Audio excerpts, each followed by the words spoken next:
That shadow thing. That's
Welcome, Obi-Wan. How are you?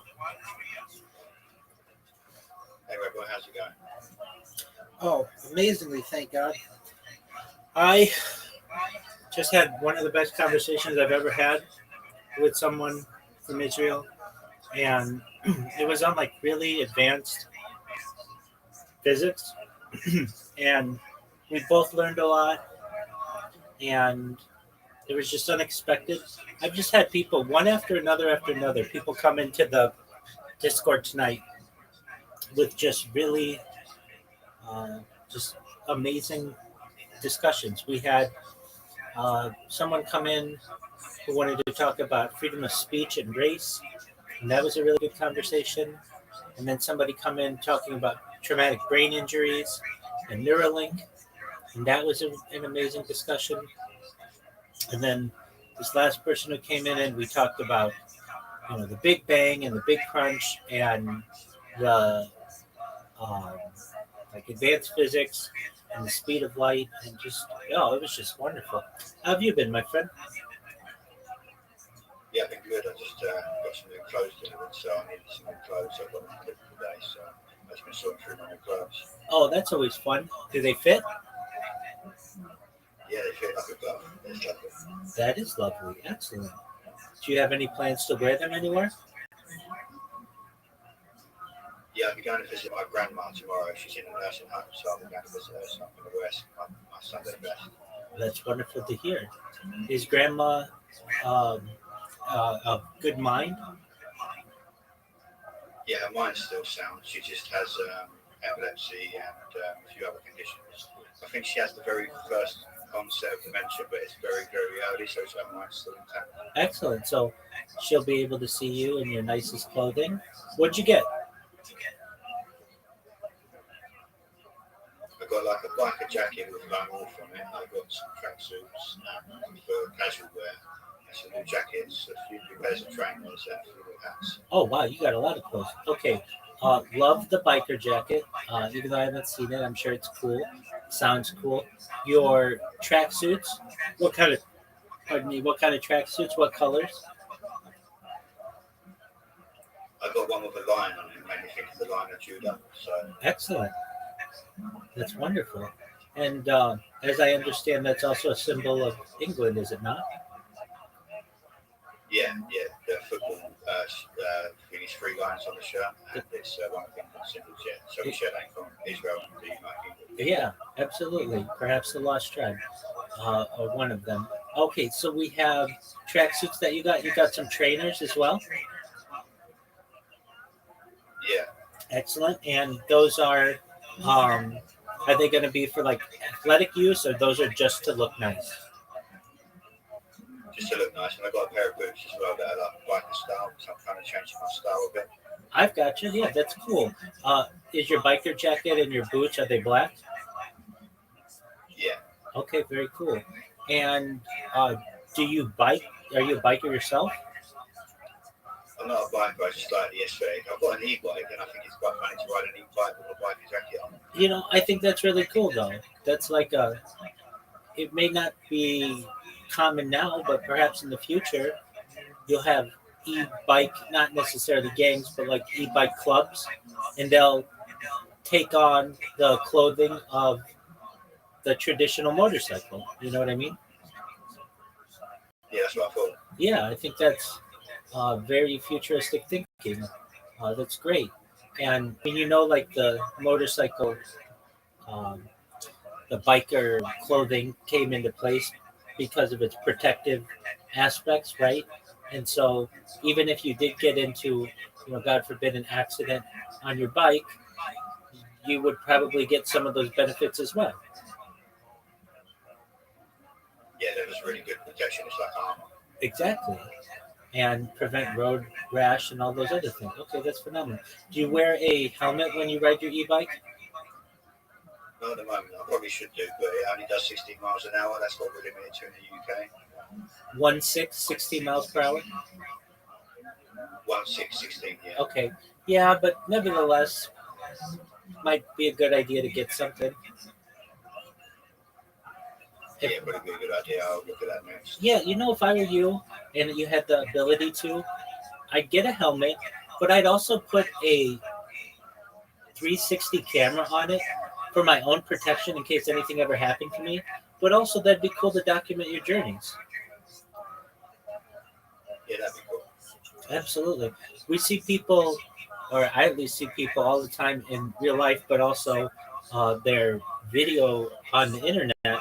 And sometimes they can use that footage if something ever happens to them, but they also just use it, and it's just cool to see the town in which they are.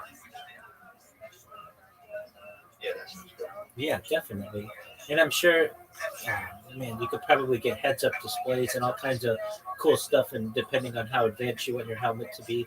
And like you said, the fastest you're going to go is 16 miles an hour. But if you hit your head at 16 miles an hour on concrete, that's not going to feel good, and you want to protect yourself. If Let me ask you this, Obi-Wan, if you had a child and they were riding at 16 miles an hour, would you want them to wear a helmet? Yeah, I would. Yeah, there So you I go. have to give myself the same consideration, I guess. Exactly, 100%. And okay, so how long have you been riding e-bikes? I've only had it for about a week. Oh, so it's brand new. Yeah, it's a foldable one. Amazing. I was just going to ask that. Okay, so does it fit inside like a trunk or something? Yeah, when I go out with my dad, I put it in the trunk, and that way, if he gives me a lift somewhere, I can make my way back. Oh, that's very cool. Okay, so how small does it fold? It folds down to about the size of the two wheels put together. The wheels are 15 inches, so it folds down pretty small. It takes up about half the space in the trunk. Oh, excellent. And how much does it weigh? 20 kilos. Oh, okay. So it's quite light. Yeah, it's quite light. It's made of steel, so it's not aluminium, so it's heavier than aluminium. Aluminum. Okay. And why did you go with steel as opposed to aluminum? Because it's a sturdier ride, so it's not so bumpy. It's got front suspension on it as well. Very nice. Does it have a speedometer on it?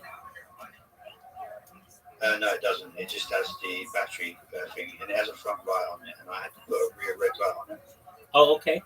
And do you um so you don't know how fast, well, how long does the battery last? Well, it depends if you pedal or if you just use the throttle. If you just use the throttle, it lasts for about 25 miles. Oh, wow. Okay. And then what if you pedal? Then it can do 30 or 40 miles. Oh, okay, wow. That's a lot just on the battery. Yeah, it's got a large battery on it. It's pretty large. Yeah, it is. Okay. And what's the furthest you've gone with it thus far? I've done about 4 miles on it. My dad gave me a lift at his place with it in the trunk.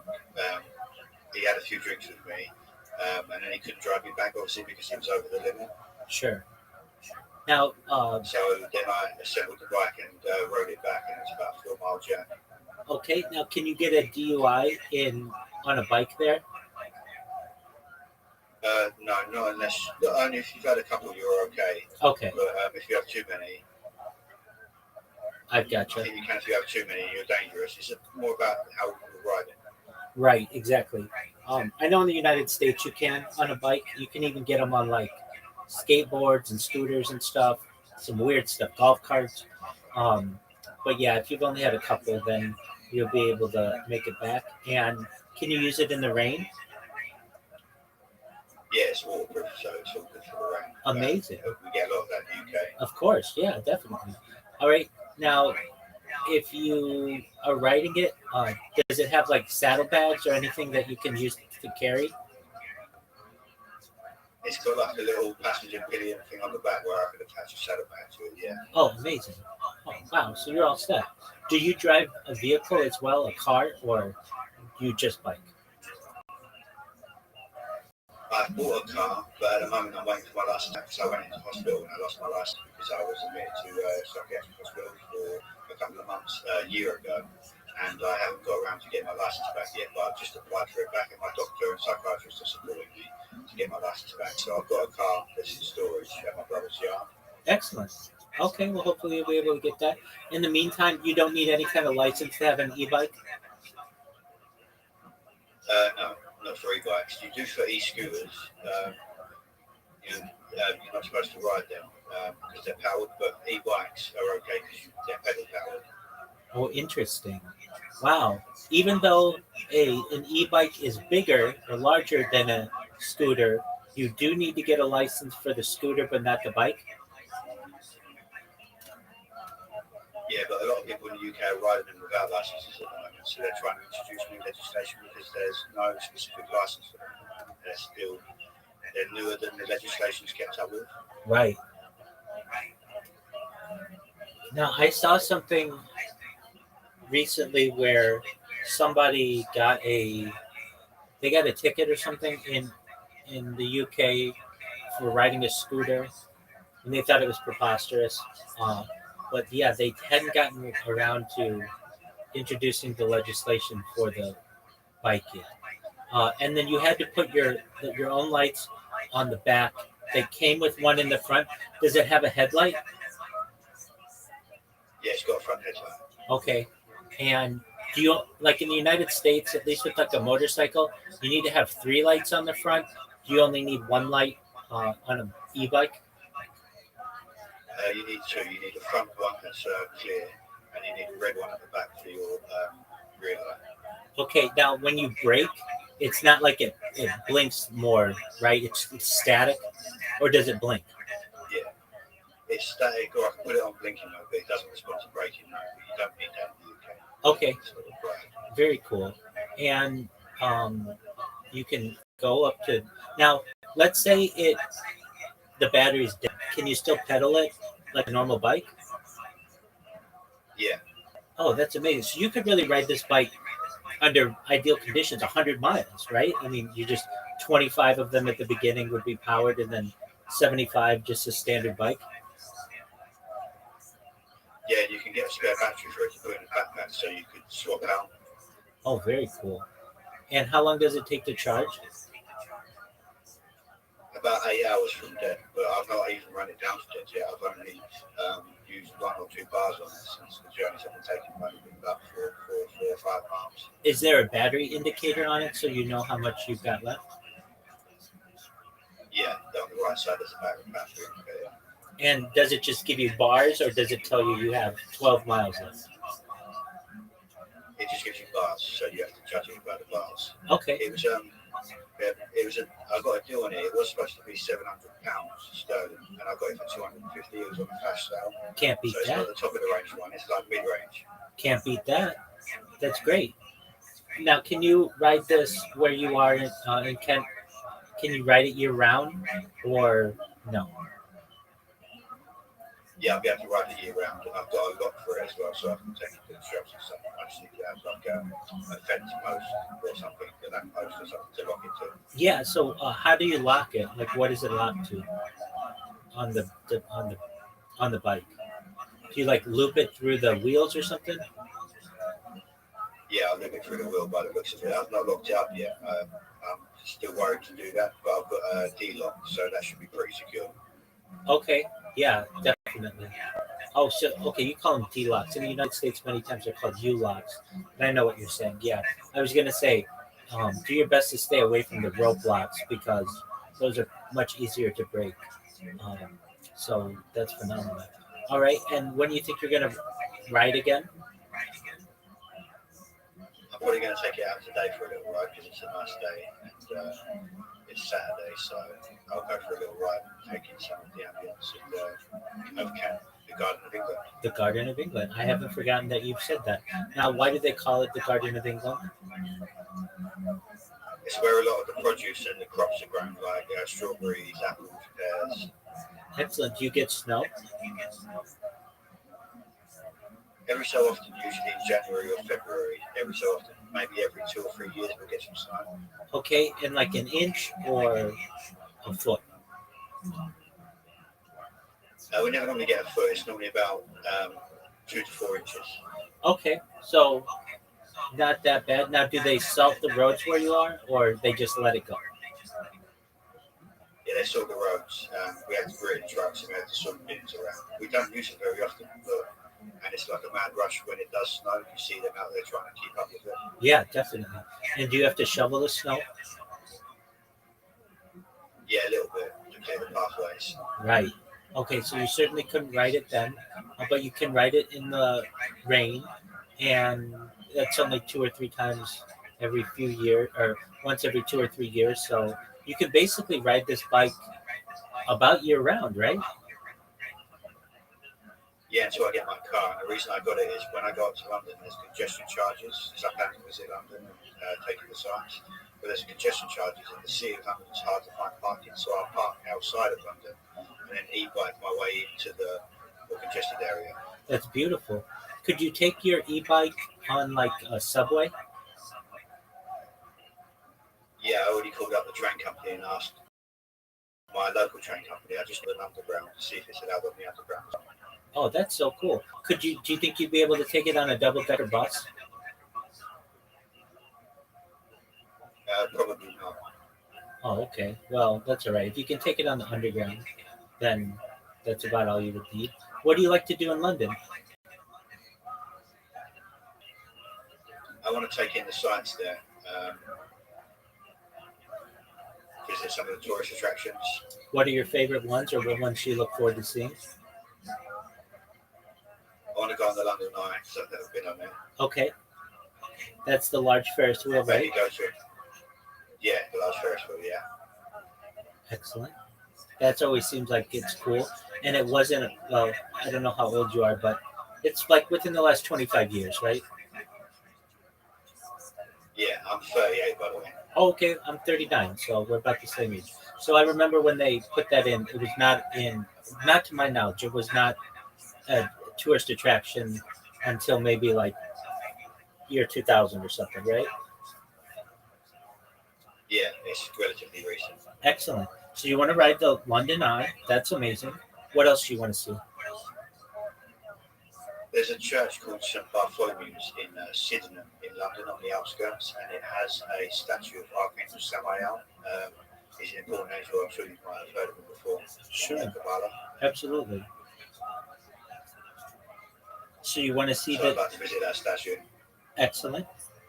And oh yeah, it was completed in the year 2000. Um, okay, so you want to see that statue? What else do you want to see? Madame Tussauds, Tussauds, the wax museum. Yeah, Wax. have you ever seen that before? I have in the Netherlands, in Amsterdam. I've been to the Amsterdam one. Oh, very cool. I've seen it in Las Vegas, or like a version of it that they have there, um, or like some of them. But yeah, okay, that's a cool thing. So you want to see the wax museum? Do they have Ripley's Believe It or Not there? But they might have. I'll have to check actually. Let me look. I thought that was a British thing, but I could be wrong. Um, okay, are you gonna see anything royal related? Yeah, we might take a trip, me and my dad, to Buckingham Palace and stand outside and have a look at Buckingham Palace. Have you ever been there? I've been near it. Okay, and like where you have you seen the Queen's Guards or the Royal Guards, I should say? No, we'll check that out as well, the Tower of London as well. Right. Okay, so you see the Tower of London, and now it's not the original London Bridge, but like where you see London Bridge or that bridge there, Tower Bridge. Yeah, we'll check that out as well. That sounds like a good thing to check out. Definitely. How many days are you going to stay there, or just one day? We'll just do it all in one day. It gets expensive to stay in London. Oh, I imagine. Yeah, definitely. And do you ever? Let's see here. I don't know London that well. I've never been, but as I understand, there's um, what is the wharf there? Is it like Canterbury Wharf or something? Canary Wharf. Canary Wharf. Wharf. Okay, very good. That's what it is. Canary Wharf. And you are going to check out Buckingham Palace. And anything else you want to see there?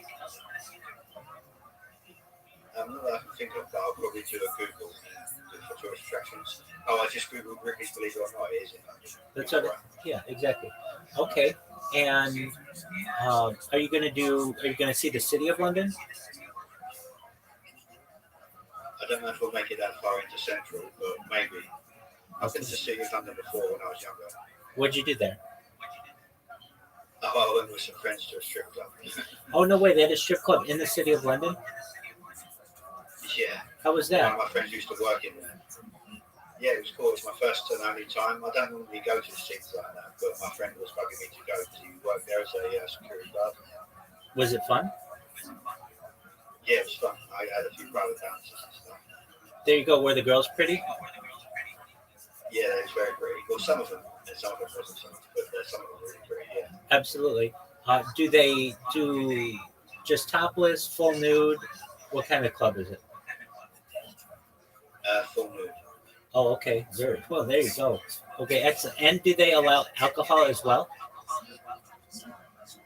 Yeah, they had a bar there. Yeah. Oh, can't beat that. Usually, at least in the United States, if they do full nude, there's no bar, or if it's just topless, there is a bar.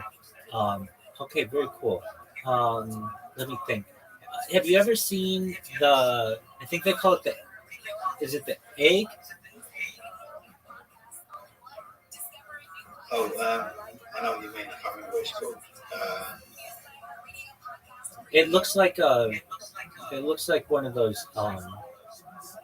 Oh, let me look it up. I'll look it up. Egg building. Um, the gherkin. That's what it is. The gherkin. Oh right, yeah, the gherkin. Yeah, I want to see that as well. And that's the other thing I'd like to do is go to the Shard, go up to the top of the I Shard. was just gonna. That was my next thing I asked. Are you gonna see the shard? Skyline has really diversified in the last 25 years or so. Have you ever seen Lloyd's of London building? No, never look it up. Oh, it's one of the coolest buildings you'll ever see.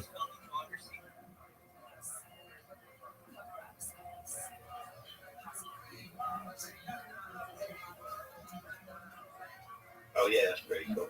And I also want to see the MI5 building as well. Yeah, that's a James Bond building. absolutely that's a cool one. Yeah, that's right on the Thames, isn't it? Or the Thames? Yeah, the Thames. Yeah. Um, and I think in one of the movies they blew it up. One of the James Bonds or Mission Impossibles, I think it was. Yeah, I think I recall that from somewhere. I can't remember which movie it is out. So, Yeah. Oh, very cool. Yeah, that's an interesting looking building. Like, I like architecture, so even though I'd like to see these things in real life someday, but I noticed a lot of London's architecture and how diversified it's become, and it's very unique. A lot of unique buildings, like the Thames House, MI5 building, of course, Buckingham Palace, and um, the Shard, the Gherkin, the Lloyd's of London building. Those are phenomenal. What are you going to eat there? I don't know. Actually, we'll probably try some ethnic food. Okay, like ethnic. Oh, ethnic is in like somewhere outside of England, like in food or Yeah, something. because I'm used to eating. Yeah, because I'm used to eating British food, so I'll probably try some ethnic food. Absolutely. What are your favorite British foods? But I like the British fry, but it's like a guilty pleasure because it has pork in it, and I try not to eat it. But I do on occasion eat it, but I try to limit my exposure to it. Okay, so British fry off. What is that? It's pork, but like, is it just fried pork? It's bacon, eggs, sausage, beans, and fries usually. Oh, okay. Is that like a breakfast thing? Yeah, you can have it all day, but it's traditionally a breakfast thing. And you usually have mushrooms and grilled tomato with it as well. Now I've seen that, and that's a beautiful thing. Do you enjoy shepherd's pie? Yeah, that's another good staple. Yeah, And fish and chips dinner is like another British staple, fish and chips. absolutely. I love meat pies from Britain. They're some of my favorite things. Okay, and do you think you go to a pub there? Yeah, we'll probably go there and have one because we'll probably travel up. Well, my dad said we probably won't drive there because of the congestion charges and how long it takes to get stuck in London.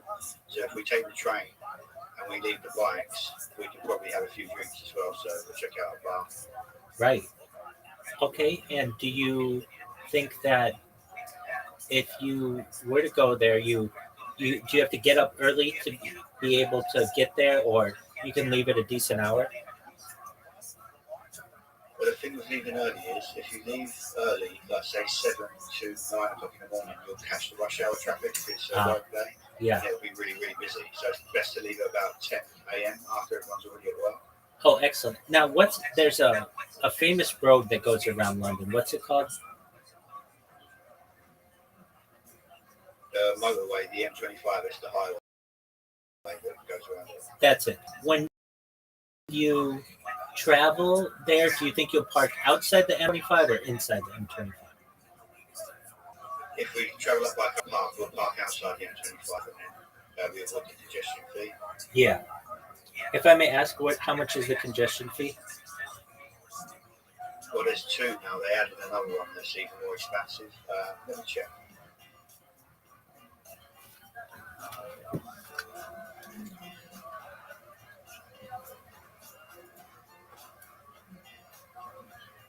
£12.50 for the hour one. Wow, that's per person. Per vehicle. Oh, okay. So it's not too expensive. And then the inner London congestion charge for our city of London is £15. So you hit two if you go into Central. Right, and then you'd have to pay for parking as well, right? Yeah, parking in London is quite expensive, but there's a station called Epsley International, St Pancras, just outside of London. That's probably where we park and then get a train into London proper. Oh, very well. Wow.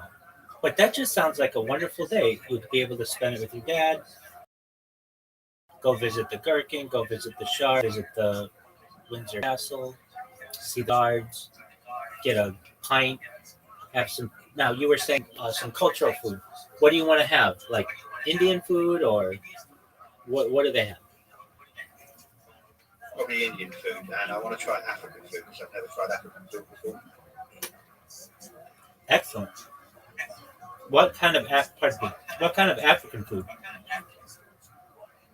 I don't know, so I don't even know any of the dishes. What they so have, I just yeah. have to ask for a recommendation. I get that. I hear that um, Indian food in London is better than you get in India. Now, not to put down India by any means, but like, and I don't mean it that way by any means. If anybody's watching this in the future, I love India, but just basically, um, well, there's something that I heard. London has something like 8 of the top 10 restaurants in the world. It's very competitive when it comes to its cuisine. Yet, or no, this is what it was. Of the top 10 restaurants in London, 8 of them are French restaurants, but it has like 8 of the top or 10 of the top 15 restaurants in the world. Is that correct? It has excellent food, correct? Yeah, London is reputed for having excellent food and a great choice of different sauces. Right. It's one of the most diverse countries in the, pardon me, cities in the world. Now, have you ever ridden on a double-decker bus? When I was younger, I did, yeah. Did, Not in London. They used to have them in my town, okay. but they've got rid of them now. They've decommissioned them. Okay. Did you ever ride on the top of one? Yeah. Oh, I bet that's cool. And it's open air, right? The one I rode on was closed, so Oh, I okay. rode on the open air one. So I might do that when I go to London. Take the double decker tour. Yeah. Now that would be cool. That's something to do. So you get to be a little bit of a tourist in your own country, which would be neat. Yeah, I plan to do some tourism around the UK because I've visited Wales, but I want to visit Scotland and Ireland as well. Oh, very well. Have you ever been to Liverpool? No, I've been to the furthest north that I've been to is Coventry. Okay. Is it something that you want to do? Go to Liverpool? Yeah, Liverpool and Manchester. Okay, very well. Who do you root for in football? I don't really support football, but I used to when I was a child, and I used to support Manchester United. Of course, yeah, definitely. Um, that's the big one, right? Yeah, yeah, they're one of the big teams in the Excellent. Premiership division. Now, why don't you follow it anymore? I'm more into extreme sports like BMXing, motorcycle riding and stuff. So I lost interest in football. Well, I understand that. All right, so BMXing, motorcycle riding. Do you like skateboarding? Yeah, skateboarding. I used to be a BMX. I used to ride at a skate park when I was younger. Oh, okay. BMX. So you're a really good bicyclist. Like, not only do you do the e-bike, but you've been a BMXer in the past. Yeah, yeah, I did that for 3 or 4 years when I was a teenager. Do you do any mountain biking? I haven't recently, but my dad's into mountain biking. He went to Wales and rode down the mountainside. Oh, wow. Did he have fun? Yeah, he likes it. He's not got a bike at the moment, though. He's going to get another e-bike like when he follows up. Okay, because you were saying that you guys were going to park and then drive into the city, and I was going to ask, does he have an e-bike himself? But no, but he's going to get one, and then you guys will be able to go e-biking in London, and there isn't any uh, a congestion fee for a a bike like that. No, Very cool. And can you ride on the sidewalk, or do you have to ride on the street? on the street, but there is some sidewalks that have been turned into bicycle lanes that are next to the footpath. Okay. Why can't you ride on the street, if I may ask? Or why can't you ride on Oh, the you side? can. No, apologies, I misspoke. Why can't you ride on the sidewalk? It's just the law in the UK that you're not supposed to ride on the sidewalk. A lot of people do, and they don't usually stop you for it. They usually turn a blind eye to that. It's one of the laws that are rarely enforced. Very so often you'll get a police officer that pull up and say, "Get on the road." Okay, I've got you. Well, yeah, that's understandable. Well, so you'll have to get your dad a D-lock as well, and um, you guys seem to have a really great relationship. Is that correct? Yeah, that's correct. He's coming with me on a holiday I've got planned in March next year. He's coming with me as my chaperone. Excellent. Where do you plan on going? I'm going to Turkey to get dental treatment because it's a lot cheaper than in the UK. Absolutely. Everybody's going to Turkey for something.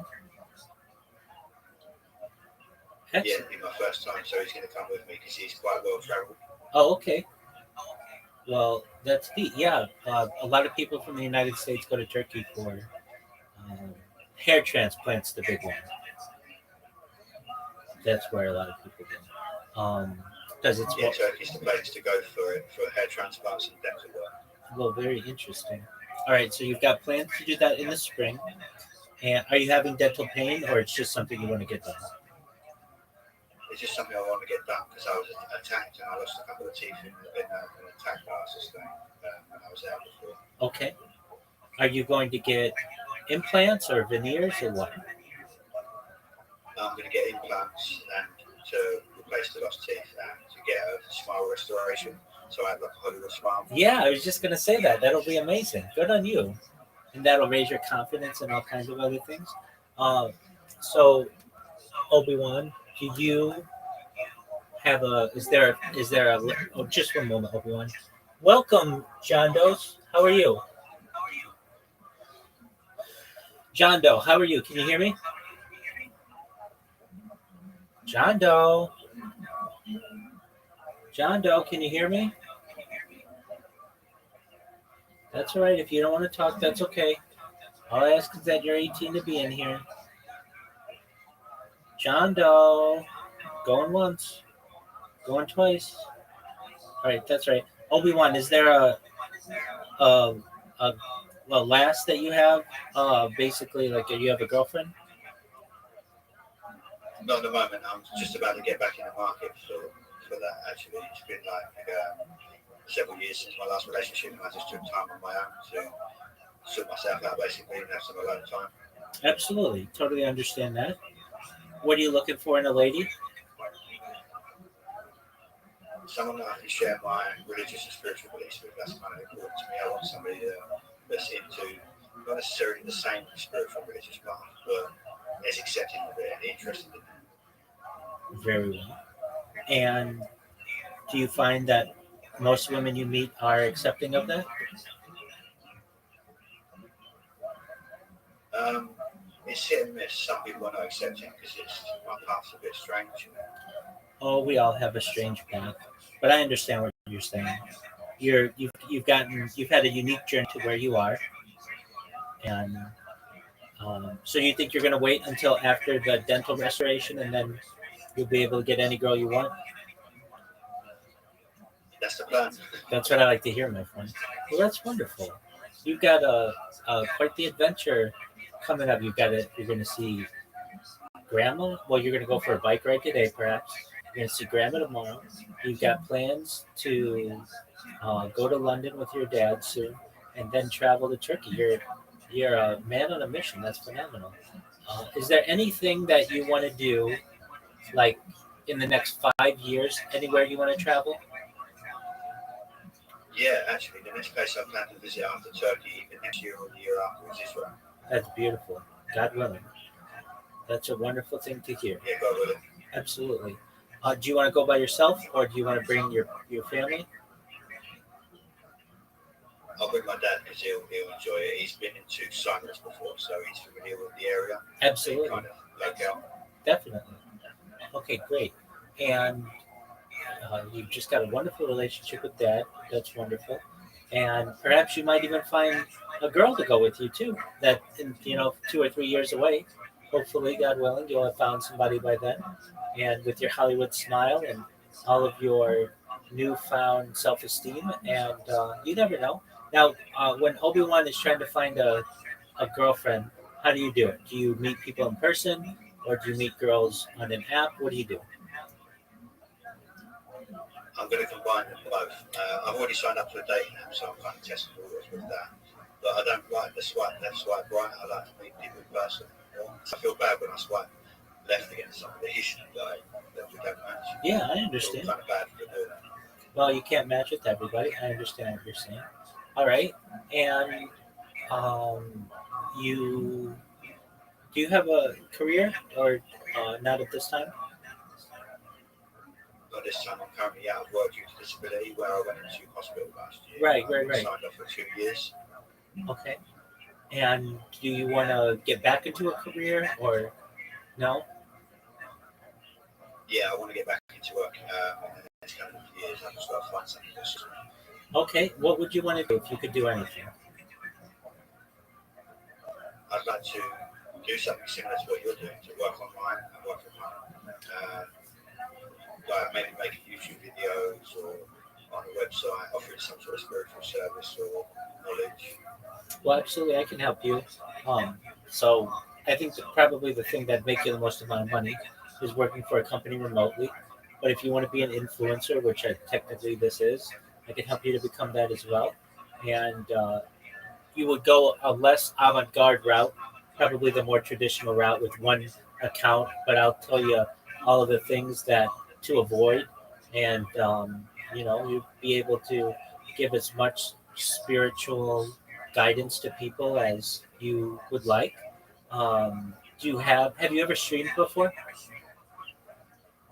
Yeah, I was a small-time video game streamer a few years ago. I was streaming games like Battlegrounds and a zombie game that I was playing, but I didn't really get many viewers. Yeah, no one does. Don't feel badly about that. What about Grand Theft Auto 6? Are you going to get that? I've got to get an Xbox first, but it's on my list because a few of my friends have Xboxes. So I understand. I'm with you on that one. So you've got like 250 days to do that. No, well, at least if you want to meet the launch, but no, no rush. And is that something you want to get eventually? yeah, I want to get that. Yeah, 250 days is how long we have left. Just one moment. I'll give you the exact amount of time. And the reason why I say this, it's 247 days, 19 hours, 38 minutes and 18 seconds. That So gives me enough time to save the money because it's like £500 for the top Xbox in the UK. right, yeah. Um, and you can never trust getting any that are refurbished or anything, and they all kind of have a timetable on them, so it's best to do that. Um, is it possible? So it's not like usually the pound is like about with the exchange rate, like maybe twice the dollar, sometimes a little less. Uh, can you buy one in the United States and have it shipped to you? I could try. I could look into that.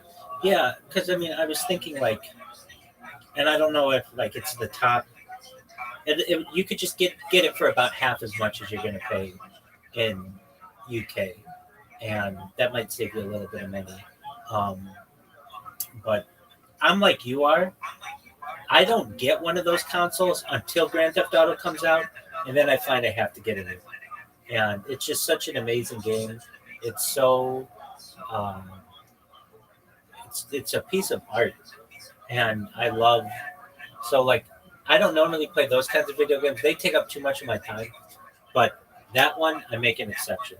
So when the other one launched, Grand Theft Auto 5, like I don't know, 2012 or whenever it was, um, that's when I got an Xbox 360, and then prior to that, like I it's the reason PlayStation 2 back in the day was because Grand Theft Auto came out, and it was just like I gotta get this game, and it was uh, a revolutionary game. What's the first Grand Theft Auto you ever played? I played, the old top-down Grand Theft Autos, the old low graphics one, Yes, low I res do. ones. Absolutely, that took place in London. Yeah, yeah, I played that one Excellent. On many years PlayStation, ago. absolutely on PlayStation. Yeah, I believe so. Yeah, PlayStation original. Right, and so you played number one and number two. Did you play Grand Theft Auto 3? Yeah, I played three as well. I think I played all of them. I played four. I played five as well. I liked it when five came out on PC because I liked to aim with a mouse rather than controller. Absolutely. Did you play Grand Theft Auto Vice City? Yeah, yeah, I played that as well. What did you think of the soundtrack?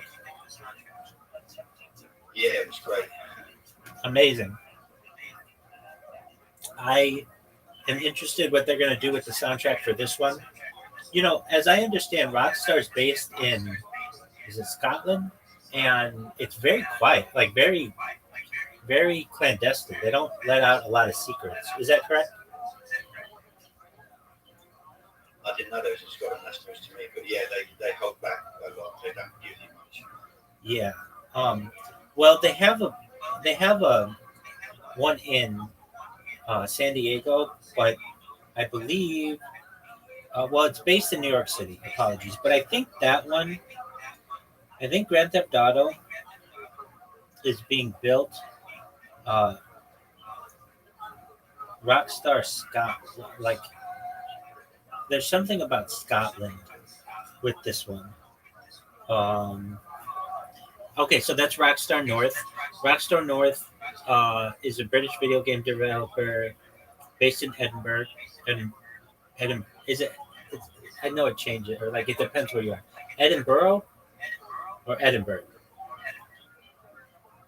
Edinburgh. Edinburgh, yes. Okay. Um, so Studio is best known for creating the Grand Theft Auto series. So they're the ones who do it. So it may be headquartered in New York City, but Edinburgh is where they develop that one, and it's very secret. It's very secretive. So that'll be exciting. Any other games that you would want to play if you got a an Xbox? What is it? Xbox? What do they call it? It's Xbox One. What is it called? What is it? I think it's the Xbox Series S is the top one.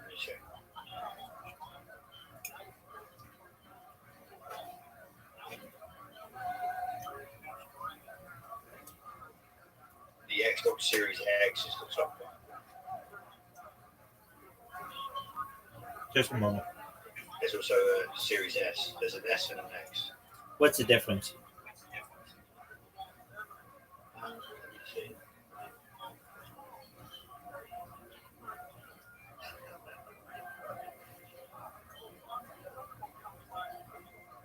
Twice the storage.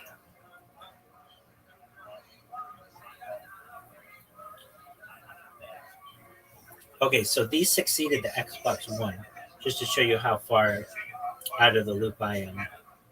All right, so it launched in 2020. Um, so yeah, in the United States, you can get the Series X for $499, and like you were saying, it was going to be like €500 or £500, right? Yeah. So it's about half as much. Oh, Yeah. Okay. Yeah. Wow. I'm surprised that they're putting the Grand Theft Auto on this and not on the next version, whatever the new Xbox and new PlayStation is going to be. Just one moment. Welcome, welcome. Guido, how you living, pimp? it's the reunion.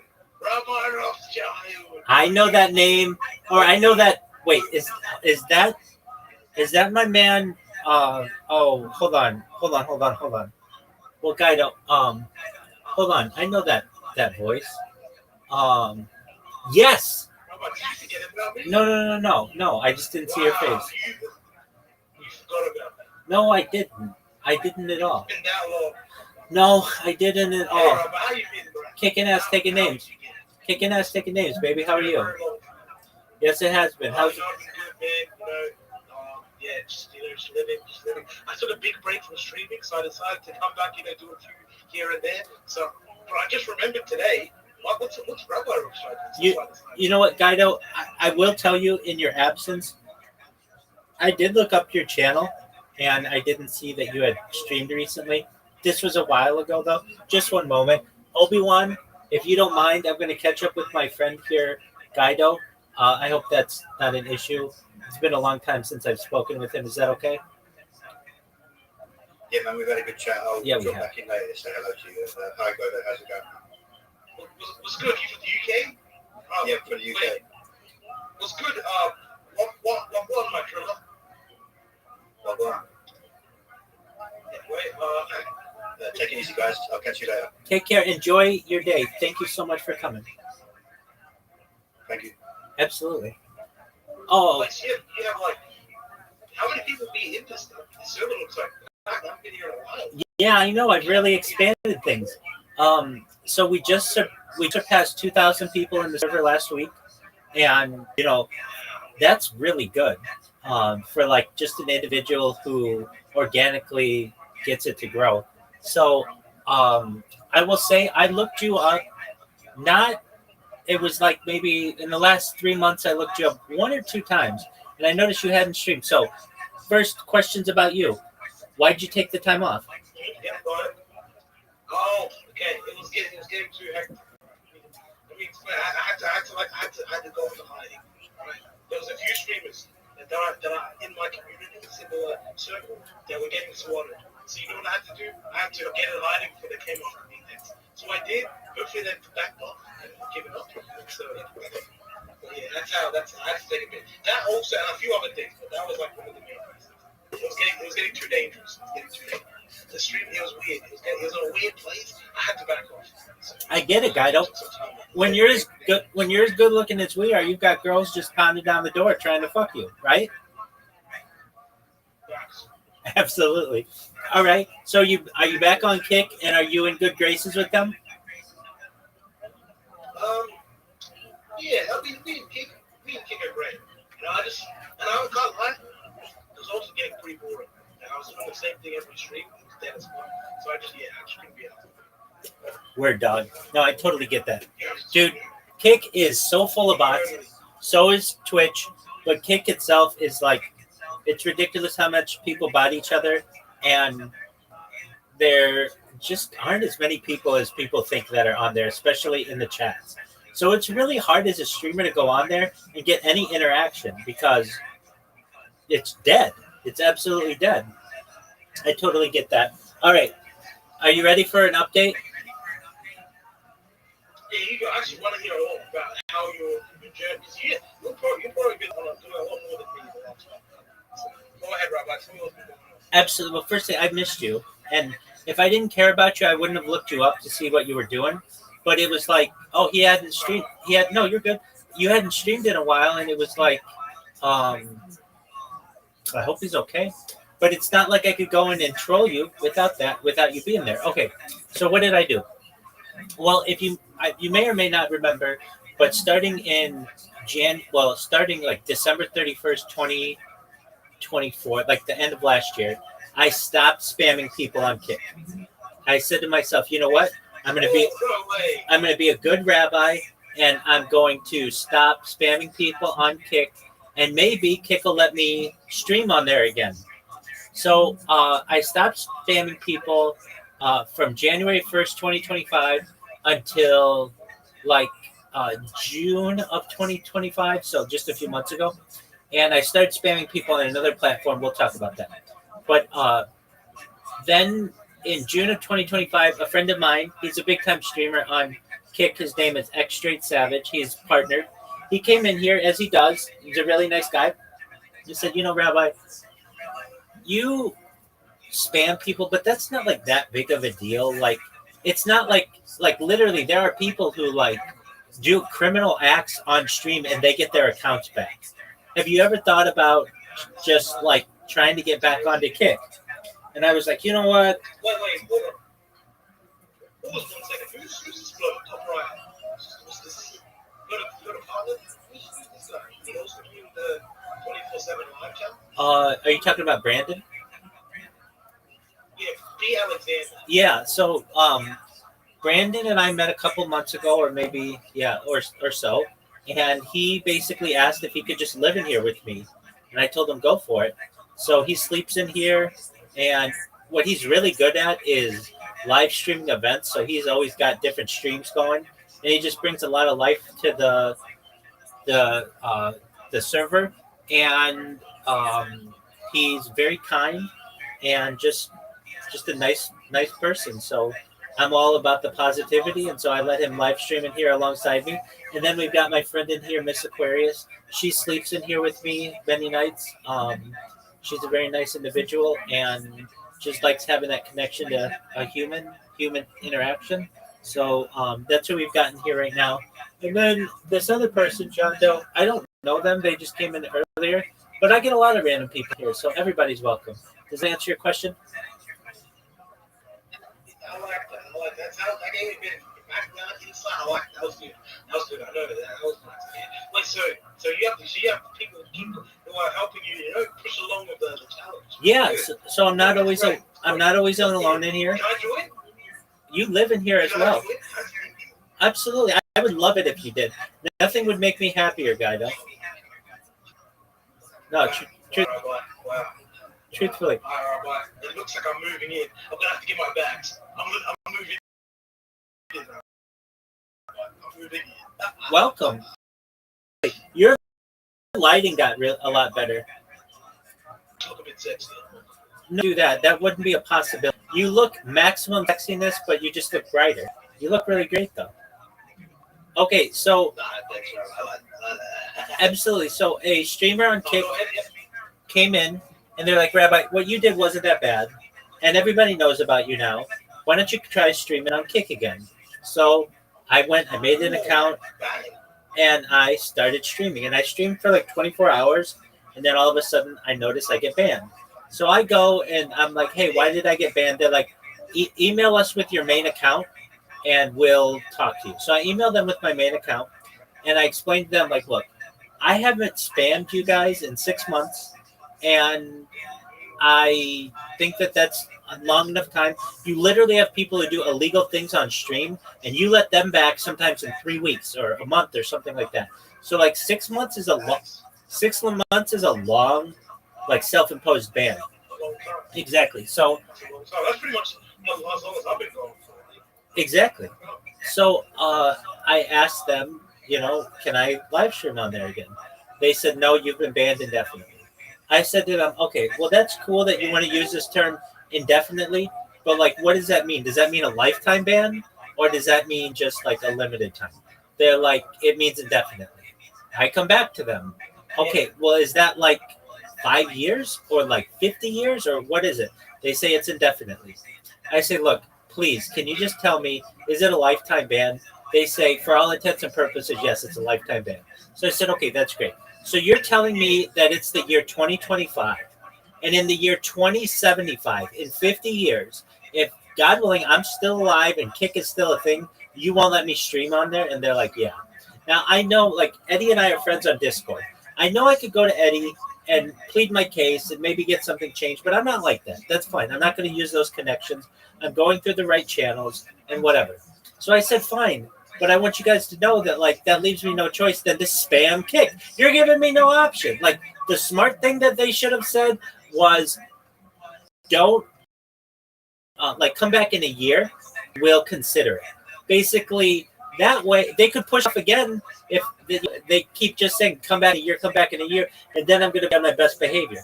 But here, these people are saying, no, you can't stream ever. So I have no choice than to disrespect your platform and to spam it. So all of a sudden, and I told them I'm going to come back even stronger with more bots and better bots. They didn't respond to that.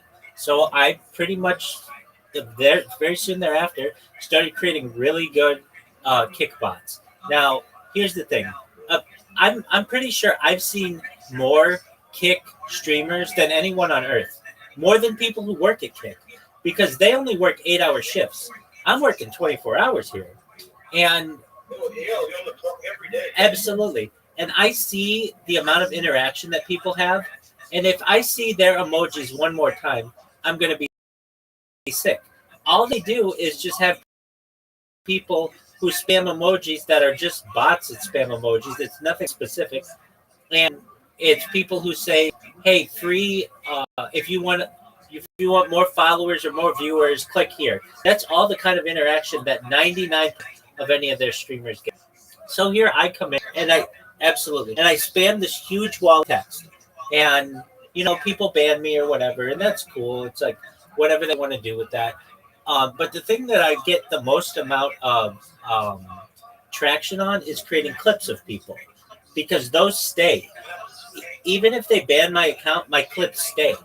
So like tonight, I got somebody who came in because of my clips, and they were really cool. We spoke for like 2 hours on traumatic brain injuries and Neuralink and brain computer interfaces. We just had a really great conversation, and world peace and some other things. And that we wouldn't have had that connection with that person without making a clip of them. But the thing is, I make so many clips that it starts to have the law of diminishing returns. Basically, if you go to Amaranth's clips um, or Odablog's clips or any of your major streamers, it'll be Rebel Restaurant, Rebel Restaurant, Rebel Restaurant. I'll make like, I'll have the whole page. And it's like, at a certain point, nobody cares. And I get that. So it's, again, the law of diminishing returns. So what I did, I thought, you know what?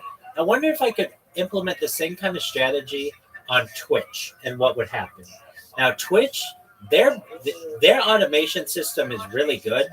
And like, I might be able to spam once or twice in a chat, and then I get banned immediately. And it's like, wow, I'm surprised that Kick doesn't have this kind of system. But I understand Twitch is more advanced. But I nevertheless can create clips of people, and the clips, I can create a lot of clips of people. But the thing is, not a lot of people watch clips of just small random streamers. In fact, you'll get people who have been streaming on there for years and nobody's ever made a clip of them.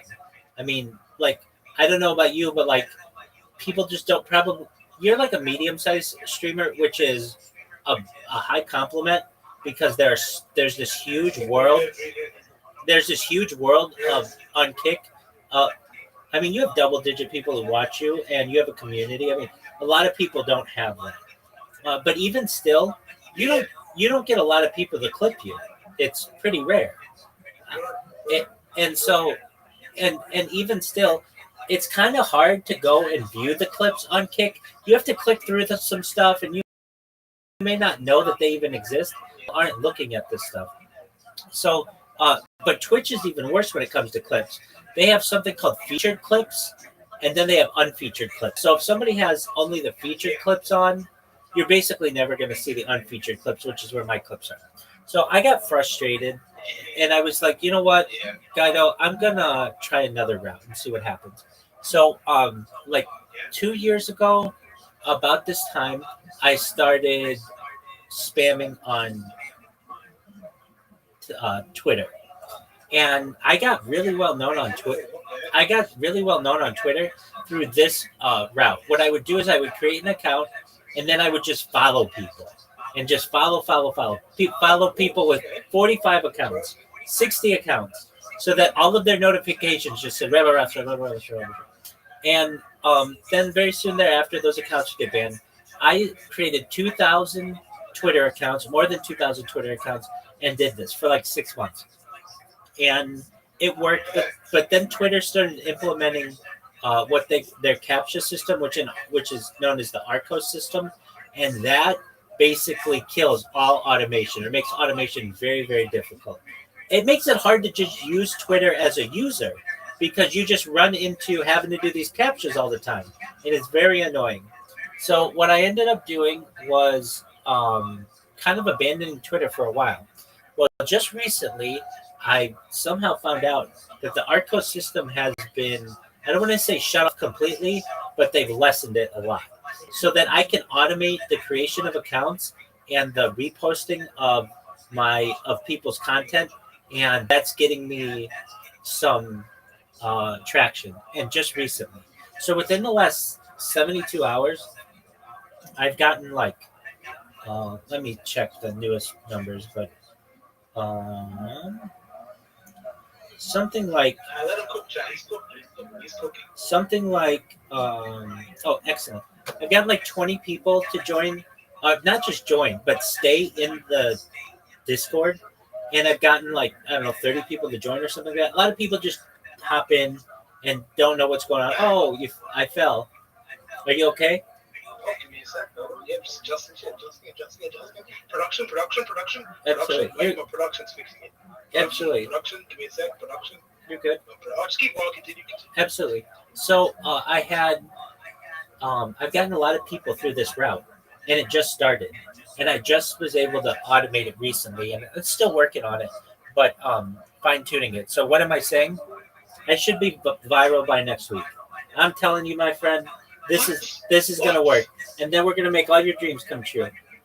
Will it be less than a week to go viral? Who knows? I always say that, but basically, I think this is the strategy that I use to go viral. Finally, I mean, I spam people on Kick, and it will take like 2 or 3 weeks to get the same amount of people that I've gotten from Twitter in 3 days. So Wait, sorry. Okay. So you're gonna go viral. So when you go viral, what's the first thing you're gonna do? What's gonna hook people in? Because once they see you, you need something to get them in. Like you need a problem. Like Yeah. guys not bring the movies like cancer and all that. What are you gonna do to make it go? Oh shit, yeah, blah blah, yeah. yeah, so here's the interesting thing about that. I just live my life, so that's what's interesting about me. I don't host a talk show or a television show or anything like that. So firstly, people are going to have 4 years of content to go through. So that's going to take people literally 4 years to go through. I have this huge backlog. But what am I going to do? The first thing I want to do is go to New York City, and there's a very famous grave that I want to go to of a very famous rabbi, and that's the first thing that I want to do. And then from there, I really want to travel the world, and so go on a worldwide tour, very similar to what I Show Speed's doing and some other people do. But yeah, so what, like, if we had to do it, the place that I would not go right now is Israel, even though a lot of people would think, oh, well, you're the rabbi. Isn't that the first place you want to go? No, I'm good. You're Jewish, aren't you, Rabbi? 100%, baby. I'm the rabbi. Okay. Let me throw this in here. if your Twitter plan doesn't work, or because it sounds like it's gonna be a good hit, but just in a slight chance it doesn't hit, I have some, you have some connections, I have some connections too. I could get you into the Adrian Ross universe because you're a rabbi. I can see it the way you can easily get yourself into Adrian Ross. You can get onto an Adrian Ross stream. That's going to be a big platform. You can tell them all about your whole story. Bang. I just throw bang. Rabbi, you're big time. I just cracked it. Oh my god, showtime, Rabbi, showtime. Guido, Aiden Ross and I did an interview last spring, so he already knows who I am. Yeah. On his stream? Yeah, he brought like 30 people into my YouTube. Yeah. And then I well, perhaps, and then I live streamed in his Discord for 16 months straight. So I became like he knows exactly who I am. So perhaps we could do that. I could get with his right hand man, Citrus, and get that set up. At the time, though, I didn't know who he was, so I didn't take advantage of it as well as I should have. He just came into my stream one day. Yeah, I mean, how am I supposed to know who he is? I didn't follow YouTubers at that time. So, anyway, yeah, but I mean, that's no big deal. When I blow up, I will make him famous, even though he's semi-famous now. Have you ever thought about getting the box screen, Rabbi? The box screen? Because he does first boxing ring. Yeah. Boxing matches. Yeah. Would you ever be on one of his cards? So generally, I'm a pacifist. I do like to watch boxing, and I would have to train, but eventually, I'd like to do mixed martial arts for people of my age bracket. MMA. Word. He can do that because he's had five. What's your weight class? Too much. What is it? It's more than what I want it to be. I'm probably at a heavyweight right now. Heavyweight? Oh Word. My God, Rabbi. Yeah. That's actually good because if you're a heavyweight, it means you can fight anyone. Because once you get a heavyweight, it's easy to manage the weight classes. Well, you can fight Citrus. You can fight there's some names out there, Rabbi. I low-key I'd like to see it. I think that could be it. That could get you in a good spotlight. In the UFC, you can't be more than 265 pounds. I'm not that, but I'm just saying you can't go higher than that. But I could see you on the Ross brand risk boxing event. That actually you could do. Yeah, I would do it for get a trip down Tennessee or Miami or whatever they host. I would do it for charity, but yeah, I mean that's sure. Yeah, but I mean truthfully, you watch Guido. I won't need that money at all. I will have. Rabbi, someone in my chat asked, "What's your profit loss margins? What are your margins through this whole process?" Because they see all your setup, a lot of power, a lot of technology. Yeah. What are you up, down? Oh, through the whole experiment? mentally definitely up, but financially it's been nothing but L's. You're gonna experience nothing but L's as a streamer for most of what you do. Frankly, the power is a win because we have solar, and so we get there's a reimbursement that we get at the end of the year for power. But buying all the equipment and the time and such, that's since I'm not working a full-time job. The first year that I did this, I did work a full-time job working remotely, and so overall, I mean, I made like 6 figures doing that. So I guess technically it might be a W overall. 6 figures? Yeah. 6 figures. Yeah. Like over $100,000 a year. Remotely? Yeah. Working for a Fortune 100 company. So the first year that I did this, I was able to take that money and buy everything and then save a lot of it so that I didn't have to work for the next few years. Okay. So do you think you're going to have to work very soon? No. I don't think I'm ever going to have to. I don't think I'm ever going to have to work again. Damn, it's like that? Word. Yeah, I mean, holy shit. I get people who come to me. I'm a certified project management professional, Guido. So I'm like an expert in project planning and organization. And I get people who come to me and basically either request that I consult for them or complete projects on behalf of their organization. And, I can make thousands of dollars doing that if I need to, just as play money. So I think, though, that this will blow up, and I think sooner rather than later.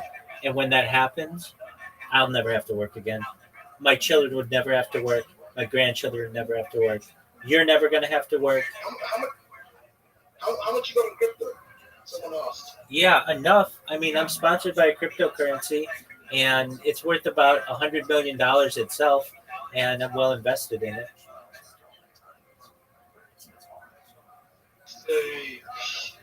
Okay, Rabbi. Okay, I am planning a 30-day subathon where I'm planning to have the biggest creators in the world.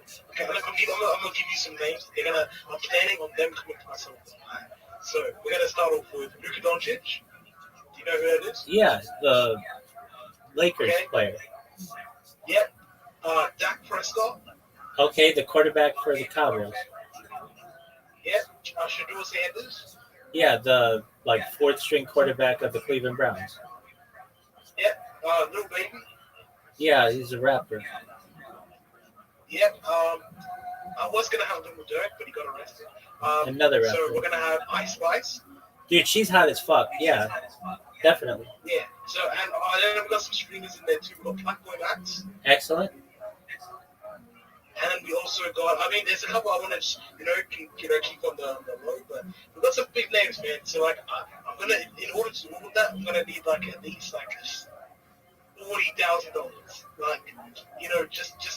Just as a down payment. So Rabbi, can you maybe sponsor me? No, I don't sponsor people, but I think I'll probably be famous by then, God willing. And when I do, I'll take care of all of it.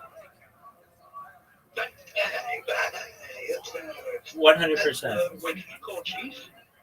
Wait, Rabbi, if I started a call, can you do it? Chief Keef? On another setup? Or there's another Chief. He's also a streamer. My chat asked me to add him. So, wait. Can you join, or do you have to be in the server? I've got to be in the server. I know this guy. Chief, he doesn't like me. Does he? Why? He's from Australia. Yeah, I like him. I live streamed in his Discord. He's got a really deep voice, right?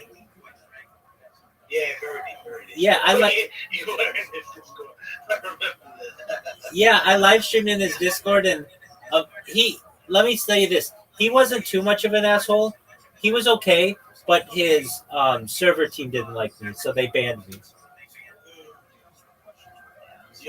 Yeah, Terminator, we're back. Rabbi Rothschild. My chat loved you. They're big fans of you. We'll be telling you, you're the future of streaming. Everybody's saying it's going to be this guy. I think it's going to be Rabbi. I think Rabbi Rothschild is going to be the next big streamer. You're going to be the guy that when celebrities want to go on stream, they're going to go to Rabbi Rothschild. Most certainly. So that's what I'm telling you. You're never going to believe me. Yeah. Chat. Not only that, we're going to make everybody put W's in Guido's chat so that we can make sure to pay you when we go viral. Oh, wait.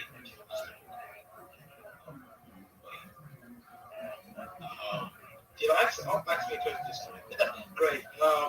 Technical difficulties. Props count. That feels Blitz. I remember on stream Blitz crashed out. We're back. Yo, baby. Can you hear me? Yes, sir. I accidentally closed Discord. I was trying to close something else. But hey, chat, you guys hear that? Rabbi Rothschild. And so when Rabbi Rothschild becomes rich and famous, I'm going to move into his mansion and we're going to have a Diddy house. Yes, absolutely. Absolutely. I already know where we're going to do it. It's going to be in West Los Angeles, and we're going to get TikTok to sponsor it. It's going to be a TikTok house. And it's going to be a TikTok house. We're going to have baby oil. We're going to have freshly 18-year-old girls walking around. There you go. Is that how you like it? Actually, I like them 45 years old, but that's okay. Oh, so we're going to have MILFs. All right, back in MILF house. Absolutely. So we're going to have deep titty MILFs. That looks like Angela White. That's how you like it, Rabbi. Angela White type MILFs. I don't know who that is. Who's Angela White? I'll look her up. Do you know Corey J? Okay, yeah, look up Angela White. Tell me if that's the type of women you like. I feel like you guys are going to hate. Does he got a foreskin collection? Is it because he's Jewish? No, Rabbi or Charles? Do you have a no, I don't. I've had a bris or a circumcision, certainly, but your chat should know that I am anti circumcision. I'm pro bris, so I still think that we should do some type of ceremonial ritual, but generally it should just be a pinprick with like a drop of blood, as opposed to the male genital mutilation. That's a fair point. Anyway, wait. Someone in my chat asked, "What are your thoughts on the Palestine situation?" Yeah, I want world peace, so I don't want anybody to die. I like this. He's a good Jew right here. He's a great Jew. He's gonna stop playing with rubber. Rubber's a good fucking dude, man. He posted his sex thing. Oh my god. Yeah, I did. You're not meant to say that, Rubber. We're trying to forget about that situation. No, that's how I'm going viral. No, you're not going viral because of that video. Delete that video and get it out of here, kid. We need to move on. Rabbi, if you want to be the biggest streamer in the world, we need to get rid of that video. No, that video is going to go down in history. This nigga just doing it. He did have a video of him doing it. Let's react to it. I'm not going to pull out a video of this nigga doing it on here. Alright. Anyway, so Rabbi, wait, how long, what's the exact, do you have like a day count? How long has it been? How many days? Have you crossed the 1,000? Yeah. 1,000 day mark? Yeah, so I will. I'm less than 1 month away from 4 years. So that's like, if we want an exact date, let's get the day calculator.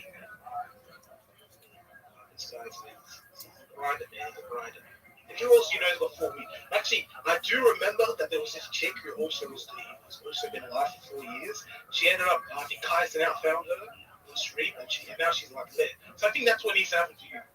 You need to be randomly chilling at like a big streamer, like Aiden, or like a big kick streamer, like yours. I mean, it's just someone big has to find you, and that's how you're gonna go. Right? I think that's how it's gonna go. Excellent. But see, what I do is different than what she does. I archive all my footage. So there's a difference between. There's a difference between. Do you know who it is? Yeah. She's a Twitch person, isn't she? Yeah, I think her name's like Emily. Yeah, it is. Something like that. But the thing is, she just streams. Anybody can do that. What's difficult is archiving the footage so that you can go back and see what I was doing 3 years ago. You can't do that for her stream. And not only that, I'm live on 22 different YouTube streams simultaneously. So you can watch me. Wait, why? Someone in my chat asked why you live on that many. Why don't you just do one? Well, so I want redundant streams, and I want people to be able to see me from different angles. So if, for instance, like I'm blocking the camera in a view, or one of the apps crashes, or something gets disconnected, I always have backups and backups and backups and backups. And then also, if one of my accounts gets banned, then I want backups of that.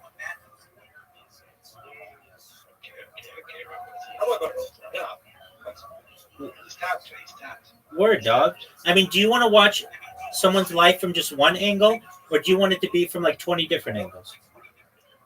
Oh, 20 HD glorious. That's the robot, right? Absolutely. All right, so if you want the amount of days we've been live streaming, it's like 1,435 days. Damn, 1,000 what? 435 days. That's over 5. That's 5 years. No, that's 4 years. Yeah, 4 years. Yeah, that's 103. Yeah. Damn, that's still. God damn. I want the. What are your thoughts on the Charlie Kirk situation? Yeah, it's really sad. I don't want anybody to die. Yeah, you're on peace. I like that. Yeah, that makes I like that. Yeah, this is rough. This is rough. Did you see the video? Sadly, yeah, from multiple angles. Multiple angles. Yeah, that's rough. Try any more questions? Rabbi is he's one of the good ones. Yeah. Well, I think they're talking about you. Terabyte against some bitches. thoughts. Baby, I'm the most eligible bachelor on earth. I'm gonna be able to make every woman I want world famous. So I'm not worried about that. It's like I'm creating a new Bible. And any chick that I choose to bed would be like a character in the Bible. I like that. Jaeger, you gout fat brother. Okay. Also, I was meant to. Oh, I might have missed it. Actually, hopefully it hasn't started yet. When I watched the. Yeah, I don't think it's started. Anyway, chat, any more questions? Rabbi gets bitches. Niggas know Rabbi gets bitches. Absolutely. If Rabbi, you, can we get an outfit of the day? baby, it's the same thing every day. What you wearing? It's the tie-dye T-shirt from the cryptocurrency that sponsors me. It's known as Harry Potter Obama Sonic Tenino. It's amazing. Wait, so you know Kai Cenat showers on stream. Someone just asked. I was thinking the exact same thing. Kai Cenat showers on stream, but he has to wear shorts on, so he doesn't so he doesn't show his cock. Yeah. What do you do? Do you shower on stream? I've done both, where I've worn bathing suits or just been naked and from the waist up. I've also done it from the waist down, but I get those accounts banned.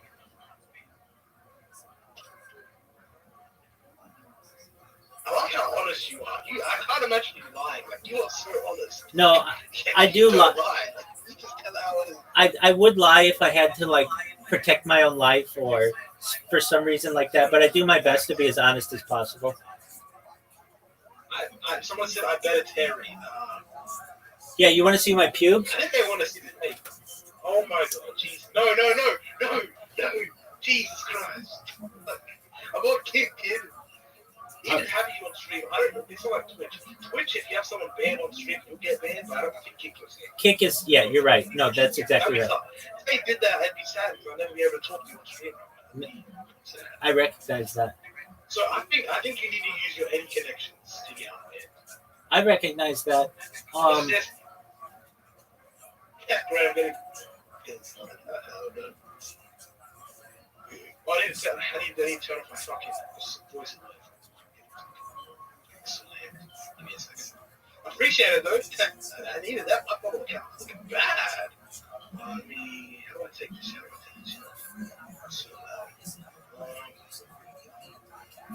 Wait, it's already on. Wait, check. Can you guys hear that? If you guys can hear the, hopefully, I can hear it. Anyway, something was just on the street. Collingwood got bells. Yeah, Collingwood suck, man. I'm sorry. How do we talk? Collingwood mid team. No, IW. Alright. Anyway, any other questions for Rabbi? Wait, I'm surprised he's not asleep right now. What's the time? Yeah, dude, it's 5:04 in the morning. I've been up all night, but I've had some amazing conversations with people. I had a guy in here from Israel, and we spoke for like 2 or 3 hours on advanced physics. Prior to that, I had somebody in here who had suffered. They were a veteran, and we talked about like brain-computer interfaces and quite a few other things. I just had a friend in here from England, and he was the person who I was talking to before you came in.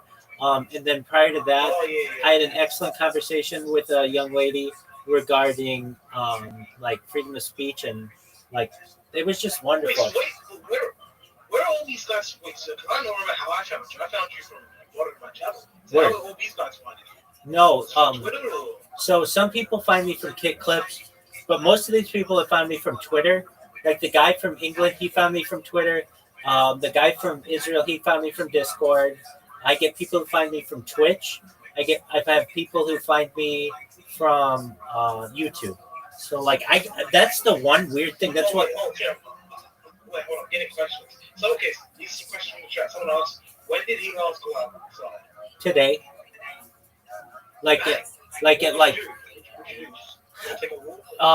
Yeah, well, I had groceries delivered, so I went outside and got those.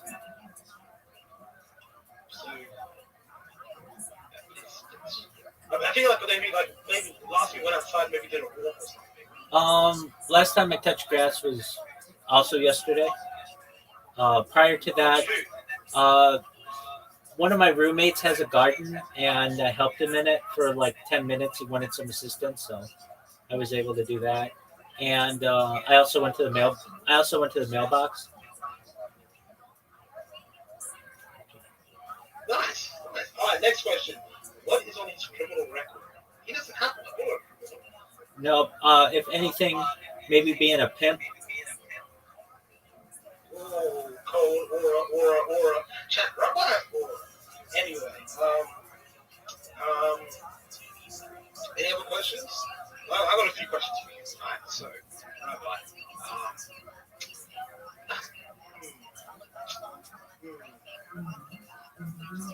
what would you say if I wanted to blow up tomorrow? How do I do it?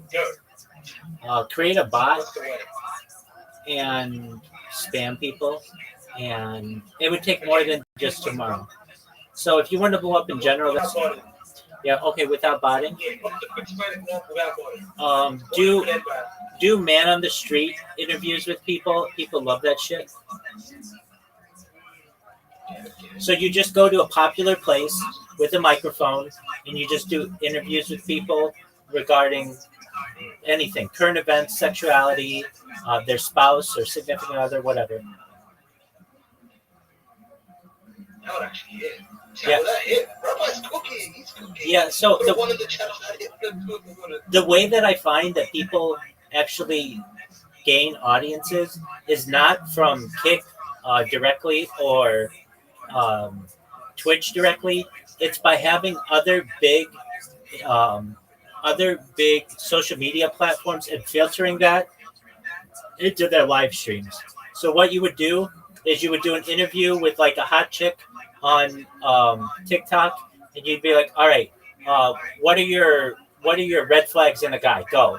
And she'd be like, when he lies or when he cheats or whatever. And like the fact that you have a hot chick is captivating, and you get attention from that. And you can even just pay a model to do it or have a good looking friend to do it. And then you post that on Twitter or you post that on TikTok, and a bunch of people will follow that. Those kind of videos get many, many views. You get a lot of followers from that. And then you filter those people into your Kick stream. Okay. Chad, is that a W? Is that a W? I think it's a W. Anybody you guys think that might be it? All right, Rabbi. Well, this is a great chat. Absolutely, Guido. As long as I keep streaming, I want to keep having these little segments. The Rabbi uses it. Absolutely. So here's what we remember, Guido. When you returned, we had about 2,000 people in the Discord, and we'll see how many are in here the next time you visit. How many do you think? 1,000? It depends how long it'll be, but I know this may sound overly confident, but with this strategy that I have on Twitter, I think I'll go viral before the new year. Damn, you have to hear that. Rabbi is about to take off. This is we're about. What's like our last moments before Rabbi becomes famous. Right? You got him early. All right, Rabbi. This was good fun, man. I'm gonna see you next time. Peace, Guido. Much love. Blessings. Wait, someone asked any streamers, who do you watch? Guido first and foremost. W Vagabond. He streams on a boat. I like X Straight Savage. He is a 420 streamer. I do watch some Aiden Ross. I do watch some Amaranth. I like when she adopted the dogs and she plays video games. She normally looks bored as fuck on her streams though. So I'm not gonna lie, like a lot of times she can be boring. I like there's this like I'm trying not to name guys though. Mostly it's guys that I watch just because most of Kick is guys. So I do you watch Kick streams? For the most part, that's because that's what my bots are on. So I really like Ori. Ori fucking streams huge amounts of time. I really like Lil Scam Live, and I really like. Hold on. This is a great question. I don't want to forget. Okay, so there are some chicks that I like. Violet Brandini, she's cool. Malibu Bailey, she's cool. She and I have played chess online together or via Discord. I like anybody who doesn't kick me out of their Discord, basically. Okay, Oda Block, Mike Smalls Jr. I really like Mike Smalls Jr. He's hilarious. Slumdog, he's great. W Vagabond, Orlando Jet. Love Orlando Jet. You know Orlando. Yeah, and Shafed, he's great. Aiden Ross, cool. Powerland, cool. X Straight Savage, amazing. Shakti G. You know who Shakti G is? I've seen him. Yeah, I've seen him on the front page. Yeah, I love Shakti G. I love Sam Bond. He and I have done an interview. He's a really nice person. Wappy Flanker, he's from Las Vegas. He does a good job. I like um, Demi Sucks. I think she can be interesting. And also Moxie, she can be good. Um, who else do I like in on Kick? Do you know HS? Do I know who? HS6 Um, I'm sure I've seen them. Just one moment. I'm gonna look them. I'm gonna look them up right now. HS Tiki. Yeah, I know Couple. Yeah, HS Tiki. Yeah, okay. Let me look at this person. Just one moment. Okay, I see them.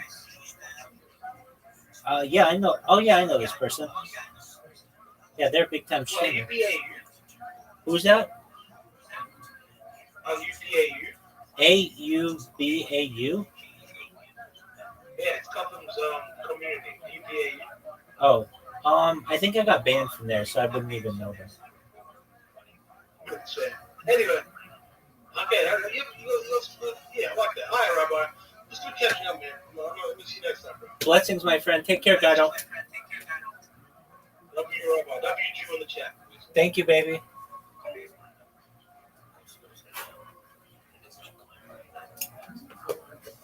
You eat cheese with a spoon? Fuck yeah, baby. Sexiest motherfucker on earth.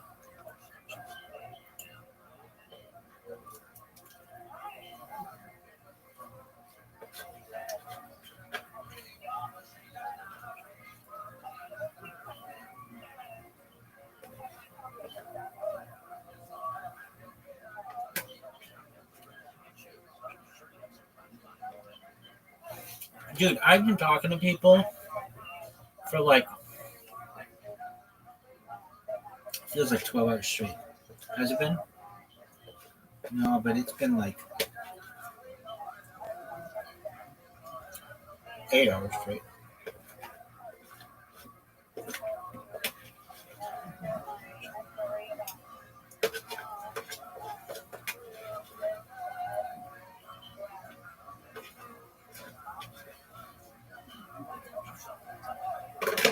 Did you miss Dido? Absolutely.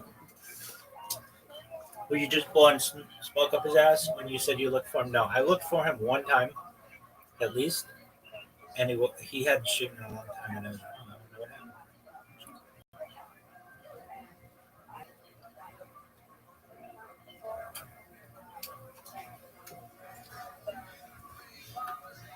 Oi, dog. Fuck.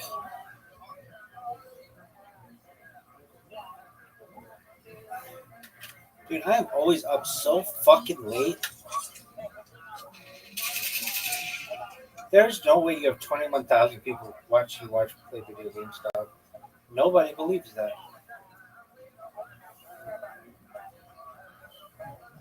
That's like a large rural town, actually. Bullshit.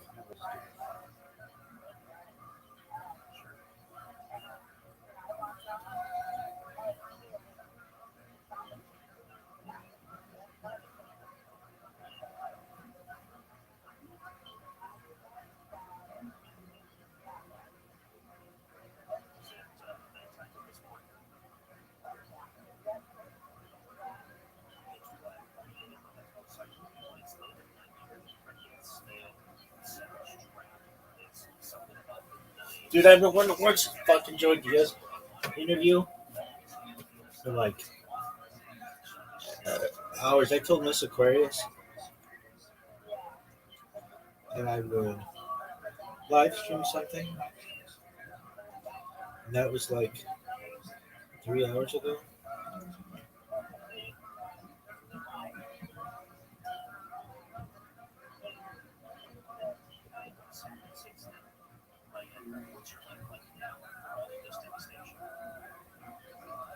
Are you fucking serious?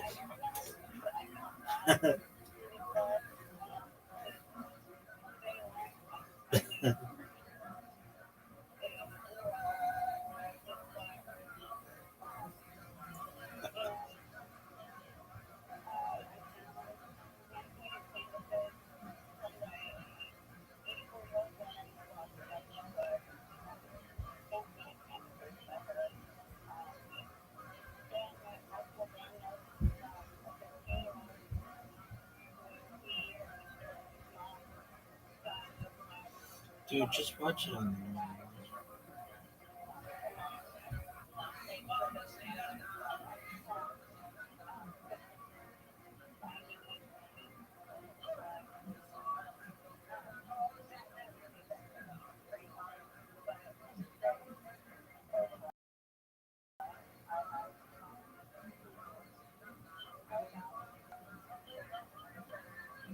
This episode of the Honeydew is brought to you by Tashi, Upstart, and superhero stuff you should know.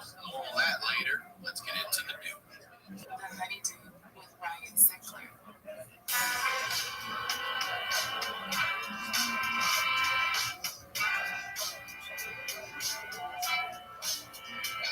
Welcome back to the Honeydew, y'all. We are over here doing it at the Night Pants Studios. I'm Ryan Sickler, as always, RyanSickler.com. Sign up for the email list. Ryan Sickler on all social media. Patreon, get over to the Patreon. Sign up for the Honeydew. Yo, dog, no one gives a fuck. Submit at honeydewpodcast@gmail.com. Had some crazy stories you guys are sharing. It's been a lot of fun. Also, make sure you subscribe to the YouTube channel as well. And the honeydewpodcast.com is the website. It's where you find all the social media links. Follow along there. Dog, shut the fuck up. We know how to use the internet. Nation. I can't thank y'all enough. You guys are killing it out there. You look good too. God damn it, it's good merch. I know it's good merch. It's good merch. You guys tell me it's good merch. And if you live in LA, I always mention I got the love for the Santa Monica Music Center here where I record. They have online classes. You can get them from real Los Angeles musicians. All right, so go to SantaMonicaMusic.com. Use the code Honeydew. They will waive the registration fee and give you a free lesson when you sign up for a package. Now that all the business is out of the way, you know what we do over here? We highlight the lowlights. I always say these are the stories behind the storytellers. And ladies and gentlemen, it is great to have back. First time here in the Night Pants Studios. Ladies and gentlemen, Joe. Yeah, all right. You look good, God. Association has no beef for this. None. Before I get into my thing, number one, I want to thank Jimmy Seafood. The more fucking straight up gangsters. John Menadaka, shout Good out to Podcast Jimmy Seafood. Association. They stepped to the pit. I had the crab cakes yesterday. Yeah, you gotta help out. You know, we're trying to do something somewhere. I ordered a couple crab cakes. Let's go get 2 boxes. So I want to thank you. You know, you gotta go to Jimmy Seafood. Yeah, they do free Shout out to donations. Jimmy Seafood.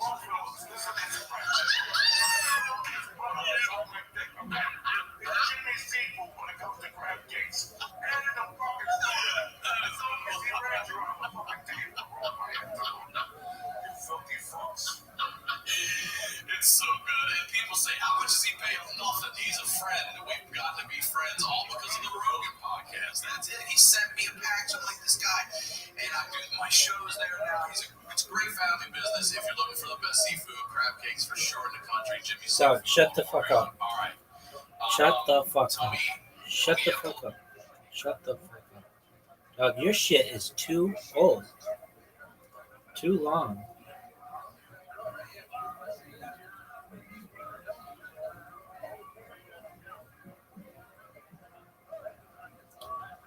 Yo, dog.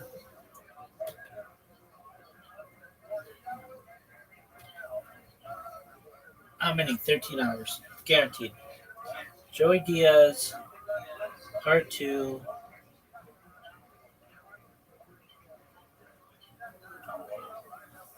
$12.31. Yo. Part 2, Honeydew.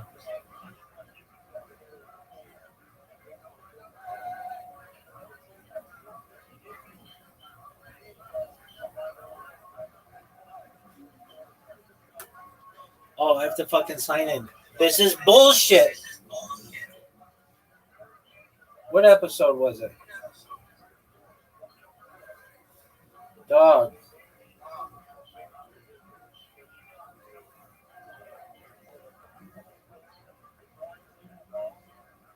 Dog, I'm not signing in. Signing in is for bitches.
Oh, hold on.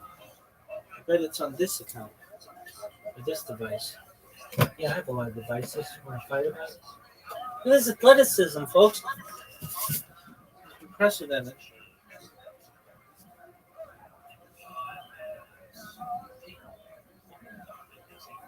Who you be with?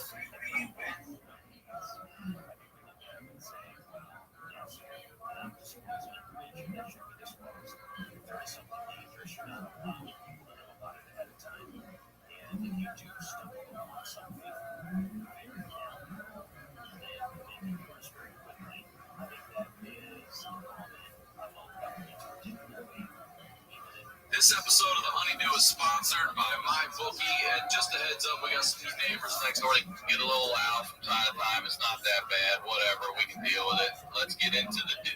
You're watching The Honeydew with Ryan Zickler at your mom's house. What?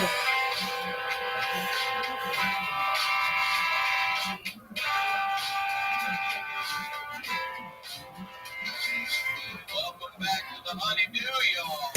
Yo, dog. Oh, fuck. What is this bullshit? Hey, Rabbi, I heard you could get me in the new Bible. Oh, no. Hey, Rabbi. Can I get my own book? Can I be like Ruth? Baby, I don't want to be like some stupid ass bitch like Sarah. I want to be like Ruth.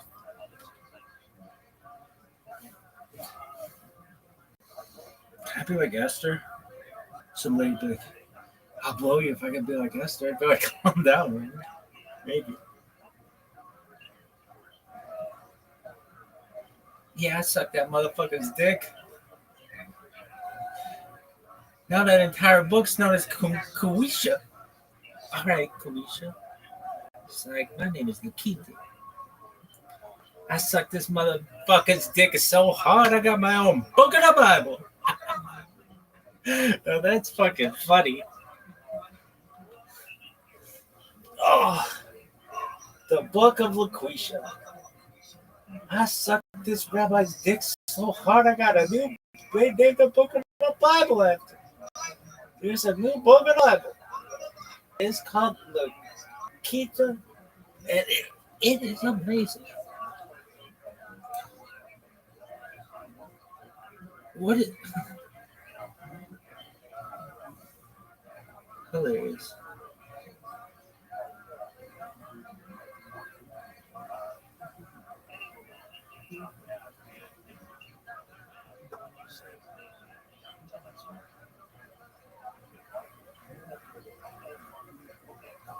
Who you be with?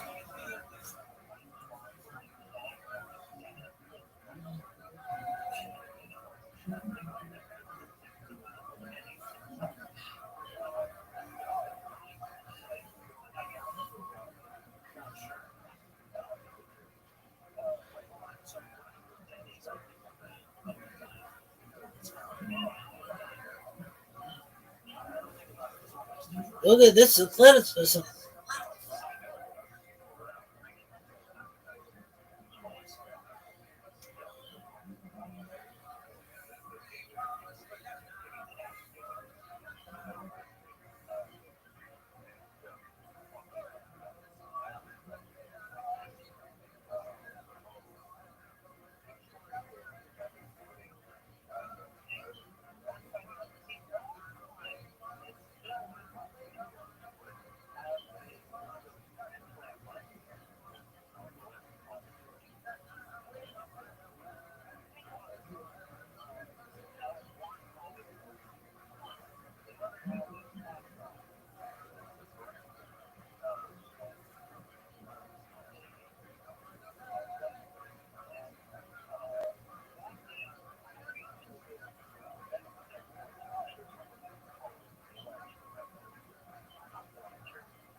Who you be with?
Are you fucking serious?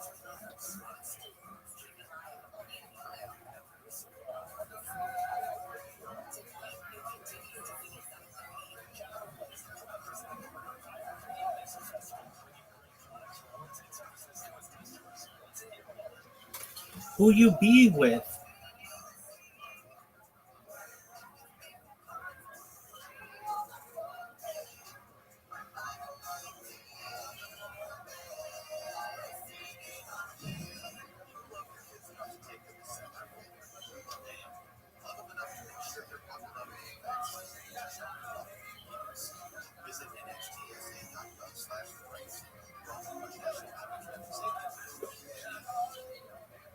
Bye-bye. Good morning, Miss Aquarius. How are you? Good morning. I'm good. How are you? I'm lovely. I've been talking to people for like 8 hours straight. You know that girl who was in here? I have not stopped talking with people since that person. No, that's good. Most certainly. And people from all over the world. I had that girl, I don't know where she was from. Then I had a friend from England. Then I had a friend from Israel. Then I had a friend from England came back. Then I had a friend from I don't know where they were from, and then just had a friend from uh, Australia who's not Zoot. Okay. And now I've got you. Okay. You ready to take on the day? Yeah. Yeah, ready to take on the day. Hit it hard, girl. And God willing, we'll play tonight. Thank you again for being so sweet and understanding that I was talking to that person. And It's okay. I was tired and I had to go take my. You was talking about how I was taking my shower. excellent. Alrighty. Have a wonderful day. And God willing. Alright, I'll be back later. If I take a nap, I'll be back later, okay? Sounds like a plan, ma'am. Take care. Alright. Me too. Thank you.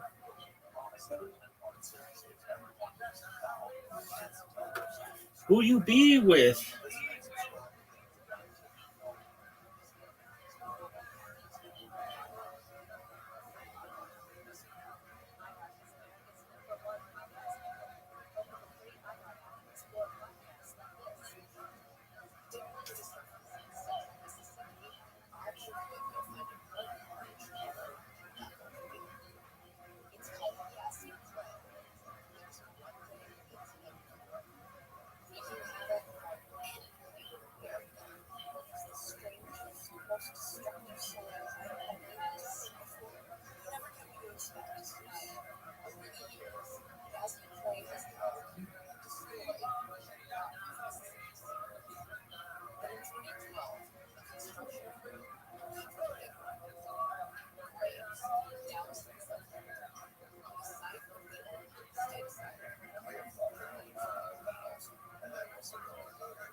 Another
sold out show, man. You guys were fantastic. I love all of you. Came out, had a great weekend there with you guys. Our boy Josh Potter will be there Baltimore in, I believe, November. Go check him out there as well. For everything honeydew related, honeydewpodcast.com. That's where the merch is, everything you want to know is there. And Yes. as I always say, thank you to everyone for all the support, the messages, the emails. I really appreciate it. I enjoy doing this every week. And if you're new to the show, I always say the stories behind the storyteller. Today's storyteller is, he's a legend. He's a legend. Ladies and gentlemen, welcome back to the Honeydew. Mr. Joey Diaz. I know right where we're going to pick up. Because by age 9, you had already seen dead bodies. You'd already tried to get your mom's friend to blow you and then wanted to beat her ass for not giving you your money back. You've lived an eventful childhood. We're going to pick up from there. But before we do, please promote whatever you would like. Chicago Theater, next Friday night, the 27th, with D. Del Rey and Kate Quigley. We're taking over that fucking city. We fly in fucking Thursday, ready to rock. Steaks, beef sandwiches. Fucking beef sandwich, the nice one, sausage in the middle. I'm going deep. I mean, baby ass, but I've been eating my darling parsley pills to clean out the arteries. They can get the arteries. No late night eating. I watched fucking Autopsy with Jalen Gandolfini last night. And I learned something. We have a big meal. The first 2 hours after a big meal, bigger. You have a big higher risk of getting coronavirus. Really? Yeah. 2 hours after a big meal. Because just all this fat cholesterol gets released in shit. And it's funny, like, I don't even eat it. Like, I like eating meat, but I don't eat meat at night. Because it's just too much digestion. I just saw that last night. People out there know that is the honeydew is also educational. Well, thank you for coming back. It's always a pleasure to have you on here. So last time you were on, we went to age 9. So let's just pick up at age 10. Where are you in life? And we can move forward from there. Age, I was thinking about this on the way up here. I had 2 homes at age 9. I had 2 lots. I had 3 lots. I was a kid on 88th Street, and then I was a kid on 48th Street. So on 88th Street, I had to be more reserved. Who was on 88? Mom, dad, stepdad. I had a rage because I had picked up nursing at the moment. I had to pick up the whole back of moms. my kids, when you're an immigrant, kids don't date you. Fucking nice word. They teach you something like this, pull my hair, they'll teach you something useful. Abe Lincoln, he really liked George Washington. They all the curse words first. So I went fucking nuts those first couple years. Cocksucker, motherfucker. I was going nuts. So I had to get more reserved. I acted like myself. But then when I went to 148th Street, I had to play like that. And then we just hung up there. I lived like that. I had my godmother and stuff.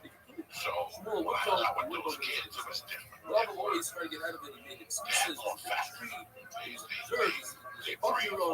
When they were young kids, and they were always shaking down the I know 148th Street was their neighborhood. Everybody on that block knew that they washed their windows. They pulled out their garbage. These kids were dirty. You know, like when you give your parents give you $1, go out and lunch. These guys went out with them. They were nice little families. Whether you were Irish, Puerto Rican, black, they had a bunch of kids like the 70s. So, he said nothing. So they had to make whatever. Like he wants, like I was going to sleep for a couple weeks. And I remember that there was 4 kids. And they're like, what are we going to eat? And they're like, we're going to eat this. We're going to rob the hot dog company. And, you know, like that was your option. You know, you could either fucking rob this dude or rob the hot dog man. Nah, we robbed the hot dog man 2 weeks ago. Like, you know, shit like that. Those are those kids. And what about the light? I learned a lot. It got me like I tell a joke. Not really a joke, it's the truth. One of my scams, I used to be a nerd. I was so insecure as a child. So I played with models. My whole life was spent with models. Planes, cars, Spider-Man, original, not Snap. Yeah, fucking before they realized it in the aisle. Before people was in the aisle. And underneath on 148th was a copy shop, you know, stamp collectors, coins and shit. And he had he sold glue and models, like a little area where, you know, we would bring this to all. I don't know what his name was. When he did Silver Surfer, when he get the Manhattan floor, you know, we put ships together, there was other nerdy kids, and we became a rock team and shit. When I go to fucking get model glue, like when we first got to 48th Street, there was always this guy from the place they do it. Something that's doing business, place means a whole bunch of go in there, buy me some glue. Really? Yeah, he would buy me a tube of glue. All this scumbag. I'm a nice kid. I'm trying to be nice. I'm going to be sensitive. So I'm like, okay, you know, what's a quarter for a glue? So it's like every other fucking day, every time. Because we just go in there and look at models, like his kids, and go, that's the next model. You know, I got to get and we get in the tube, like, look like A and B, oh yeah, everything. Yeah. You know, you probably like my house, exactly right. So what, you would get this fucking tube and then you shoot the next day and like 2 days later. So he's giving that whole talk locked up. And his name was Charlie. We became friends after about 3 weeks. One night started hanging out with the other Spanish, not Spanish kids, every nationality. They would go, fuck you, Charlie. They would come from away with Charlie. Charlie's this guy who walks over those models. Just like me, I bet you don't have one model. So yeah. I'm sticking up with Charlie. Right, I'm sticking up with Charlie. Charlie's a good guy. And everything Charlie's switching. So finally, the owner of the place goes, don't get that guy glue no more. He came to me and said, don't buy that fucking guy glue no more. I'm like, why not? Because that fucking guy snorts glue. And I'm like, what do you mean? I knew people smoked pot. I'd seen my mother do blunts of coke and her friends. People drank. I wasn't into pills. I didn't know anything about pills. Like crazy. And you'd already seen so much. I didn't see it, but I had seen it. Yeah. So I'm like, glue? Right. Well, I didn't believe it. So this went on for about 3 more weeks. And then one day I'm like, wait a second. Why am I all these kids watching this? This is a big move. Because I already know how to work people. Like I could bar before this is Charlie's story. fucking. So one day I look at Charlie, I'm like, wait a second. Discussing the subject of Urban Pesach, which the Gemara just derived from elements. Machloikas, how much of the 10 cents was a big profit. Nah, it's 1959, 10 cents was 50 cents, you know, right? You could buy fucking 2 packs of gum or whatever. I don't even know. I just knew I marked it up. So, who the fuck is great for him? You know, you hear more stories about my father. He was in Vietnam. He had been hurt in Vietnam. He got hit with a missile or something like that. And they sent him back. But he was a little funny. I'm like, this guy don't look right, but he's a nice guy. So, I went to my mother one day. And I go, Mom, like a guy like this big. I don't even know if I went to my mother for that one. I just had the money. So I asked the fucking guy, I go, how much for all? don't say that They go, I'll sell you a loaf for whatever, $8 or something. I gave $8. And I just go in my pocket. Every time I see Charlie, I'd sell him gold. Now I know he's snorting gold. I didn't know nothing about it. 5 months later, one of my jobs, I stayed with my godmother, was to help her take the garbage out of the building. She owned 3 buildings, so on. A couple nights a week, I would have to pull the garbage out. In this basement area, the rats would scatter. It was fucking annoying. And it was a little, maybe 6 feet wide, and maybe like 15 feet. It was like a little bomb shelter, but it had a door. It was a 10-inch one end. One of the garbage cans, the big garbage in, and I would pull out the garbage cans. One night, it's got to be 8 o'clock, and it gets hot. My godfather's godmother's husband's name was Raul. Me and Raul would stay up at night and watch fucking TV and the same, cool shit. And I went to the garbage cans, and as I'm pulling this, it's Charlie. There's Charlie sitting there with a bag, just going, and he saw me, and I'm like, Charlie, what the fuck are you doing? And he got up, and he went to fling the fucking bag. He had glue on his hand, so the bag stuck in his hand. So he's trying to get rid of the bag. I'm like, Charlie, what the fuck are you doing in the hallway? I'm like a little kid, and I'm like, you motherfucker, you don't build no fucking mouth. Like, I believed in it. Like, I fought for you for fucking months. I'm at home thinking you're building models, and this is what you do to me. You dirty motherfucker. So from that time on, he was Sticky Charlie, right? So he was I broke it down. The reason why I wouldn't see him in that boxes because Sticky Charlie got a check at the beginning of the month. Like on the 5th of the governor for being half the time. And then he would get glue, and he lived in his mother's basement. That place where he lived, magically, years later became like a fucking popular street for marijuana. On 48th Street between Broadway and Amsterdam. In the fucking late 70s, they had 2 types of weed on that block.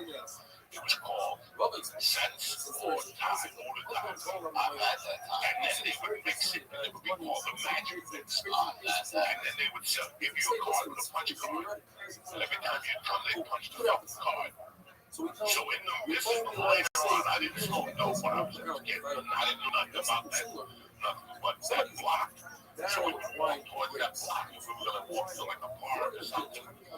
And one day, some kids like that Sticky Charlie's house. So Sticky Charlie was in his mother's house. But there was like a basement, and Sticky Charlie lived down there. So what they would tell me is that Sticky Charlie would get this check from the government. He would get like 10 tubes of glue. However, he was stuck up on glue and go over to the house. And there was a crack hose there. There were glue hose. He had a couple of glue hose. And he would be down there listening to like black music, snorting glue with the hose. It was crazy. And then when the money would finish, the glue hose would disappear, right? So he'd be walking around all fucking lonely. So we called him Sticky Charlie. But everybody had their own personal family. Like Nelson, there was this one family, this is Danielle, they were like 9 kids. They lived in a one-bedroom apartment. They had a fan. I would go in their house or something. You know how bad I would feel. I had names. They were carpeting and TV in my room. They were 9 on a apartment. So all this shit had a fucking work, Jack. So I know Nelson, those days you deliver for the pharmacy, like walking the books. It was like painting. You just a young kid, you just make deliveries for the pharmacy. Our job was to go to business owners, take the garbage out. It was like a blue shop or a marketing place. It was like a bodega. Our job was to take the garbage out, sweep the front of their businesses, and clean down their windows, and they would give us like $1 a day. So every day we started to pay like maybe $4. Right. And then we'd get us hot dogs or barbecue beef sandwiches and all that shit. But those kids were wild. They got into fist fights. They knew about fucking knives. So I bought a fucking knife from them one day. It's called the 007. Look it up real quick. It's a huge knife from the 70s. Is it like that survival knife that got popular? Not Rambo. Yeah, not Rambo. Like, look at it. It's a 007. Look at the size of that thing. So think of being 8 years old. 9 years old. An adult. And that's what I had. I would buy special painter's pants so I could put the knife in the side pocket of the painter's pants. Okay, because that's how these kids ran. They were looking at staff motherfuckers. They protected their block. They lived and died for 140 this way before gangs or sex or this is just 7 or 8 kids that lived on 148th Street. If we went to 149th Street, 149th had their own kids. So either we would die with them or we were at war with them. So everybody knew you had your own turf. So we were on 148th, Broadway, Amsterdam. That was our little turf. We helped out the dry cleaner, the pharmacy. There was a movie theater on 47th Street in Broadway called Top End. We never paid to go to the movies. Like crime don't pay. Like we used to just walk in there like we're not paying it. I was burning the joint down. And we were like from the ages of 7 to like 10. And we're like crime don't pay. Like we're going into the movie theater. So my life up there was completely different. Such a different angle. Shabbos Daf Kuf Ches. This week's Mishpacha magazine has a 4-page write-up about from official catering in Baltimore. He watches our share every single day on Zoom. He's a big supporter of the share. And he writes in the beginning of the article, it says that he contributes a big part of what he's doing here, galvanized by an important life lesson he learned during Eli Stefanski's popular 8-minute daf shir on Brachos 53. He's referring to our regular shir. It was a beautiful life lesson. You could look it up, Brachos Daf Nun Gimel, at minute 42. So, way to go, Reb Official. Talking about life lessons, today's daf is one of the most fascinating dafim shots with so many different life lessons. The Gemara starts off with the famous machlokes: how many meals are you mechuyev to eat on Shabbos? Chachamim say 3. Rabbi Chidka says 4. From our Mishnah's mashma that it's 3. There's a Mishnah that says that if you only have 2 meals to your name, the person is very poor, he shouldn't take from the tamchui, which is the daily tzedakah. If he has 14 meals, that means 2 meals per day. 2 times 7, 14 meals. He has enough for a week. He shouldn't take from the weekly tzedakah. The issue is that on Shabbos you need at least 3 meals. So it should be 15 meals or 16 meals according to Rabbi Chidka. We must say like Rabbi Kiva. Rabbi Kiva has the concept Asi Shabbat V'chol Dal Titztaref L'Briyos. It's better not take from tzedakah and not have 3 meals on Shabbos. So there's a Mishnah that says that if a poor person is traveling, you must give him at least a kikor b'punya, and it's a weight of a bread and enough for a bed and a pillow. And then it says for Shabbos you give him 3 meals, not 4 meals like Rabbi Chidka. Rabbi Chidka must say that we're talking about a situation where he comes with a meal, and when he leaves, you're going to give him an extra meal. Tzedel l'derech. You're permitted to wash dishes on Friday night because you need those dishes Shabbos morning. You're permitted to wash Shabbos morning because you need it for the afternoon. But you're not allowed to wash dishes when it's for after Shabbos. And here starts the agat of the sugya. If you keep and you are very careful about the shalish sudas, the 3 meals on Shabbos, you'll be saved for the shalish peranias, Chavi Mashiach, Gehenim, and the Melchama Gagomar. If you're ma'anik Shabbos, meaning you delight in Shabbos, and the Gemara is going to explain what that means. They give you nachla belinat tzarim, heritage without boundaries. As it says in the pasuk, Osi Sanagal Hashem, and later on it says nachlas Yaakov. Look at the nachla of Yaakov, not Avram Yitzchak. Yaakov was promised perhaps the Yom of the Kedma. Says Rav Nachman, you'll be saved Meshibut Golyos, from the oppression of Golos. Rav says they'll give you anything your heart desires. What does it mean to be Ma'anik Shabbos? In those days, it was what beautiful dishes of beet dish, or large fish with garlic, every generation and every place with their own food, with their Ma'anik. And if a person can't afford it, even if he makes one small dish of Kasset HaHarsana, the Kavod Shabbos, that is his Onik Shabbos. Rebbe Yochanan says, if a person keeps Shabbos, Kihil Chasai, with all the proper halachas, even if he did have a desire like in the generation of Enosh, they'll forgive him, as it says, Ashrei Enosh. And it says, Kados Mechalaloi, we don't read it Mechalaloi, but Machul Loi. The famous Gemara, if Klal Yisrael would have kept the very first Shabbos, then the nations wouldn't be able to rule over them. Reb Shimon Bar Yochai says, if they would have kept 2 Shabbosim, they would have been redeemed immediately. The Gemara says, brings Rabbi Yossi 7 different things that Rabbi Yossi says he wishes he'll be part of in Gan Eden. He wishes he'll be from those who eat Shalish Sudos. He wishes that he'll be from those who finish Hallel every day. Now, it's also to say Hallel every day. What he meant to say is the 2 Mizmarim and Psuk Zimra, Hallelu Hashem and Hashemayim, and Hallelu Keil B'Kodshai. Rabbi Yochanan says there's a great mitzvah to daven Shachris with the nates as the sun comes up, and to daven Mincha as the sun goes down. Says Rabbi Yossi, I wish I could be from those people. He says, I wish I could be from those who die from intestinal disease. It's Yisur Mechaprim. It gives forgiveness to the Averis. He wishes he could die as he's performing a mitzvah, and he wishes he could be from those who accept Shabbos early and let Shabbos out late. He wishes he could be from those who bring people into the Beis HaMedrash rather from those who bang on the beam and say, time to stop, it's lunchtime. He wishes he could be from those who collect from other people money to give out the tzedakah rather than to be from those who give out the tzedakah, because you can great trouble by making mistakes and giving tzedakah to the wrong people. He wishes he could be those who are accused falsely. Like Rav Papa said, I was accused falsely and it wasn't right. It turned out to be wrong. Some explained that Rav Papa almost fell off a ladder, and he asked, why did he have a brush with death? And he said, perhaps he didn't give tzedakah to Haniyim. And he said, that's wrong. Or the famous story where a guy said, please sit down on the bed, and he refused to sit, and later on they found a dead baby under the bed, but nevertheless they accused him of killing the baby and had to run away.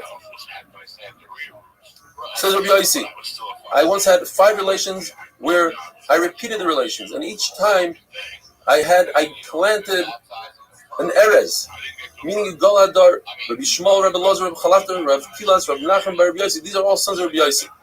Taisus explains the famous explanation that he meant that he had 5 Yavamas. In other words, 5 of his brothers died, and he had to be miyabim 5 sister-in-laws, and he was only miyabim each one once, and he had 5 sons. And he says, and it's not recommended to do this today and to say this to your wife, but he says, I never called my wife, I always called her a house. What he means to say is that the wife is the main part of the house. She's the keres habayis. He never called his ox an ox. He called his ox a field. I never looked at my bris milah. So why wasn't he called Kadosh, like Rabbeinu HaKadosh? Because Rabbeinu Rebbe, Rabbi Yehuda Nasi, the author of the Mishnah, not only did he not look at the bris, but he also didn't put his hands below his belt ever. Says Rabbi Yossi, I used to get dressed with such sneers that the ceiling is never seeing the inside of my shirt. I never contradicted my friends. So if my friends told me, get up and duchen, be a kain, even though I'm not a kain, I would get up and duchen. In Lashon Hara, if you say something that can be explained in 2 ways, and you say it in front of that person that you're saying it about, that proves that you're not saying Lashon Hara. So Rabbi Yossi, I never said something that I had to take it back. Gemara says, there were different Amoraim that said, I excelled in a certain mitzvah, and that should be my sechar. Like Rabbi Nachman said, I excelled in 3 meals on Shabbos. Rabbi Yehuda said, I excelled in Iyun Tefillah, having Kavanah by davening. Rabbi Huna Berei, Rabbi Shua said, I never went Daled Amos without a head covering. Rav Shesha said, I was extremely careful with tefillin. Rabbi Nachman said, I was extremely careful with tzitzis. Rabbi said, Rabbi was very careful with tzitzis to the point where he was once on a ladder and one of the strings ripped. He refused to move until he was able to replace the strings. Abayi was very careful that he'd make siyum for different Talmidei Chachamim that finish Masechtas. Have a wonderful day.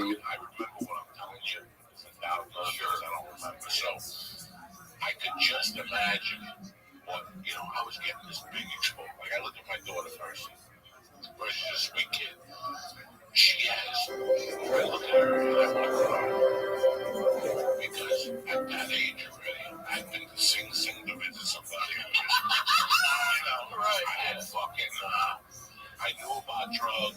Shabbos Daf Kuf Yutes. Today's email comes to us from Tzvi Fine, a very inspiring email.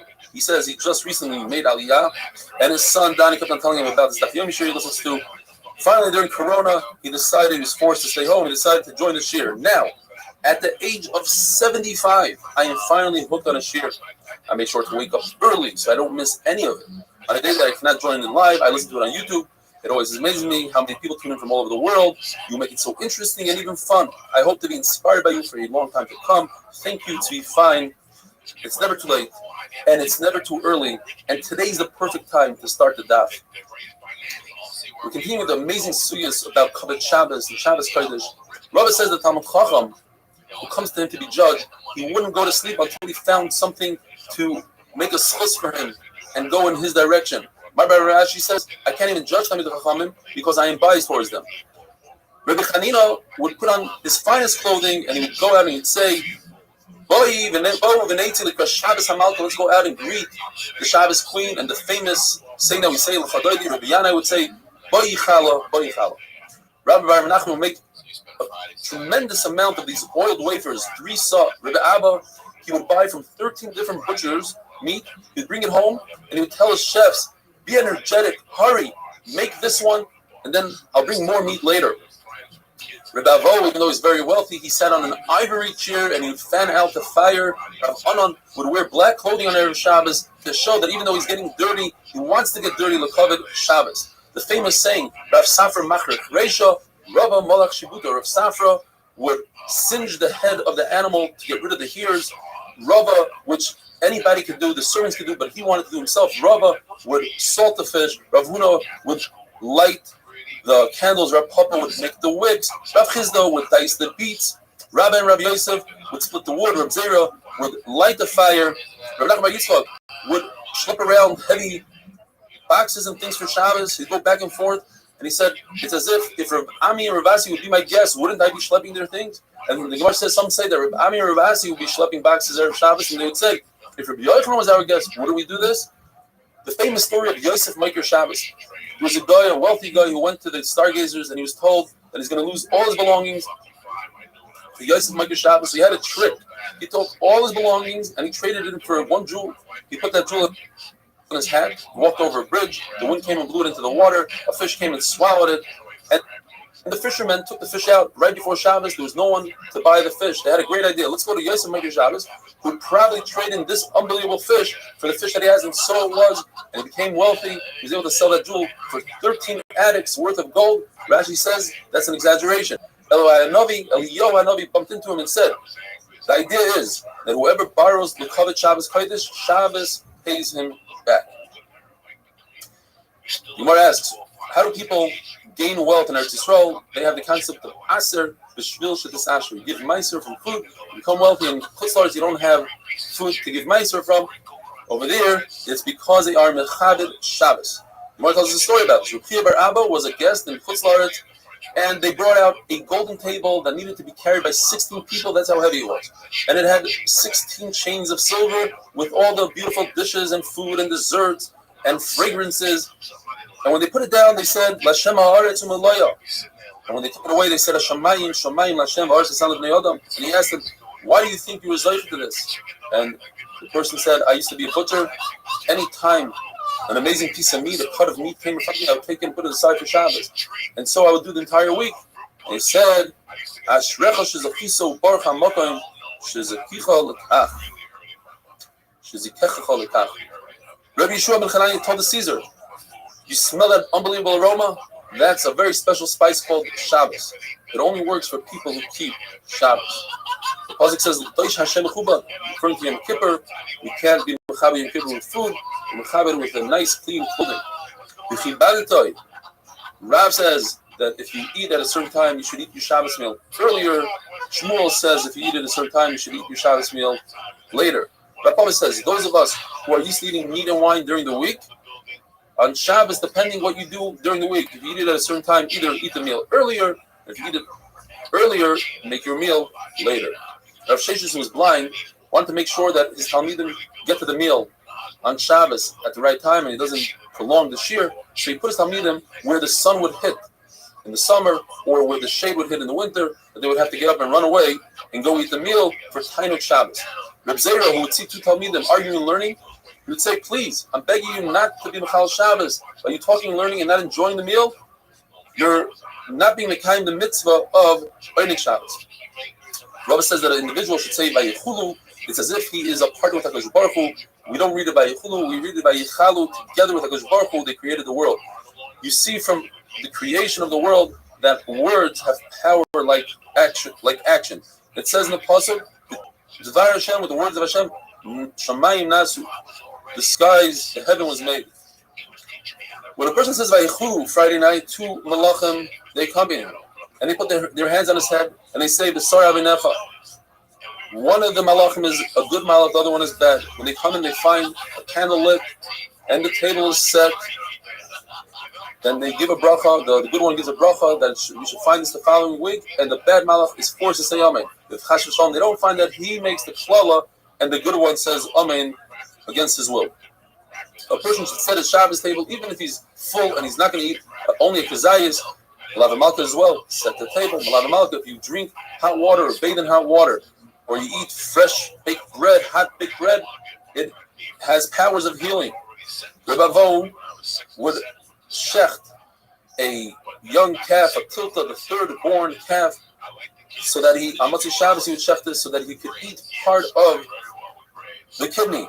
So his son Avimi, when he grew older, he said, I don't understand, why didn't you just use the one that you use for Shabbos? Erev Shabbos, save the kidney for Motzei Shabbos. So he tried it out, and he put the one animal that he was supposed to shecht on Motzei Shabbos, he left it alive. And on Shabbos, a lion came and ate that animal. They didn't gain anything.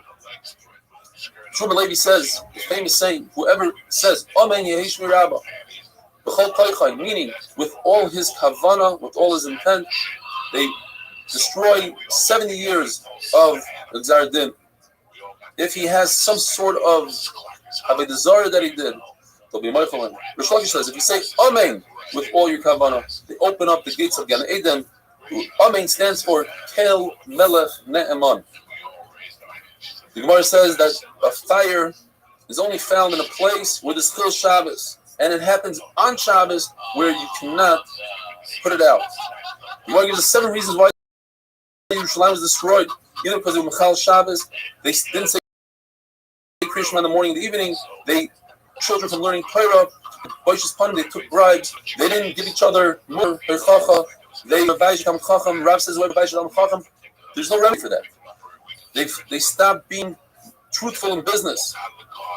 Al Tegu ben Mashiach, don't touch my anointed one, means the children that learn Torah, Ubenavia Al Torah, is referring to Talmidei Chachamim. The world only exists because of the Torah that children learn, and Abaye says that the Torah of adults doesn't compare to the Torah of the younger ones. Having a wonderful day.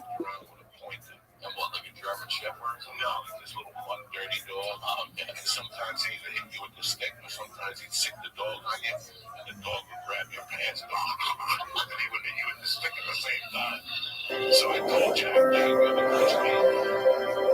I messed up probably in 3 weeks to knock the phone. 3 weeks?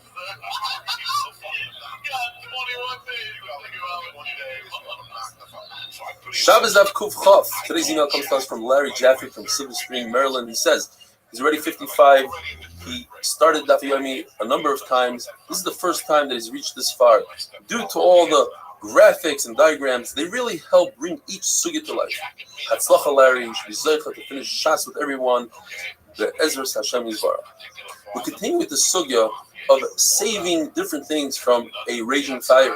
Says the Mishnah, you can save even 100 meals if they are in a basket, or an entire barrel of wine, or a whole cake of figs. And the question is, why is this any different than the Mishnah we had a number of days ago, where you could save only 3 meals?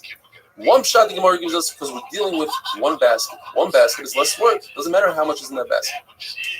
If so, if you have an open blanket and you take smaller baskets and pour it into that open blanket, since you're only removing one blanket worth, that would be 100% mutter, even though it's more than 3 baskets worth. We see something similar. If you have a barrel of wine that has a hole in it and it's dripping, you're allowed to take another barrel, put it underneath, and catch as much wine as you want. It's not limited to 3 meals.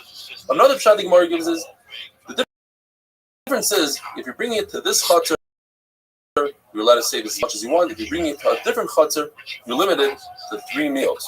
Says the Mishnah, you're allowed to call in for help and tell them, save the food for yourselves. Now, if they were smart about it, they'd give back the food and charge that person for their time. Rav Chisda says we're talking about Hasidim who don't want to take advantage of someone's misfortune. Yes, he was mafkir everything, but he had no choice. He was forced to. So Hasidim don't want to take advantage of that. Says Rava, if there were such Hasidim, they wouldn't take money for working on Shabbos.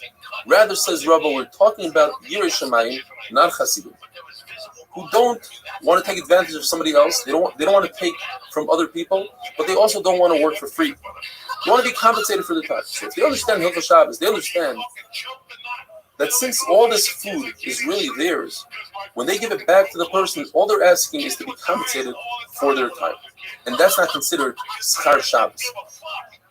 The Mishnah tells us that in order to save food, it has to be into a chutzner that has a proper eruv. The Beseir says, over here, Chacham or Mekel said it doesn't have to be a proper eruv. You could save different items that you have, not necessarily food. And when it comes to clothing, you put on as many of the clothing you have. You can put on 5 coats, 10 pants, walk outside, undress, go back in, and keep on doing this. But Yossi says no. You are limited to 18 clothing that were standard in those days, and only one time. Now, what are these clothing? The Gemara says it's an outer coat, an inner coat, a belt, a shirt, a robe, a vest, socks, the garters that hold up the socks, 2 shoes, atilios, a robe, like a mask, or a mask, another type of belt, a hat, and even a scarf that goes around the neck, and people would clean off their mouth and their eyes with it. Says the Mishnah, Reb Shimon ben Nanas holds of the concept that you're allowed to do gram kibul, causing at a later stage the fire to be extinguished, like by filling up a jar with water, and when the fire reaches that jar, it explodes, and the water puts out the flame. You're not doing it deliberate right now. It's at a different stage. Gram kibul. Therefore, he also says, if, let's say a dresser is ignited, there's a flame on a dresser, shida table middle, you can take a piece of leather and put it on the other side, and when it reaches it, it singes the leather, the fire doesn't continue. According to Reb Shimon ben Nanas, Rav says, I hold that if there's a fire that's on a piece of garment, you're allowed to pour a liquid on the other part of the garment, and when the fire gets there, it'll extinguish itself. Rabbi Yossi holds gram kibul is also. You're not allowed to cause that at a later stage a vessel will explode or whatever it is, even though the pasuk says the word asiya, doing, and this is not doing, this is at a later stage. This is the concept that we have throughout the whole parak. Adam ba'olam hamayna. A person acts irrationally when it comes to saving his property, and he might come to extinguish the flame. Therefore, we limit him. If a person puts a candle on top of a plank of wood, deliberately, that plank of wood becomes a basis to the candle, and therefore it's asur on Shabbos to move that plank of wood. Even just to shake off the candle would be asur. If you forgot it there, then you are permitted to shake the wood so the candle falls on the ground, even if the candle is lit. The candle might continue burning on the floor. It might extinguish itself, but it's not 100%, and therefore it's mutter. The Brisa says you're allowed to open up a door. According to Rashi, there's a candle right by the door. According to Tosfos, the candle is on the door itself. And if the flame goes out from the wind, then it went out. If not, not. Rav cursed those who did so, and he said, even according to him that holds dover she'enim miskad mutter, you didn't have any intent for the flame to go out. But in this case, since it's going to go out, that's the situation. And even Reb Shimon admits that in the case that 100% is going to go out, it is awesome.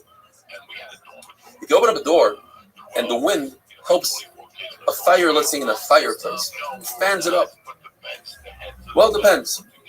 If it's one of these fires, one of these winds that's a common wind, then according to Rabbi Yehuda, it's mutter. According to Abaya, we have to be geyser that it's asur, because if it's a wind that's uncommon, that's asur. So we have to make all winds asur. We have to explain in Brisa and say that this Brisa has no Rabbanan and it's only Rabbi Yossi. And that is, the Brisa says, if you build a wall out of vessels that don't contain any water are not going to explode, for instance, a vessel made out of metal, or even earthenware that comes from different places that are very strong, from Shichin, from Chananya, then it's okay. Very interesting sugya. If a person has Hashem's name written with ink on his body, well, halacha number one is you're not allowed to stand unclothed in front of Hashem's name. So we have to make sure that it's covered. You're not allowed to go into the bathroom with Hashem's name. And you're certainly not allowed to erase Hashem's name deliberately. However, you're allowed to go into a mikvah, you're allowed to go into a bath, as long as you don't rub the name off and it comes off by itself. That's called a grama, and that would be mutter. Even according to Rabbi Yossi, because it says in the pasuk Leisasun, you're not allowed to do so deliberately, but bigrama, it's mutter. If a person has a tefillah shel mitzvah, let's say he's a zav, and he has to go to the mikvah. Since you're not allowed to stand unclothed with Hashem's name, he must put something on it, such as a bandage, a reed, but he has to make sure that it's loose, that the water can get through, so that the bandage doesn't create a chatzitza. Don't cover it with your hands, because you might forget that you're covering something, you'll take your hand off and expose Hashem's name. Now, what if a person doesn't have something to cover his name? According to Chachamim, that Tvila Bismano, to go to the mikvah when the time comes, is a mitzvah and you must go right away.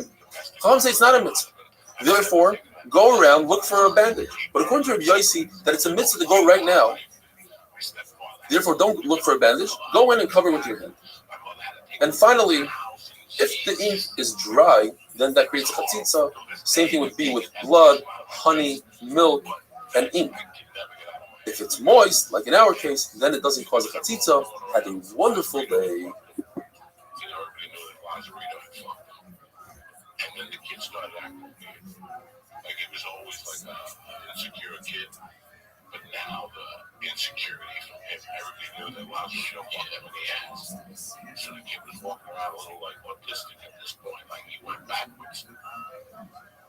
So I don't know, from my roots on 148th Street, I learned that those kids had over 88th Street. What is that thing? You could not touch one of us. Shabbos Daf Kuf Chav Aleph. Today's email comes to us from Yisrael. We only had money for one sandwich. We broke that sandwich 6 ways.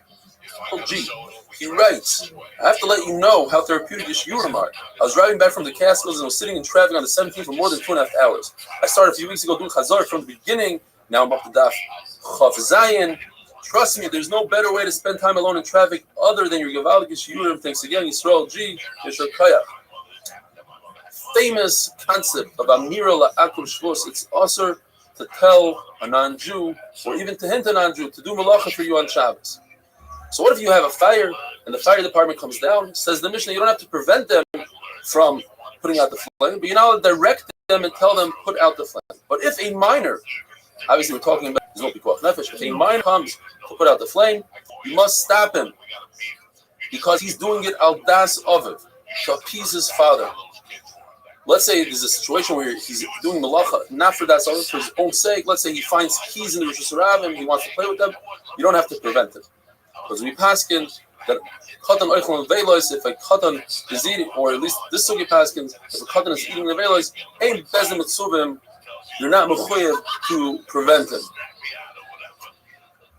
The Gemara tells us that there was a fire in the yard of Yosef ben Simai, and the guy came to put it out. His friends, the Roman friends that he had in the government, and he said, no, please don't put it out. It's Shabbos today. And the Gemara tells us he paid them very nicely. And a nace happened that rain came and put out the fire. Chacham said he didn't have to do so. As we learned in the Mishnah, if a guy comes, you don't have to prevent it. Rabbani says that when it comes to a fire, or any loss for that matter, you can announce and let it be known that whoever helps you is not going to lose. They will be compensated. If you don't say so, you say it, you won't lose. And that's the halacha, but you cannot prove it from our Mishnah. Says the Mishnah, you could take a bowl, flip it over, and put it over a lit candle so it doesn't cause damage, over waste. The Gemara is going to explain, we're talking about chicken waste, which is muktzah, so that a child shouldn't come and touch it. And over, you can take a bowl, flip it over, and put it over and trap a scorpion. The Gemara says that according to Rabbi Yochanan ben Zakkai, he saw somebody do so, trap a scorpion. He said, I'm afraid that he might be chayav achatos. Even though it's malach shen tzrichim l'kufa, Rabbi Yochanan ben Zakkai holds like Rabbi Yehuda chayav. What it does is a story that Rav Oven gave a couch to 2 out of 3 guests, to Rav Yehuda, to Rav Yirmiyah, but not to Rav Chanan, the son of Rav. And Rav Chanan took exception to that.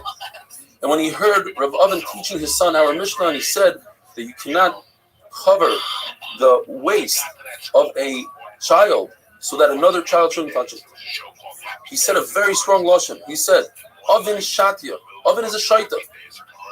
And he's teaching shtusim to his child. Why? Because the feces, the waste of a child is not mukta. A dog, it's ready for achil's kelep. So therefore you just pick it up and put it in the garbage. There's no reason to cover it. And there's no issue of noilad. Since you're anticipating it, you expect it to happen. And therefore, our mission is talking about the waste of a chicken, which is mukta. Yes, there's a concept of graf shalrei. Anything disgusting, you're allowed to move. The Gemara brings a story that there was a dead mouse by Rashi, by Samim, and he said, pick it by a tail and move it out. It's a graf sharei. So too, the waste of a chicken should be mutter to move. The reason why over here you can't move it and you have to put a key on it is because it was already in a pile, in a heap of trash in his own chatzar. No heter to move it for graf sharei. Shmuel Levi says that any animal that can cause damage, you're allowed to kill on Shabbos if it's chasing you. Now, there are 5 animals that even if they don't chase you, they're going in a different direction, you're allowed to kill them. And they are the Egyptian fly, very dangerous, the Nineveh hornet, the scorpion that lives in Chadiov in Iraq, the snakes of Eretz Yisrael, and a rabid dog, a mad dog, anywhere in the world. There's a Tana that from the Rabbi Rabbuna that if somebody kills a snake, ein ruach chasidim noicham imenu. It's not in the spirit of the chasidim. So he said, what you just said is not in the spirit of chachamim. Chachamim are not happy with these chasidim. But his own father, Ravuna's own father, Rabbi, said that somebody once killed a bee, and he told him, "Did you finish with all the bees? The bee has many friends." In other words, it's not a good idea to kill a bee on Shabbos. The Gemara says an amazing thing. If a person has an opportunity to kill a vicious snake, it's a big schus. It's migdalgum schus al yedei zakan. But if he had a brush with the snake, and his life was in danger and he wasn't able to kill him, that's the reverse sign.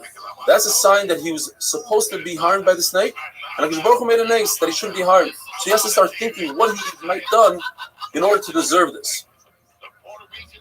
And that, the Gemara says, is only in a situation where the snake was hissing at it, and it was in a matzav of sakana. The Gemara does a story that once a snake fell in the Bismedrish of Rebbe, and a Nivasi, somebody from Niva, came up and killed the snake. And Rebbe said a cryptic statement. He said, the snake met his match.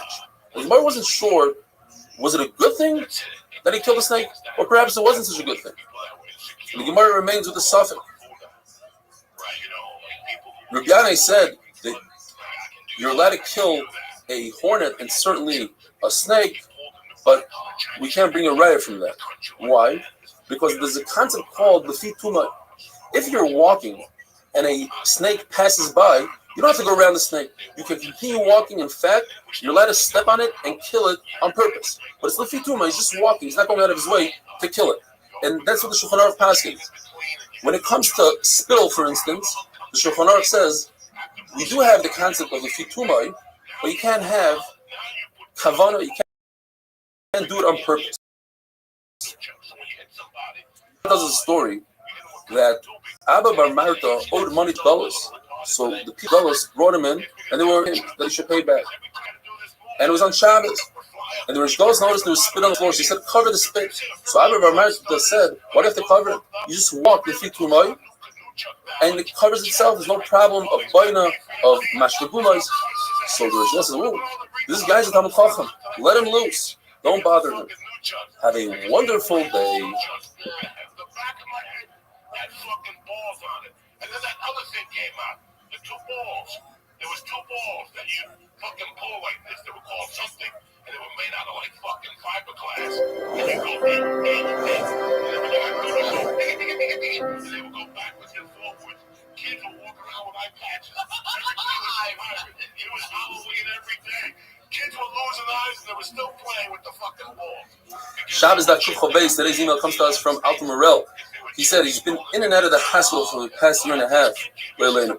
He had finished Shas once before, learning on the train on the way into Manhattan from Long Island. I was in such a difficult state that I did not continue the daf until the end of 2019. When the new cycle started, I decided to try to get back to doing the daf, and then I discovered the 8-minute daf has enabled me to learn the daf even when I'm having a hard day. I cannot thank you enough for this incredible opportunity, and I fall behind in learning of daf yomi. It's a lifesaver. Tiskal mitzvahs, Alton Morel should have a full shleima. Should be zoked to finish Shas many more times to come. The Gemara tells us that a candelabra, that's one piece, or a wagon that is small, you can carry it with one hand, you're allowed to carry it on Shabbos. Rabbi Chanina said that wine that comes in on a non-Jewish wagon, even if it has one seal, Rebbe's family could drink from it. Mars Masuk is only Rebbe, because Rebbe is the Nasi, and the guy would fear tampering with even one seal. Or perhaps the halacha is like Eliezer, that one seal is enough. Says the Mishnah, up until now we were discussing Amir al-Hakul, telling a guy to do something. Our Mishnah discusses what happens if a guy performs a malacha. You're not allowed to benefit from the malacha, typically, that a guy does for you on Shabbos. If even one idea comes out from today's daf, I've seen many times people tell a guy turn on a light on Shabbos, they say beremiza, they hint. But the halacha is that if a guy does turn on the light for you and he doesn't have his own hanah from it, it's not to benefit him. It's also to use that light or anything else that a guy would perform for you on Shabbos. Says the Mishnah, if a guy turned on a light, or he filled up a pail of water, took it from Rosh Hashanah to Rosh Hashanah, or he built a ramp to get off a boat, a Jew could use it if the guy did it for himself. But if he did it for the Jew, it's also to use. The reason why we have three cases that are very similar is the concept when it comes to a candle. Ner le'echad, ner le'me'ah. If the guy turned it on for himself, he did it for himself, then it provides light for everybody. Therefore, you can use it. When it comes to a pail of water, perhaps the guy saw that you're waiting for water, he added a little bit more. Put mashmallah, you can use the water as well. A ramp is the same thing like a candle. A ramp for one person is good enough for 100 people. But the Mishnah tells us a story. During Gamliel and the Skanim were on a boat which docked on Shabbos, and they actually used the ramp on Shabbos. The Brisa adds another case. If a guy gathers grasses for an animal and he has left over, the Jew could use it as long, says the Brisa, as the Jew doesn't know the guy. If the Jew knows the guy, then he's not allowed to use the grass for his animal. The halacha that you're allowed to take an animal and bring him and put him right over grass that's attached to the ground. Now, grass that's attached to the ground, for the Jew, it's also to detach toilets from the mechuber, it's the Brisa. The animal's allowed to eat it. It's a tsar if he doesn't eat, says Taisus. He's allowed to eat. He's allowed to be toilets from Shabbos, even though it's a bracha. However, it's also for the Jew to bring the animal over cut grass. That's a muktzah today because it was cut on Shabbos. And the reason is, since it's only muktzah d'Rabbanan, we're concerned that you're going to touch the grass and give it to the animal. If you just lead the animal up to that grass, that's 100% okay. Rabbi Gamliel, who used the ramp that the guy built on Shabbos, either we're talking about that the guy did it not in front of Gamliel, so he didn't do it for Gamliel, or we're using the concept of ner le'echad, ner le'me'ah, since the guy already built it and it was for himself, so it doesn't matter that someone else is going to use it. It's just like a candle. When it comes to a bathhouse or even a candle, so it depends. If the bath water was warmed up on Shabbos, and most of the people in the city are goyim, you could use it immediately after Shabbos. But if most of the people in the city are Jews, you have to wait enough time after Shabbos that would take you to warm up that water. You can't benefit from the fact that the guy heated up the water on Shabbos. Now, we must say that the guy did so because he had in mind to do it for the Jews. Otherwise, it's ner le'echad, ner le'me'ah. Once he heated up the water, what's the difference if the Jew is going to use it? But since he did it for the Jew, now we have a problem, and therefore you have to wait. The Gemara tells us the story. A guy came in to help Shmuel. Let's say Shmuel's at a certain fancy place, an hotel. The guy comes in, turns on the light for Shmuel. Shmuel did not want to benefit from the light. He turned away. But once he saw that the guy was reading a newspaper to the light, Then he said, okay, the guy lit it for himself, and therefore I can use it. So let's remember not to benefit from lights that were turned on by a guy unless the guy benefits from that light. And with that we finish. Hadron Allah Kol Kisver. Says the new Perik Kol HaKelim. The Mishnah starts off saying, and we're going to be discussing the different types of muktzah. Now we're talking about kli shemalachti leheter. A kli, a tool, a vessel that is designated and designed for something that's allowed to do on Shabbos. You're allowed to do something with it on Shabbos. So all kelim that are kli shemalachti leheter are permitted to move on Shabbos. Not only that, but there are doors as well. So if you have a batch of the door, even if the door came off, even during the week, you're allowed to move the door, you're allowed to move the box. But a house door, since the house is mechul karka, the door is mechul karka, if it came off the hinge, you're not allowed to touch it on Shabbos. The Mishnah starts off. We're going to see in the Gemara whether or not we're talking about klish malach l'isur, a hammer to crack open a nut. If you're doing it to crack open a nut, or an axe to cut the figs, a saw to cut cheese, typically a saw is klish malach l'isur, or a hoe, a shovel to shovel out the figs, a pitchfork to feed a small child, or some sort of spindle to spear a piece of fruit to put in a strawberry, says Rashi, or a needle to take out a thorn, or a larger needle for those who make sacks to open up a door. Abaya explains the Mishnah that even though, as I said before, these doors that fell off, even if these doors fell off during the week, the Brisa says that a shita type of a migdal, certain dressers and boxes, you could take the door off, but you can't put the door on. And when it comes to chicken coop, you can't even take the door off. So Abaya explains that there's a concept, yesh binyan b'stir b'kelim. When it comes to vessels, you're not allowed to build them on Shabbos, you're not allowed to take them apart on Shabbos. So he explains the Brisa, not that he is permitted to take the door off, rather the Brisa is talking about when the door came off on its own, and you're not allowed to put it back on. But certainly, you can't take it off. You can't take it off and you can't put it back on. Rava says no. There is no isser to build on Shabbos a kli and to take a kli apart. So therefore, you could take the door off. The only issue is to put the door back on. That's a gzeira, that perhaps you'll put it on better. You'll put some sort of nail in there. You'll put it in very, very hard, very well. And therefore, that's a mikvah b'pakish, and that's usher. Have a wonderful day. I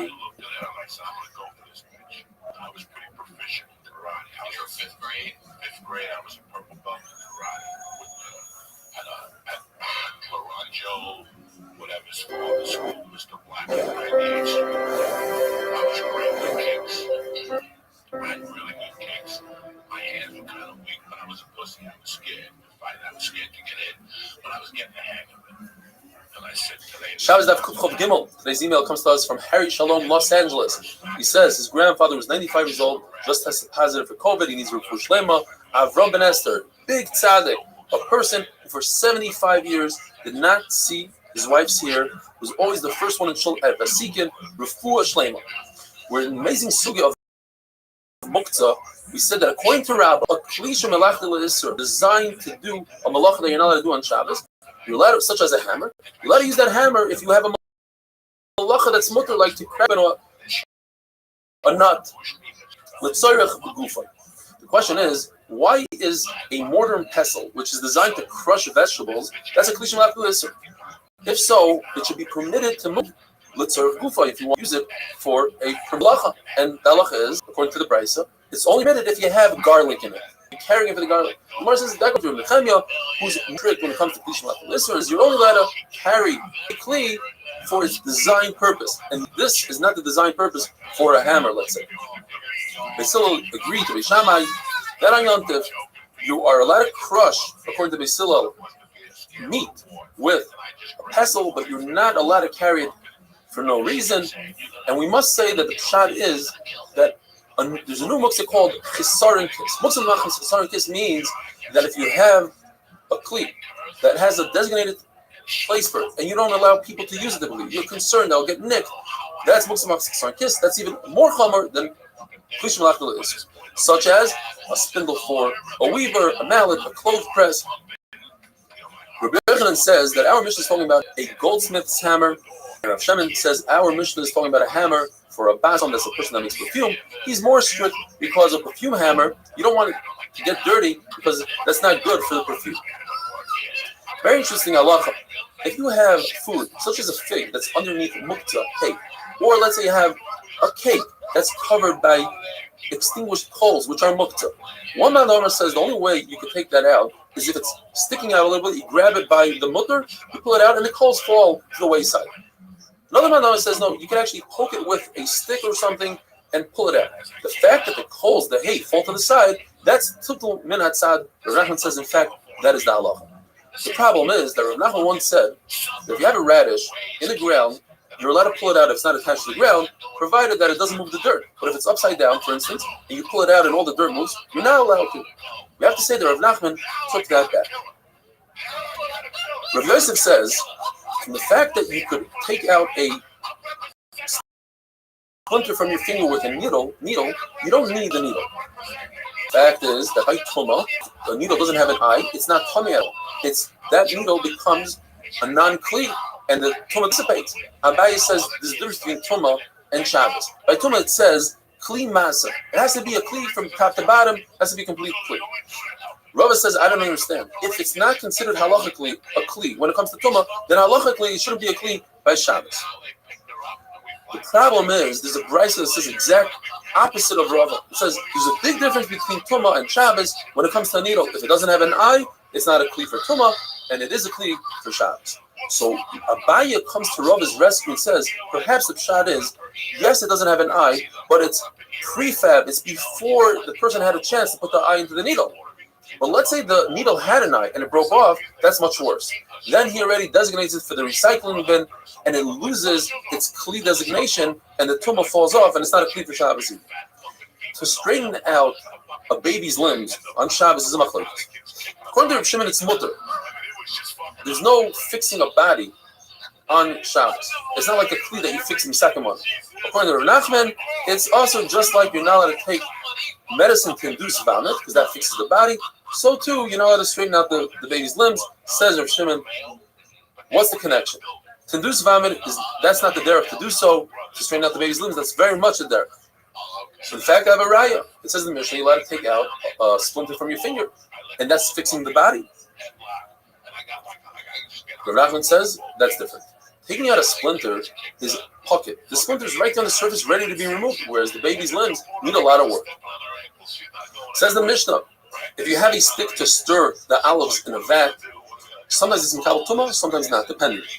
If that stick has a knot where it's a base kibble, it comes like a cup, you can put the stick into the juice and see if there's enough oil in it. Is it ready to go to the press? Then it's a kli, it's mikabel tumah. Otherwise, it's pshute kli. It's just a simple piece of wood. It's not mikabel tumah. Says the Mishnah that according to Rabbi Yossi, all kalim are not muktzah besides those that are muktzah machmas chesaron kis. He gives two examples: a very large saw and the blade of a plow. These are things that you don't typically lend out to other people. You're careful with it that shouldn't get nicked. The Gemara gives other examples, like the launderer's riddle. It's a piece of metal that has a bunch of holes they do laundry with, a tanner's knife, a butcher knife, and a special tool for carpenters. Once upon a time, there was no muktzah. Everything was mutter to touch. But Chacham saw that people were being relaxed and they were being Mechal Shabbos. Comes along Nehemiah ben Chachalya, and he says, everything is usher to touch, besides three kalim. And that is a small knife, a knife to cut fig cake, and a ladle. But then at different stages, when they saw that people started becoming careful, they added more and more until everything became mutter, besides what Yossi brings in the Mishnah, a large saw, and the blade of a plow, mutzmach sarnkis. What exactly did they add, and how did they add it? What we have is a machlokes Abaye and Rava, what they added on the 4 stages. And Abaye says one thing, and Rava adds one more stage. Rava is always one step ahead of Abaye. Abaye says the first stage was, they said that anything that's a klisha malachti leheter, you could use l'tzaref gufa for a function, but not for its place. And Rava says there's no such thing. So gufa and mekani go together. So if they matter both. Then says Abaye, they said, okay, They allowed even Lutzarech Mikoimai, says Rabbi. They allowed that the first time around. What they allowed, one more step, they allowed you to save it from getting ruined in the sun. You could put it into the shade. Says Abai, third stage was, they said, a klisha malachti le'isur, like a hammer, you could use if you have a malacha to crack open it up. But only the tzarech gufa, but not mekaymer. Says Rabba, so gufa and mekaymer go together, so they allowed both. But they only allowed you to carry with one hand if it was very light. So in the fourth stage, says Abai, they allowed you to carry with two hands. Says Rabba, they allowed even two people to carry it. The brisa that says that a meducha, the mortar and pestle, is muktzah. So according to Abaya, it makes sense. It was muktzah because he wanted to move it to tzarech mekaymer. But Rabbi have to say he wanted to move it mechamel itself into the shade. Have a wonderful day.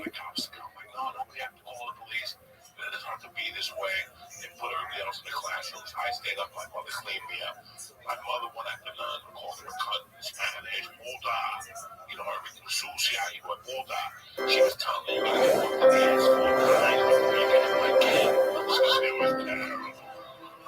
And it was a hell of a fucking roll for you. But it was like, you get fucked in the ass 5 times, have a kid, and then you can lay a hand on my Shabbos Daf Kuf Chafdal. Today's email comes to us from the Holy Rishon from Restream. He says, perhaps in order to increase the viewership of the shir, once people watch or get hooked, maybe we could offer, if people get other people to join, we will learn for them, the fellow will learn for them, you will learn for them. Maybe we'll fly people in as an incentive to get many people. Bottom line is, research says that once a person gets a streak going, they will not stop, especially since the shir is so big. If you have a great idea, please share with us. If you have a great story unrelated to this, please share with us. Whatever, as long as we increase our what's even if we go to another shir, just let's get people hooked to the doctor. As we learned, Nechemi ben Chachali came along and he said everything was mutter, this mission was mutter. He said everything is mutter. Says the Gemara, Rabbi Lazar says there are 4 Mishnais and Brises that must have happened before they started relaxing mutter. And Rabbah argues on all 4. The first one is our sugya medoicha. If you have a mortar and pestle, it's a klish malachim l'isur. You're not allowed to crush vegetables on Shabbos, so you can't move it. Unless you want to flip it over, use it as a chair. Not permitted. That must be before they started relaxing muktzah. Rabbah says no. That goes according to Reb Nehemiah, who says you cannot touch any klish malachim l'isur unless it's for its designated purpose. You can't use it as a chair if it's made to crush vegetables.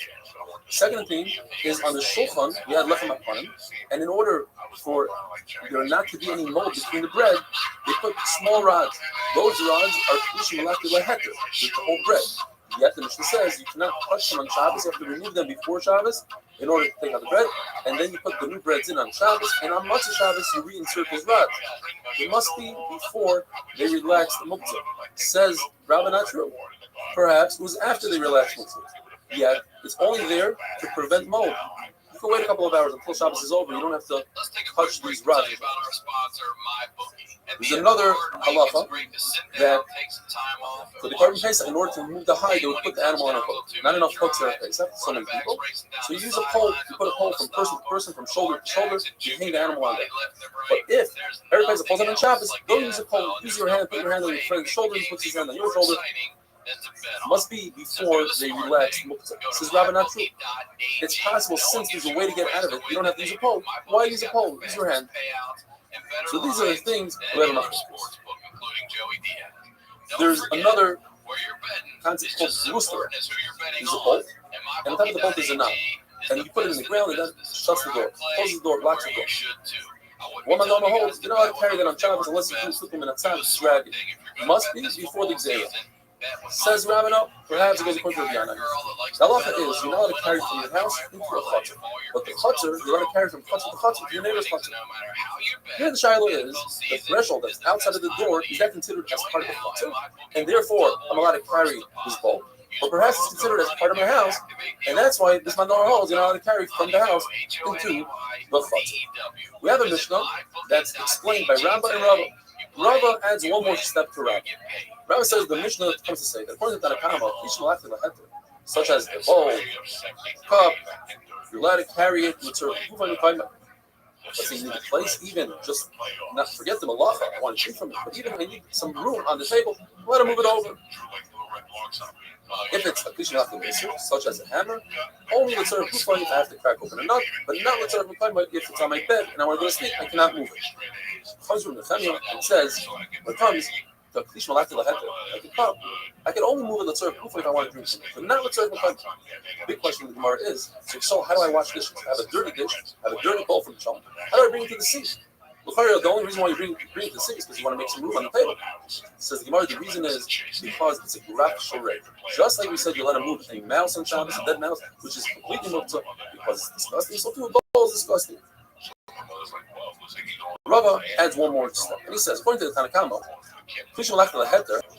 not only can you move it, but you're also allowed to move it in the chamal itself for loss prevention, in order that you get damage in your son. Comes and please you can move it even with certain not only certain but even you have a hammer on the table, you need the room, you move the hammer off. So you can move with Kufay and Mekayman, but not the Chamal itself. Rav holds exactly like Rava, but you let him move, let's move Mekayman. He says, you're not allowed to move it for loss prevention. If you're worried that your Klisha left this will get stolen, you're not allowed to move it indoors. As we said, that you're not allowed to move the Chamal itself. According to Rava, why can't you move a medoicha, a mortar and pestle? He said you can move it with you must say that it's talking about you cannot move it with Chamal itself. It says that on Yom Tov, you're not allowed to support a pot, let's say a wobbly pot, you can't put a shim of wood underneath it. The question is, why not? According to both Rav and Rava, it should be mutter with certain kufay. It's a malacha. It should be okay because this is a klisha malachim laheter. On Yom Tov, you let him make fire with wood. It's a klisha malachim laheter. The answer is because on Yom Tov we made a gzera. This piece of wood on Shabbos is also so too on Yom Tov. It should be mutter, but because on Shabbos it's also. Why is this also on Shabbos? Klisha malachim laheter should be mutter to do l'tzar kufay. The answer is because it's not a kli. If it was a kli, correct. But this is something else called muktzah nachlas kufay. It's like a wrap. It's a piece of twig. It's just a piece of wood. It's not even a kli. Therefore, it's also to move on Shabbos with tzara kufay. If you're telling me that anything that's also on Shabbos will make us run nothing, why is it that you could bring fruit that you're concerned that are going to get damaged in the rain? There's a loss prevention. You can bring them into your house through a skylight, but on Shabbos you can. Shouldn't we make that zero? Says the Gemara, that goes according to Beis Hillel. Beis Hillel hold that you're allowed to carry on your mitoif, toil. Since it's mutter to carry the tzarech for food, so I'm allowed to carry a child, a little, etc. Yishai say no. You can only carry food, you can't carry children in secret carriers. And therefore, Beis Hillel are going to be the ones that hold it. You're allowed to bring someone to the skylight, and Yishai say you can. Rav Mari held like Rava. He asked Rava, if I have a pillow, which is a klisha malachim laheter, can I move it out of the sun? And Rava told him yes. He said, but why? He said, because you need it for guests. He said, but I have enough for guests. So Rava said, oh, you hold like Rava. If you hold like Rava, then for the entire world, klisha malachim laheter is mutter to carry from Chamal itself for loss prevention. But for you, since you hold like Rava, it would be also a broom, a sweeper to sweep the table. It's made out of cloth. It's a klisha malachim laheter. You let him move it on Shabbos. But a regular broom, in the time of the Gemara, since the floors are made out of dirt, that would be mashvi gumas filling in the holes. It becomes a klisha malachim laheter, and you're not allowed to move it from the sun to the shade, but you'd be allowed to move it. Let's serve kufay u'mekayim. The Mishnah says all vessels, even if they break, you're allowed to move the parts, the pieces, and that is if that piece can function in some sort of malacha. So let's say if it was a bowl and it broke, so you take the bowl, the broken piece, and you cover something with it. But Yudah says no. The only time you can move that piece is if it remains with the same function. So if it was a bowl, you could actually still put something into that small piece. But just if you can cover it, that's not considered a malacha.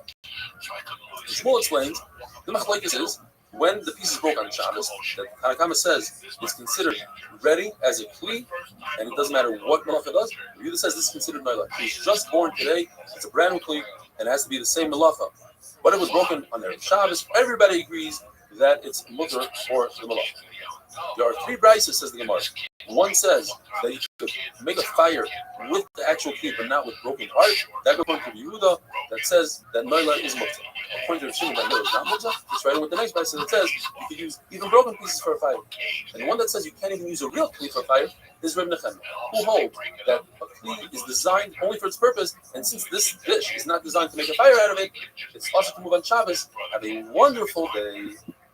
Before he could say turn, this Italian kid was on him, throwing him down, throwing a fucking beat on him.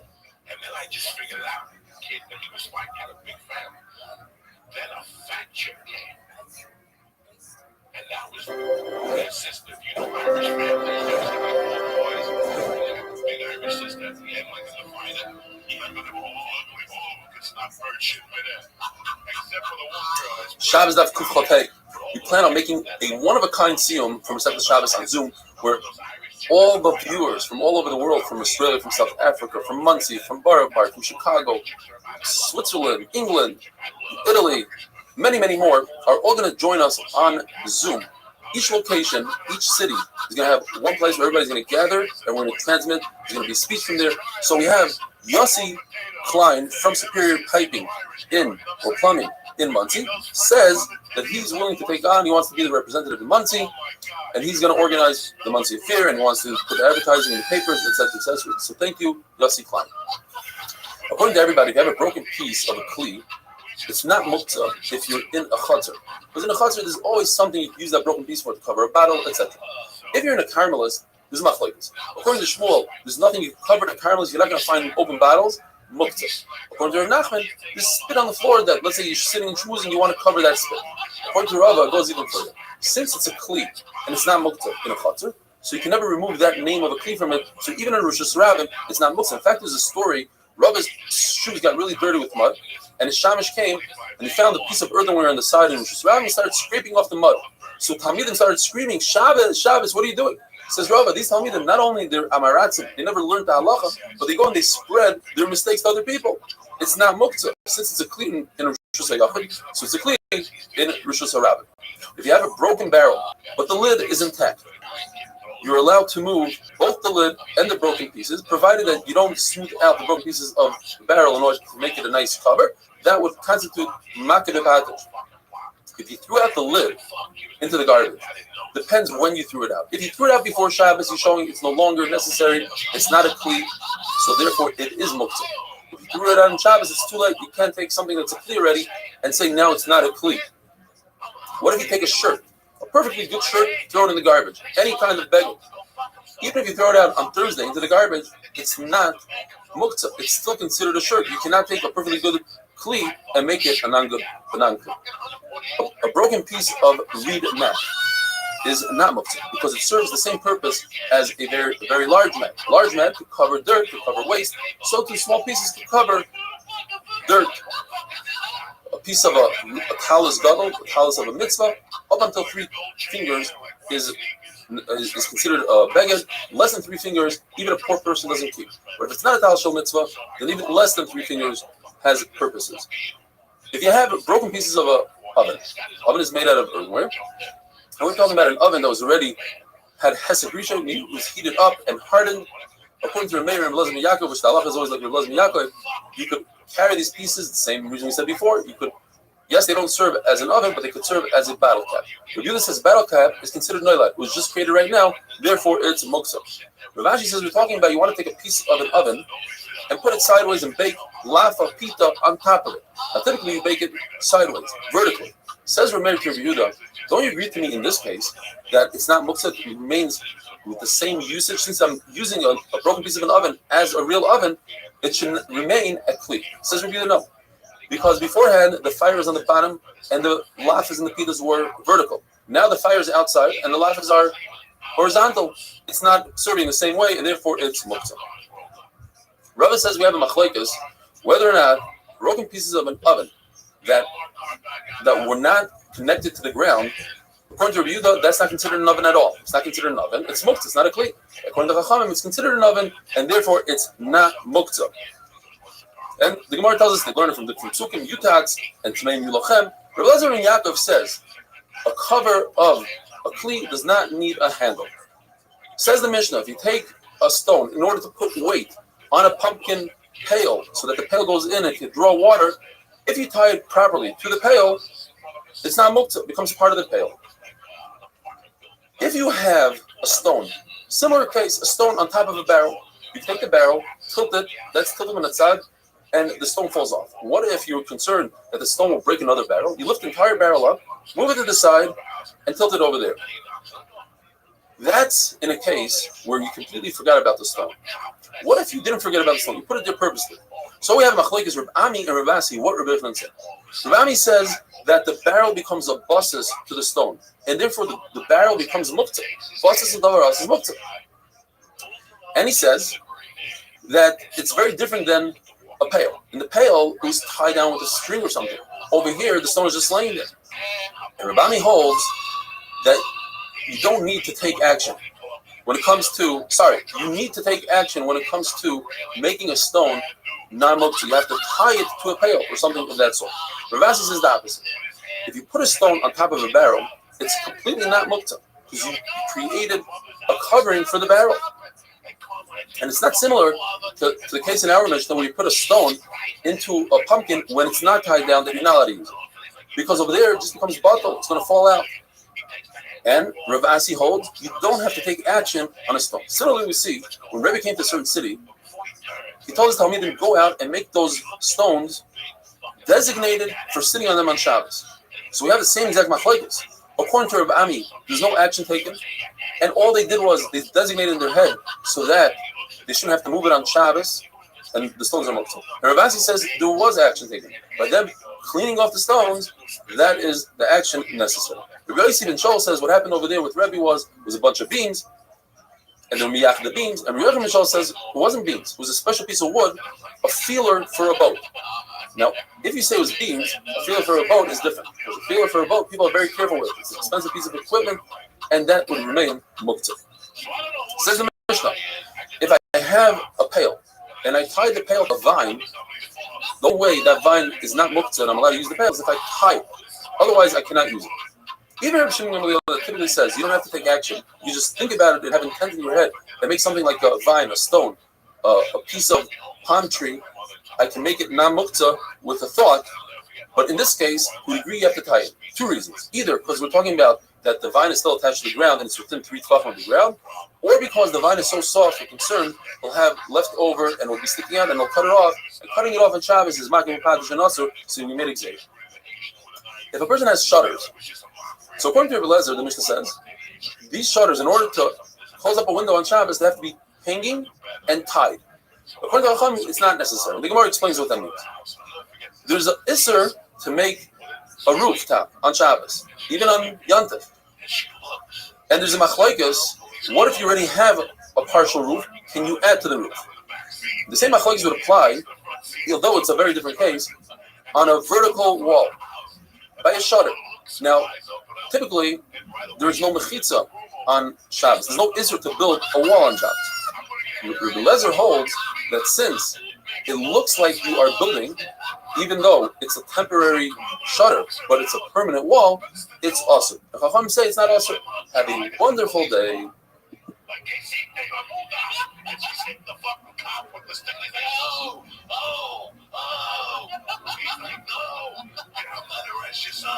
Your son's a good man. Your son stuck up for my son when nobody else was up. You did a good job. My mom's like, hey, look what we got. You know, like all that shit. My mom's like, what's he saying? And I'm like, I stuck up for his son or whatever. He wants to invite me over. My mom's like, oh. And my mom was felt like an asshole. Shabbos daf kuf chava. Today's email comes to us from Craig Goldman from West Orange, New Jersey. He says he started off the new cycle with 8-minute daf and eventually made his way to the full daf. And since then, he's never missed a single daf. He would love to be the representative of West Orange, New Jersey. So, Craig, you are the official representative. Anybody that wants to be mushtatet in the Sim of Shabbos should contact you, and you'll arrange everything. Beautiful. We're talking about window shutters. According to Chachamim, if you have a window shutter sitting right by the window, designated for the window, it's not considered baina. You're allowed to put the window shutter in. It doesn't have to be tied. It doesn't have to be hanging. According to Rebbe Lezer, you need 2 conditions. The window shutter has to be tied and hanging off the floor. Only then are you allowed to put the window shutter in. Something very similar is called a neger. This is a bolt that goes into the door to shut the door closed, make sure nobody opens the door. According to Rabbi Eliezer, if it's just sitting there next to the door, there's an Isser D'Oraisa to insert the bolt in its place. If it's tied, but not hanging off the floor, it's touching the floor, you could only use such a bolt in the Beis Hamikdash. Other places, there's an Isser D'Rabbanan. In Beis Hamikdash, there are no Issurim D'Rabbanan, there's no Shus in Beis Hamikdash. According to Rabbi Yehuda, if it's laying on the floor, then even in the Beis Hamikdash, you're allowed to use it even though it's not tied. And if it's tied, not hanging, then you can use it everywhere. According to Rabbi Shimon Gamliel, it doesn't need to be tied and it doesn't need to be hanging. As long as you designate this bolt in your mind, you could use the bolt. Rabbi Shimon Gamliel says this halacha, even by palm trees, by palm branches that were designated for fuel, and then you decided to designate them for sitting. Just because you did so in your head, that's enough to take them away from the category of muktzah. Rabbi Yochanan agrees with Rabbi Shimon Gamliel that you could designate something in your mind. But he says there's one stipulation. Whatever it is, let's say it's a bolt or even a branch, it has to serve as some sort of kli, it has to serve in some sort of way. Rabbi Yitzchak Abcha got up and darshan in front of the house of the Rish Golos, and he said, the halach is like Rabbi Eliezer. When it comes to a shutter, you need two conditions. It has to be hanging and it has to be tied. However, from the final Mishnah or Masechta, the Mishnah brings a story that they wanted to plug up a window and they used the kli. Now this kli was not tied and wasn't hanging. From the fact that they brought it was an actual story, that's a lot more powerful than halacha. You see that that's how we pass it, because we actually did so in a true story. Says the Mishnah, if a kli, a vessel, you want to be able to move it on Shabbos, it has to have a handle. And Rabbi Yochanan explains that's dafka if it serves as another melacha, for another melacha. Rezi says this handle is only when it comes to a ground covering, but any type of kli doesn't need a handle. So the Gemara explained when it comes to ground covering, everybody agrees that it needs a handle.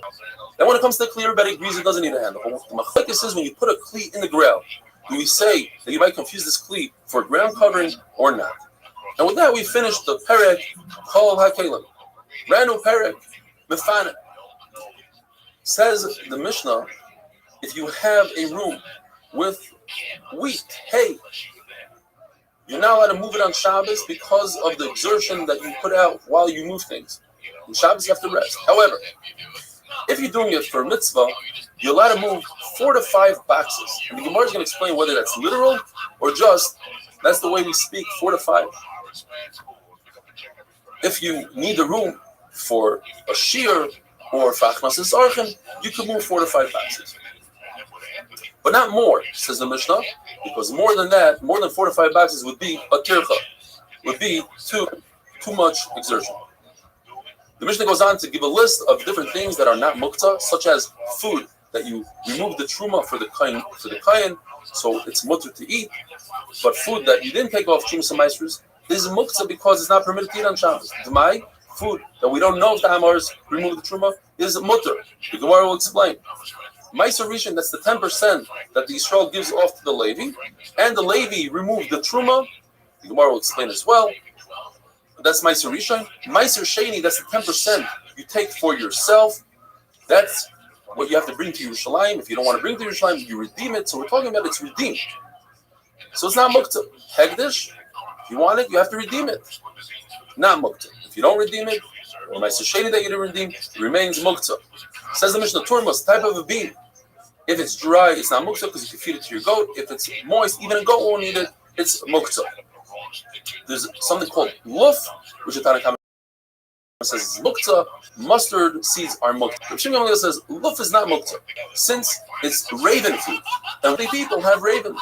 Now, a typical person, says Rav Shimon Gamliel, is considered wealthy and is considered a prince because all of Klal Yisrael are princesses.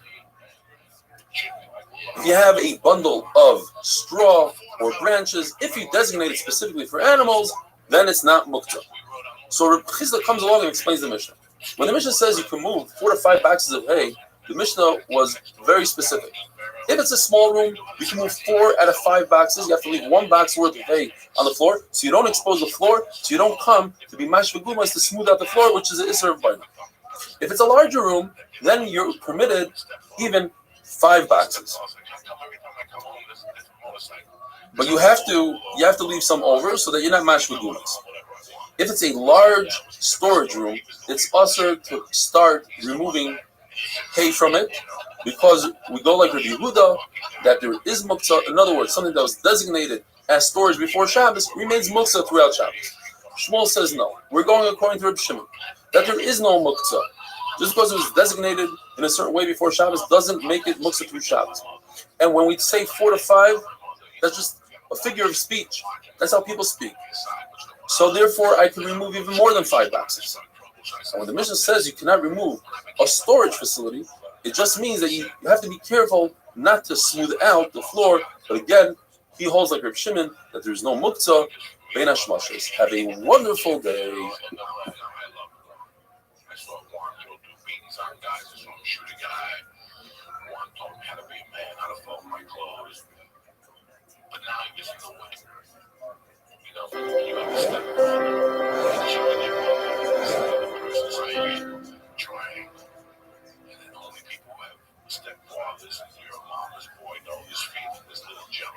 Shabbos Daf Kuf Chav Zayin. Today's email comes to us from Shia Berkowitz from Montreal.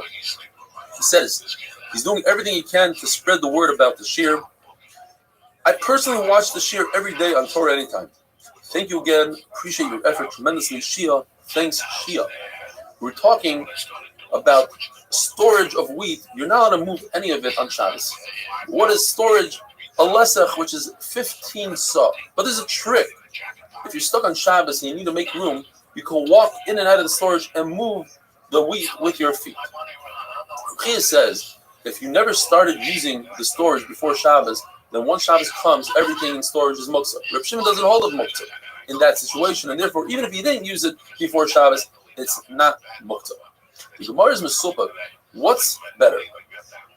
For exertion on Shabbos, is it better to make less trips but carry more weight, or carry less weight and walk more? In fact, there's definitely a shita that says you should walk less on Shabbos, but there's contradiction in the brisa. The brisa, one brisa says you should carry 4 to 5 boxes of wine and oil when you're trying to remove them from a plate, from a room. The other brisa says 10 or 15. Which one is it? Perhaps there's no contradiction. We're talking about 4 to 5 boxes. The question is, how many jugs are in the box? Maybe each consists of 2, that's 10 jugs, or 3 jugs that would consist of 15 jugs. The halacha is, you're allowed to remove 4 to 5 boxes per guest. So if you have 4 guests, that's 20 boxes. The Gemara asks, is it one person removing all 20 boxes, or perhaps you have to break it up? Each individual can remove 4 to 5 boxes. From Rebbe and Reb Chia, you can't bring a raya.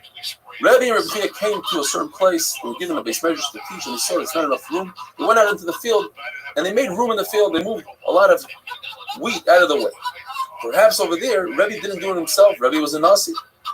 Or it was too much work for him, says Taisus. So maybe he gave it to other people to do. There's no raya that one person could do it all. Rav says, from our Mishnah, you see that Achnasas Archim is just as important as learning Torah, waking up early for Torah, because the Mishnah gives us 2 examples of 2 mitzvahs that you do, and that you could make room in the room for it. First one is Achnasas Archim, you make room for the guest, and Talmud Torah is second, you make room for a shir. Rav Dimi says, in fact, Achnasas Archim is more important than Talmud Torah because it's mentioned first in the Mishnah. One of the famous Mishnayos, we say it every day, but we say it slightly different. These are the mitzvahs that you are awarded, you reap Paris in this world, but and the rest remains over for Elam Abba. Which are the 4 things? Kibud Ava V'Oim, Gemilas Chasadim, Hava Shalom, creating peace between 2 people. The Talmud Torah, learning Torah, supersedes everything else.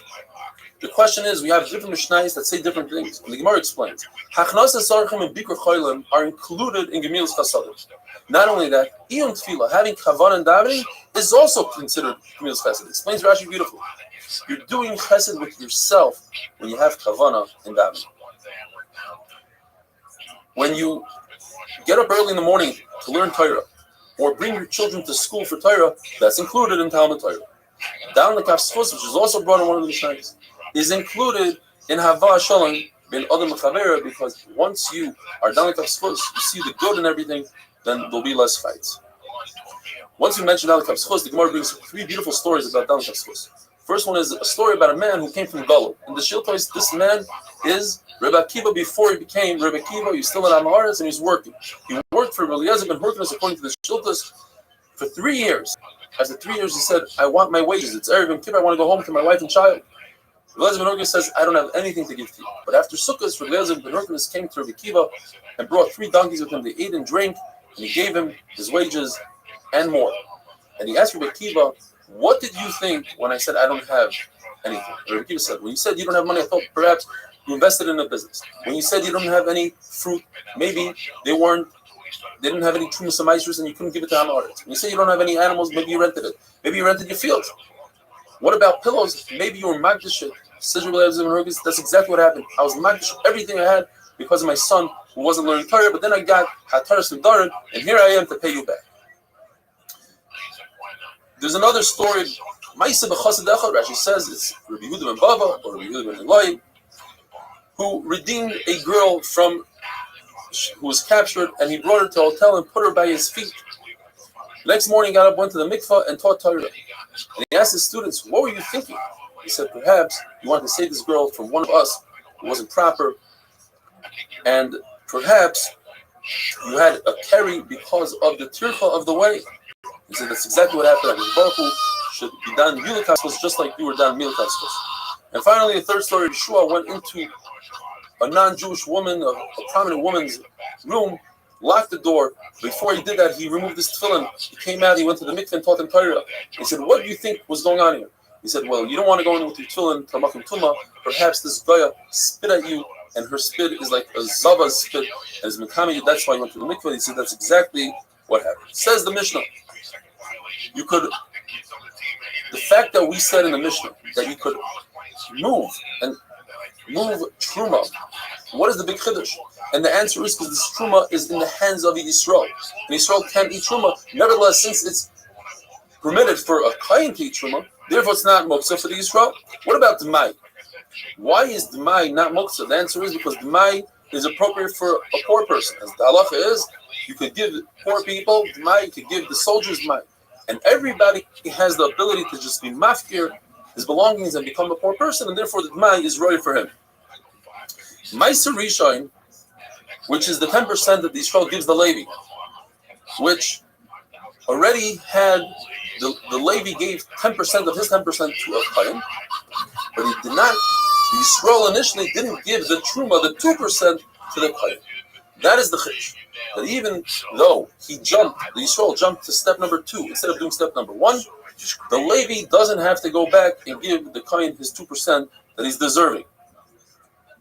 This is only in a situation that the Yisrael gave the Levi his 10% before it was in a pile, before he did Miruach HaKri.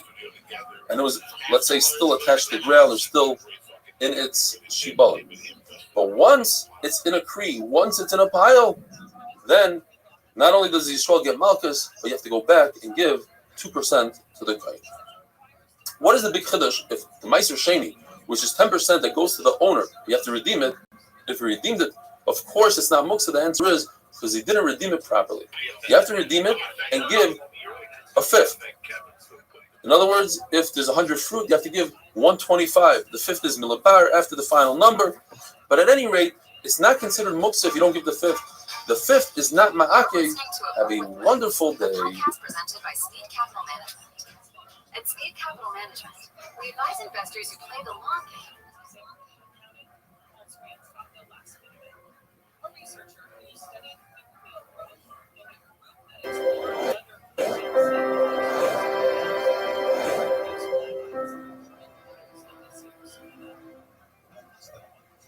Episode of The Honeydew is sponsored by MyBookie, and just a heads up, we got some Shabbos, that's Kufchof Ches Terezino. It's not that bad, whatever, we can deal with it. Let's get into the do. It comes to us from Tzfat, from Moshe Yidel Shimon. He says he just moved to Tzfat 4 years ago. He would like to represent MDY in Tzfat. He says, I started the cycle on my own. I was constantly searching for a shear that's clear, exciting, and not too long. You fill it all, and then some. I can't thank you enough. Thank you, Moshe Shimon. In the Mishnah, we learned there are a number of food items that are mukta. For instance, hevel, food that you didn't remove trumas and maasros. What's the big chiddush? The chiddush is that in this particular case, you weren't chayiv in the rights to give trumas and maasros because this tree was planted in an unperforated planter, and therefore with the rights you're not chayiv in trumas and maasros at all. Rabbanan said you're chayiv. Nevertheless, it's muktzim d'Rabbanan. When the Mishnah says that the Levi received his 10% meiser, but he didn't give truma, it's not referring to his trumas meiser that he's supposed to give it to the kohen. Rather, it's the truma doila that the Yisrael was supposed to separate. The Yisrael went out of order. He gave the Levi his 10% before he gave the kohen the 2%. The halacha is the Levi cannot eat from it because the Yisrael did so when it was in a kri, when it was in a pile, and it had miruach, who was smoothed out on top. Therefore, until the Levi gives it the 2% that the Yisrael should have given to the kohen, it's muktzah. Meiser Sheni is step 3. You take 10% and give it to yourself. Either you bring it to Yerushalayim or you redeem it for money. The problem is that he redeemed it not properly. In other words, he used an asimain, money that doesn't have a depiction, and it says in the Torah, it's tzar kesef. Therefore, it's muktzah. When it comes to Hegdish, he didn't redeem it properly. He redeemed it on real estate, on karka, instead of redeeming it on money, and therefore it's muktzah. When we go through lists of things that are muktzah or not muktzah, the Brisa says chatzah, which is grass that has straight roots, is not muktzah. You can feed it to a deer. Mustard seeds are not muktzah according to the Brisa because you can feed it to a pigeon. Glass, broken glass, what can you do with that? You can feed it to an ostrich. Who has an ostrich? B'nai Melachim, princesses. Now, all Klal Yisrael, according to Reb Gamliel, are considered princesses. Reb Nosson argues, he says, no, it's muktzah. Now, in Reb Gamliel, Ameimer says he meant only if he himself owns an ostrich. Rabashi says, even if he doesn't own an ostrich, since there are other people that have ostriches, you're considered a bemelech, and therefore it's not muktzah. Since people typically don't have elephants, bundles of branches are muktzah. So Abai says there are 4 different Amrim that hold of this concept of B'nai Melachim, all Klal Yisrael are B'nai Melachim. They're princesses. Gamliel is this halacha about an ostrich, and so too in the Mishnah he says that you could have pul, which is a type of food that you feed to a raven. Ravens, only wealthy people have ravens. When it comes to rose oil, so Reb Shimon says that rose oil is for princesses, but all Klal Yisrael are princesses. There's a halacha that if a person owns an expensive coat and he owes a lot of money, you take the coat off of him and you sell the coat, you give him another inexpensive coat. Rabbi Shmuel and Rabbi Akiva say, no, since he's a ben melech, he's a prince, he deserves an expensive coat, you don't take his coat off. When it comes to bushels of branches, if you decide that it should be animal food Erev Shabbos, they're not muktzah. And Rav Shimon says, provided that it's lightweight, you can carry with one hand, otherwise it's muktzah. If you need to carry with 2 hands, it's muktzah. Different types of plants the Gemara brings down that you say that it's for firewood, they are muktzah. If you change your mind and you say it's for food, they're not muktzah. As Machlokes, Rabbi Yehuda says, you take, let's say, a pea in a pod, you break it with your hand, you go like this, and you take out the peas, but not with the kli on Shabbos, and not too much. Chacham say you need to make another shini, you do it with the tips of your finger, and not too much like you do in the weekday. Raw meat, but it's salted. According to everybody, it's not muktzah, carpaccio, people eat that. If it's unsalted, machlokes, according to Rav Huna, it's not muktzah, even though Rav Huna was Rav's Talmud, and Rav holds like Rabbi Yehuda that there is muktzah, that's dafka by food. But by regular muktzah, Rav holds like Rav Shimon, no muktzah. According to Rav Chizda, it's muktzah. You can't feed it to, you're not going to eat it, you don't feed it to the animals, but a duck is soft enough to eat it raw, and therefore Rav Chizda himself told his people in his house that they can move a raw duck, unsalted, out of the sun, just not to have monetary loss. Salted fish, not muktzah. If it's raw fish, it's muktzah, even though Rashi explains that you could feed it to a dog, but you didn't buy this fish to feed to a dog, and therefore, lavadaite, and it's muktzah. Spoiled meat, not muktzah, you can feed it to any type of animal. Uncovered water that you're concerned that perhaps snake inserted venom is not muktzah because you could give it to a cat. Rishon says you cannot because you need to get rid of it immediately so no one else has damage from that water. Says the Mishnah. You can take a basket, flip it over so that the chickens can get into their coop, even though you are carrying something for muktzah, and there's a sheet that holds that saucer. You could push along the chicken from behind, a chicken that ran away, in order that you don't have a monetary loss, or in order to prevent damage to the chicken, you don't lift up a chicken or push along a chicken by its wing, because the chicken can jump off the floor and you'll be holding a chicken in your hand, which is muktzah. Now, when it comes to shechita, you should either hold the chicken in your hand or push the chicken down into the ground. We're concerned that the chicken will lift itself up with its feet and jar the simanim during shechita and it'll pass the shechita. You're allowed to hold on to the neck of a calf or a donkey, even though it's carrying. Because we're concerned you might carry the animal.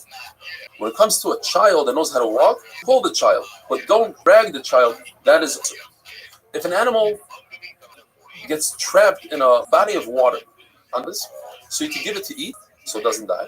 And if that's not good enough, let's say the water is rising and you need to save the animal, so you could put blankets and pillows underneath it. Even though you're taking these kalim out of service Shabbos, and that's soiser, basur, but you're allowed to be over the rabbanon in order to be kind of the raisa of tsar balichai. The Mishnah says that you are not permitted to deliver an animal on Yontif, but you can help the animal out. In other words, by grabbing the newborn that it shouldn't fall on the ground, by pushing its stomach in, by giving it mouth to nose, by giving it milk to drink. For a human, for a mother giving birth, you're allowed to be Mechal Shabbos, you're allowed to call the midwife, even though she's at a Tchum. Mechal Shabbos. You're allowed to tie the umbilical cord, and Rabbi Yossi, you're allowed to even cut the umbilical cord, and you're allowed to do anything that with bris milah. Restream says, we used to have Rachmanis on kosher animals on Yontif by putting salt in their womb so they should feel the pain and to reconnect with their newborn, or would sprinkle placenta water on the baby so that they smelled it and reconnect. But a non-kosher animal, most of the time they don't disconnect from their newborn, and even if they do, you'll never be able to get them back together. The Mishnah says that you could be Mechal Shabbos for your ledas. The explanation is to tell us, even if she says she needs light and she happens to be blind, since it calms her down, that's mutter. You let her bring oil. You have to do it with a shinu, bring it in your hand. If that's not enough, bring it in the hair. It's not considered skita because we hold like the shita that there's no skita in here. Even if you hold there is skita, that would mean not literally putting the oil in the hair, rather a bottle of oil in the hair. Have a wonderful day. So finally, the owner of the place goes up get that guy Kuno. He came to me and said, "Don't buy that fucking guy Kuno." I'm like, "Why not? Because that fucking guy starts calling." I'm like, "What do you mean?"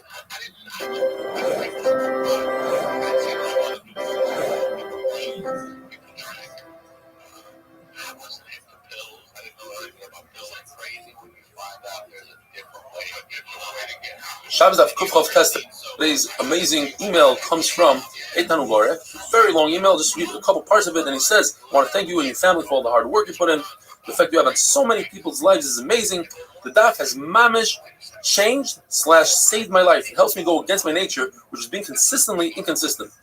And when he was learning himself his brachas, he said every single word. One of the last things his mother told his father is, go learn the daf with Eitan. The mother's neshama should have an aliyah. We continue to discuss the halachas of a woman who gives birth. As long as her womb is open, says Rav Sheshes, you mechal Shabbos on her, even if she doesn't request. But if she says do not, you're not mechal Shabbos.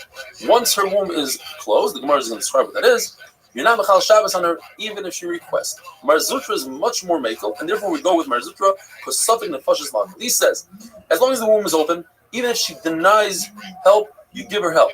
Once her womb is closed, even if she asked for help, you give her, not like Rav Sheshes says that if she asks for help, you don't give her.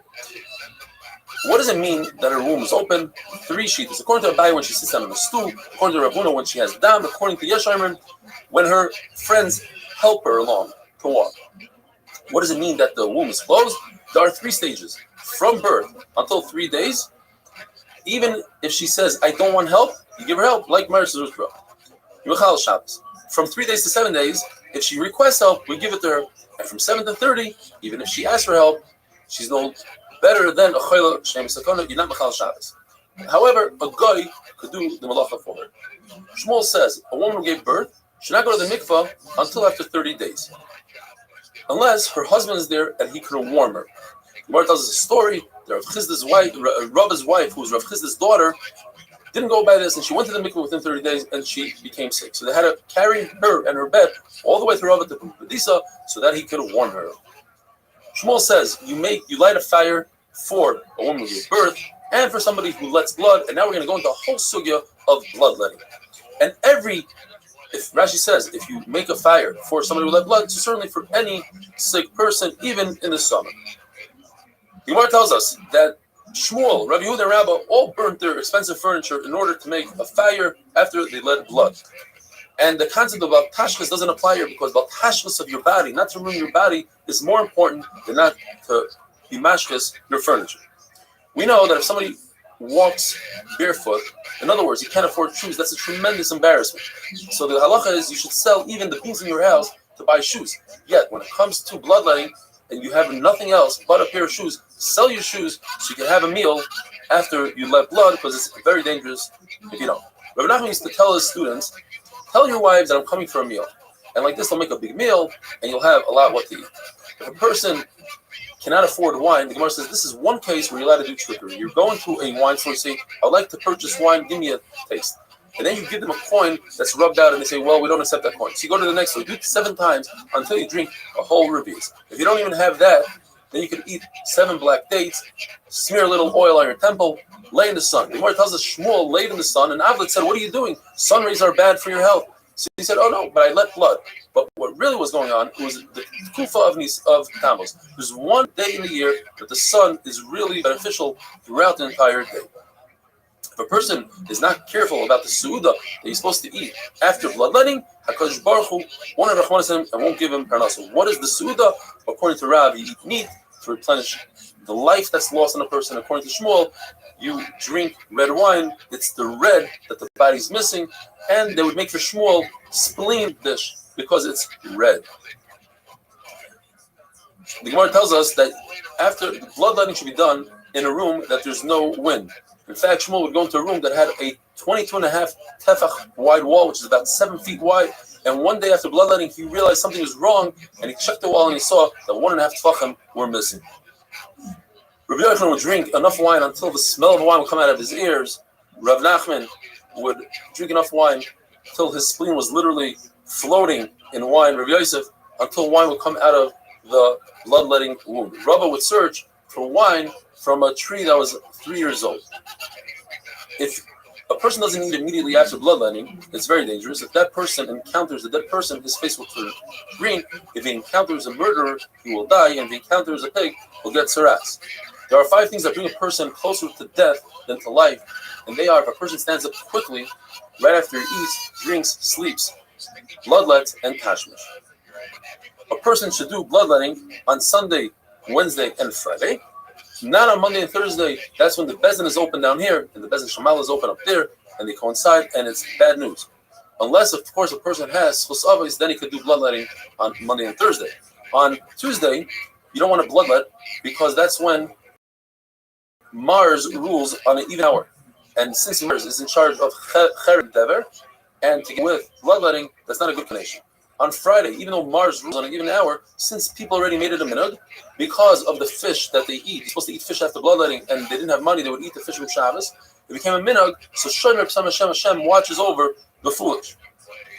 It's very dangerous to bloodlet on a Wednesday, which falls out on the 4th day of the month, the 14th day of the month, and the 24th day of the month, and on a Wednesday that doesn't have 4 days left to the month. It's dangerous to let blood on the 3rd day of the after Rosh Chodesh, on Rosh Chodesh, and the 2nd day of the month weakens the body. Erev Yontav weakens the body. Erev Shavuos is a danger because there's a wind called Havayach that threatened Klal Yisrael by Matan Torah. That same wind could threaten us today. Every year it's a new Kabbalas Torah from a new, and therefore we made a gzeira on all Yom Tovim Erev Yontav that you shouldn't let blood. It's a sakana.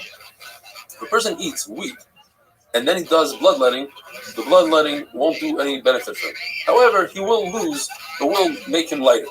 A person should drink immediately after bloodletting, and if he drinks afterwards, the Gemara's Mesufik is it just parav, or it's actually dangerous. A person should eat for however long it takes him to walk a half a mil, have a little meal. The Gemara's Mesufik, what if he eats earlier or later? Is that parav, or that's really dangerous for him? Rav used to announce, if a person is selling 100 gourds for one zuz or 100 heads for one zuz, buy them, it has some nutritional value. But if somebody sells 100 lips for one zuz, don't buy them at zero nutritional value. Gemara says, now we understand why Yom Mifagri Rabbanan, the Ben Azman, the days that Chacham take off from learning, are called the days of the lips, because they are worthless. They didn't accomplish anything then. In order to warm up a baby, they would bury the placenta, if there were princesses, in oil, rich women in wool, poor women in rags. Rav said that like Rabbi Yossi, that you cut the umbilical cord, and Chacham agree that if it's twins, you definitely cut the umbilical cord because they pull away from each other and it's dangerous. HaKadosh Baruch Hu says in the pasuk in Yecheskel that Klal Yisrael doesn't have a Karsha type, and they're like a mother who gave birth to a baby girl and abandoned her daughter. And from this we learn 5 halachas about giving birth. First of all, because Baruch Hu says they delivered the baby, so you see you're allowed to deliver a baby on Shabbos. It says they didn't wash the baby, so you see you're allowed to wash the baby on Shabbos. They didn't salt the baby, you're allowed to salt. They didn't swaddle the baby, so you see you can swaddle. They didn't cut the umbilical cord, you see you're allowed to cut the umbilical cord. With that we finish. Perek Mifanim, have a wonderful day.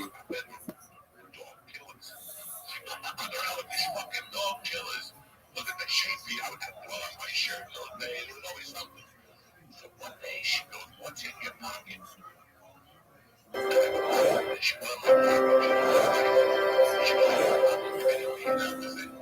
She was ballistic. She put an APP out that nobody was allowed to give me money at the bar.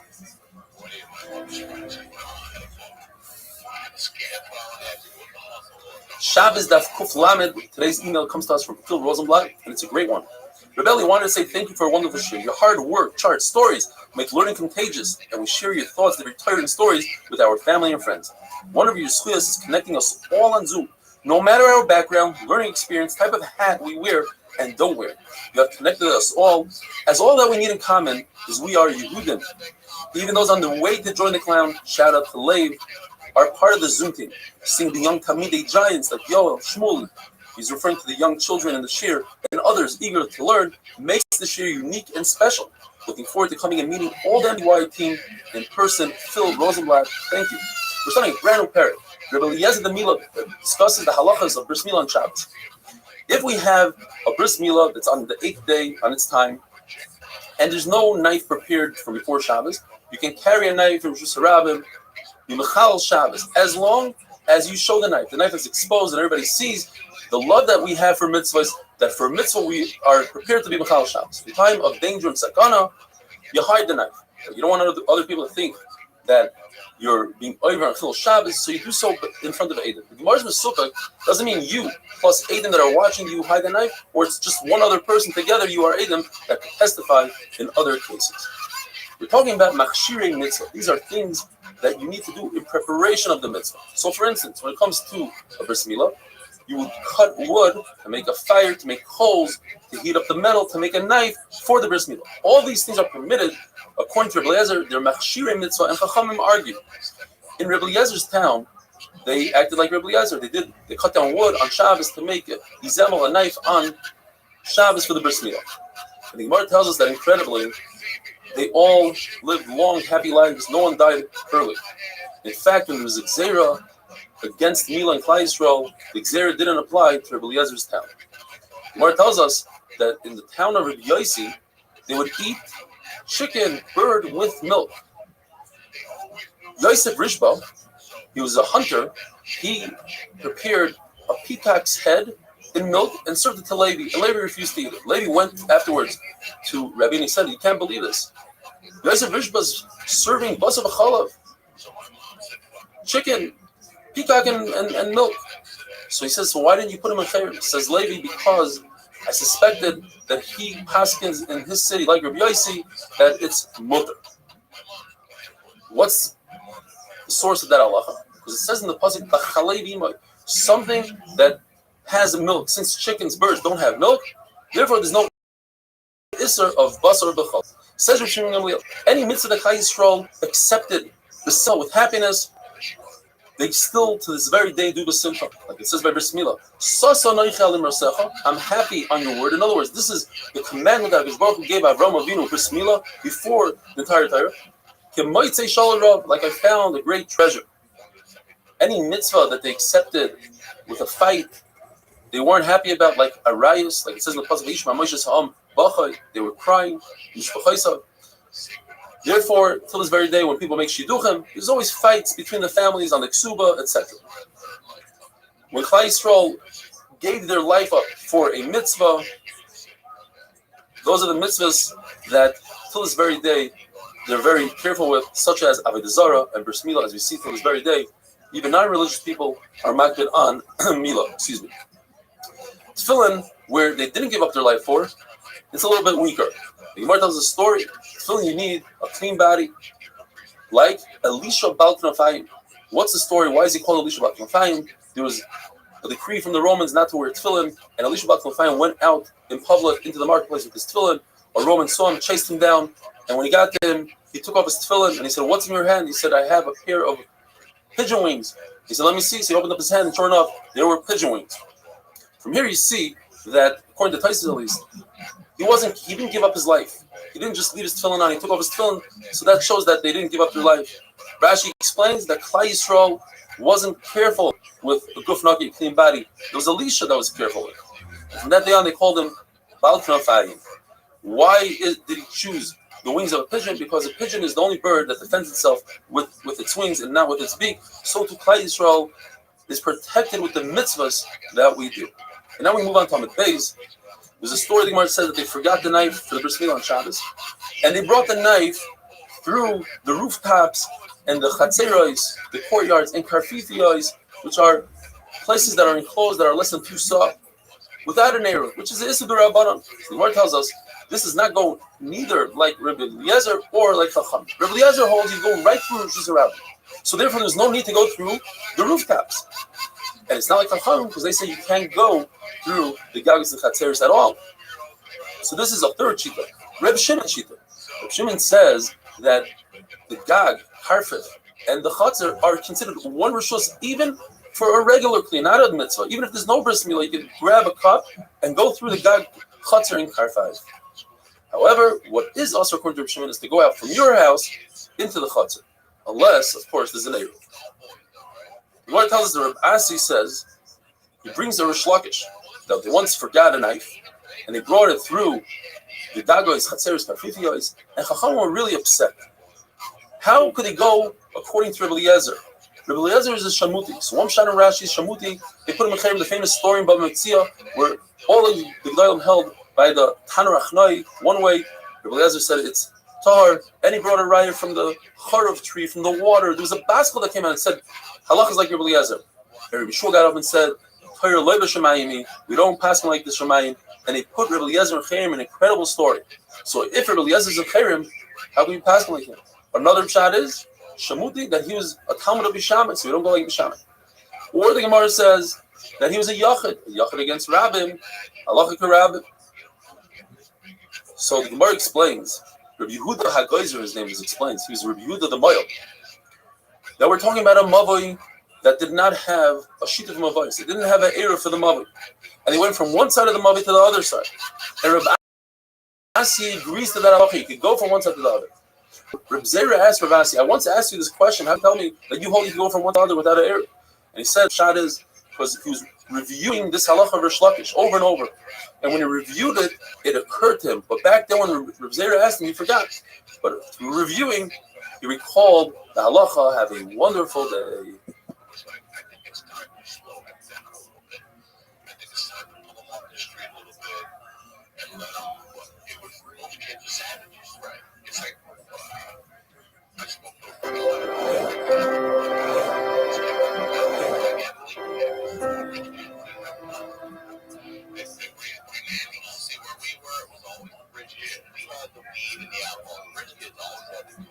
Shabbos Daf Kuf Lamed Aleph. Today's email comes to us from Pinchas Yag.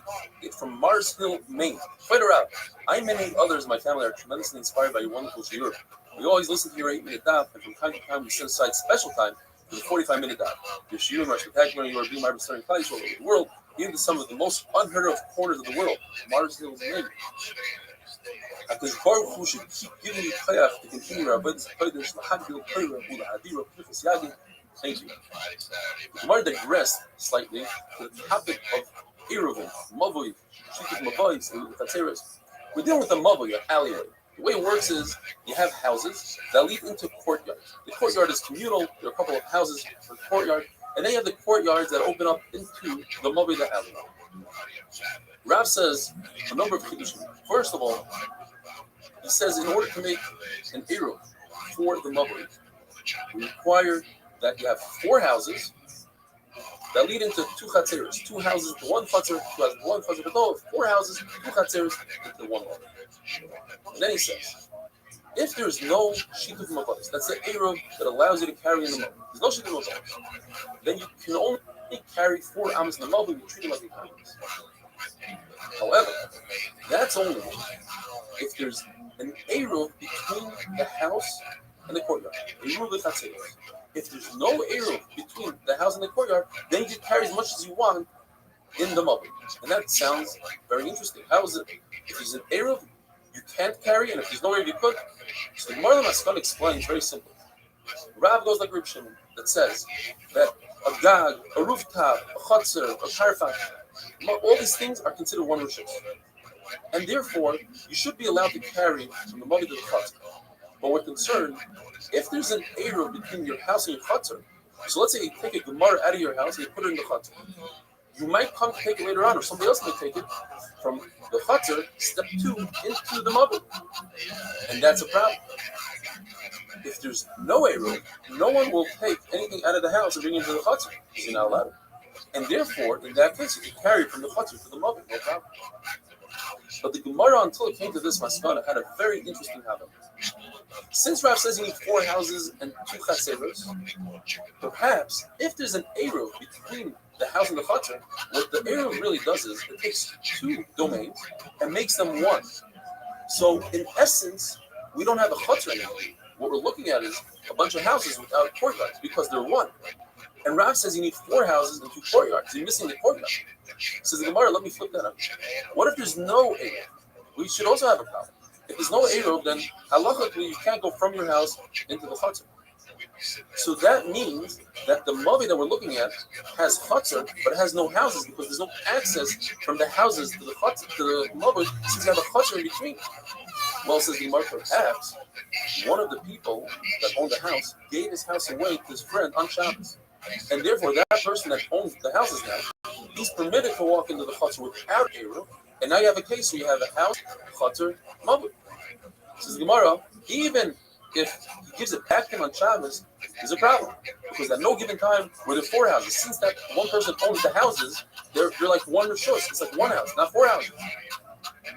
Therefore, the Gemara went away from it and said the having no say. Now going back to our mission. Everybody holds you're allowed to make a bris milah on Shabbos, Shabbos. But what about the preliminary actions necessary for bris milah? To cut down wood, to make a fire, to make a knife for the bris milah. The Rebbe says machshir mitzvah is machal Shabbos. The Chachamim and Kiva say no. What about other mitzvahs? What about a shofar, lulav, sukkah, matzah?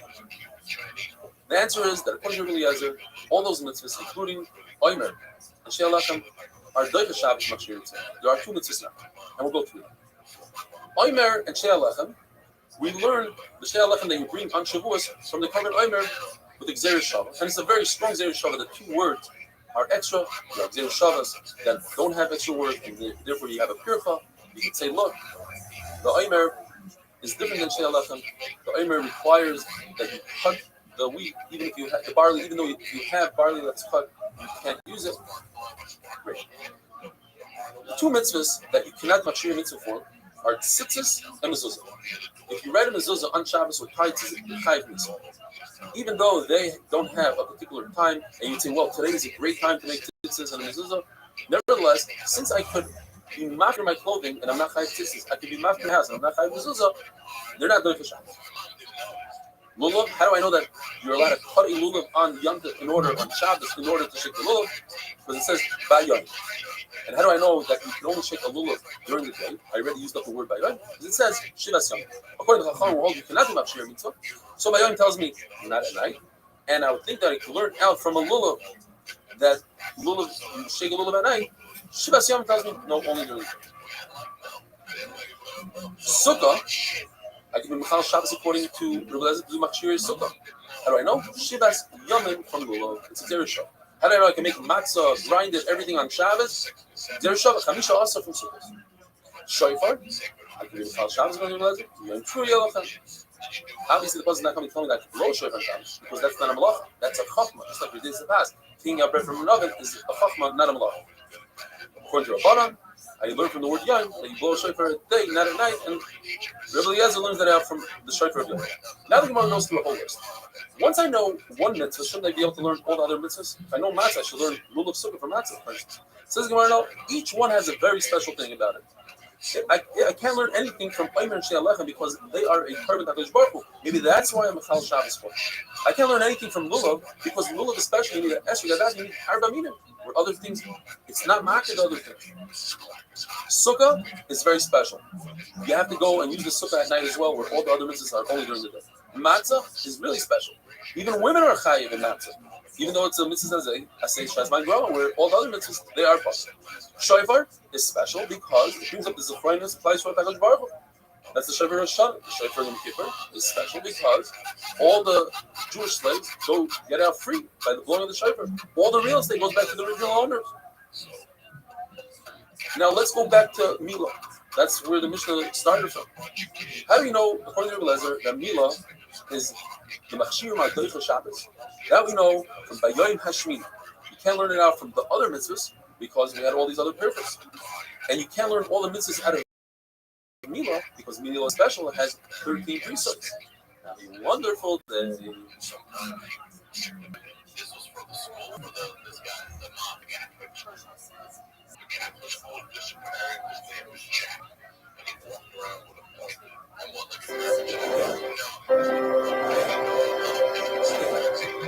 stick sometimes he'd stick the dog right in. The dog would grab your pants off. And he would hit you with the stick at the same time. So I told Jack, you have to touch me. Shabbos Daf Kuf Lamed Beis. Today's email comes to us from Moshe Hirsch. Dear Rebelli, thank you very much for the charts. I always knew they're good and it helps, but today you really showed how much it helps. It makes it sound so simple when you make a chart like that. Thank you for all your time and effort you put into all the charts. I'm sure 7:15 is a good time for most people. He's referring to, we do a Zoom share for the Americans at 2:15 Eastern Standard Time. We're thinking about moving it to the morning, somewhere around 7 o'clock, 7:15. He says 7:15 is a good time for most people, but I have a 2-year-old and a 1-year-old, and mornings can be kind of hard. But we really try, for me to listen to this year live, sometimes we all listen together. See below, Moshe. If you'd like to weigh in on this and let us know what you think a good time for most people is, please send us an email. The Gemara talks about 4 sources and opinions why it is that Bris Milah pushes off Shabbos. You can perform Bris Milah on Shabbos. First one is Zula. Halacha Moshe Sinai, he says. Moshe Rabbeinu received this from Shammai. That's very problematic. The Shloshes and Midas, a Kal V'chomer, cannot be used on Torah Shabbat, only on Torah Shabbat. Yet, Rebbe Eliezer ben Azariah has a Kal V'chomer. If I'm a Chal Shabbos for Bris Milah, which is one Aver, certainly I should be in Chal Shabbos if it has to do with the entire body for Pikuach Nefesh. The problem is, you're using Kal V'chomer against Halacha Moshe Sinai. That doesn't work. It's the same thing. Rebbe Kiva said a Kal V'chomer to his Rebbe, Rebbe Eliezer, and he says it doesn't work because Halacha Moshe Sinai. What's the Kal V'chomer? If a Nazir becomes Tameh from Tumas Meis, he has to restart his entire Nazirus. Shave his head, start to count again. Rebbe Kiva wanted to say that applies also if he touches a Revi'ah's blood. Why?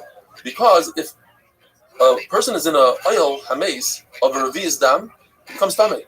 If he is in an oil hameis of a kizayis, etzem kisayra, a bone the size of a barley, he does not become tameh. So you see that blood is more powerful than an etzem. So if an etzem restarts the nazir, certainly blood should. He says no, you can't make such a kavachimer because the whole idea of etzem kisayra is halacha mishum Sinai, and it doesn't work.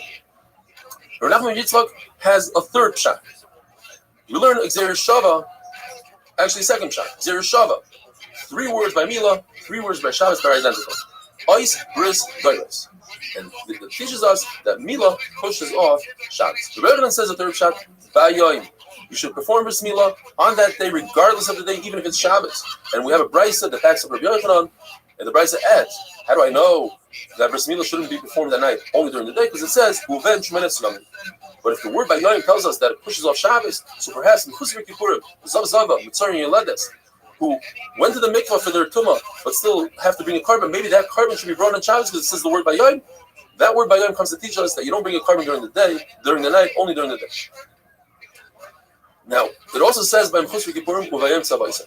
The Gemara says that Mechus Kippurim Zav Zava concerning Yoledes, the Torah had Rachmanis in it. The Torah said if they don't have enough money, they could bring a bird instead of an animal. So the Torah took them out of the category, and perhaps they should bring a carbon even at night. Not only that, once they're out of the category, maybe a Yisrael could perform the whole Akrava, maybe a Einan could perform it. But the Gemara says no. Once the Torah says Bayon, that it must be performed during the day, that means the Torah brought it right back to where it belongs, and you can't learn anything from it, and they're not different than anybody else. Rav Yaakov says a fourth and final shot. It says Shmini, on the 8th day, regardless whether it's Sunday, Monday, or Shabbos, you have to perform the bris milah. The Gemara pushes that off, and the Gemara says, I need to tell you, Shmini, that you don't do a bris milah early. You can't do a bris milah on the 7th day. Or I would think that once the baby hits 8 days, then it doesn't matter when you do bris milah. You can do it on the 9th, 10th, 11th. Mashman Shmini, Dafka Shmini, it's the best to do it on the 8th day. The Gemara brings a brisa that's like a brain teaser. Very hard to understand. The Gemara has a Havamina that goes back to us. Maybe not, maybe yes. Wishwash, Rav explains it beautifully. Rav explains the brisa to the Gemara. The brisa had a Havamina that Milah should overcome Shabbos because we have a Kavachomer. And that is, Milah is more powerful than Saras, because if somebody has Saras and his bris, you still perform bris Milah. And Saras is more powerful than Avodah, because if all the Kohanim have Saras, you don't perform the Avodah, you don't bring a Korban Pesach. And Avodah is more powerful than Shabbos. In that order, 1, 2, 3, 4. You still bring Korbanos and Shabbos. So that, therefore, Milah, number 1, is certainly more powerful and should override Shabbos. So but perhaps we didn't learn this right. Maybe Tsaras is not more powerful than Avodah. Maybe number 2 is not more powerful than number 3. The reason is technical. I don't tell a kohen to remove his Tsaras on Shabbos, because anyway, he wouldn't be able to perform the Avodah on Shabbos. You have to wait until you go to the mikvah, which is the following day, that night, and then the following day you can perform the Avodah. Therefore, I need a special pasuk by Yain to teach us that Milah pushes off Shabbos, like Rabbi Yochanan said. There's another similar brisa that Rabbi explains similarly. The brisa says, Yimel b'sar lasai, that you should perform bris milah even if a person has tzaras. And the Gemara goes, well, maybe not, maybe yes. So Rabbi explains it again. I have a kavachomer that Milah should push off tzaras. Why? Because Milah overrides Shabbos, and Shabbos overrides tzaras. So certainly Milah should override tzaras. The Gemara pushes it off and says, no, perhaps tzaras is more chomer than Shabbos, which pushes off, as we had in the first kavachomer. Tzaras pushes it off Shabbos, which pushes off Shabbos. Gets pushed off by a voice. Certainly is more chomer than Shabbos, and the Gemara says that's why I need a pasuk but see to say that Milah off tzaras.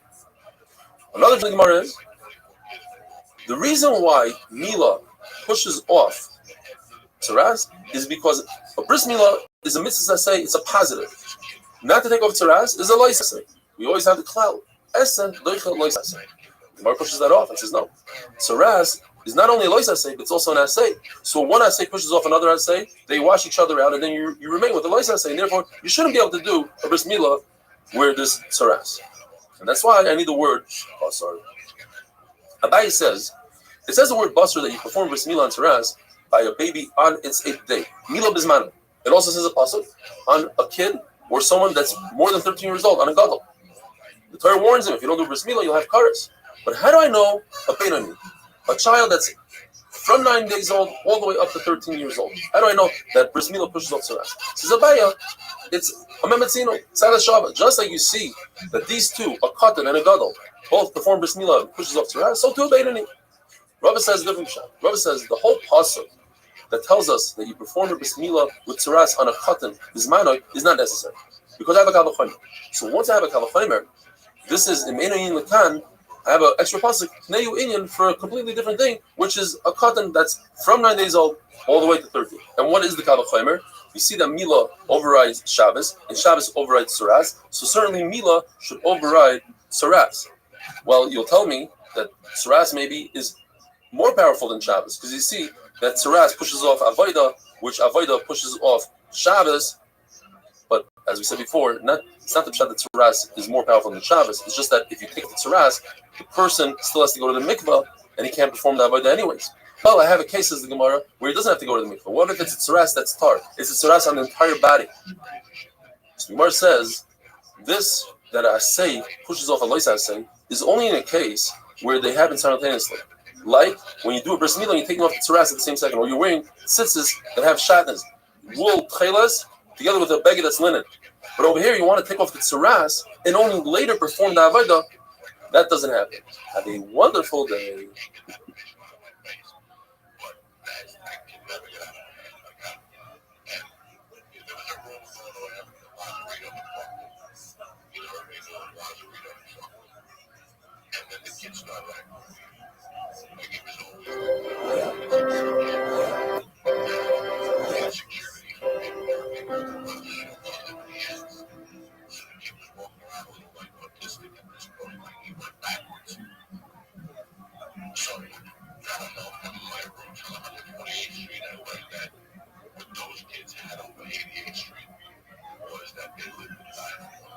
Shabbos Daf Kuf Lamed Gimel. Today's email comes to us from Yosef Mack from Paseg, and he says he watches the Shir on Zoom. His father watches on Zoom, and his sister's father-in-law, Mr. Aaron from Melbourne, Australia, also watches the Shir on Zoom. Yishar Kayach. We continue in Hilchas Mila. So we know that to remove a tzaras from a body is Issa Deraisa. What if the tzaras is on the bris and you want to perform a Mila? The Mila overrides the tzaras. How do we know this? From the extra word, Bisar. The issue is, by removing the tzaras, you didn't care about the tzaras. You care about the bris milah. Why do I need a pasuk? It's davar she'enim miskaven. I didn't have intent. And here comes the famous answer. The Gemara already said it 5 times in the Masechta that according to Abaye and Rava, everybody agrees that if it's a psik reisha v'lo if you chop an animal's head off, obviously he's going to die. If this is something that's inevitable, it's 100% also according to everybody. But Abaye had a havamina before Rava convinced him that Reb Shimon holds that davar she'enim miskaven, even if it's psik reisha v'lo it's mutter. According to that, why do I need the word b'sar? Says the Gemara, amazing. I need that positive to tell. In a case where a person says, I am performing a bris milah not for the mitzvah of milah, but rather to remove the tzaras, it's also mutter. Just like Shabbos, only milah on the 8th day could be doicha yantiv. How do we know this? Gemara brings 4 shitas. One shita is that just like a korban Pesach, which was shechted in the weekday, Erev Pesach, a weekday, the halach is you have to finish everything, and if you don't finish the entire korban, you have to burn it. But it says add biker twice to tell us that you don't burn it on Yantif morning, rather on Chol Hamoed morning. Why? Because something that belongs to the weekday, Erev Pesach, you burn in the weekday. So too, if a bris milah is supposed to be the 8th day fell out on Thursday, you don't perform that bris milah on Shabbos. Abaye says because it says Oila Shabbos b'Shabbata, you only are makriv the Oila of Shabbos on Shabbos and not the Oila of the weekday on Shabbos. So too, a bris that belongs on Shabbos, you perform on Shabbos. Bris that belongs Erev Shabbos, for instance, is not performed on Shabbos. Rava says when it comes to Eichel Nefesh, we know that on Yantiv you can cook because the Torah says that you're allowed to eat Eichel Nefesh, but in that passage it says Hu Levadin Yasel Lachem. Those 2 words, Hu Levadin, come to teach us 2 things. First, Hu, only Eichel Nefesh, and not the Machshir, not the preliminary. You can't create a pot to make Eichel Nefesh. And Levadoi, you can cook on Yantiv, but you cannot perform a bris milah on Yantiv. Now, without the pasuk, I would have a kavachomer. As you see, milah shleim zmana pushes off tzaras, which pushes off avodah, which overrides Shabbos, Yantiv. So certainly, milah shleim zmana could push off Yantiv. Rav Ashi says very simple. Yantiv is an asay and a lois asay. Asay lois asay is stronger than the milah that's only an asay. But that's shleim zmana. Zmana we have a pasuk by Yom that tells us that does push off Yantiv. We learned in the Mishnah that anything that you could do Erev Shabbos, you don't have a right to do it on Shabbos, according to Rabbi Kiva and Rav Paskins like Rabbi Kiva. And so too, Rav Paskins when it comes to Korban Pesach. Anything you could do Erev Pesach, in other words, Shlep the Korban Erev Shabbos, you could bring the korban from out of the Tchum, you have no right to bring the korban on Shabbos. You're allowed to shech the korban on Shabbos because that's the only opportunity to shech it. Why does Rav have to say that looks like Rabbi Kiva in both cases? Because bris is very special, as 13 brises. I think it's only halacha by bris. Pesach, it says is hilchos kares, is chiyuv kares, so it's different than bris. Therefore, I have to say it by both. Says the Mishnah, when it comes to milah, you could be mechalel Shabbos on all the following malachas. The milah itself, you're allowed to cut the arla off. Priya is removing a very thin skin. Once you remove the arla, you expose the atara. It's called in English a corona. On there's a very thin layer of skin. The male takes it off with his finger, with his nail. If you want to see a demonstration of it, I performed the demonstration in the live shir. Mitzitza, drawing the blood. And that's, as the Gemara explains, to remove the sakana from a baby. You're allowed to put a bandage, even though on Shabbos you can't put bandages with different chamein, which is cumin. This cumin has to be ground, otherwise it doesn't work. What if you didn't grind it before? You can put it in your mouth and chew it, and you're allowed to do it for the bris milah. Another thing that they used to put on the milah was a mixture of wine and oil. If you didn't do it before Shabbos, you just pour wine in a bowl, you pour oil in the bowl, but you don't mix them hard. You're allowed to take a bandage and put it on the milah, but do not create a sleeve on Shabbos. What if you don't have a bandage? You're allowed to go to another chutzner, wrap it around your finger, and bring it back in. Why does the Mishnah say kol tzarke? Anything that's necessary for a bris? It comes to include the halacha of tzitzin that are ma'akiv and not ma'akiv. By the priya, that thin skin, if you don't remove roiv, then it's not a milah. So even if the male walked away, he's got to come back and perform the rest of the milah, because otherwise it's not a milah. But if you have tzitzin, small pieces of skin that are not ma'akiv, once he walks away, he should not come back to do it. You're not allowed to do that on Shabbos. Now, how do we know this halacha? And who is the one that says? Who's the author of this halacha? The Gemara has a number of attempts. Rabbi says perhaps it's Rabbi Shmuel. And we had this early in the Masechta. Rabbi Shmuel says when it comes to the hide, skinning the carbon pesach, you only skin it up until the chest. You remove the ivar and put them on the mizbeach. You're not allowed to continue removing the skin afterwards. So too over here. Once you're done with the milah, you're not allowed to come back and remove the rest of the tzitzit. But the Gemara says a very interesting thing. What's the comparison? By skin, removing the rest of the skin, you're not mekayim any mitzvah. But by removing the rest of the tzitzim, you're mekayim the mitzvah. It's a kelim ambeyu, beautifying mitzvahs. And there's a concept of beautifying even a bris milah, just like you beautify a sukkah, a little, a shofar, tzitzis, a nicer beged, a nicer tzitzis, sefer Torah, a better shofar, better ink, better kulmos. You wrap the sefer Torah with special silk. So too by bris milah. Abishal says, and this might be the line of Yiddishkeit, Zekele v'amveyu. V'amveyu means ani v'hu. You must mimic HaKadosh Baruch Hu. By mimicking HaKadosh Baruch Hu, you're dafik in HaKadosh Baruch Hu. How do you mimic HaKadosh Baruch Hu? Whatever he does, you do. So he's a racham and a chanon, you're a racham and a chanon. So the Gemara says, perhaps this is similar to Kiddush HaChaydus. If you witness the new moon, you must come to Yerushalayim, even though it consists of Chilul Shabbos. What if everybody sees the moon, even people in Yerushalayim? You're not accomplishing anything. Rabbi Yossi says, do not come. So too over here. Since you're not accomplishing, you already performed the bris milah. There's only tzitzin sheni ma'akim. You're not allowed to be mechal Shabbos on it. The Gemara says, what's the connection? Over here, he started the mitzvah of milah. He was already mechal Shabbos. Let him at least finish. Over there, Kiddush HaChaydus never started. So the Gemara says, perhaps it's similar to the halacha of the lechem hapanim of the Beis Hamikdash, which they switched the lechem hapanim every Shabbos. The way they did it is they brought 4 people in, 2 holding 2 stacks of 6 breads, 2 holding the bezichim, the spoons of frankincense, and would be pushed in as the new old came out.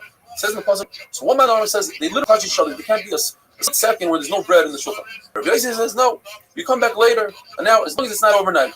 So when Rabbi Yossi, you can make gavsik. According to Chacham, you can't make gavsik. So too by us, you cannot make gavsik. Once you walk away from the milah, even for a split second, you're done. You cannot come back and do the tzitzit shein ma'akim. If a gadol, something that's over 13, has tzitzim hama'akim, in other words, he didn't have a bris milah, so he's chayiv kares. A male that was told, do not perform a bris milah, Shabbos is almost over, and he didn't listen, and he performed the bris milah, and in fact, he finished the bris milah after Shabbos, he's chayiv kares because he's mechal Shabbos. Because when he performed the milah, it wasn't a pure milah, and that was a chabur on Shabbos, chayiv kares. And as we said, a person who doesn't do metzitza can no longer be a mile because it's a big sakana for the baby when you don't do the metzitza. Just like putting on a bandage with cumin is for sakana purposes. It's mutter b'chal Shabbos. Have a wonderful day.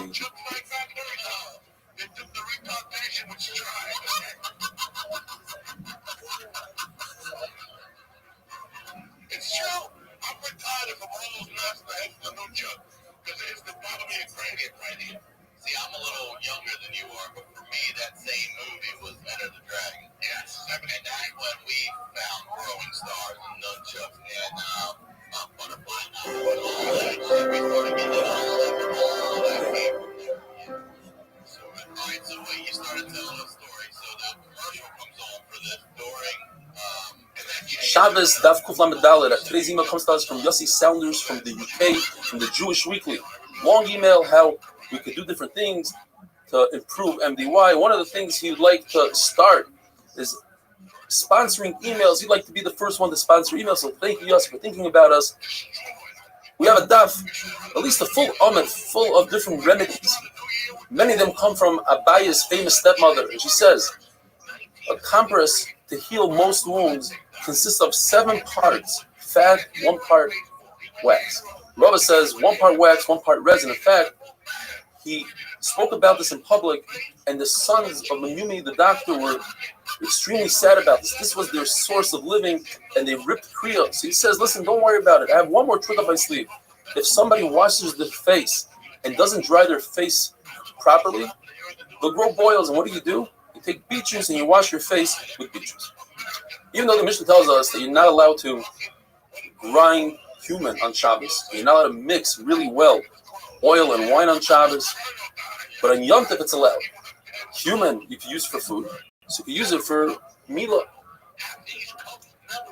There's no danger to this chayla. On Shabbos it's also to mix the wine and the oil, even without beating it really well. According to Rameir, it's mutter.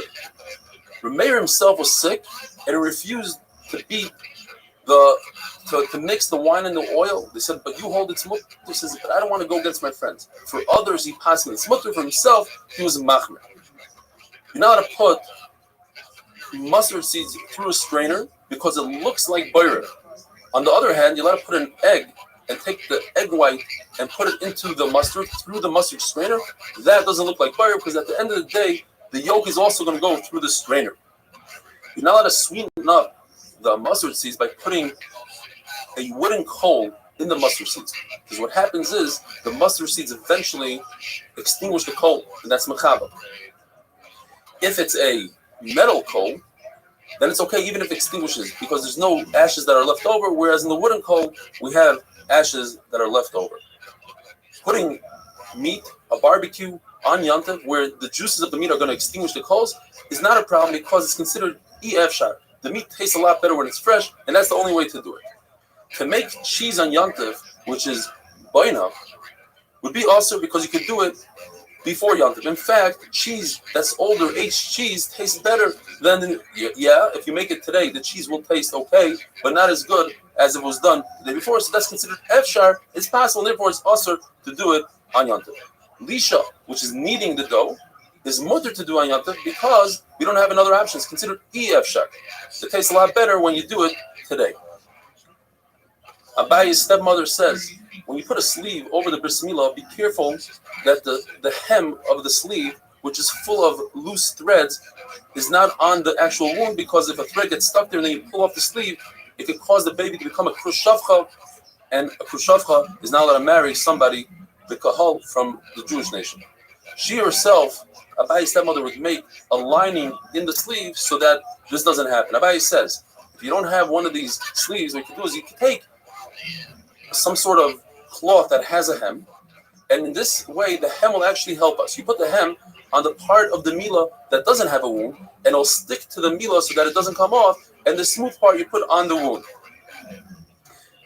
Other things that Abayi's mother said is, if you see that the baby's opening to go to the bathroom, the doilum, is not there, so you rub oil there, and you put the baby to the sun, and you see where it's clear. That's where the opening is supposed to be. You take a piece of barley, which is sharp, and you cut an X, an opening. You don't use a metal object because that can cause swelling. If a baby doesn't nurse well, you take a cup of coals, you pour it out on a flat surface, you put it by his mouth. The reason he's not nursing is because his mouth is cold, you warm up the mouth.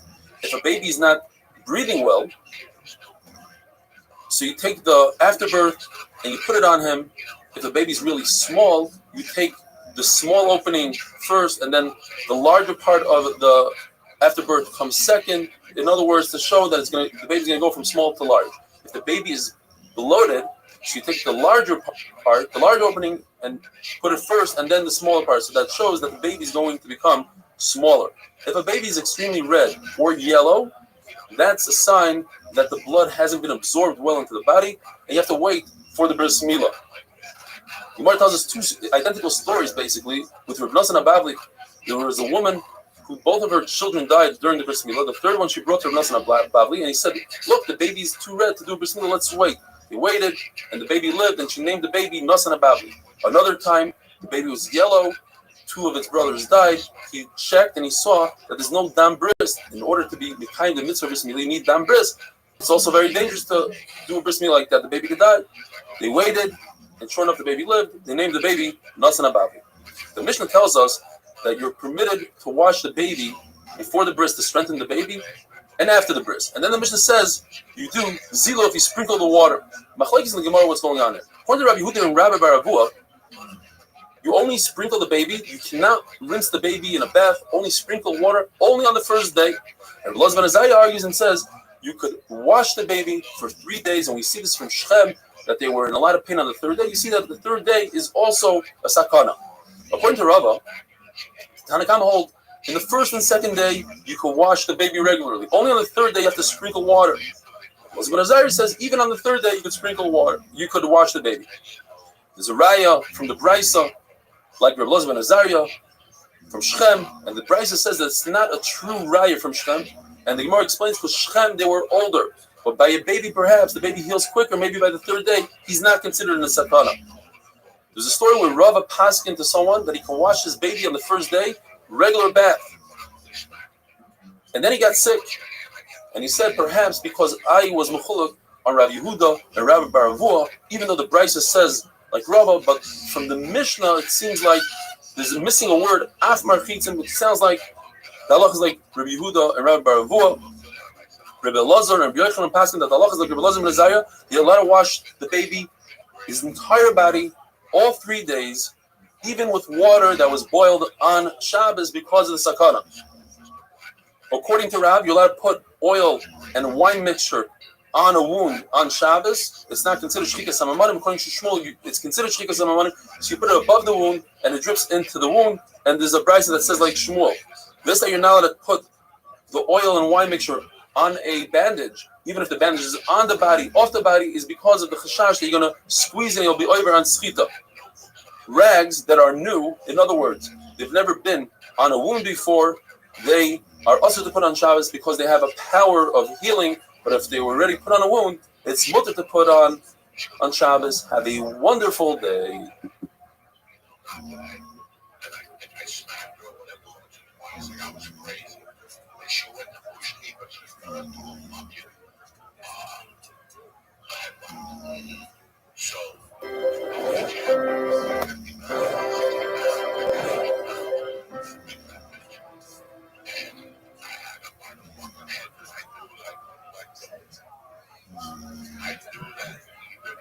Shabbos Daf Kuf Lamed Hey. Today's email comes to us from Kalman from the 5 Count. He says he had a transformation, with your dad being the driving force behind my transformation, together with my Rebbe, Reb Blumenstein. He goes on to say, thank you, Reb Eli, for all you do, and also Shkoyach told the Chapura. Bezer Hashem should all be backing your base for the Siyam as well. Regards, Kalman. Thank you, Kalman. We're discussing what kind of bris milah pushes off Shabbos. The Mishnah tells us, Safek Milah. The pasuk which tells us that you could push off Shabbos for bris milah is from the word ubayoy. But that same pasuk all the way at the end says arla soy. It has to be a definite arla. So therefore, a baby that was born bein hashmashos either on Friday or on Shabbos, since it's not definite what day it is, that Shabbos is not pushed off for bris milah. If a baby was born with a bris, and we're going to go into it, that's also a suffix which doesn't push off Shabbos. Androgynos has zachrus and akvos. Suffix, it doesn't push off Shabbos. And finally, we know that halacha, if a baby in the time of the Gemara was born in the 8th month, it's not viable. It's actually muktzah on Shabbos. You can't even touch it. The mother can only nurse it if she's b'tzar or she's b'sakana. So if we have a suffix, whether that baby was born in the 7th month, the end of the 7th, or in the 8th month, that baby is viable, and therefore that baby's milah doesn't push off Shabbos. Androgynos, according to Rabbi Yehuda, is chayiv in a bris milah, and since it's chayiv in bris milah, it pushes off Shabbos, and if it doesn't perform in bris milah, he's chayiv kares.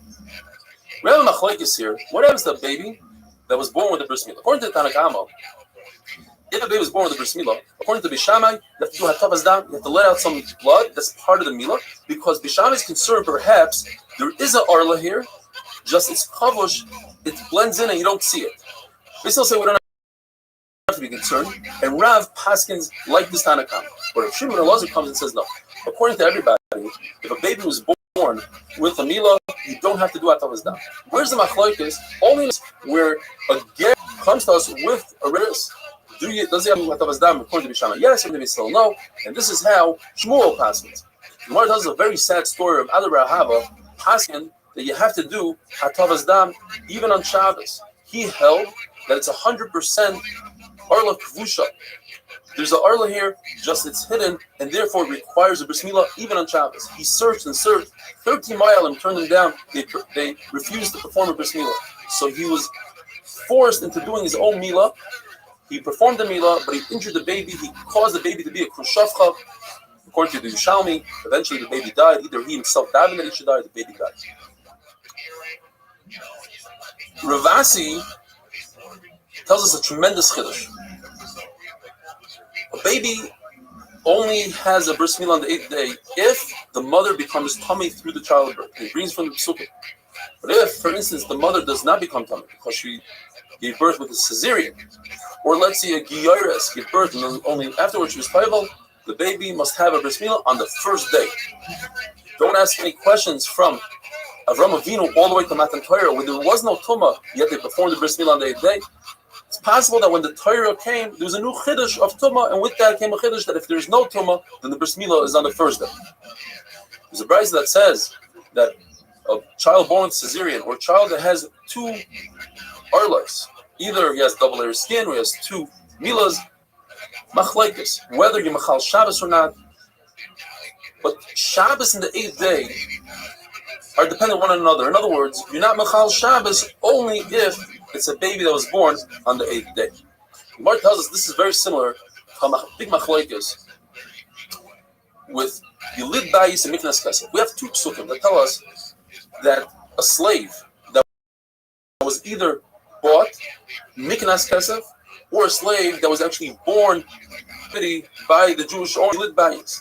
In both cases, there's two possibilities. Either the bris is on the 8th day or the bris is on the first day. One pasuk tells us the bris must be performed on the 8th day.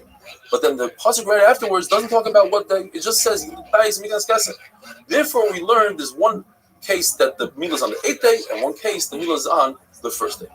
You have a Tanakama and Rav Chama. Tanakama holds that any time this baby, this eved, is not similar to a Yisrael, he's not lochem, then the bris milah is performed on the first day. Rav Chama agrees to that concept, just he adds one more tonight and says anytime the mother is not tmeya because of the leda, then the bris is on the first day. So we have like this. According to the Tanakama, if you bought a shivcha who was already pregnant and afterwards she gave birth, in other words, you purchased her, you purchased the vlad, that's a miknas kesef, and that's a case that the baby has a meal on the 8th day. You bought a shivcha and afterwards she became pregnant, that's considered yilid bayis, already by you when she became pregnant. Again, the meal is on the 8th day. You bought a shivcha together with a baby. In other words, he was already born. That's miknas kesef. You bought the baby. The baby, in that case, has a meal on the first day. What if you bought shivcha, but only for her offspring, nothing else? That's a case of yilid bayis, who's born by you, but the meal is only on the first day because that's not similar to lachem to Yisrael. According to the Mandahama, that says pinyan peris ke pinyan akuf. That is, you can't say I'm only buying offspring because once you say offspring, that includes the mother as well, and then it is like a Yisrael.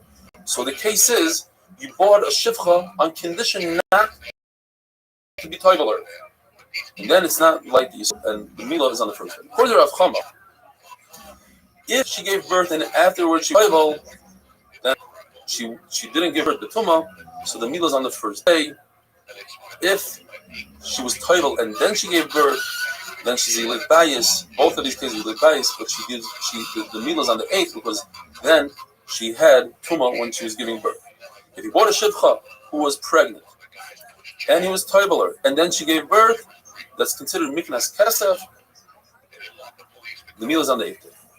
Finally, if you bought a shivcha only for her offspring, that's miknas kesef, which is only the milah is on the first day, because he doesn't have a part of the mother, and therefore it's not similar to lachem.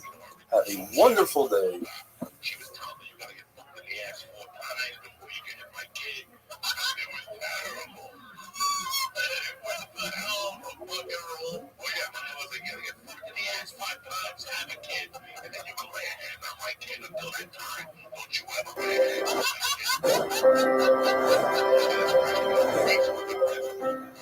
He came upstairs. He sat there. Shabbos Daf Kuf Lamed Vav. Today's emails come from Yaakov Krieger. He says he's an 8-minute daf guy, and he has a great idea that we should start an email newsletter. Like the idea a lot. Thank you, Yaakov. Another Yaakov Razner from Harnov says that when his shir fell apart during COVID, he joined 8-minute daf to catch up on the daf that he missed, and then he joined our regular shir, and he loves it. A great shir for a wonderful, well-explained daf in every way. To a wonderful group of friends who enjoy every minute. Yaakov Razner, thank you. Rav Shimon Gamliel holds that whether it's a human baby or an animal, newborn, they're not considered viable halachically until by a human being 30 days passes, and by an animal 8 days passes. By a human being, it says it has to be at least 30 days old to do Kinyan HaBen, and by an animal, it says you have to be at least 8 days old in order to bring it as a carbon. That shows us that the animal is not viable until 8 days. Chachamim argue, they say that as soon as an animal or a human are born, they are viable immediately. And the halach is like Rav Shimon. The question is, how can we possibly perform a bris milah on Shabbos, push off Shabbos, for a human being who's not viable? Says the Gemara, you're right. If you perform a bris milah, you're not over anything, because it's a mamana shach. If this baby survives, then it's a great bris milah. If the baby doesn't survive, then halachically the baby was dead when you perform the milah, and there's no issue to perform a milah. Then the question is, why does it say in the Mishnah that if a human is born, and we don't know whether it was born in the 7th month, the end of the 7th, or the beginning of the 8th month, you cannot push off Shabbos for that milah. Why not? If it's going to survive, it's a great milah. If it won't survive, you didn't do an issur. And the answer is you're right. You could perform a milah. But what you can't do, what the Mishnah is telling us, you cannot do nachshirei mitzvah according to Rebbe Eliezer. You cannot create a knife because perhaps the baby won't survive, and then you just created a knife for no reason. When it comes to the Vela, the Torah tells us v'chiyomus min behema. The word min is extra. Just say v'chiyomus behema. We learn from here a tremendous chiddush. If you have an animal that you can't eat because it's a treifa, but you shecht it anyway, that shechit accomplishes that it removes the tumah from the animal after it dies. So then when the pasuk continues and says asher hi lochem la'achlo, obviously we're talking about a kosher animal. So why does the pasuk say that you're eating it, you're going to eat it? But the Gemara learns two things from this. A, that even a non-kosher animal emits tumah, and B, an animal who is old, who doesn't have 8 days, the shechita is not nekayah. According to Rabbi Shimon or Rabbi Yehuda, the shechita does accomplish, even though you shouldn't be checking it, it's not viable according to Rabbi Shimon. The shechita accomplishes that it's kosher. Abai comes along and says that the machlokes is whether this animal is considered alive. If it's alive, then the shechita accomplishes that there's no tumah. And Rabbi Shimon says that's alive. Tanakam says it's dead. Rava says no. According to everybody, this animal is considered dead. So what's machlokes? Machlokes is, do we compare this animal who's not 8 days old yet to a treifa? Just like a treifa, we say the shechita accomplishes to remove tumah. Is this like a treifa? Rabban say no, it's not like a treifa. A treifa had a shasa kosher, had a moment where it was kosher, even if it was born like that. But in its category, there are animals that are kosher and then later on develop a monk, where this animal never had a shasa kosher. It's less than 8 days old. What is the machlokes between Rav Shimon Gamliel and Chacham? Rav Shimon Gamliel says that an animal is not viable until 8 years old, and a human is not viable until 30. Chacham say immediately. Abai says, L'masfas Gemara, that if the machlokes is in a case where there's a premature death, for instance, the baby fell off a roof, it was eaten by a lion, an animal was shechted prematurely before 8 days, according to Rav Shimon Gamliel, they're considered dead. And according to Chachamim, they weren't dead. Look, at the end of the day, they died from different causes. But let's say if the baby or the animal yawned and died, in other words, they were extremely weak, so you see that they weren't viable, everybody would agree that they are considered dead. The Lord tells the story of Papa and Rav Huna were offered igla tilta, that's considered the best type of meat, the third born calf. However, this calf was shechted on the 7th day. They didn't wait till the 8th day, and they refused to eat it because they hold like Rav Shimon Gamliel. That's the halacha, that before 8 days, it's not viable, and shouldn't eat it. We have a concept called kalu chadasha. If you know for certain that this animal or this baby went full term, then we don't have to wait 30 days. We don't have to wait 8 days. Therefore, when it comes to an animal that kalu chadasha, and it was born on Yom Tov, so number one, this animal is not muktzah because it was already ready to eat through its mother. It was a full-term baby. It just came out today. Second of all, you're allowed to eat it right away because kalu chadasha, you don't have to wait for 8 days. Same thing also if a Bechar was born with a mum and Bezin witnessed the mum at the birth, you're allowed to shech it right away. Kol Chadash. Rav Dini. Now we're going to talk about humans in Kol Chadash. Rav Dini told his son who lost a child within 30 days, why are you sitting Shiva? Why are you being misabel?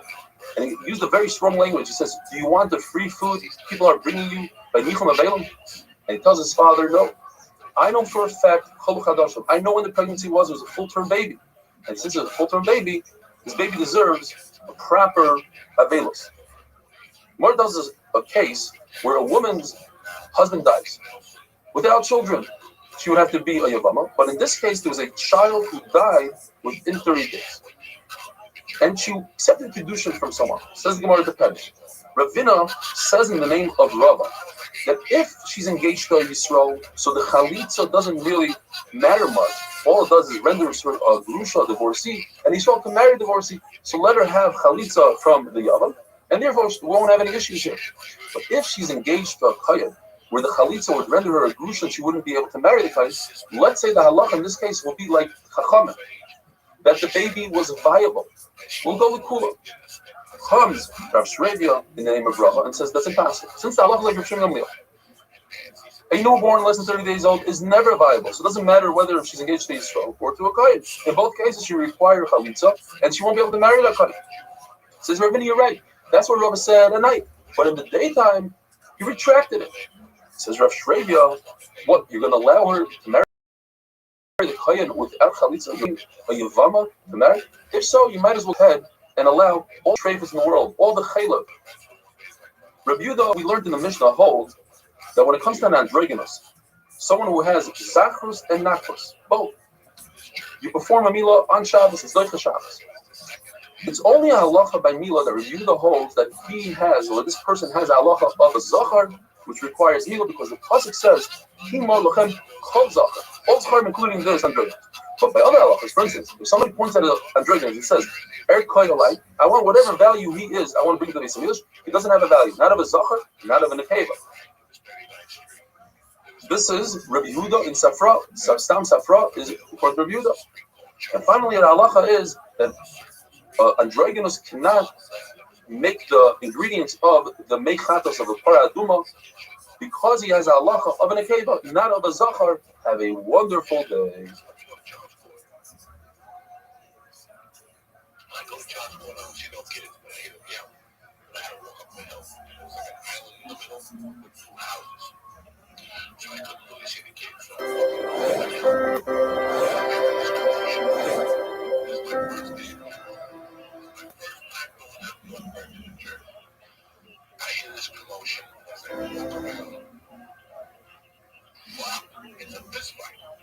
Shabbos Daf Kuf Lamed Zayin. Today's email comes to us from Aaron Mosbacher, a boy who wrote us a while ago. He had many surgeries, he's only 13 years old. He says, just wanted to share my good news that I finished brachas. Be'ezer Hashem, I'm looking forward to starting Eruvin with you. Thanks again for the great and enjoyable shiurim. Mazel Tov, Aaron Mosbacher. Talking about Eruvin, we are gearing up for one-of-a-kind Zoom Siyum, which is going to include 40 different locations, Be'ezer Hashem, throughout the world and many different continents. If you'd like to be part of it, joining or hosting, please drop us an email at afterramah@gmail.com. Brand new Mishnah, very, very interesting sugya. The Mishnah tells us about two cases. A person had a set of boy twins. One was born on Friday, one was born on Shabbos. And by mistake, he did the bris milah for the one from Friday on Shabbos. Not that big of a problem because the baby has to have a bris milah. The problem is that he performed the bris milah on a baby on the wrong day, on the 9th day, and that's also to do on Shabbos. There is a little Shabbos, but there is a mitzvah of bris. The second case is twin boys, one was born on Shabbos and one was born on Sunday. And by mistake, he took the boy who was born on Sunday and gave him a bris milah on Shabbos. Now, he wasn't even Mekayim the mitzvah of bris because it's a day early. So, according to Rav Huna, in this case, where he took the boy from Sunday and gave him bris on Shabbos, everybody agrees that he's chai b'chatas. He made a mistake. It's no different than Avodah Zarah. You make a mistake, you do Avodah Zarah, you show you bring it back. Where's the machlokes, says Rav Huna, in the first case, where the baby was born on Friday, and by mistake he did on Shabbos. So here he's thoroughly mistake. He was trying to do the milah on the other boy, and by mistake he grabbed the identical twin or whatever, and he didn't perform the milah on the Friday boy. He was l'kayim a mitzvah milah, but at the same time he showed you potter from a carbon according to Rabbi Yeshua, according to Rabbi Lezer, he's high. Shua says it's not similar to Avodah Zarah. Avodah Zarah is doing Avera. Over here is Mekayim Mitzvah. Rebbe says no. In this case that we just discussed, the boy was born on Friday and he did the Milah on Shabbos. Everybody agrees there's no performed the mitzvah. Where's Machlokes? Where the baby was born on Sunday and he performed the mitzvah on Shabbos. It was too early. So on that, even that, Rabbi Yeshua says he's potter. Why? Because he's tired of the mitzvah. He didn't do a mitzvah, but he wanted to do a mitzvah. In that case, you're not chayav b'chatos. Rabbi Chia had something. He says, what if the case of the Friday baby? He was moiling him on Shabbos.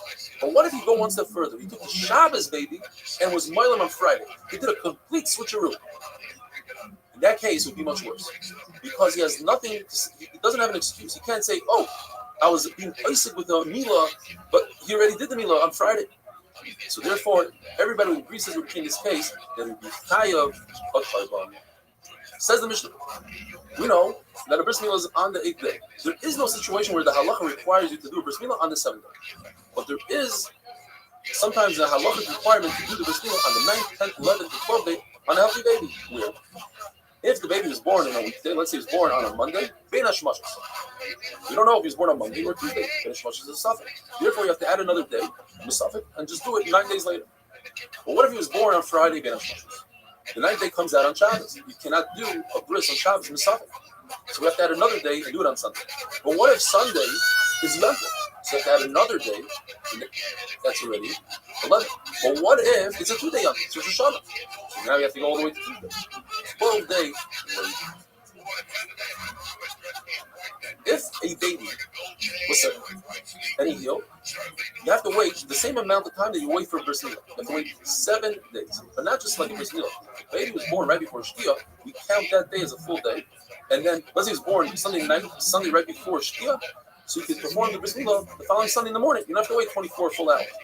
But if the baby was sick and he healed at night, you can't perform the bris milah Sunday morning. You have to wait all the way to the night to perform the bris milah because for disease, we are concerned that it should be healthy and you need 7 full days of 24 hours. We learned about tzitzin hama'akfim. That is the thin skin below the arla that the male removes with his fingers. If you leave the right of that skin on, it doesn't count as a bris. What constitutes right? Well, obviously, if it's right skin, that's right, but even more so. Even if it's a very thin sliver of skin, which in terms of area surface, it's not a right. But because it's a long strip that goes from top to bottom and it's the right of the height, that's enough to constitute tzitzin hama'akfim and it's not yaitza the milah. If after the milah, this child looks as if he didn't have a bris, even though he does have a bris, because of marasayini, you have to perform the bris again. If this child is very heavy, has a lot of skin, says Shmuel, that depends. If he looks as if he has a bris milah when he has kishui, then you don't have to give him another bris, and if not, you have to give him another bris. Rav Shimon Gamliel seems like to say the same halacha, but there's one after. Rav Shimon Gamliel says, if he doesn't look like he has a bris, he doesn't look like it when he has a kishui, then you have to give him a milah. Therefore, what if he looks and doesn't look? 50-50. In that case, you don't have to give him a bris, but according to Shmuel, you would have to give him a bris. What are the brachas? The male says, the father of the kid says, everybody standing around says, the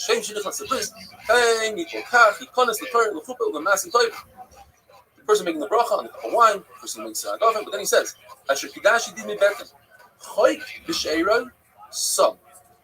he engraved into our skin, into our flesh, a bris. You can never get rid of it. We have a mitzvah to read this. And future generations, the Shvatim, our generations, all have a bris kodesh. Okay, for that, Ischar Zois, Kel, Chai, Chalkenu, Tsurenu, Tzavei, or Tziva Samagaris, which is what we did in the past or in the future. Lahatzi Yidis Sherim Meshachas, save us, our flesh, from Gehenna. And the Manprisa Sher Sam Tsurenu, because of the bris that we have in our flesh, Baruch Hashem, a ger and also an eved have a very, very similar bracha. First, the man says alamila, and then the person making the bracha says shekishem says it's from lonos hager. Or in the case of an eved, it's not about them. Ulahakemen dam bris, and we keep going.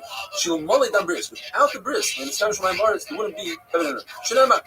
In my brisi yom v'layla, chukei shemayim b'aretz. There's a slight difference with this bracha and the eved's bracha. Baruch atah Hashem b'rei suffers. With that we finish. Perek Eliezer the new Perek Toilet. Our mission is discussing oil, temporary oil, and the halacha of boirer. According to everybody, cannot hang or put a sifter on top of a barrel on Shabbos because that creates a temporary oil. According to Rabbi Eliezer, on Yom Tov it's allowed, even though you're creating oil. Why? Because Rabbi Eliezer holds when it comes to machshirei oil, the preliminary actions before you eat, just like you're allowed to prepare food, you're allowed to prepare the machshirei oil on Yom Tov, just like Rabbi Yehuda. Just he goes one step more than Rabbi Yehuda. He says not only to prepare it if you can't do it on Erev Yom Tov, but even if you could do it on Erev Yom Tov, you're allowed to prepare it on Yom Tov itself. When it comes to temporary oil, Rabbi Eliezer is very machmir. Over here he holds machshirei oil is okay. We had the city before, if you're allowed to close a window shutter, and now we're going to be discussing a skylight, which is a temporary oil. Says Rabbi Eliezer, temporary oil is also even on Yom Tov. Even when it's just adding the oil, not creating a brand oil, is also. When it comes to machshirei oil, he is making, he says you're allowed. According to Chachamim, you're allowed to make a temporary oil. Now, if the strainer is already on the barrel, on Shabbos you're allowed to pour the wine even though it's going to catch the sediments because that's not the derech of butter. And that's according to Rabbi Chachamim, you're not allowed to put the strainer there on Yom Tov, but on Yom Tov you're allowed to strain it, not on Shabbos. Have a wonderful day.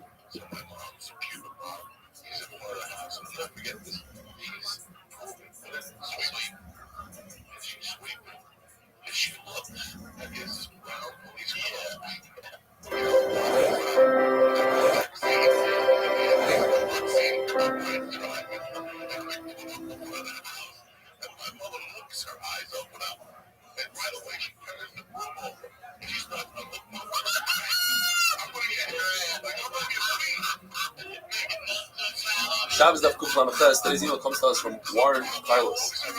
He did an extreme act of chesed by adopting a Jewish baby from a non-Jewish home. The non-Jews refused to allow him to do bris milah. Eventually, when the kid was 2 years old, they performed the bris milah, and it came out. The bris happened exactly when the baby was 2 years and 8 days old, which falls out on today on Rosh Chodesh Av. And the Zoifei says, because of this great mitzvah that they did, they were Zoifei to eat wine and meat on Rosh Chodesh Av. Thanks, Warren Carlos.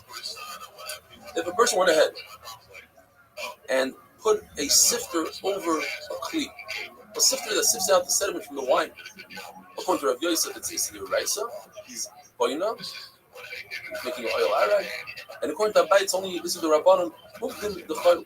He's doing something that we do in the weekdays, which can lead to the Raisa. The Gemara tells us Abai took all the different brises that talk about oil arag and he put them together. He made 3 categories: the category of complete Issa Raisa, Issa Rabbanon, and Mutter. He says a good, which is a portable refrigerator, you tie it on 4 different poles, and it allows air to pass underneath it and cool off the liquids. Or this sifter that we were just discussing, and a canopy bed that has a tevach all the way to the top, and a chair that comes apart. Now the chair is different than an oil. The chair, the concern is you're going to put it together on Shabbos and it's makim v'katish. He says all these things to put together is pater avalas, so in other words, asim d'rabban. If you make a permanent tent, that's Issa D'Oraisa. If you take a folding chair, open it up, or an asla, which is a portable toilet that has a hole in the center, that's mutter l'chatchila. What happens if you go ahead and you filter wine on Shabbos with this sifter? You let the sediment stay on top. According to Rav Tahani, you chayav achatos. Says Rav Sheshes. That makes no sense. How could you be chayav achatos and say that Rabbi Eliezer says it's mutter l'chatchila? To go from one side to the other, it's impossible. In fact, the Rabbi Eliezer says a similar thing by Gishel Zav. That's a decorative piece that a woman wears that depicts Yerushalayim. Rabbi Eliezer says 100% mutter, where Ramesh says 100% asur. So you see that he does argue from side to side. He says the Gemara that's different because there's a middle sheet that Chachamim will say that's Issa D'Rabbanan. He was referring to Chachamim. What are agents supposed to tell the person who's about to pour the wine and sift it on Shabbos? What is he about to be over? Reb says he's over on Meraki, sifting. Rabbi says that he's over on Meraki, but you could also warn him about Boira. Because at the end of the day, the sediment stays on top. Rabbi Baruch Chesed says that if you have a talus that's spread on top of 4 poles, and you create walls with it, so you have a roof and walls, that's also the Rabbanim for oil arag. He also says that if you have a bed, you have, as you see in red, a string, a rope they could grab and pull the oil on. That's mutter l'chatchila. It's meant to be open and closed. You see, Rav was matter that, and this is what they did in Rav his house, they take it apart, it's fine. Rav says there's a type of bed called karminoi. It comes apart. Similar to the chair that we discussed, since it comes apart, you can't put it back together on Shabbos. That's makim u'pakish. Our bed that's up against the wall, and you put it down at night. So you're creating oil, or you put it down. Mutar l'chatchila. A canopy that has a tefach on its roof, that's also to put together. Rukia says you're allowed to hang a curtain on Shabbos. The whole issue of oil, right, is to make a rooftop, not a wall. As points out, a wall that's a matter or something, like matter sukkah, that would be awesome. Says the Gemara, kilos chasanim, and that is a canopy for chasanim, that there's two vertical poles and one pole connecting the two vertical poles, and you put a fabric on it, like a triangle. It's mutter on four conditions: that the roof is not a tefach wide, and second condition, as you go down, within 3 tefachim from the top, it can't be a tefach either because that's low. You go all the way down to the bottom. Each side, since this mandana holds that this vertical wall is actually on a slant and therefore it's considered a horizontal roof, you cannot have a tefach from the end to the center pole. In other words, we're dealing with a very narrow bed that's only 2 tefachim wide. Who uses such a bed? Says Rashi is for decorative purposes. Other places Rashi says you take a bunch of these together, let's say 4 or 5 of them, now you have 8, 10 tefachim, now it's a normal bed. And finally, the fourth night is that the fabric, when it comes down, it shouldn't go below the bed 1 tefach. A bed, a hat, a black felt hat, let's say. Says the Gemara, you have to put it on really taut so that it doesn't fly off by the wind, because if you put it on loosely, it will blow off and you'll go get it on Shabbos, and that's a problem. Rabbi Bar Cheskel asked Rav Huna to tell him 3 halachas that he heard over from Rav. 2 in Hilchos Shabbos and 1 in Nagati. So he said, Rav said when it comes to good, to this portable refrigerator that you hang taut, if one person does it, it's awesome, because he's going to make it taut, and that's awesome. 2 people, they know how to get around and not making it taut. Says Abaye, when it comes to kilos chasanim, even if 10 people make it, one guy is going to pull here and there, and it's going to be taut, and that's awesome. The second halacha Rav said is when it comes to an oven that has 4 legs, Tanakama says if one leg is missing, the oven remains an oven, and therefore it's muktzah, but you're allowed to move muktzah l'tzarech mekayma. Rav says no. Even 1 leg missing is also to touch, because you might put it in properly. And in Agadah, Rav says, eventually Torah is going to be forgotten from Klal Yisrael, talking about Galus and Tisha B'Av. It says in the pasuk, there's going to be an extraordinary makkah, and we're going to forget Torah later. Shimon Bar says no. Klal Yisrael is never going to forget Torah. What's going to happen is they're not going to have a Mishnah Berurah. It's not going to be clear. There's always going to be machlokes. When Klal Yisrael went to Terbi Yavna, they learned the pasuk Lo Yirav Lo Yitzam Elamed. Klal Yisrael is not going to be hungry and thirsty for bread and water. Rather, they're going to be thirsty to Shmoy, to Devar Hashem, to hear Hashem. Now it says in the pasuk, you show to do Levakish Devar Hashem. Klal Yisrael is going to forget halachas. They're going to forget the kates when Mashiach is coming, and you're not going to have the Nevuah anymore. And a woman is going to go into the Bismeri, she's going to ask a shayla in the tumah, and nobody's going to know. What's the shayla? She's going to say, this loaf of bread that was in an oven that had a sheretz hanging in the ear space, is this loaf of bread a rishon l'tumah or a shena l'tumah? And the question is going to be, do we consider the entire ear space of the oven as avat tumah, and anything in that ear space becomes a rishon? When it's a raisa that tells us, no. The oven becomes a rishon, and in return it makes the bread a shena, because if all the ear space was a rishon, in other words, to make a rishon, then it should also make a kli, another kli, a rishon, and it doesn't. But obviously they knew that it was tuma, anything that was mafurish and mishnah, they knew. Have a wonderful day.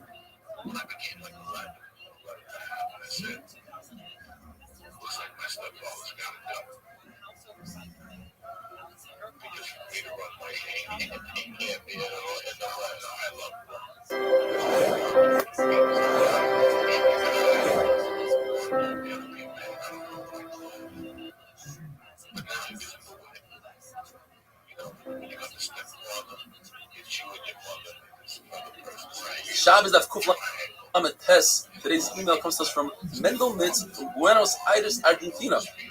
He will be hosting Be'ezer Hashem, one of the 75 locations that we have around the world, the Siyum HaMasechta Shabbos. He's going to be in Argentina.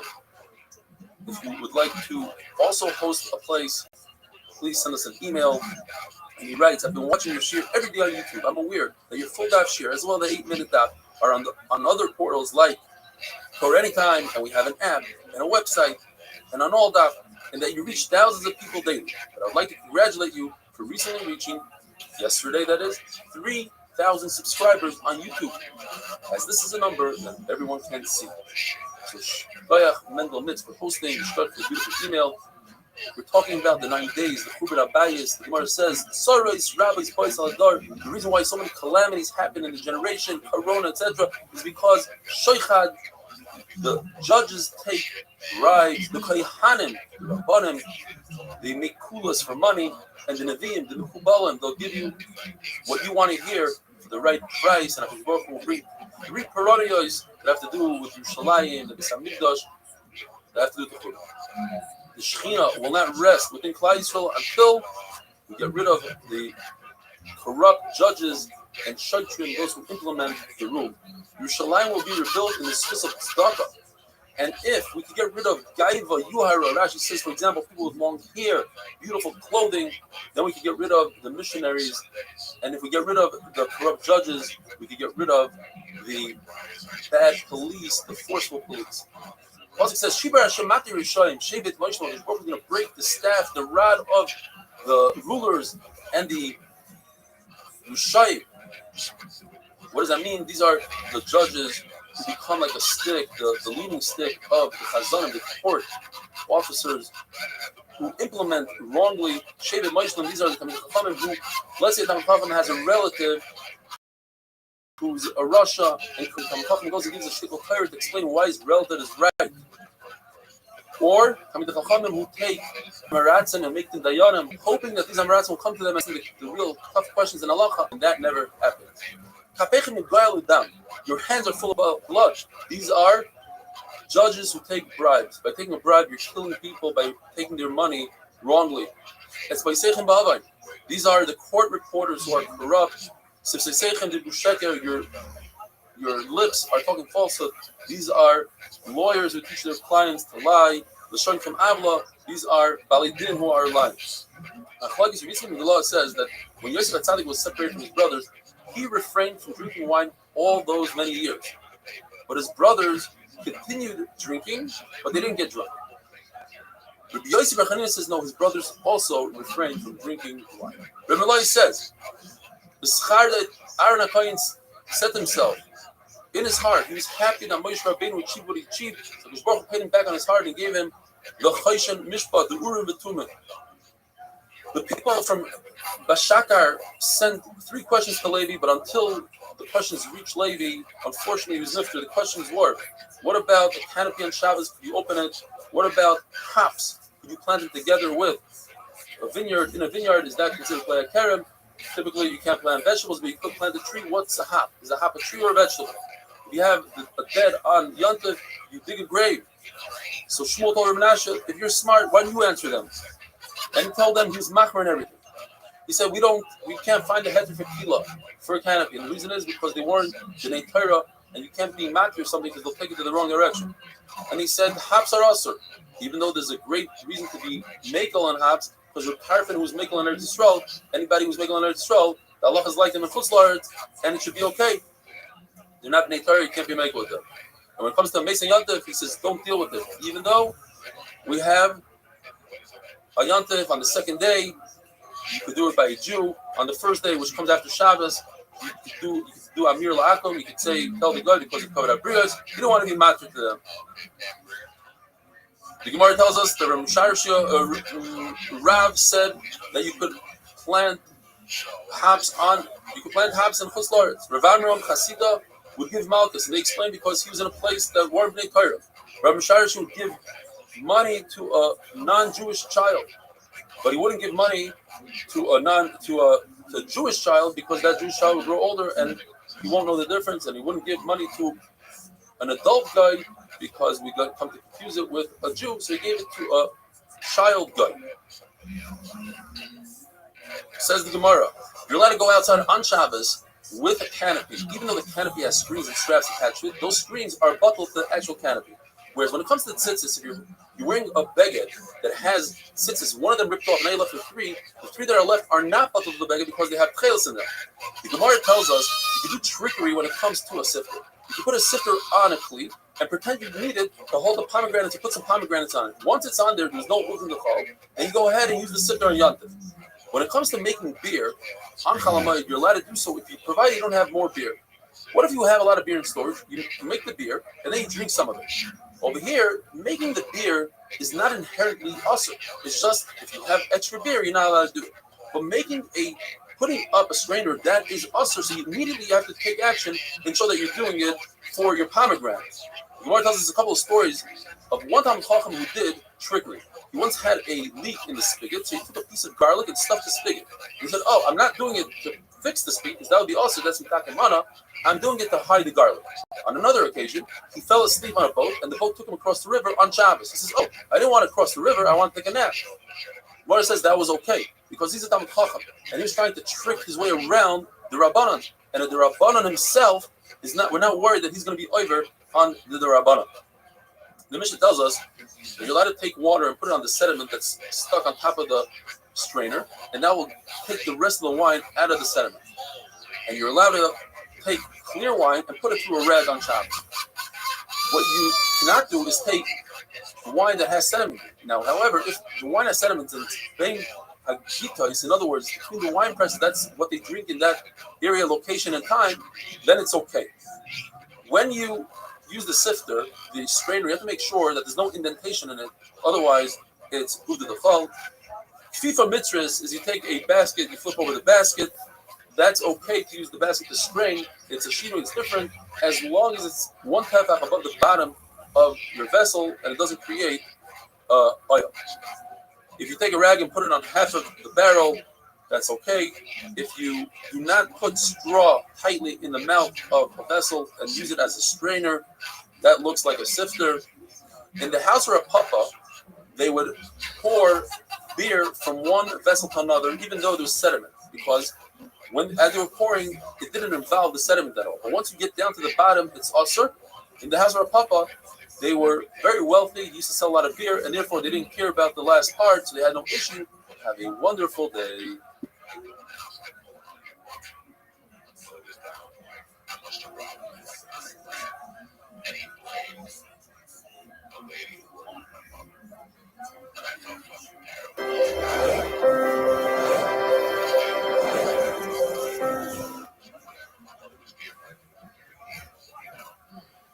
So she got the blame.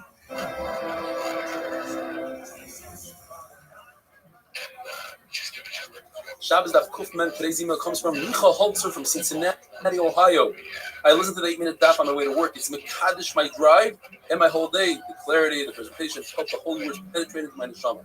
I agree with all the sentiments of the emails that you read during the daf. I would like to join your Simon Shabbos. Hashem.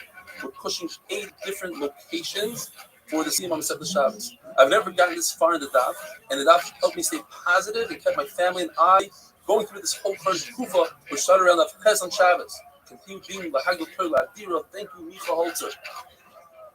We're talking about mustard seeds, and before Shabbos, you started kneading them, you added water. On Shabbos, you want to add water. According to Rav, you're permitted to do so with a kli, because that's the shinoi. According to Shmuel, with your hand, because that's the shinoi. According to Rabbi Yochanan, both of them are usher, and that's how Abai Rav Paskins. But the halacha, you're allowed to mix them with a kli with your hand as long as you do it easily and you don't do it really hard, and then afterwards you add a little bit of honey, and that's great. The same halacha applies to cress. You can add afterwards oil and vinegar. And the Gemara tells us that mint is really good for it. The same halacha applies to if you crushed garlic. You're allowed to add beans and split beans. Now going back to the mustard, Abaya's stepmother, made this for him. She added the water on Shabbos, and he refused to eat from it. The wife of Zeira, which the reason I says that Tess is actually she was married now to Rakia. She made Rakia, and he wouldn't eat from it. And she said, "Well, the Rebbe ate from it." Ravina himself would take the stalk of the garlic and mix it, and he would eat from it. The Mishnah says you can make a drink called anilin, which consists of wine, honey, and pepper. The reason why you're allowed to make it because it's for drinking, not for refuah. However, Atlantis is made more for refuah, so it's usr. It's made out of aged wine, clear water, and balsam, and people drink it after they come out of the bathhouse to cool them down. Rabbi Yosef drank from this, and he loved it. He said, if I had one more cup, according to Rashi, he would leave this world, and you'd have to have schusim in order to keep him alive. But Mar Ukva, who gave him the drink, who was so used to drinking it, it didn't have that effect on him. Says the Mishnah, Rabbi Yosef says, Asaferia, you could soak it in, you should not allow to soak it in warm water. Rabbi Yochanan asked Rabbi Yanai, what's the halach of soaking? He said, even in cold water. And Rabbi Yochanan said, but from the Mishnah's mashma, in cold water it's okay. He said, if so, why am I your Rebbe? Why am I better than you? I also thought about the Mishnah. The Mishnah is a Dasachid. According to the Tanakama, it's permitted. If you do soak this as a fetida in water, according to Ravada, Yechayachatos, according to Abaya, it's only the Rabbanan of Uvdin Dechol. Why do people drink it? They drink it to get rid of their chest pain. Now, according to everybody, if you started on a dosage of this and you started taking it on Thursday and Friday, if you would stop taking it on Shabbos, it would be a tremendous sakana. Therefore, you're allowed to even soak it on Shabbos in cold water. You put it in the sun to warm it up. You're allowed to add vinegar to this pita, and you're not allowed to float vetch. In other words, add water, and it causes the exterior peel to raise to the top. That's butter. You're not allowed to rub the vetch with your fingers. Again, that's butter. When you're not allowed to put straw on a higher place and let the sifter do its job by itself. But you're allowed to put it into the sifter and walk with it. Walk over to the animal's trough and put it in, and whatever happens by itself. It's Dovshan and Skaven. According to Shimon, is Mut. According to Elazar ben Yaakov, that would be awesome. You're allowed to rub linen in order to make it softer, because you're not trying to make it lighter and cleaner. You're trying to make it softer. That's okay. But when it comes to a head scarf, that is also because what you're trying to do is make it whiter. In those days, they put a piece of wood, like a twig, in a shirt instead of a hanger. That twig is muksum machmas kufay. You're not allowed to touch the twig, but you're allowed to move the shirt, take the shirt off the twig. Now, if it's a stick that's a klisha malachlis or like a weaver's rod, then you're permitted to move it with tzarech mekaymai. If you have different herbs that are not royal achila, some people don't eat it, but it's royal for behema, so it's not muktzah. But if it's not royal behema, it is muktzah. Rav Katina says, if you sit down on a bed that's used by a couple, it could bring to Yerurim, and that's also, it's like Mizana, and the Gemara says we don't have to worry about it. Rav Chisda gave many life lessons to his Talmidim, and some of them to his own daughters.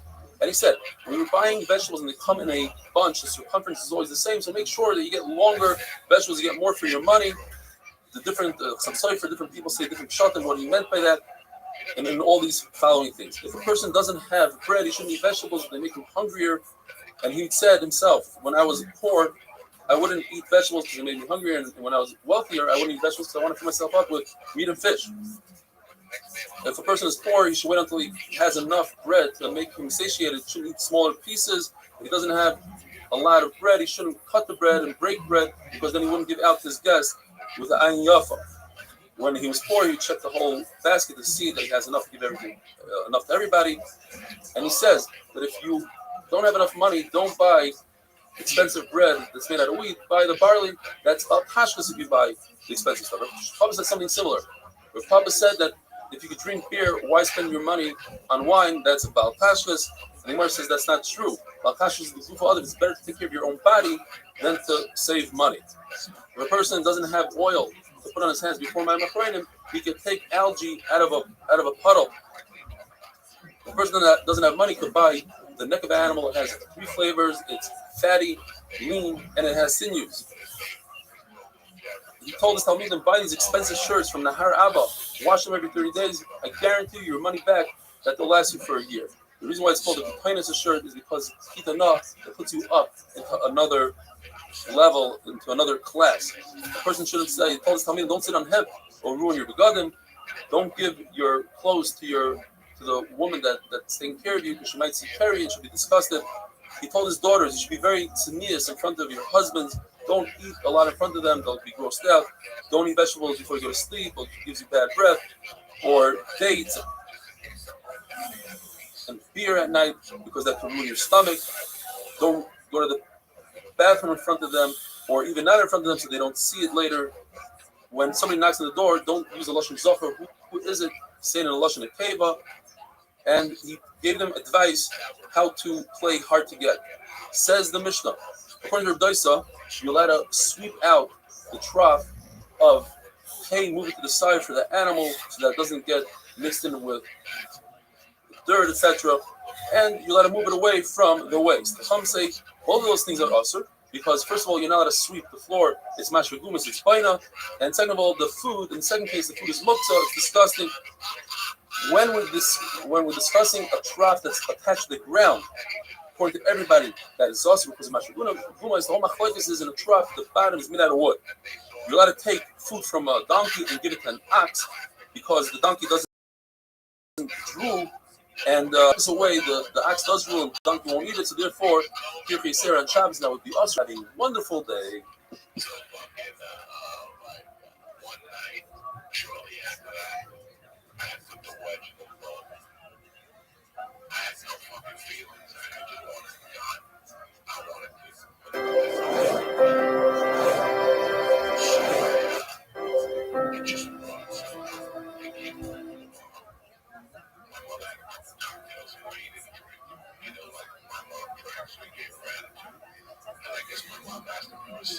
Shabbos Daf Kufim Al. Today's email comes to us from Asher Himer. Hi, I wanted to express my gratitude to Hashem and to tell you that I appreciate the him in the daf and the full shir every day.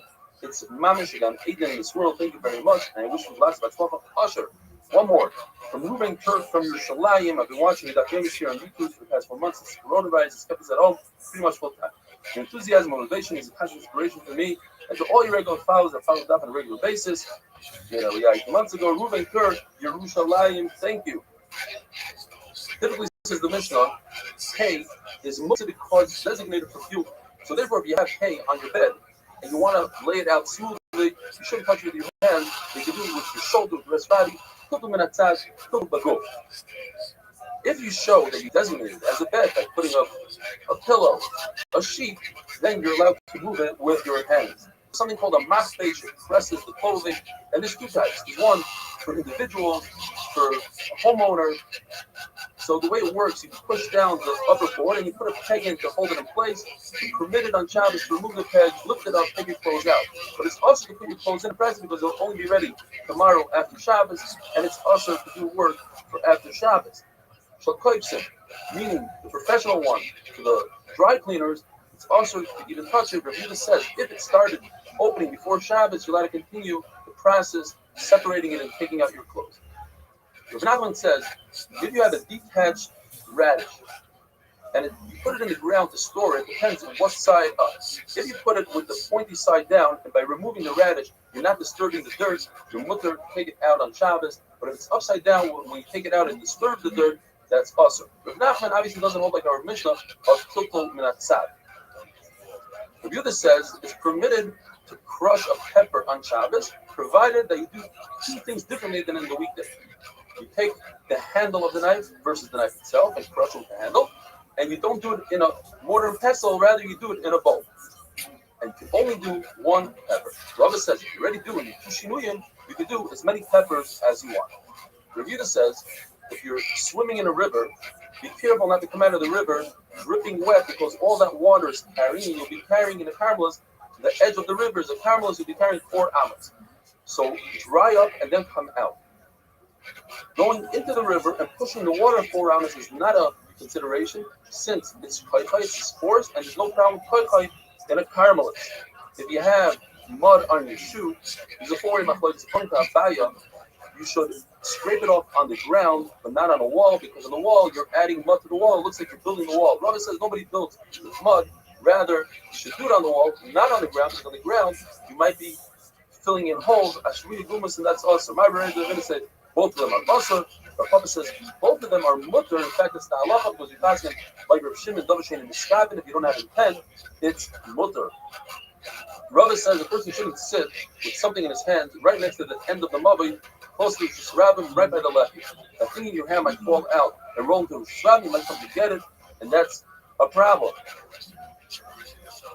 You shouldn't take a barrel and tip it back and forth to make the ground underneath it smooth. That's really too much. You're not allowed to put a rag that's moist into the opening of a bottle because you might come to squeeze the rag.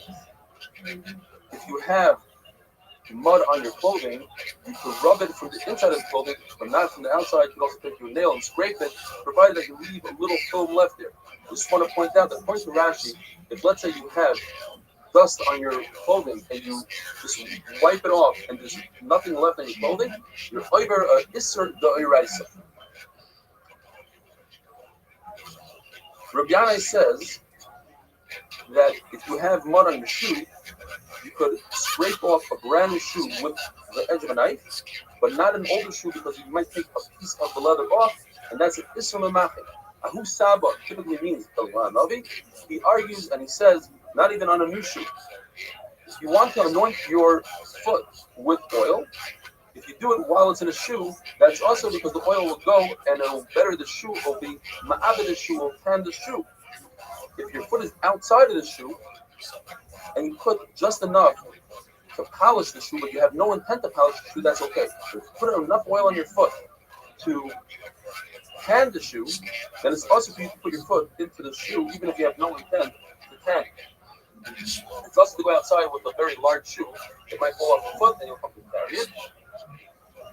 But a very large piece of clothing, garment won't fall off, and therefore you're allowed to go out with larger clothing. It's also for a woman to go outside with a ripped shoe. They fun of her and supposed to remove her shoe and walk and surround him with her shoe. And therefore, it's also to do chalitza with a ripped shoe because it's not really a shoe. But if she's in chalitza, she's yaitza to the heaven. A woman should not go outside with a brand new shoe because it might not fit her properly and she'll remove it. Or if she walks with it Erev Shabbos, even momentarily, then it's mutter for her to go out with it on Shabbos. If you have a shoe on a shoe form and it's really tight on the shoe form and it's a completed product, according to the Chachamim, even though the shoemaker didn't remove it, it's considered a shoe and it's mekabel tuma and it's not muktzah. According to Belezer, since the shoemaker didn't remove it, it is not a shoe, it's not a kli, it's not mekabel tuma, and it is muktzah. What if it's not on the shoe form very tightly? So according to Abaye, who holds that the shoe form is a Klishma Laptul Isser, and if Klishma Laptul Isser, according to Abaye, cannot be moved with Tzarech Mekhaimai, even though you need the room inside the shoe, you want to take the shoe out. Says Abaye, therefore, if it's only there very lightly, then according to Chachamim, there's no Isser. According to Rabbah, since you're allowed to move a Klishma Laptul Isser, Tzarech Mekhaimai, if it was on very lightly, even Rabbi Eliezer would admit that says if it's off the shoe form, and therefore it's a completed kli, and it's mekabel tuma, and it's not muktzah. With that, we finish perek. Next perek is called noitel. Noitel is referring to a person. Noitel adam is benign. He can carry his son, even though his son is holding a muktzah object like a stone. He's talking about in his private domain. He's looking at the son. Says the Gemara, we're talking about when the son is crying, and we're concerned he'll get sick over this. Not a chalish is sakana. Chacham relaxed the restriction of carrying the muktzah in that situation. But if the son is holding money, we're concerned that the son will drop the money and the father will go and pick it up. If the son is holding a wallet and he carried him outside, we have the concept of high noise at money. Live person assists in carrying him, so he's not high on the son, but he's high on the wallet. And the wallet does not become bottle, nobody's mevat with the wallet to the child. Now, we have a similar halacha that a person carries somebody else on his shoulder, and if that person is wearing clothing, he's not chayav for the clothing because the person he's carrying is wearing the clothing. But if the person he's carrying is holding clothing in his hand, then the person carrying him is chayav on the clothing as well. If you have a dead baby, Rahman al-Islam, with a wallet, he's potter in the raisa like Reb Shimon, who holds that malacha shem tzrichu legufa, since you don't want to take the dead baby out of the house, you just don't want him in the house, therefore you're potter. And the wallet itself, he's not machshav at all at that point because it's buckled to the baby, or it's not the way to carry a purse. Have a wonderful day.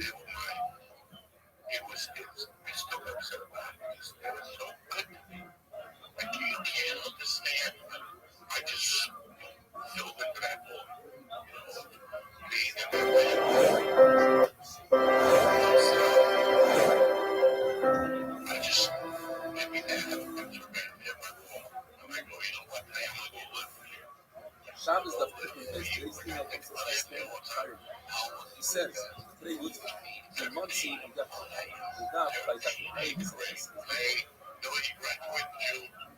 There's always some That was the answer.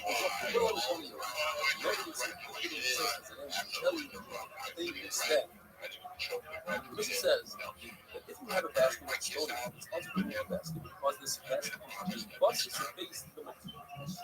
If you have fruit, you can move the basket. Why don't you just shoot out with stone?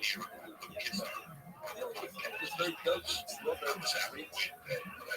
And then the Gemara, according to some Rishonim, this is the main Shana Gemara. The basket has a hole in it, and the stone is a sealed hole in it. The stone is actually right into the basket. And that's what we learn. The other side is something to give up. Which is says that you have 7 layers in the basket. One is that's looking because it's a tumor that's coming, and the other layer is a tumor that's starting, it's not moving. This explains how we're just talking about where the top layer is the most. And that's the only reason why we're talking about the turf. We want to get the result of this basket. The price that says the same thing. The price says that because that price is referring to the turf with like, I need the basket to my way. And it doesn't matter where the food is. By the end of the day, we're not looking at food, we're looking at the basket, where they're moving. The reason why we're teaching is our mission is to serve as well. Because our mission is to see a pillow that has one end over here, but it's only wants to put on the pillow, it means the pillow, not the mother, not the foot. The pillow, so our case is also sorry, Kufa. The Rebbe says a very interesting thing. I love is that you take a piece of truma and it falls into a box. That box. Unless the box is one behind the metal. But there's one more Allah. In order for that piece never fell in, that metal, to a pillow, that piece fell in, and inside the piece lowered, fixing your food on child. The question is, why is that any different from fixing a chair? What says, because it wasn't going to be true love, it says that it was true love.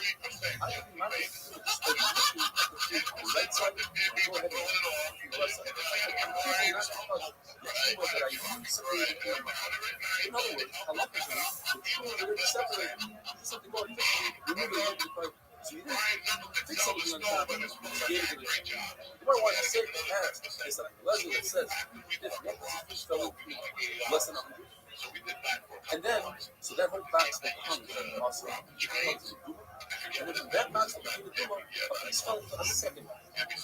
Leslie says, we do it as if we know for a fact what found in the second box is exactly the duma that found in the first box. And the second box becomes a duma. Also, duma as well. But the Bible says it's pro rata. If 1% found in the first box, so we assume that only 1% found in the second box. You see what we have that we know what fell in the first box. So we're separating things. First is not just like, we know what happened in the second box. Over here, like, the two box, we don't say that we know what fell in. Then the Mark goes on to say, perhaps, those are these things. What are these things? And then, sometime afterwards, the second piece comes. When it's finished, the food is most, in other words, as the first piece fell in, you can walk to the back, and the second piece fell in, you came in, because bucket to the back. Also, maybe over here also, perhaps, halachically, it's already separated, or no. The reason is, because as the food came in, the bucket was part of the middle fruit, and then actually, the help, you move out to the second fruit, so then you have even more fruit to move out to the second fruit. It says in this one, I had a stone, covered in that, so I was looking, but I needed my life, what do I do? Now with the battle, and so forth. What if that stone is able to damage other projects? I could pick up the entire barrel, maybe someone else, I didn't feel good. The same Allah applies to money on the pillow. I want to put it in the floor. I put the pillow, money on the floor. That's only when you forgot the money there before the job. That's the stone in the barrel. Then the stick does not work. If the floor is dirty, with raised or spittle, I can put it up in the bag. But I'm not allowed to pour water on it. The elephant also is there. Soaking garlic in water is cleaning it. That's awesome. When it comes to leather, soft leather, said Rashi, I'm allowed to pour water on it because most of the else is so the issue by leather is to rub it out. You see from our Mishnah, the fact that I'm allowed to move the barrel, which is not versus taking the stone off. This When I episode is can brought to you by deal with the non-mukta, it's ExpressVPN. better. More on He that says, later. "Love Let's get the to the Restream." news. When it comes to fire and nothing, the shaman say that you only do fire when you remove the fruit from the service. He says, even though the service from the 100 years, they still say this halacha only when the service is less than the other. In other words, it's easier. When the service is more than the other, the soul says, you have to take the other.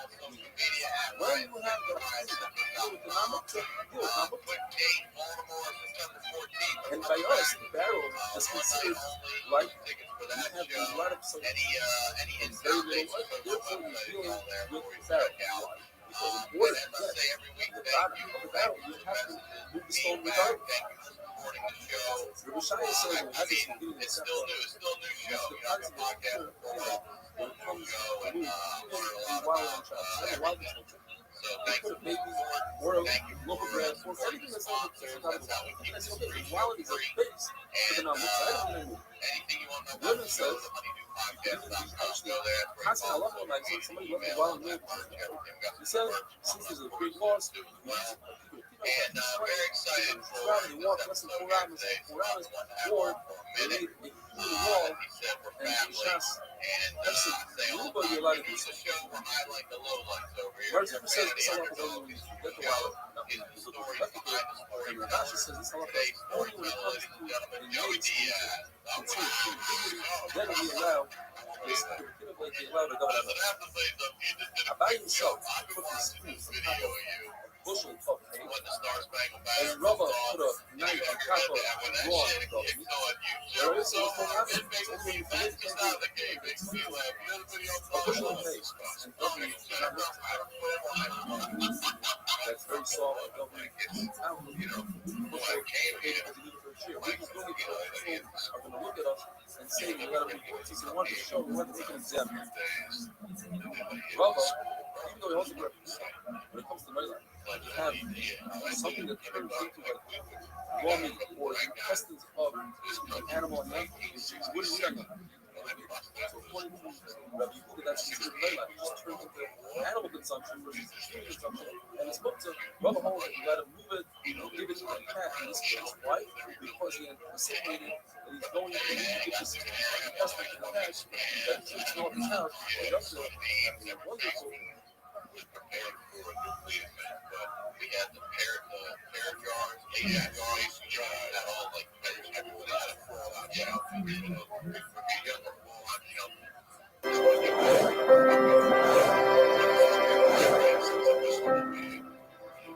Back in the 60s, Shabbos that people do this first one that comes from Abba Melvin, who says that he works American hours while living in Israel. He gets up before here, joins the here, and afterwards he dies and goes back to sleep. What amazing dedication! Second email comes from school, and there's an after the Yeshiva Bachman says it's working in the Yeshiva to go stronger, bigger, wider, steady, that learning, and then you're doing the Shema for learning. Perhaps there are buckles that you should go to instead of wasting 5 minutes. I understand that you guys need to do it, but this is also something special in these hard times. We will convince them to join us. Mission tells us that Shammai are relaxed when it comes to books of the other humans, and therefore they have bones that are not even growing that feel us tell it. Plus, on the table, he's going to release the well, or hold it in the should have moved on the hand, pull it outside, lift up the entire table, and flip it over, and let the bones.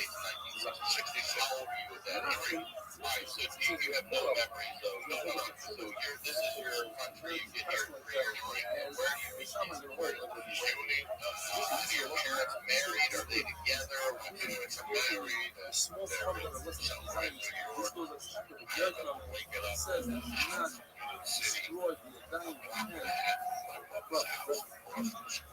If you have the pot of a sheep, you took the piece out and now you left it the shell. Since it's growing, it could be animal food, therefore you can move your hands like you're shooting holes. No, another start out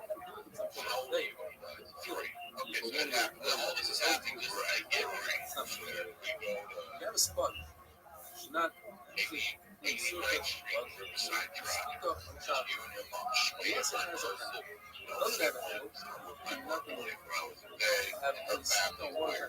It's awesome because everybody you can just shoot up. Don't shade and stop. You don't have any situation. 100% going to happen. In this case, you want to come out of the sponge. That is awesome. The sponge is completely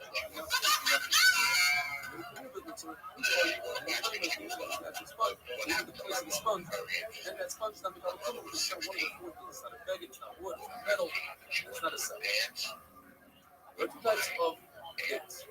Inferior type and the also that when you open it up, part of the food sticks to the lid. So that does not become wood, so you don't have human consumption versus animal consumption. The entire thing is animal consumption. You have a really good dick. And once you open it up, suddenly you have in front of you animal consumption that is what goes on to say. Once you let it move,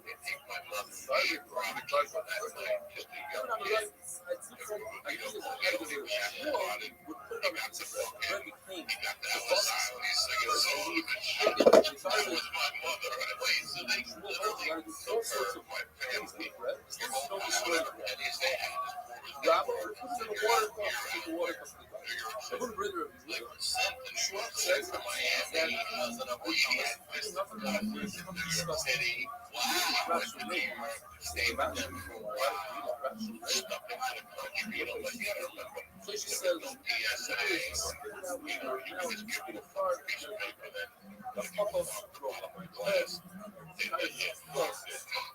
mentioning the story of he will turn around and spit it behind the bed that was finished. Eric, look at others. Found Perry disclosed pumps. This discusses what happens when you have a barrel that's ready to say it's coming out of heaven. You have smaller kids, you have large kids, same pumps. Smaller kids, and depends how many meals you have left in Shabbos. The max you're allowed to save is 2 meals left in Shabbos. You're allowed to call in your friends, so they save 3 meals worth. Be very careful, says the Gemara, not to store the wine that's filled with a sponge, and don't use your hand and try to rub your hand on it. That's what it's today. But yeah, it's scary. Pick up very small amount. Not use a vessel, basket, or gather of that's what it's also the squid of or squeezing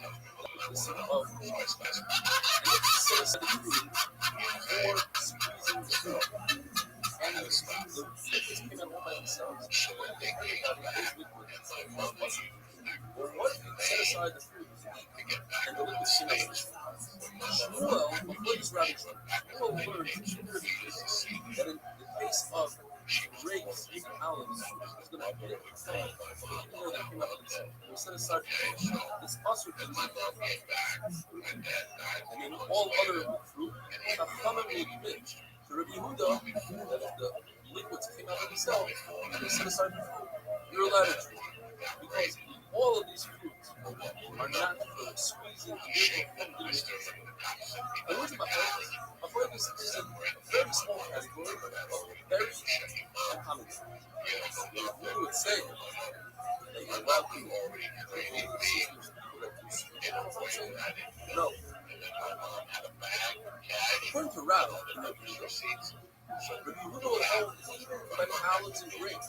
The worst category where everybody seems to be squeezing out and hold it, setting aside for food consumption. And they use liquid, the permitted free those not places do not assume that perhaps change his mind and he has to have liquid. Rabbi Yochanan is like that. Rabbi Yehuda is consistently all food set aside for food consumption because we're allowed to reach them, but Allah is not like Rabbi Yehuda when it comes to Allah free. Allah is like Rabbi Yehuda when it comes to other food.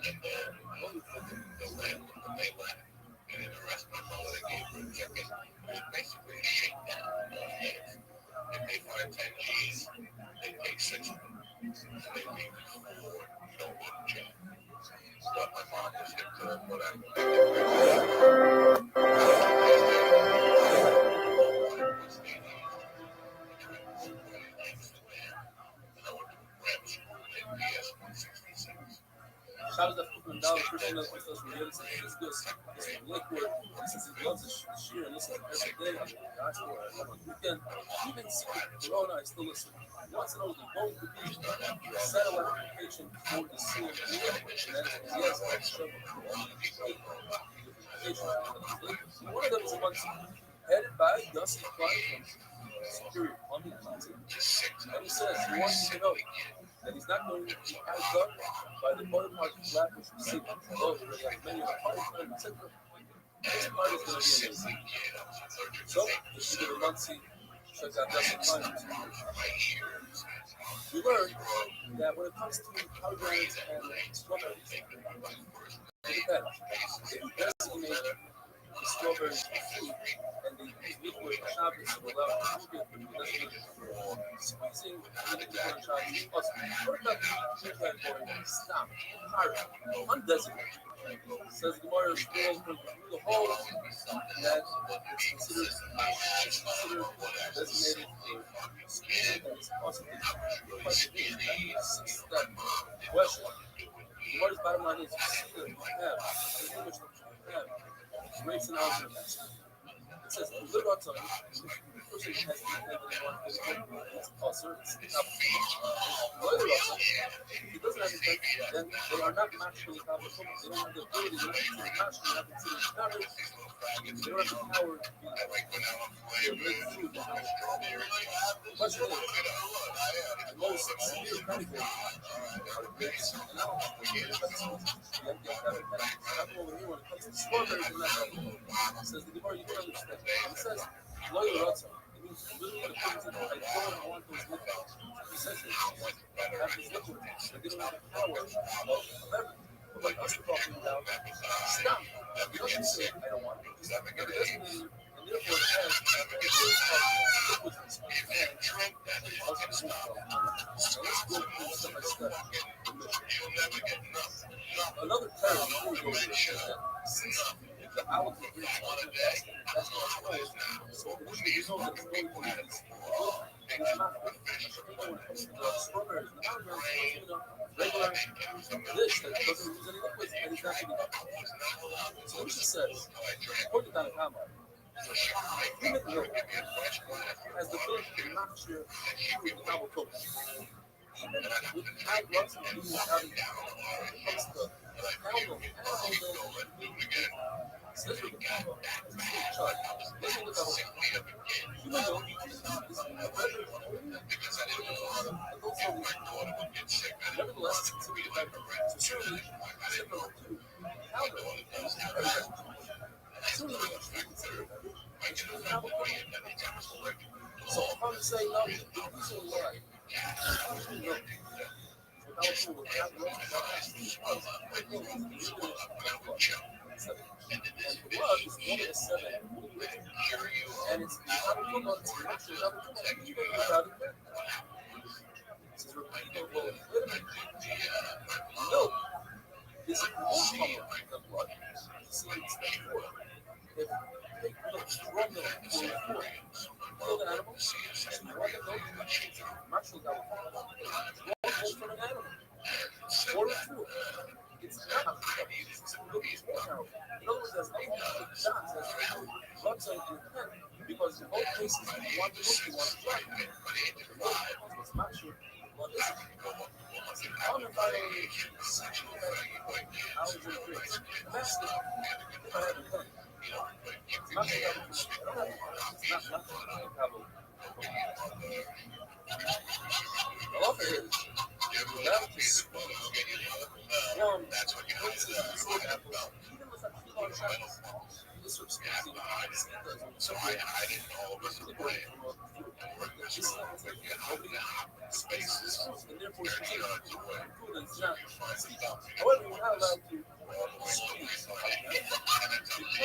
the first thing the national is the speech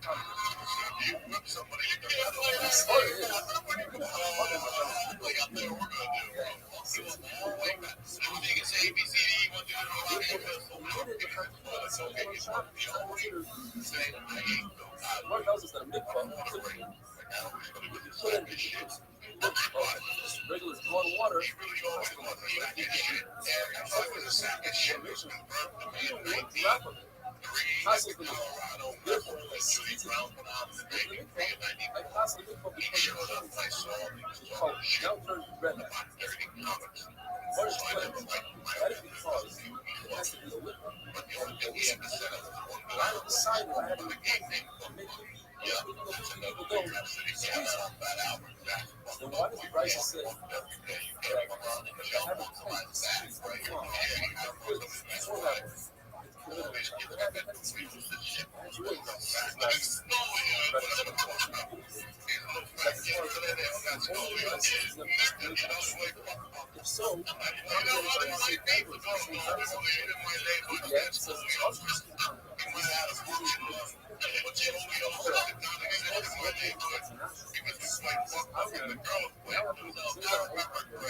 If so, somebody grabs on a wall, whatever, they bend up. You're standing up, now you're bent to the 90, and then you put it next to the centipede, right? And then somebody sprints from back 30 yards, sprints and legs out, like try your ass on your spine, and you're supposed to try to hold your hold on. So what you're doing, but then does that person stay and comfortably get off? We have to try to keep going, right?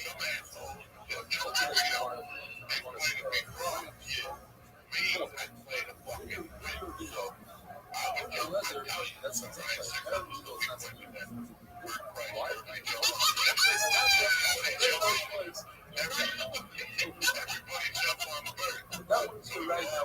Yeah, I'm saying you go first. You get to stay on the first back and then the next breath until you gotta go all the way up. Oh, let's say you put the skinny guy up front, okay? Because some of these What tells us? English rules.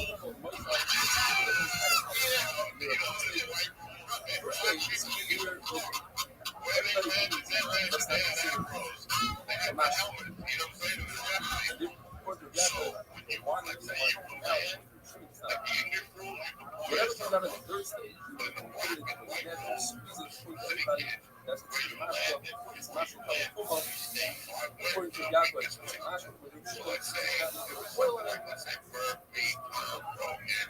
but the second, the middle stage, where it's there for a long time, it's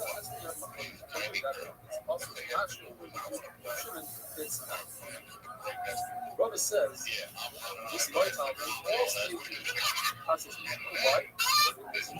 Shout out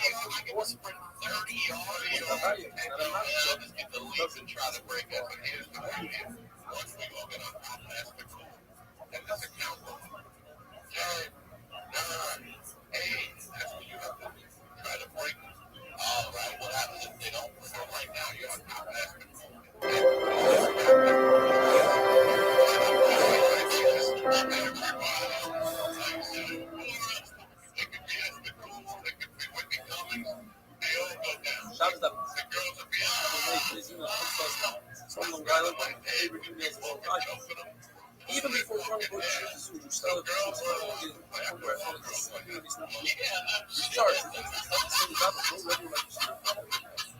if you're actually, I'm going to read this part, so it's a very long email. Never been used to never been dirty in your life.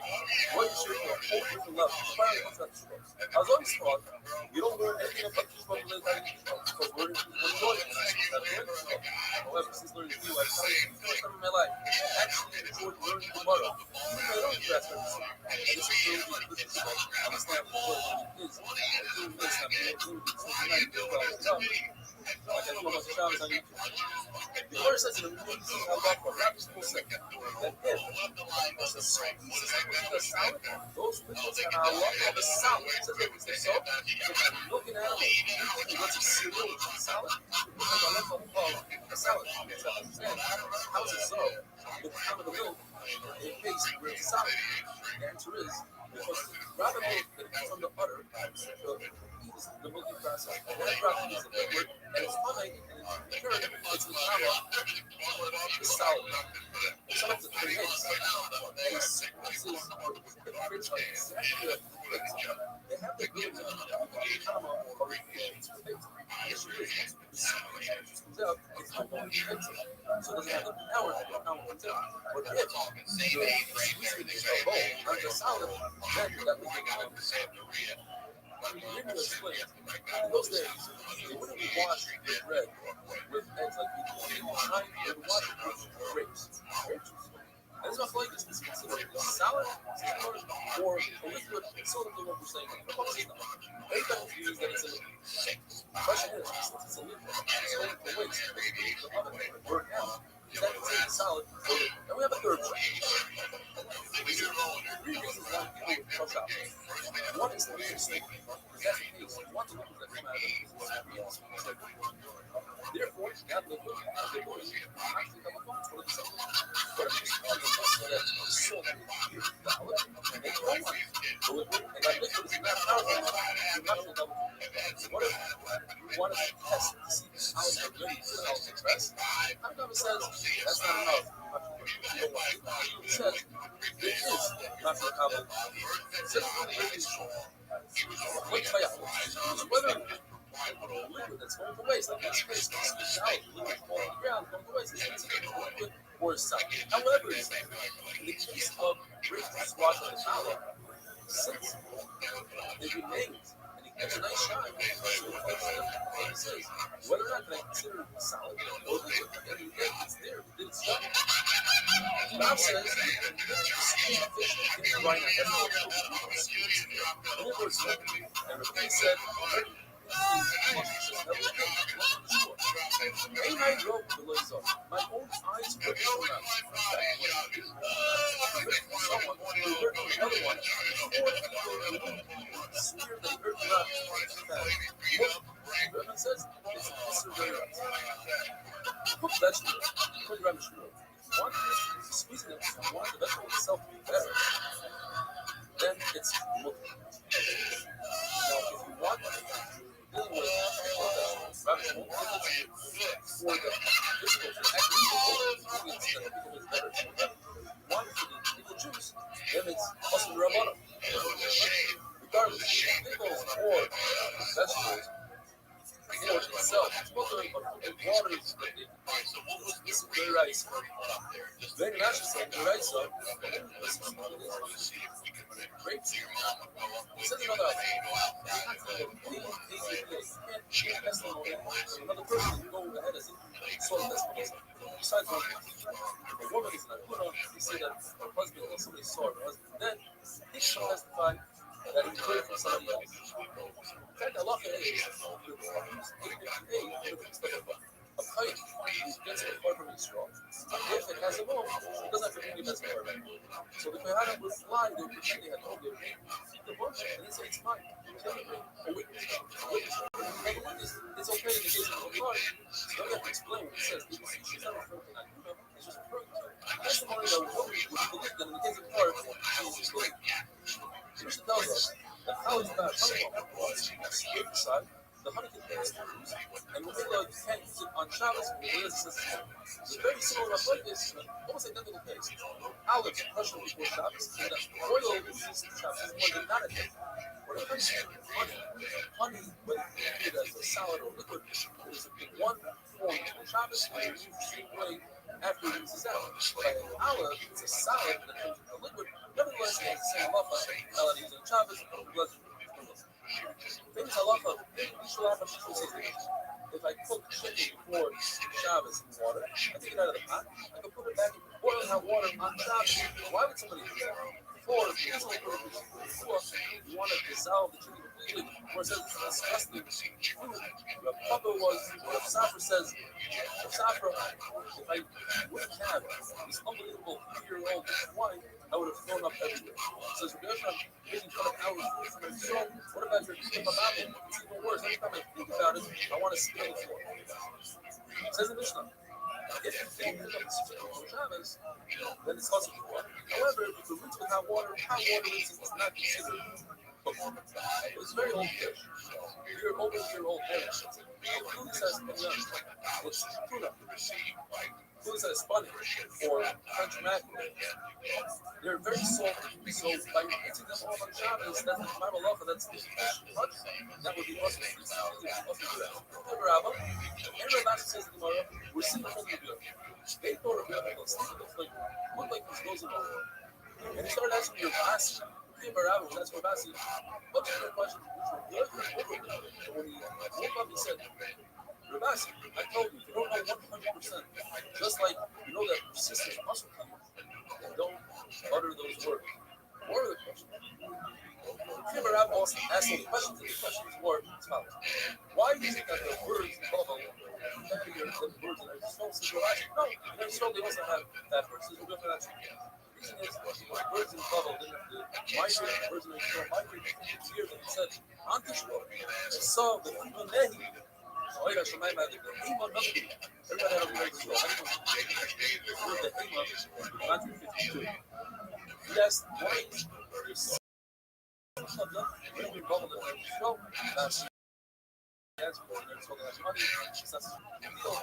Bubbles, you're not true. They had a curse, but they didn't have a curse.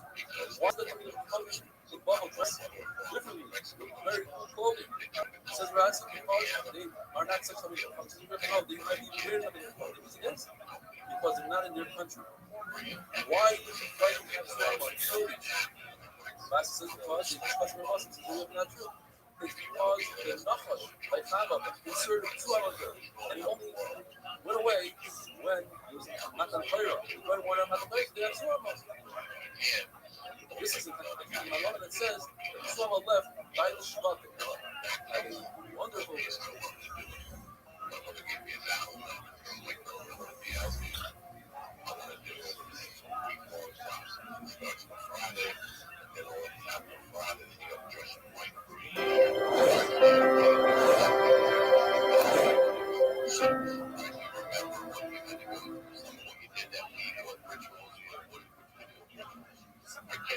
Shabbos Daf Kuf Mem Vav.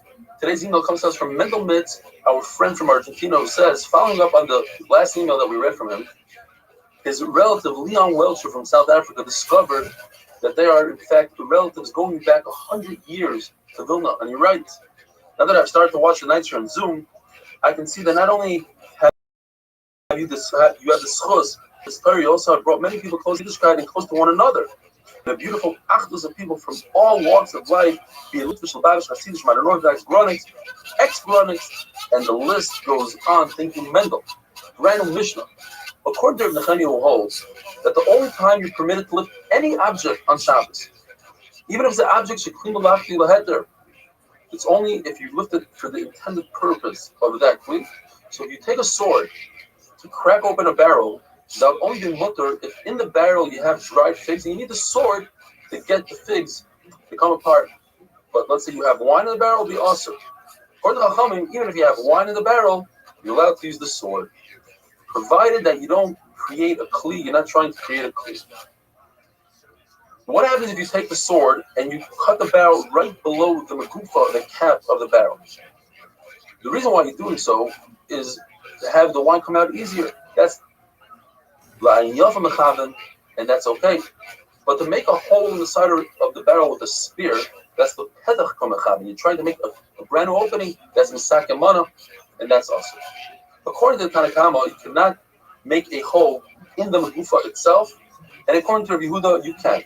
Says Rabbi Yehuda, the machlokes is if you make the hole directly above where dirt can still come in, so therefore Chachamim say it's not the best hole in the world and it's mutter. But if you do the hole to the side of the megufa, according to everybody, it would be awesome. Rabbi Chizah says no. The machlokes is when you make the hole from the side, but if you make the hole directly above, everybody agrees that that's mutter.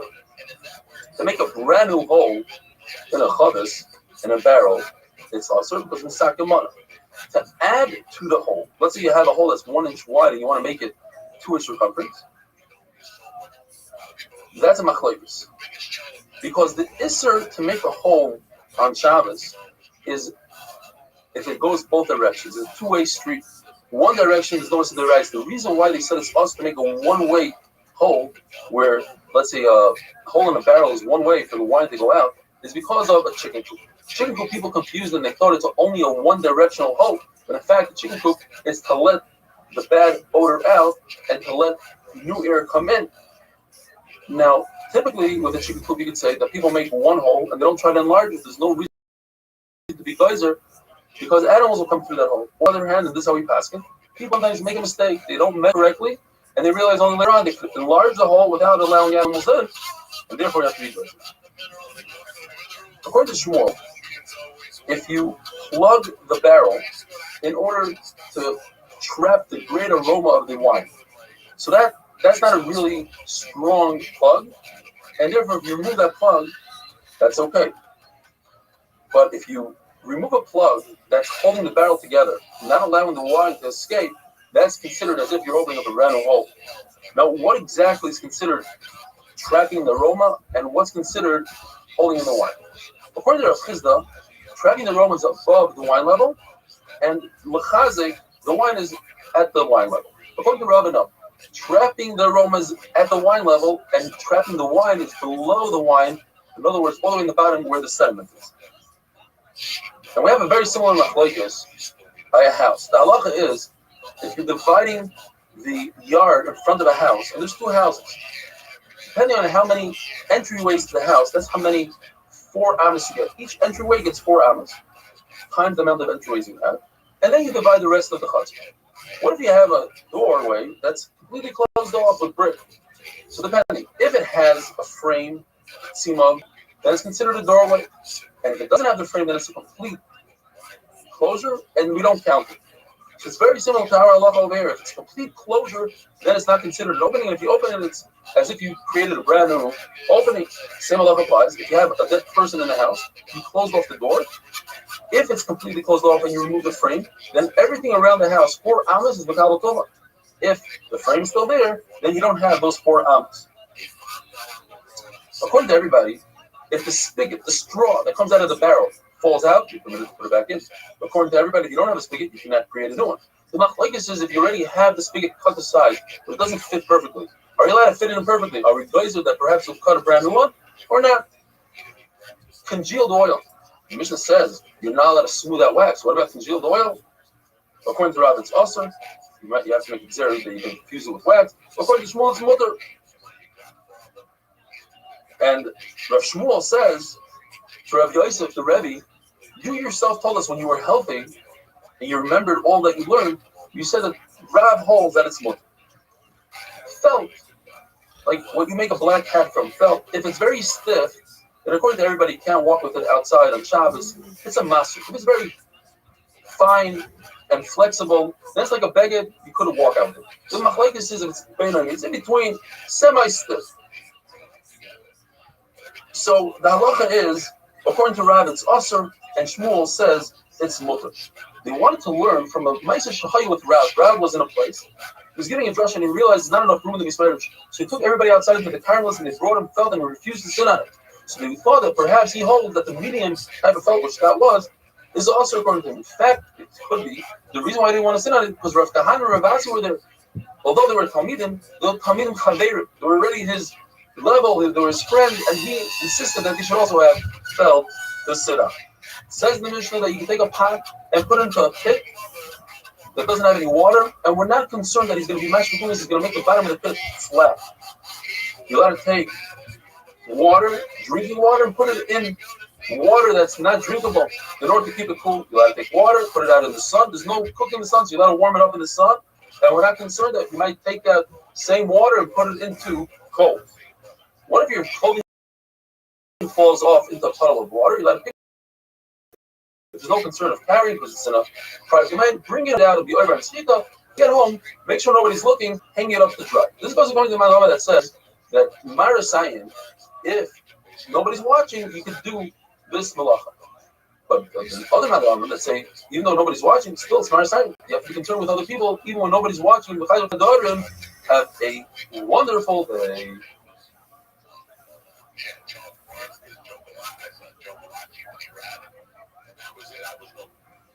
Saturday, every other Saturday, all those famous movies, The Killer Relief. I think, across 110th Street.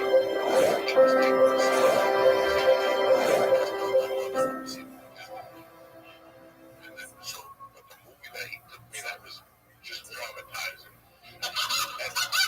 Shabbos of Kufman Zayin. Today's email comes to us from the famous Chazan, Dov Farkas from Melbourne, Australia, who happens to be hosting one of the 100 locations of the worldwide Simon Masechet Shabbos in Melbourne. And he says this year was a very sad Tisha B'Av. He had to sit on the floor of the shul, and not a single soul was there. 1,200 seats. He transmitted the tefillos and the tefillah for Tisha B'Av, and then he remembered that during one of the shiurim we sang Rachem, and he's inspired, and on the spot he sang a beautiful rendition of Rachem. Thank you, Bill, for the email. Thanks for hosting. The halacha is, if you have dust on your clothing, and you're makbid, typically you wouldn't walk out with clothing like that. For instance, it's new clothing, black, whatever the reason is, and you shake off the dust, you're chayiv, tatos, it's an issur d'oraisa. Gemara tells a story, Bill walked in on his bathroom, I'm coming, shaking off the dust, and he says, what's going on here? You're Mechal Shabbos, the reason, don't worry. We wear these clothing with the dust, on the weekdays, we don't care. Very similar story. Abaye wanted to give Rav Yosef his hat, and it had a lot of glue on it, and he was debating, should he take the glue off? Not the reason, it's not a problem, you can take it off. He says, I'll wear my hat with the glue on it. The other one says, you wear a talisman, you put it over our head. But the rest of it is just folded on his shoulder. That's an issur d'oraisa, so you walk out like that, because that's not how people walk. The same thing, if you take money, you fold it in some sort of linen, and carry it like that. Issur d'oraisa. If you take a kerchief, you put it on your head, but put it on your shoulder, that's normal for a kerchief, and its mother, Hyrcanus, the son of Rabbi Lazar, the Gemara tells us that Rabbi Kiva worked for many years, by 3 years, by Rabbi Lazar, and the reason why Rabbi Lazar didn't pay him is because he made a nether against Hyrcanus. This is the Hyrcanus. Hyrcanus would walk around with this kerchief, but he had a string tied to his finger just in case it falls off. It shouldn't be over. It's the Raisa, and Chacham said you don't have to worry about it. With a kerchief, you don't have to tie, you can just do it as is. Says Gemara, it's also to make a marzeh, a gutter on your clothing. Meaning, the bottom of your coat, don't fold it up so it looks like a gutter. However, Gemara tells us inside, if you're going to do this gutter temporarily, just so it looks good, then it's okay. If it's permanent, then it's awesome. Some say that Rebbe himself put a talus on his shoulders, and Chachamim told him, but the mayor said it's awesome, and he took it off his shoulders. The Gemara says it's not possible that it was Rebbe. Maybe they asked him the question. The Mishnah tells us that it's mutter to bathe in the hot springs of Feria, not so much so with a hot tub in a cave, but the point of the Mishnah is that a single person is permitted to use a towel to dry himself off. But you should not take the towel, even if it doesn't have much liquid. Use 10 towels. You shouldn't take it home. We're concerned you might squeeze it and be over unspeakable. However, 10 people who use one towel, in other words, there's a lot of liquid in there, we're not concerned. We'll remind each other not to squeeze it. According to Shimon Ben Shmuel, the Yochanan, it's 100% mutter. You take the towel home, that's what you see today. People carry the towel up to the mikvah on Shabbos morning. And if it's also to take the towel home, says the Gemara, you take the towel, you put it on the shelf in the mikvah. Do not give it to the mikvah attendant because he's cautious. He needs to use towels over and over. He'll squeeze it out and give it to the next person. According to Shimon, it's mutter to take a shower on Shabbos, even with hot water. According to the mayor, it's also even in cold water. And Yehuda makes of Shari, he says it's also in hot water, mutter with cold water. When you're in charge of the mikvah, you bring large towels to the bathhouse on Shabbos. So it's preferable if you wear the towel as is. Now, if you're concerned that the wind might blow it off, so you can make like a one knot, a knot that's mutter in front of you, like they do on Shabbat. You take the two in front of you.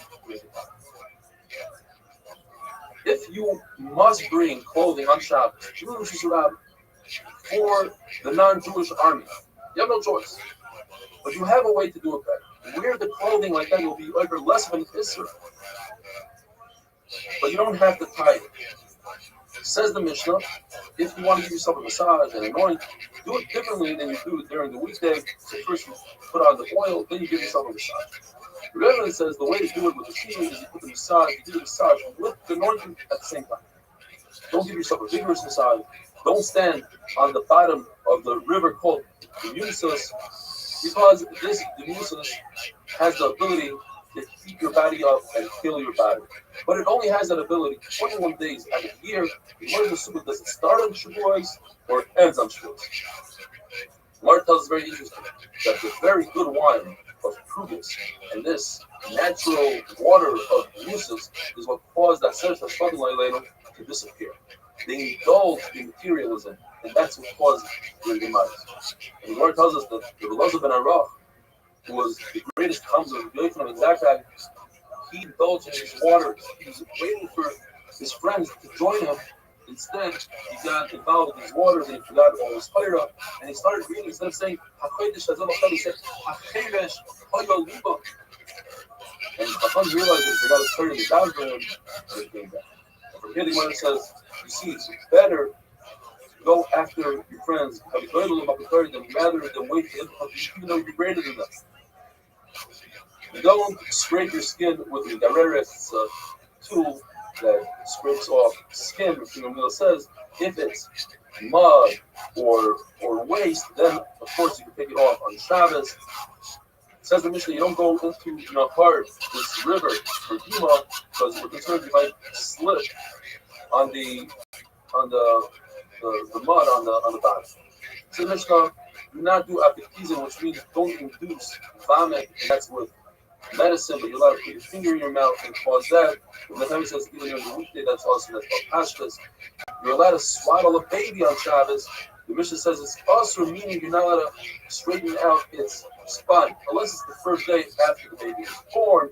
Having a wonderful day.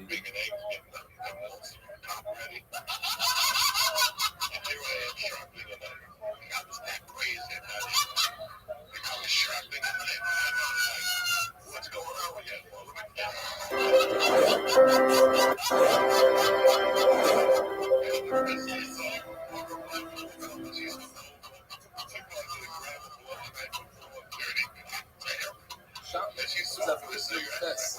Today's video demonstrates immense camaraderie and happiness that we have with our share. That's from Yom HaPrishim who says that through that lady, the individuals went through a Jewish process in South Africa, gave them tremendous experience on this fabulous children.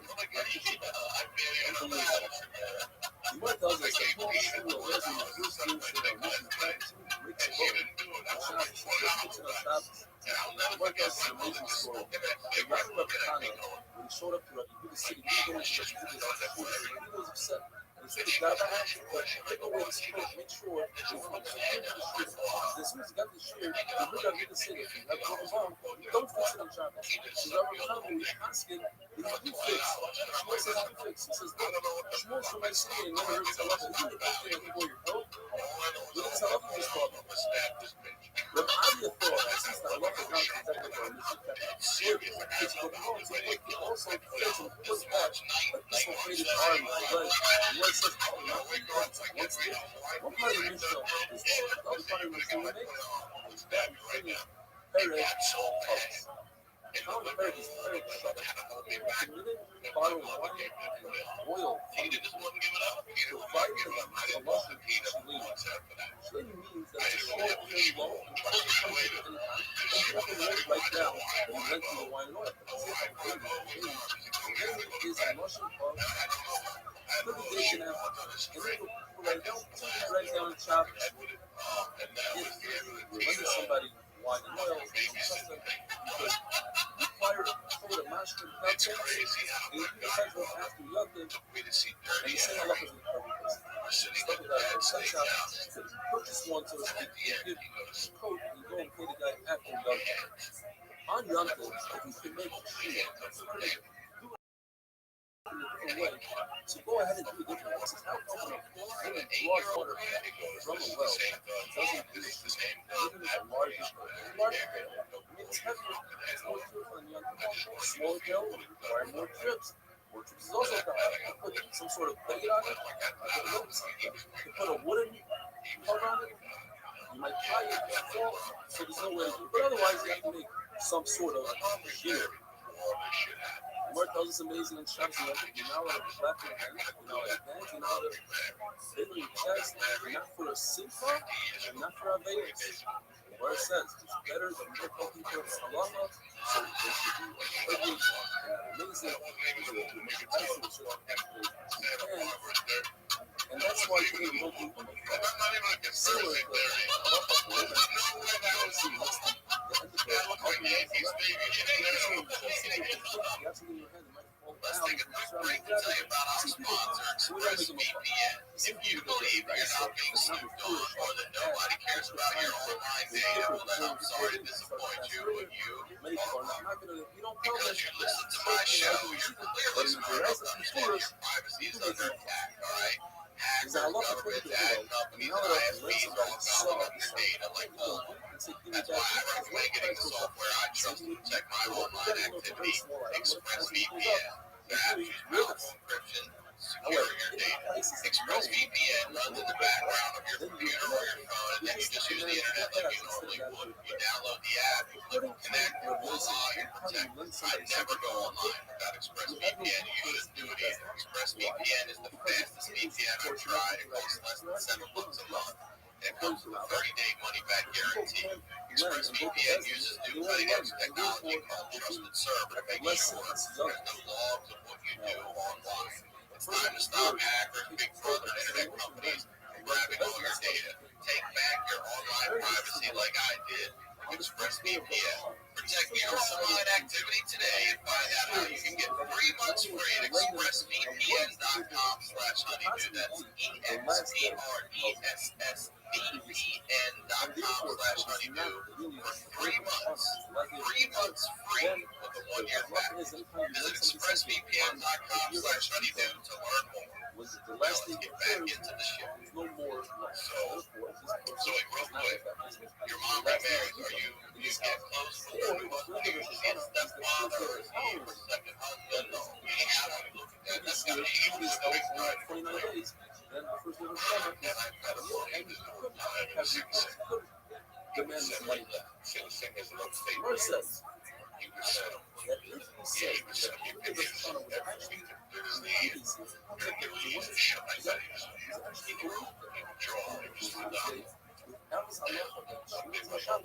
go to bed.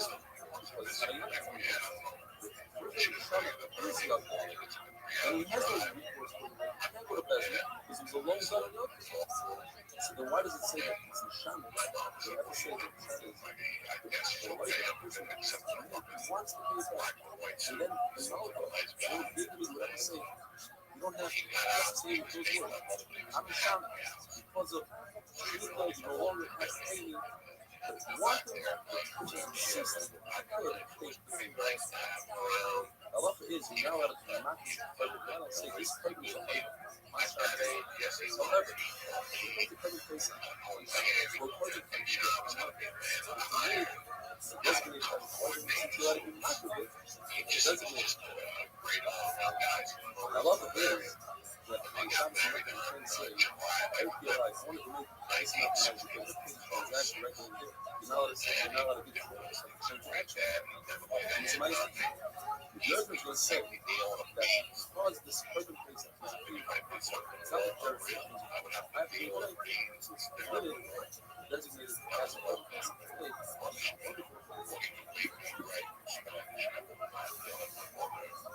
I will not say that you the future. Your mom, just your mom. At that time, yes. At that time, everything was great. And he was just here.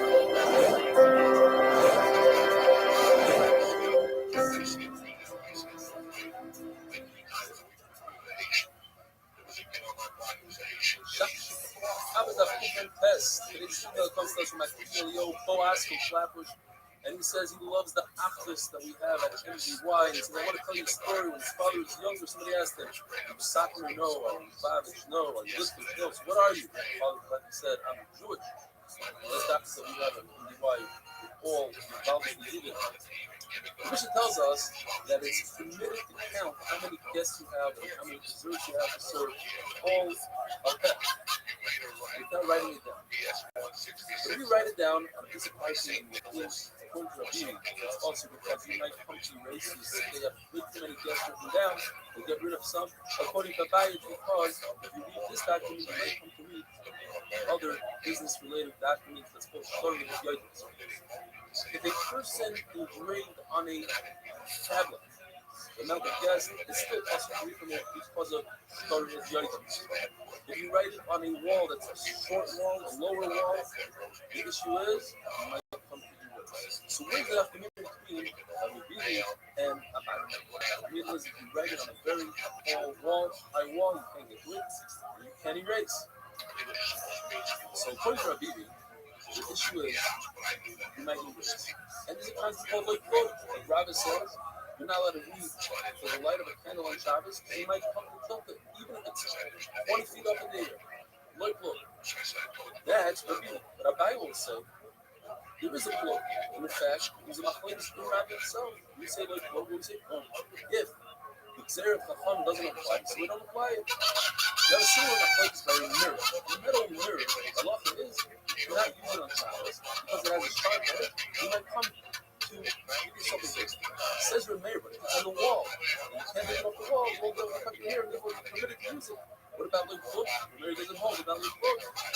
Says the Mishnah that you're permitted to make a lottery for your children to see which one gets the greater portion. Typically, we have adults, and they're very careful with each other. These particular adults are careful to measure, count, and to weigh. It's possible for them to do so because it's like as if they're lending money on Shabbos and Sunday. Hillel, you might have an issue with ribis as well. Therefore, these adults are not permitted to make a lottery. If you want to make a lottery for your children, even though it might be ribis, you're teaching them what is ribis. At the end of the day, it's the father's money anyways, and therefore you're teaching them how ribis could hurt somebody, how it accumulates, it could be devastating.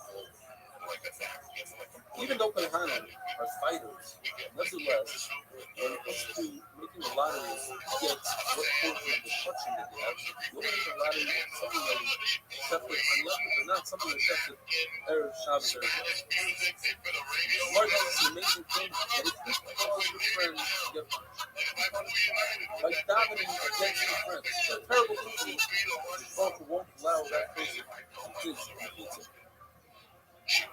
Murder in the Pasuk, domination of tzaddik loikoi. It's not good for tzaddik to punish. The murder learns that means that he cause somebody to have an idol. Murder says, not learning how from the story of your voice that was harmed by Achab. Achab stole his, and by stealing it, he had to kill him. And the voice wanted to take revenge after he died, and he told him his father, I have a great idea how to get Achab. Why don't we make the Nevi'im lie and say that Achab has to go to war, and Achab will go to war, no lies, that's a great idea. Say, go out. If you understand, it's because Achab to die, he wants to perhaps no. Perhaps the reason one said get out is because he used the lie. And we're not learning from Zitkia was together with Nebuchadnezzar. Nebuchadnezzar had a terrible habit of every single day having Mishkan Zafar with one of the kings, and that day was Zitkia's church. And Nebuchadnezzar had a tremendous punishment. He was early to get 300 Amos. The Gemara says it can't be that Zitkia got punished for that. But Zitkia was inside, and what else should be done? The Gemara tells us that Nebuchadnezzar was such a rasher that to this very day, it's also to visit his palace. Why? Because in his palace there are shading. If you go into the palace, you chase the shading away. And the Pasuk says that it has to have shading on a daily basis. When Nebuchadnezzar came to Gehenna, everybody trembled and thought, here he is again. He's coming to rule us. The Pasuk came out and said, no, Nebuchadnezzar, just like the rest of you, I ready to go lay down and be like everybody else. Mother tells us that after 7 years, Nebuchadnezzar was an animal that came out, and he was stronger than before. The point that was able to ride in male life and use the slave as the wings of a wonderful days.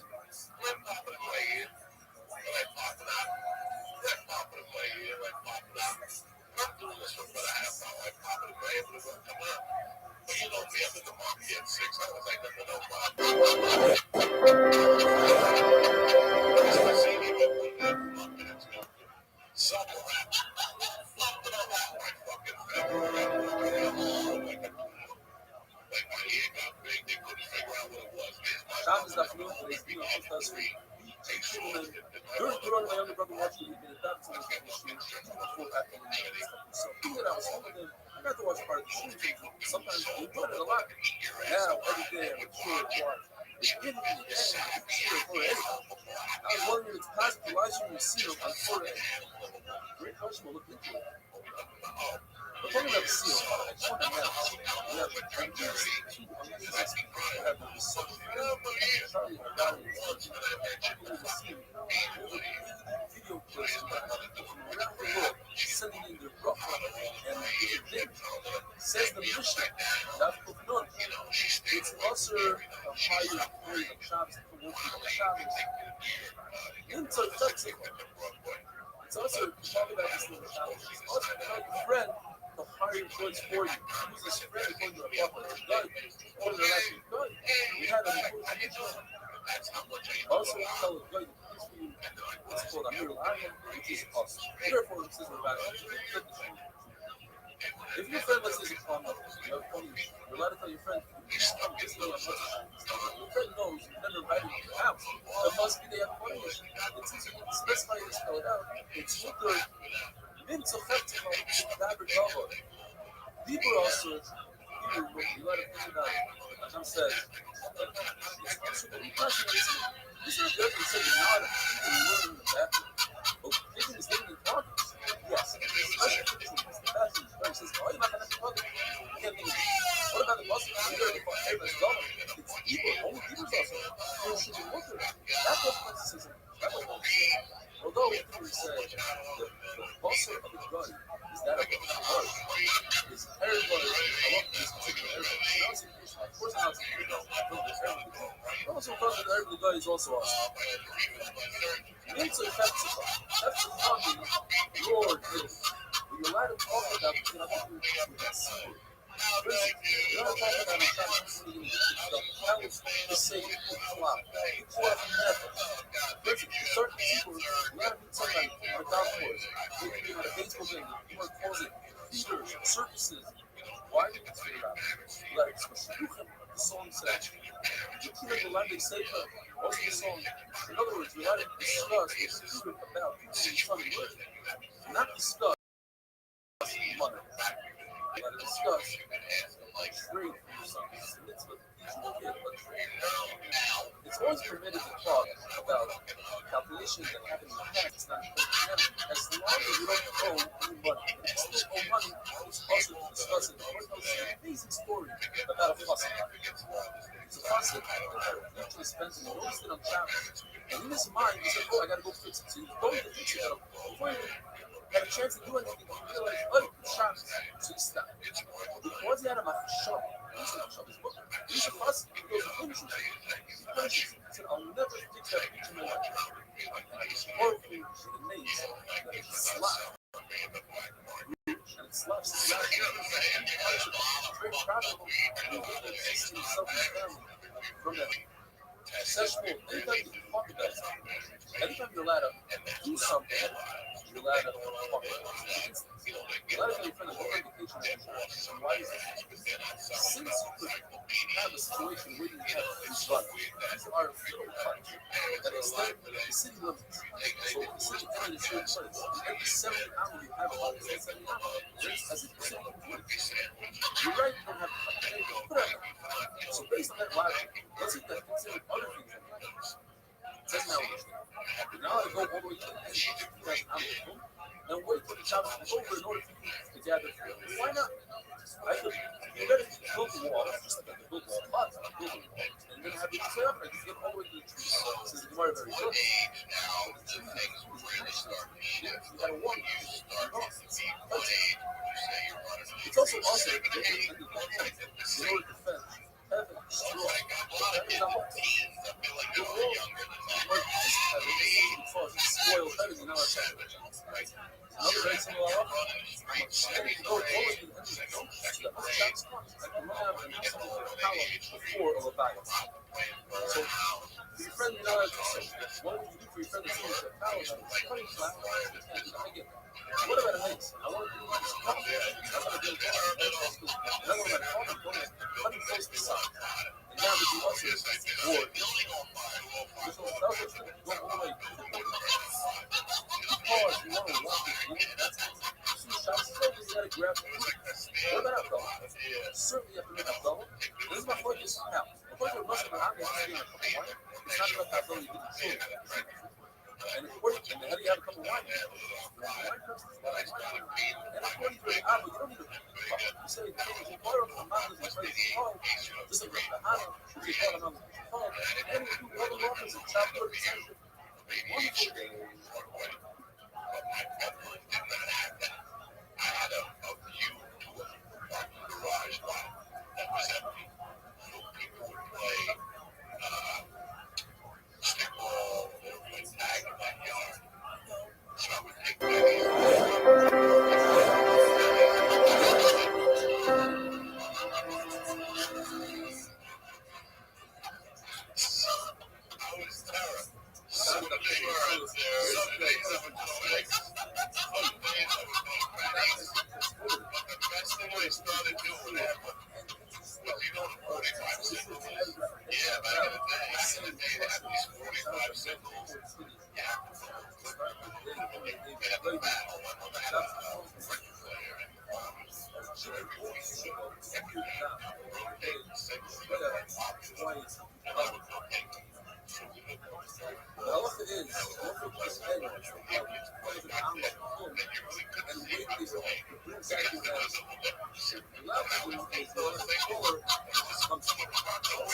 Here's some wine and peas. Oil on eyelids, large clothes, and clothes bases. The Lord tells us, when we follow God's will, small faith for life, many times over. But if you have a feeling as great as God has asked you to pray, we're not going to follow. Like the Lord said, the least of us, the least of us, the longer this time. Live, you don't have to watch them for damage to animals, from rats, from weasels. But a person is strong enough to fucking let it dead. That's the thing you watch them. Or it tells us, a lion will not attack people walking together. And if it does, it's because it look as if it's people or animals. They get a big it's also like control of you. So the Lord says, if you got that control, nothing right now, don't wait. That's what someone else said. She got nothing to God needs. He's saying, you just got to just go seek him out. Don't you sit down and you should control. What is it? Now we're afraid of the real generation.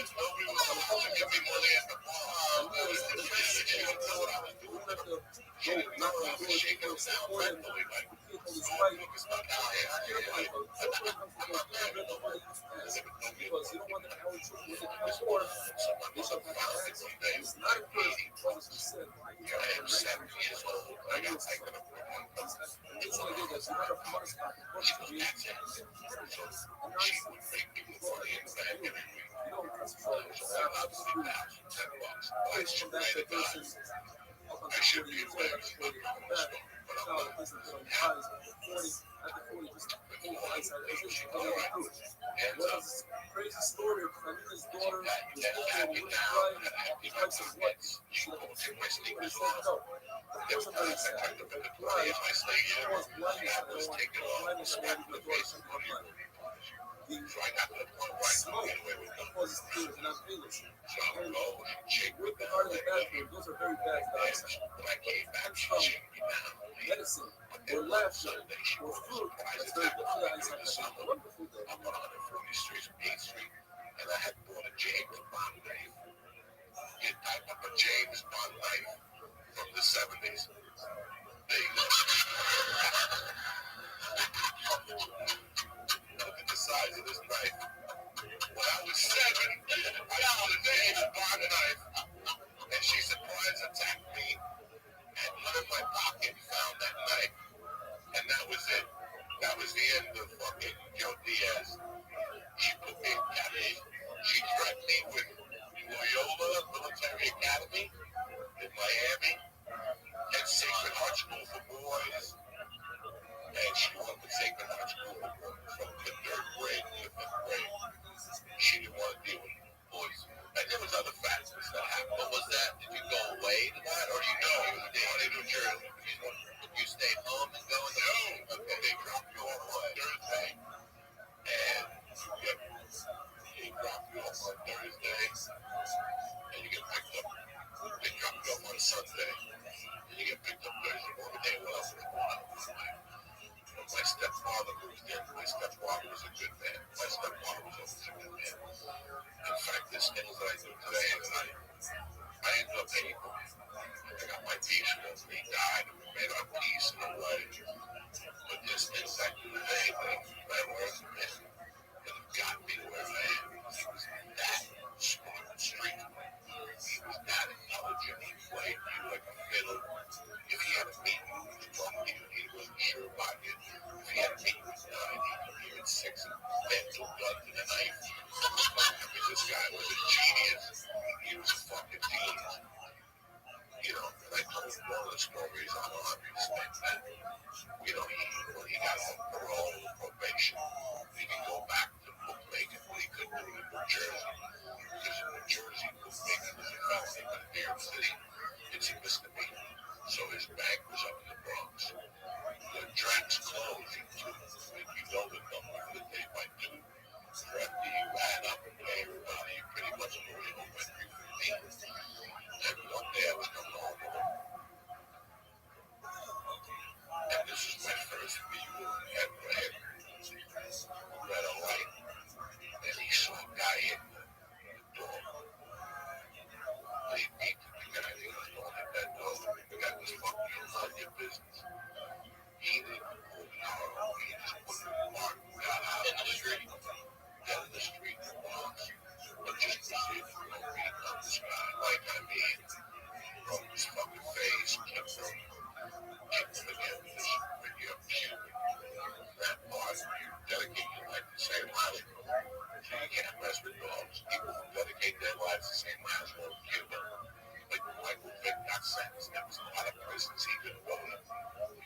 was out of my car, Cuban said. You don't really, you don't know what's going on.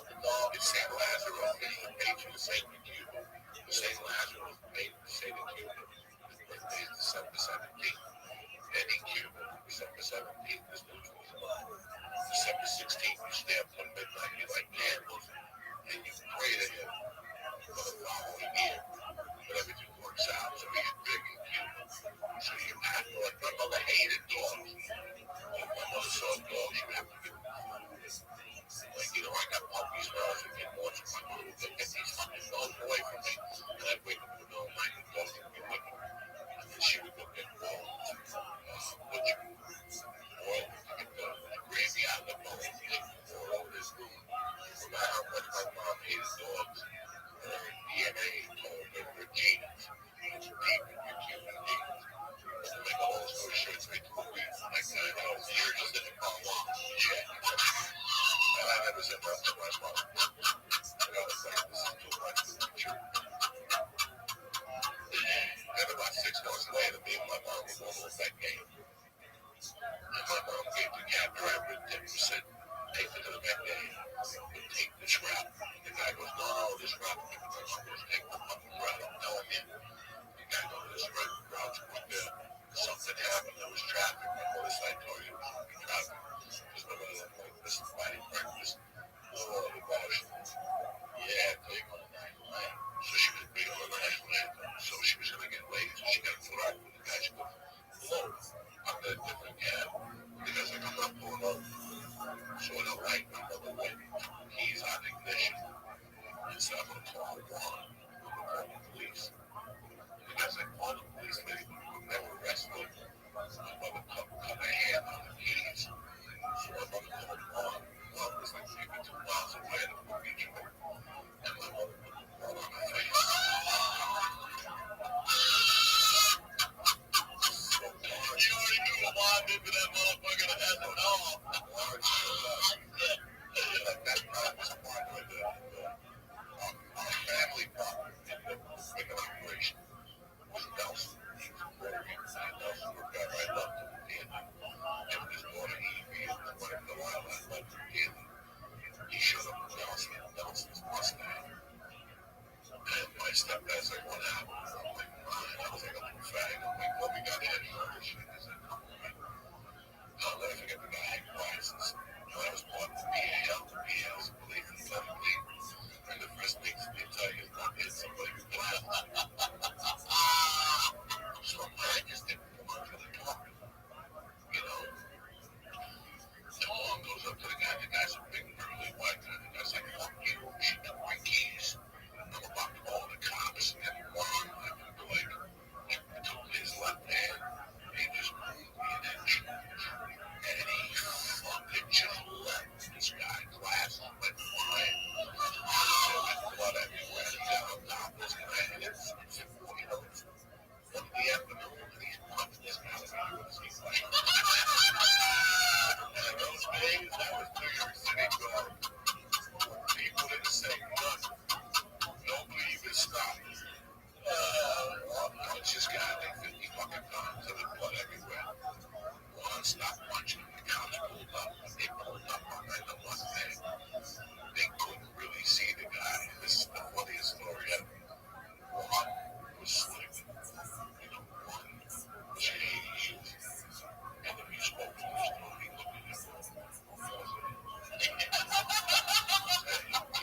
You know what Big Eagle is? 2 cops pulled out. Let me get this 2 cops pulled out. As they came towards me, one turned, one in his pocket, and shook the guy's hand. He said, "Isn't it a beautiful day?"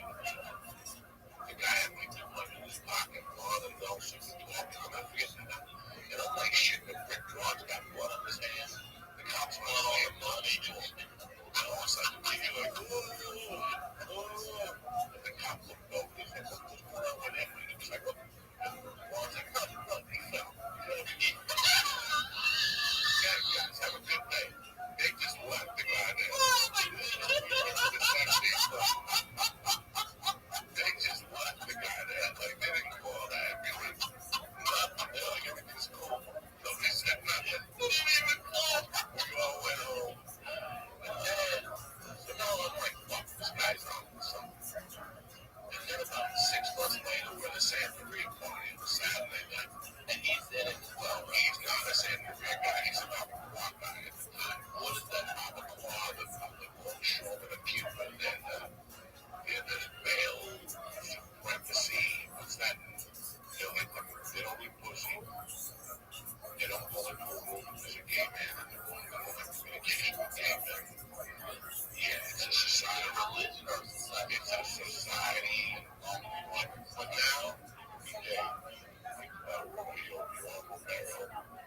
So for some reason, my stepdad had a reputation for keeping me in more brothers than all forwards.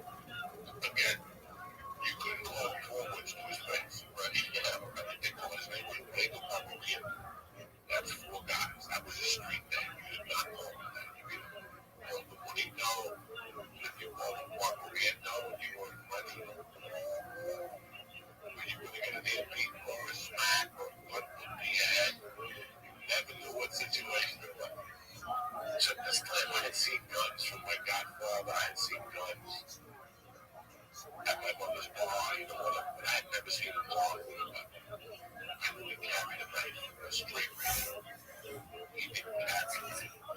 Most Cubans carry straight razors. That little flip up, it wasn't shaved, which that shit does a lot of damage.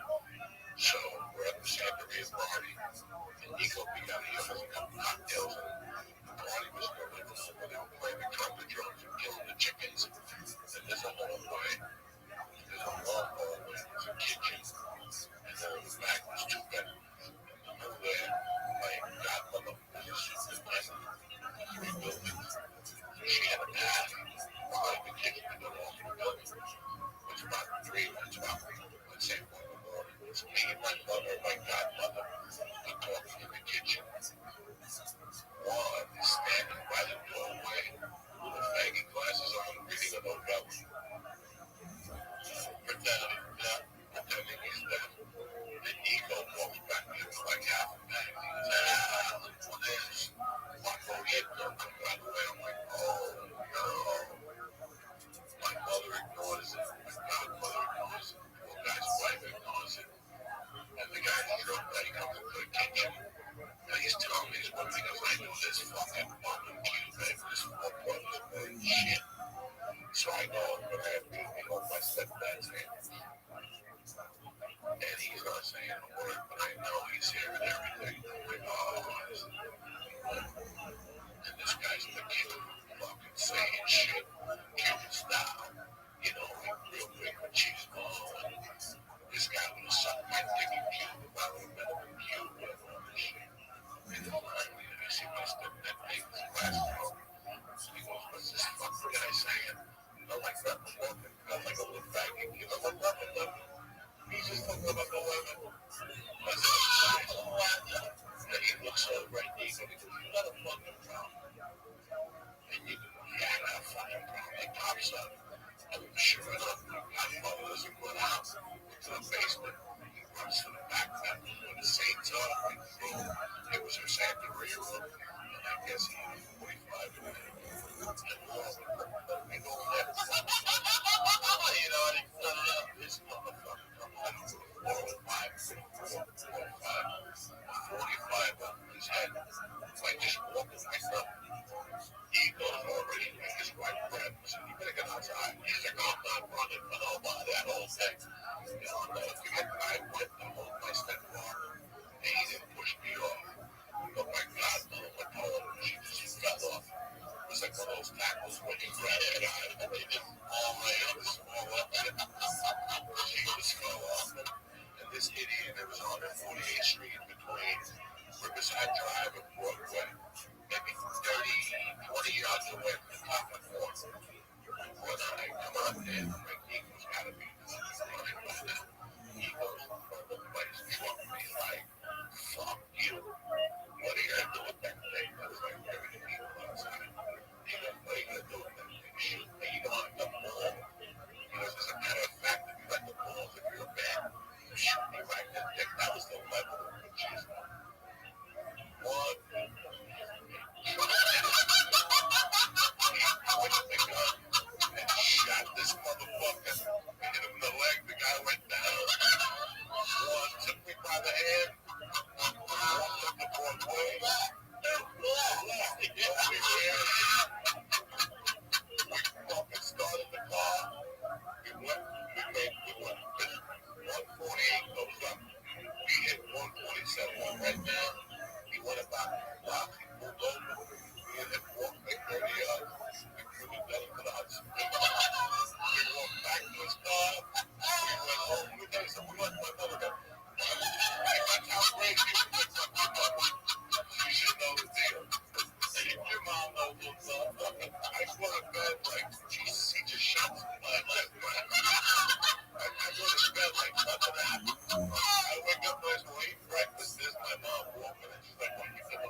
guys, I go to prison, thousand fucking things happen in our life, and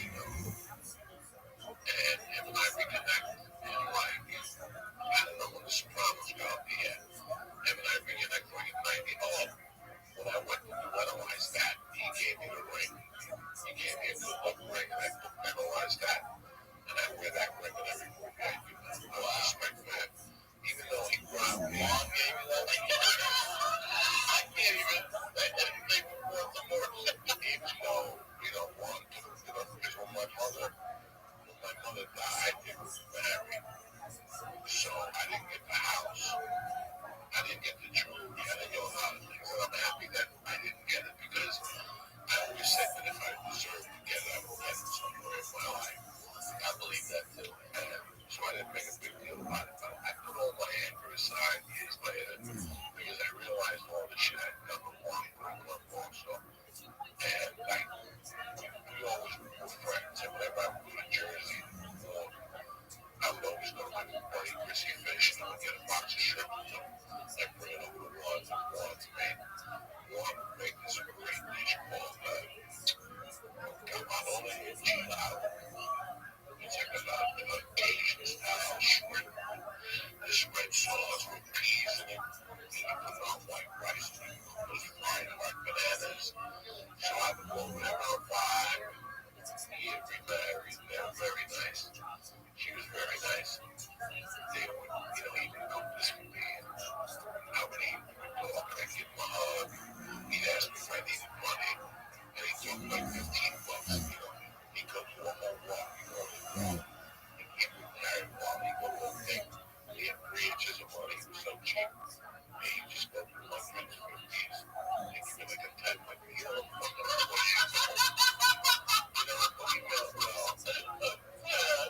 so one night, him and I, this has to be 2005. The longest shirt just came out. I brought him a poster. I brought him a copy of the movie. He was really happy. He kept telling me, I gotta lose weight to get fat. And then I'll never forget that. I was sitting there, I was like, all right, I gotta go. I turned to him, I'm like, can I ask you a question? He goes, what? I was like, you shot people thinking that you're 140 issues. He goes, I don't know what you're talking about. Yeah. And when he died, I couldn't go to wait that week. I was shooting something, but I had to go to Jersey the following week. And I went to see her just in case she was going to give me money. She didn't give me shit. No jewelry, no nothing. And the funny story is when I used to come home from Catholic school, I would always, I would sleep at the house Friday and Saturdays. And one Saturday night, there was something was being done to my room, the air conditioner. So I had to sleep in the attic. And I went there. And I go, I gotta tell you something. I'm scared. I'm sleeping in the attic. He goes, no worries. He went back to the attic and he had a small gun with a sound screen. He goes, you know, this is getting cold. He goes, but really bad, obviously. Because I'm up all night shooting at the air. So after he dies, after the heat, his wife says, come over and I give her a hug. Condolences. She apologizes. And, I thought she was going to say, hey, he left me jewelry, he left me some money. She goes, before you go, order 3 to go in the room and see what happened. He was on board. He just had everything. He was driving up the street, he saw TV, he was a millionaire. Oh, really? Yeah, he became a millionaire with one shot. He was very, very good at one shot. And he got into it with the bank. So he was gone behind. He was a one shot. He made great money over the years. But he was such a stubborn that he looked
Look. Quick date, Baltimore, September 14th. I'm coming back. One night only. Tickets for that show. Any in-town dates, just go to my website. It's all there for you to check out. And as I say every week, thank you. Thank you for the messages, the feedback. Thank you for supporting the show. I mean, it's still new. It's still a new show. You know, I've been podcasting for a while. It's still a new show, and I'm learning a lot about everything. So thank you for support. Thank you for supporting the sponsors. That's how we keep this free show free. And anything you want to know about the show, the honeydewpodcast.com. Go there. That's where you follow the social media, email, all that merch, everything. We got some new merch coming up for you soon, too, as well. And very excited for this episode here today. Somebody I've been wanting to have on for a minute. As he said, we're family.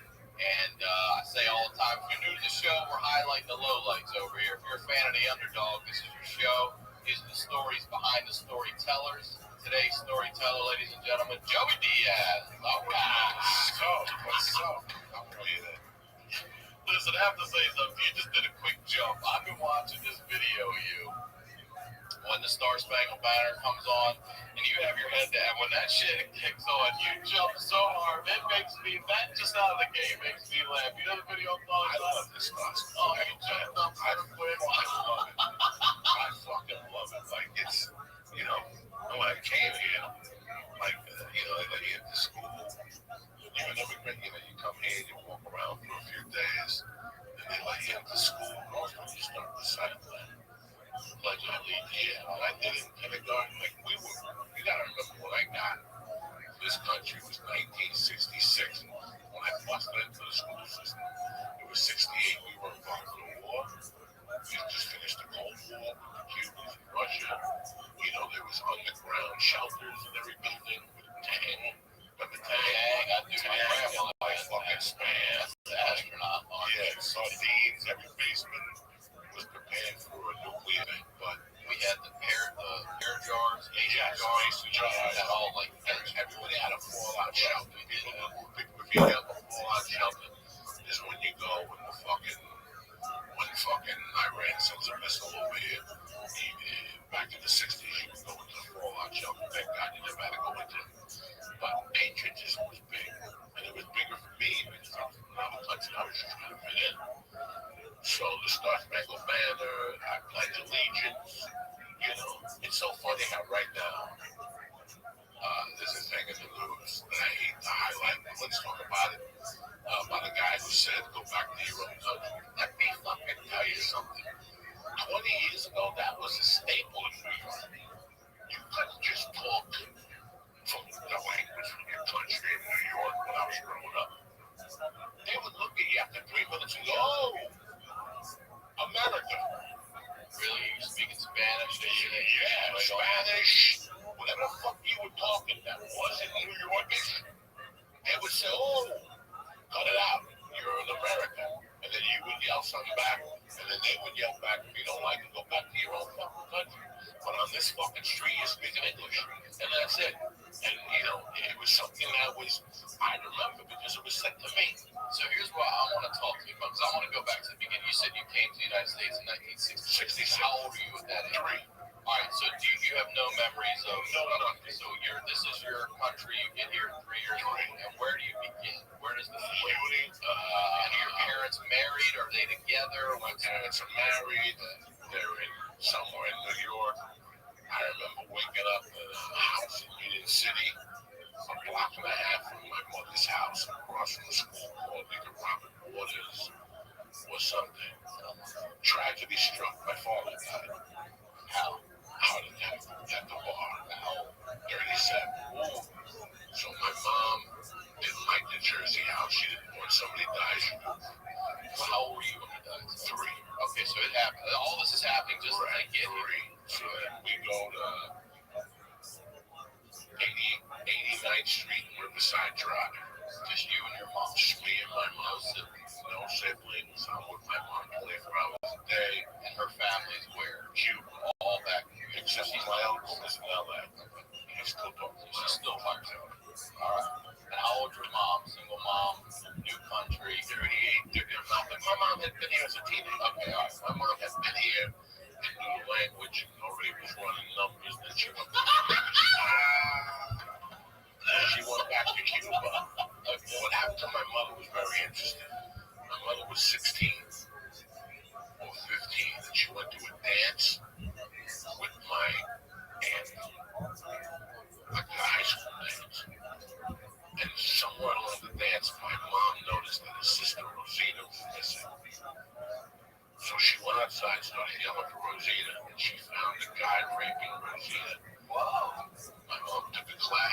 silently singing songs and shit.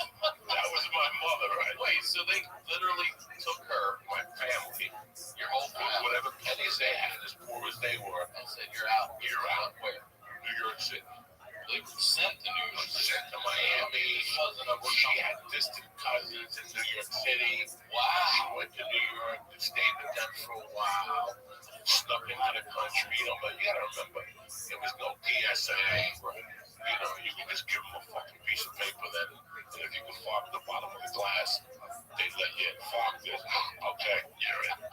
It was way before anything. There was no drug smuggling going on, so it was wide open border. So she came in, moved to like the city or something, went to work for a fucking numbers guy, and she met a girl. And her and that girl became partners. Like they were a team for a couple of years. And I'm running number. And her and my dad met in New York. But they went back to Cuba because my grandmother was sick. So when we were in Cuba, my mom had my sister, who was about 4 years older than me, and me. Then something went down. Like I couldn't get all the accurate stories. I could store bits and pieces from my uncle. He's 80 and he lives in Glendale. I just went to a Dodge Ram. That's your source. So, but whenever I ask him, somebody tells me a little bit more than I want to know. So I stopped asking. You know what I'm saying? So I had to stop. So then they came back, and my mother used that girl's name to get back into the States. When my mother went back to Cuba, she went back as a lady named Sophia Cecilia. She was a Puerto Rican. That was the mother of the girl my mom hung out with. Okay, so then my mom came back. My dad died a few months later, and here we are at 89th Street. I was probably 4 and a half. And then that apartment got raided. For what? For his numbers. It was a shakedown. I still remember the cops sitting me down the couch and separating me and my mother. My mother had already trained me, shut your mouth. You don't know nothing. My mom was already training me in a way that I didn't know. And then my mom had a bag with cash and all the numbers receipts. So what happened was my mom had the building wired. The landlord called. And I answered. It was like 8 in the morning. And like the cops were on their way up. So I woke my mother up. My mother got up, went in the closet, took a bag out the receipts and the cash. Went to the kitchen. There was a balcony out there. An old lady. She would do the old lady with 50 a week. And she threw the bag under. The bag landed on the second floor on the balcony. The cops rushed in. There was nothing to arrest my mother for. But I still remember my mom being handcuffed and me sitting on the couch. And then the landlord, and they left. They didn't arrest my mother. They gave her a ticket. It was basically a shakedown in those days. If they find 10 G's, they take 6 of it. And they leave you 4. You don't go to jail. But my mom was hip to them, whatever. They kept threatening my mom. 2 days later, we moved around the corner to 205 West 88th Street between Broadway and Amsterdam. And I went to a grammar school named PS 166. Stayed there till like the 3rd grade, 2nd grade, then 3rd, 4th, and 5th. I went to Sacred Heart School for boys. That was a private school. Were you starting to have trouble? I just admitted to my wife something that a lot of people don't know about me. I didn't want to tell my wife until my daughter got older. From the age of 4 to 6, I was a very sickly kid. There was a lot of problems. There was mental problems because of my father. And I was a sickly kid. I was allergic to maple syrup.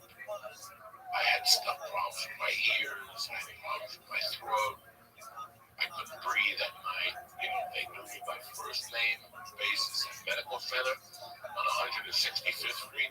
And they knew me like I went to the hospital between the ages of 4. Without exaggeration, if I average it out, it's every 10 days. Like I wouldn't go for 2 weeks, but I go 3 days in a row. There would always be something else. It wasn't being consistently. It was just whatever.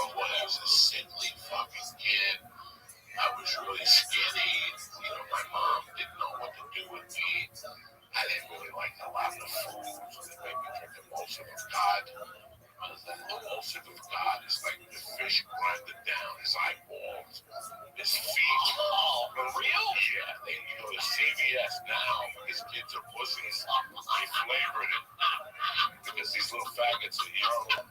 They're like vanilla flavored and fucking strawberry. They really have this shit. Look it up. Look, I have. It's called Emulsive of God. All right. And I'm gonna tell you something. A couple years ago, I went back on it. You did. I found a little bottle. First couple of days, I fucking puked it up. But after a while, I felt how much better I felt. It's a tough fucking swallow. But your dick will never die. You'll never get sick. You'll never get AIDS. You'll never get dementia. If you drink that fucking stuff, Scott's emulsions of fucking, you'll never get nothing. Nothing. No dementia. Nothing. It's a proven fact. One a day? I don't know how it is now, but when these fucking people had it before, they just threw the fish in the blender. His tongue, his brain, and it was a milky paste. And you drank that? I was not allowed to go to school until I drank in the morning. So she would give me a fresh glass of orange juice, and she'd be waiting with the spoon, and I'd have to drink it and fuck it down the orange juice, and I'd puke it, and she'd go, let's do it again. I mean, it got that bad. Like, I was that sickly of a kid. Why would you want to tell anybody that? Why didn't you want to miss that? Because I didn't want to, if my daughter would get sick, I didn't want it to be like genetic. Like, I didn't know.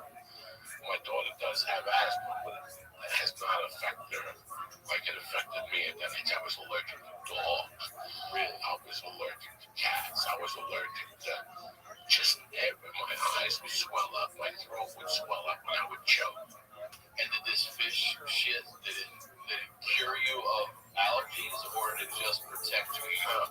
What happened was, I did my mom went to see, like in Cuba, what's the big thing, the Santeria. So my mom went to see a Santeria lady that she knew for a long time, and asked her, and said that I needed to be inducted because for health reasons. And by the age of 6, by the age of 5, I would go up to 100. I lived on 88th Street with a bunch of little faggy white kids, and they were nice kids and stuff, and we had a good time. You know, we played kick the can, and stickball, and hot piece of butter, go get your mother. You ever play hot piece of butter, go get your mother? No. That's when you hide it. You hide a belt with a metal buckle. You have to hide it. So I hide it, and all of us are playing. And we're in this room, and I'm like, you're hot, but the base is 30 yards away. So if you find the belt, you have to whip us all the way till we find it. And it's up to you whether you want to whip us with the belt or the metal side.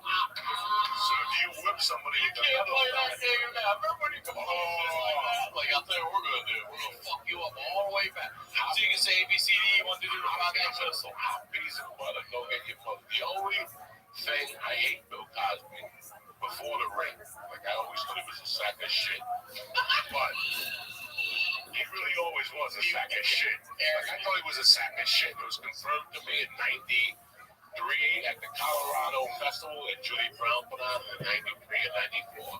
He showed up and I saw him. He was talking shit about dirty comics, so I never liked him. I always knew he was a pukey fuck. But the only thing he ever said on his one good album was he spoke about a game named Buck Buck. Yeah, that's another New York City game. Have that on Fat Albert. That's Buck Buck. You can't Buck every day. You can't Run and jump on somebody's back, right? Yeah, you jump on somebody. That's why all these kids got that nucleosis shit with the fucked up back. Scoliosis. Whatever the fuck up. These little fat kids today, they all got scoliosis. Because they don't play Buck Buck. When I play, you know what? It might be some one of the kid in my neighborhood's got scoliosis. He might have had a functioning lung, but scoliosis did not exist in my neighborhood because we played Buck and the girls played too. So if I remember correctly, so somebody grabs on a wall, whatever, they bend over. You're standing up, you're bent in a 90. So I'm the pillow. And then you connect like a centipede, with my neck, and we all connect like centipedes. and then somebody sprints from back 30 yards, sprints and leaps. and legs out like dropping her ass on your spine. On your spine. And you're supposed to try to hold. You're holding on. So what you do is. But then does that person stay and another one comes and they get off? We have strategies going, right? Some assholes would just jump over, they play the big frogs. Yeah. Me, I play the fucking win. So I would jump, I tell you, so Ryan Sickler, who's the weak link in that bird price? Everybody jump on. Everybody jump on. Everybody jump on bird. Right. So we would all just get But I'm bird. saying you go first, but you get to stay on the bird's back and then the next bird until he I breaks, can right? crawl all the way up. Oh, okay. Let's say you put the skinny guy up front. Okay. There's different rules. There's English rules. Yeah. There's white rules. Black people didn't give a fuck. Where they landed, they landed. They had afros. They had the helmets. You know what I'm saying? In the 70s. So when let's say you would land, like the English rules, you could pull yourself up. But in the black and white rules of the city kids, where you landed was where you landed, and you stayed. So I went for the weakest link. So let's say it was something like, let's say Bird, me, Tom, Rogan, Ari, and Duncan were playing with Esther Cool. I'm just throwing Esther Cool out. She's a tiny girl. Let's say Esther Cool was, I want to play. Our plan is to bring Esther Cool. Yeah, I'm Esther drop Cool. on Esther. And then, this was the 30 yards. I get to sprint 30 yards. 30 yards, 10 yards. And I just get to leap and try to break Esther. But here's the beauty of it. Once we all get on top of Esther Cool, and there's a countdown. 10, 9, 8. And that's when you have to try to break it. Oh, right. What happens if they don't? So right now, you're on top of Esther Cool, and everybody starts grabbing Esther Cool's tits. And her pussy, right? It's just everybody. Like, so, it could be Esther Cool, it could be Whitney Cummings. They all go down. Like, the girls would be, stop grabbing my dick. We'd be fucking choking them, pulling their fucking hair. So girls weren't allowed to play. After a while, girls were like, that's Yeah, no shit.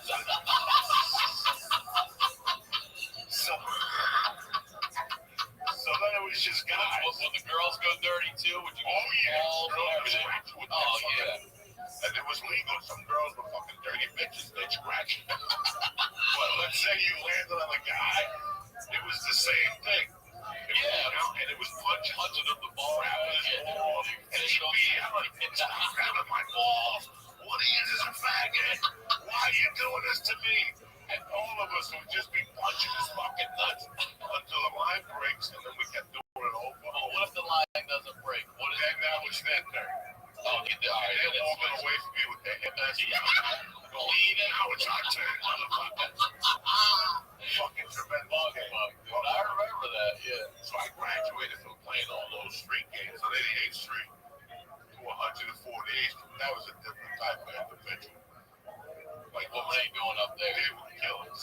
Buck, There's killing Buck people. was like nothing for them. They didn't even play Shot Buck up there. They played Buck with garbage cans. They just threw it at each other.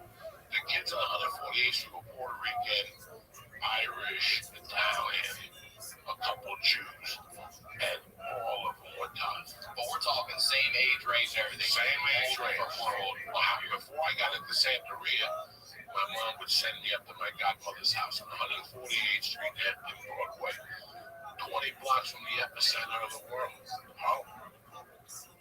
You're 20 blocks from Harlem. Yeah, I was the heartbeat in New York City. I'm 20 blocks from the heartbeat in New York City. 6'5". Wow. So I'm hanging out down there on 88th Street playing Buck, killing rats.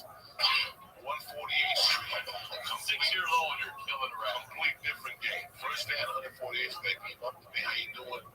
Ricky, whatever else. And they're like, what do you want to do? I don't want to punch my stick. I was like, nah, you want to see a body? I'm like, what are you talking about? I'm like, let's go see a dead body. I'm like, I like these kids. They took me down to West Side Avenue, and they had some guy that had been hit by a car. This is the 70s, it's like 65. There was no CSI. If you got hit by a car, you were there for like 2 or 3 You days. saw that your first dead body. The first dead body I saw, he was already had the flies on him, and they just put plywood over him. And he was starting to stink, like from 10 feet away. Like he had just been there maybe like his kids. He was right by the Hudson River. And we would walk down to the Hudson River. And then finally 2 days later, when it was a crime scene, obviously, so fucking, in those days people didn't jog.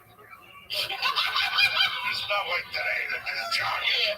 I can kill you and drop down to 170. They'd never find you. Today, these fucking joggers drop there looking around. And they always find bodies, joggers. It's not like they find like a $20 bill. Joggers. I found that ball full of money. They always find some lady beat up and raped. What the fuck kind of morning is that?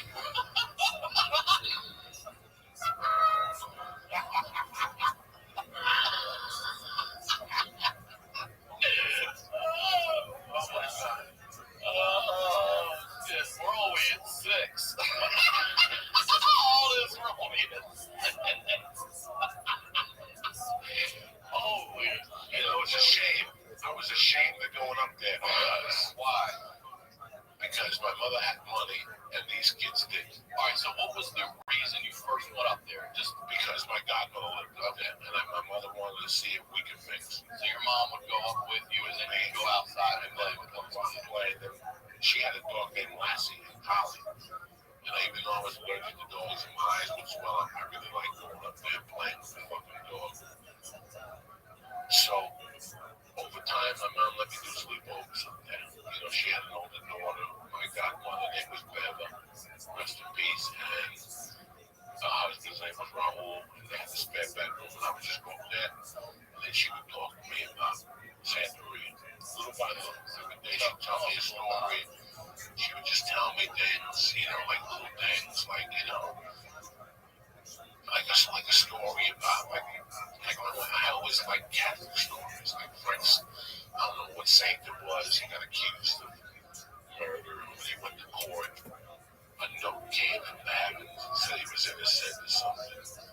When you get to those Catholic type stories, I really enjoyed that shit as a kid. But in Santeria, they're entities, but they're supposed to be because they hit them.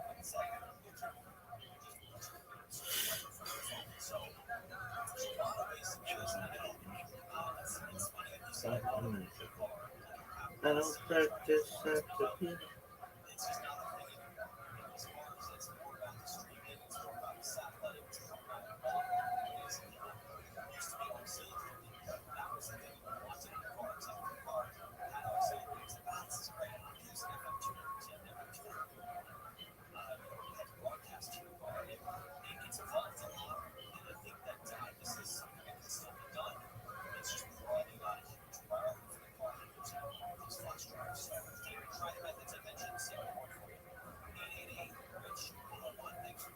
And that shadow thing. That's a motherfucking life. I don't practice Santeria.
display lenses.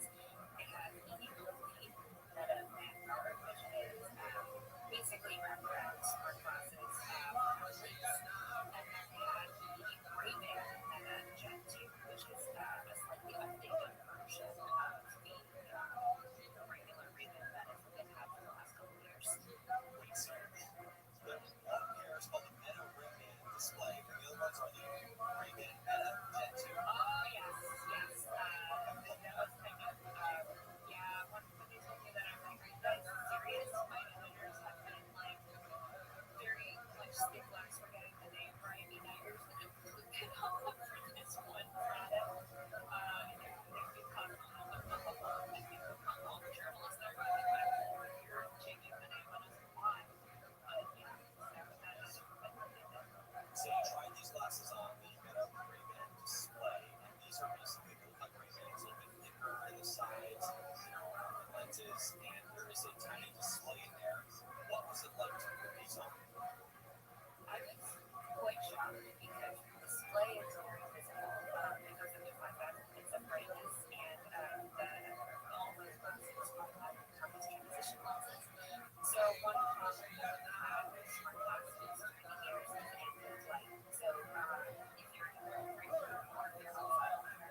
baptism the same as the same style as Catholic? No, they don't throw no water at you. They kill a chicken. Yeah, and they fucking give you this thing called guano, and you put it by your door, and they guard your house. Then you graduate to other things, and let's say you want to commit to the religion, and that's a complete different thing. Like this, people go to Cuba today, and do the whole week-long ceremony. It's a week. No phone calls, no TV, it's a week. And for me to get healthy, that was the only way I was going to get healthy. So I agreed to do it, and my mother did it, so we both did it together. And it wasn't like my mom. I can't stand when parents put their kids into cults. If you want to be an asshole, below the cult leader, leave your kid with your grandma. I dated a girl for years who I loved dearly. In fact, today we're still very close. And the only reason why we didn't pass a certain point was because our parents involved those kids in the cult. And I always used to tell her, you got to press charge because they were victims of, I don't know the word, but the Mexico go to school. They joined the cult and they moved to Indiana. And they have 9 kids before we moved to the cult. And they live as a family today, like nothing happened. I'm like, I want to smack your mother and father. If you want to be an asshole, go to Jonestown, that's fine, right? It's like, I wish you all love the world. But leave the kid with me. I'll leave your kid with me, and I'll take care of him the best of I can. Don't take another guy in because you want to be an asshole. You know? No, in that case, I wanted to do it. My mother gave me $1,000. I'm like, no, I want to be out there. I want to do it. And it's a week-long process. It starts on Friday, and then on after Friday, you got to dress white for a year. All right, so yeah, what are you doing that week? How old are you when you go? 6. All right, do you remember what you had to go through, some of what you did that week, what rituals you did, what you did rituals? I can't tell you all of the actions, but it's like being wanting to start from scratch and you shave your head. Oh, yeah, You go to the next level. Where do you walk or something or any of that? They take you gotta go to rope shoot. You do. Yeah, jump in. I'll never forget that they were all dark skinned Cubans. And I did my set in November. It was so cold that they had to break the rib. They had to break the rib to get the water poured over my head. So while they're doing it to my mom, I'm like, fuck you fucking Negroes. And I started running. And they're chasing me in the front. Come back. So they brought me back. They hit me with the, whatever your saint is. That's how much you get. I got 8 free oils. And then you go somewhere and you close your eyes and they initiate you on the whole thing. And then Sunday is your big day. Sunday is when they tell you about your future and what things you have to avoid in life. When I sit here before you at the age of 56, I'm going to have my 50th year when I'm going to start feeling. I don't know. I have my stuff. I practice to myself, but I don't practice it for the people. Like, I don't go out. I don't go to say to people, even though I've been invited to thousands of them, because the guy who played Edie, I mean, was that big black guy that was a black guy in Sean Ben. Oh, Forrest Whitaker, yes. Forrest Whitaker is a big century guy. Oh, yeah. The model that got 5 feet, pussy, playboy. She was but that's a real.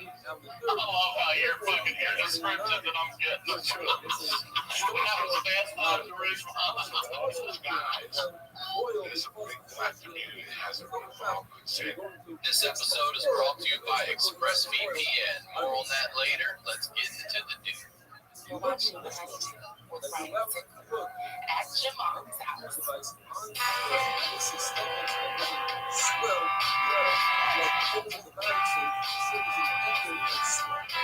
Welcome back to the Honeydew, y'all.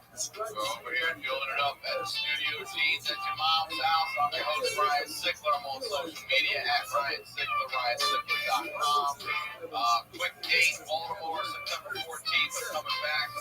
One night only. Tickets for that show. Any in-town dates, just go to my website. It's all there for you to check out. And as I say every week, thank you. Thank you for the messages, the feedback. Thank you for supporting supporting the show. I mean, it's still new. It's still a new show. I've been podcasting for a while. It's still a new show, and I'm learning a lot about everything. So thank you for the support. Thank you for supporting the sponsors. That's how we keep this free show free. And anything you want to know about the show, the honeydewpodcast.com. Go there. That's where you follow social media, the email, all that merch, everything. We got some new merch coming up for you soon, too, as well. And very excited for this episode here today. Somebody I want to have on for a minute. As he said, we're family. And I say all the time, if you're new to the show, we're highlighting the lowlights over here. If you're a fan of the underdog, this is your show. These are the stories behind the storytellers. Today's storyteller, ladies and gentlemen, Joey Diaz. All right. So, what's up? How are you? Listen, I have to say something. You just did a quick jump. I've been watching this video of you when the Star Spangled Banner comes on, and you have your head down. When that shit kicks on, you jump so hard. It makes me, that just out of the gate makes me laugh. You know the video I'm talking about? Oh, you jumped up. I fucking love it. Like, it's, you know, when I came here, like, you know, like, you just, you know, we bring you come here and you walk around for a few days, and then let you into school, you start reciting.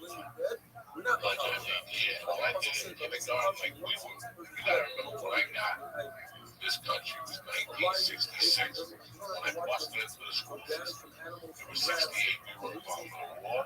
We just finished the Cold War with Cuba and Russia. You know, there was underground shelters in every building. But the tag, I was like fucking spams, yeah, sardines, every basement was prepared for a nuclear thing. But We had the pear jars, that all like everybody had a fallout shelter. You know, the fallout shelter is when you go when fucking Iran sends a missile over here. Back in the 60s, you were going to the fallout shelter. Thank God you never had to go into it. But patriotism, and it was bigger for me because I was in the country I was just trying to fit in. So the Star Spangled Banner, I pledge allegiance. You know, it's so funny how right now there's a thing in the news that I hate to highlight. Let's talk about it. About a guy who said, go back to your own time. Let me fucking tell you something. 20 years ago, that was a staple in New York. You couldn't just talk the language of your country in New York when I was growing up. They would look at you after 3 minutes and go, oh, American. really speaking Spanish. Yeah, Spanish. Whatever the fuck you were talking that was in New Yorkish, they would say, oh, cut it out. You're an American. And then you would yell something back. And then they would yell back. You don't like to go back to your own fucking country. But on this fucking street, you're speaking English. And that's it. And, you know, it was something that was, I remember because it was said to me. So here's why I want to talk to you about, because I want to go back to the beginning. You said you came to the United States in 1966. How old were you at that age? All right, so you have no memories of so this is your country. You've been here 3 years. And where do you begin? Where does the family? Your parents married? Are they together? My parents are married. They're somewhere in New York. I remember waking up in a house in Union City, a block and a half from my mother's house, across from the school called either Rock Waters or something. Tragedy struck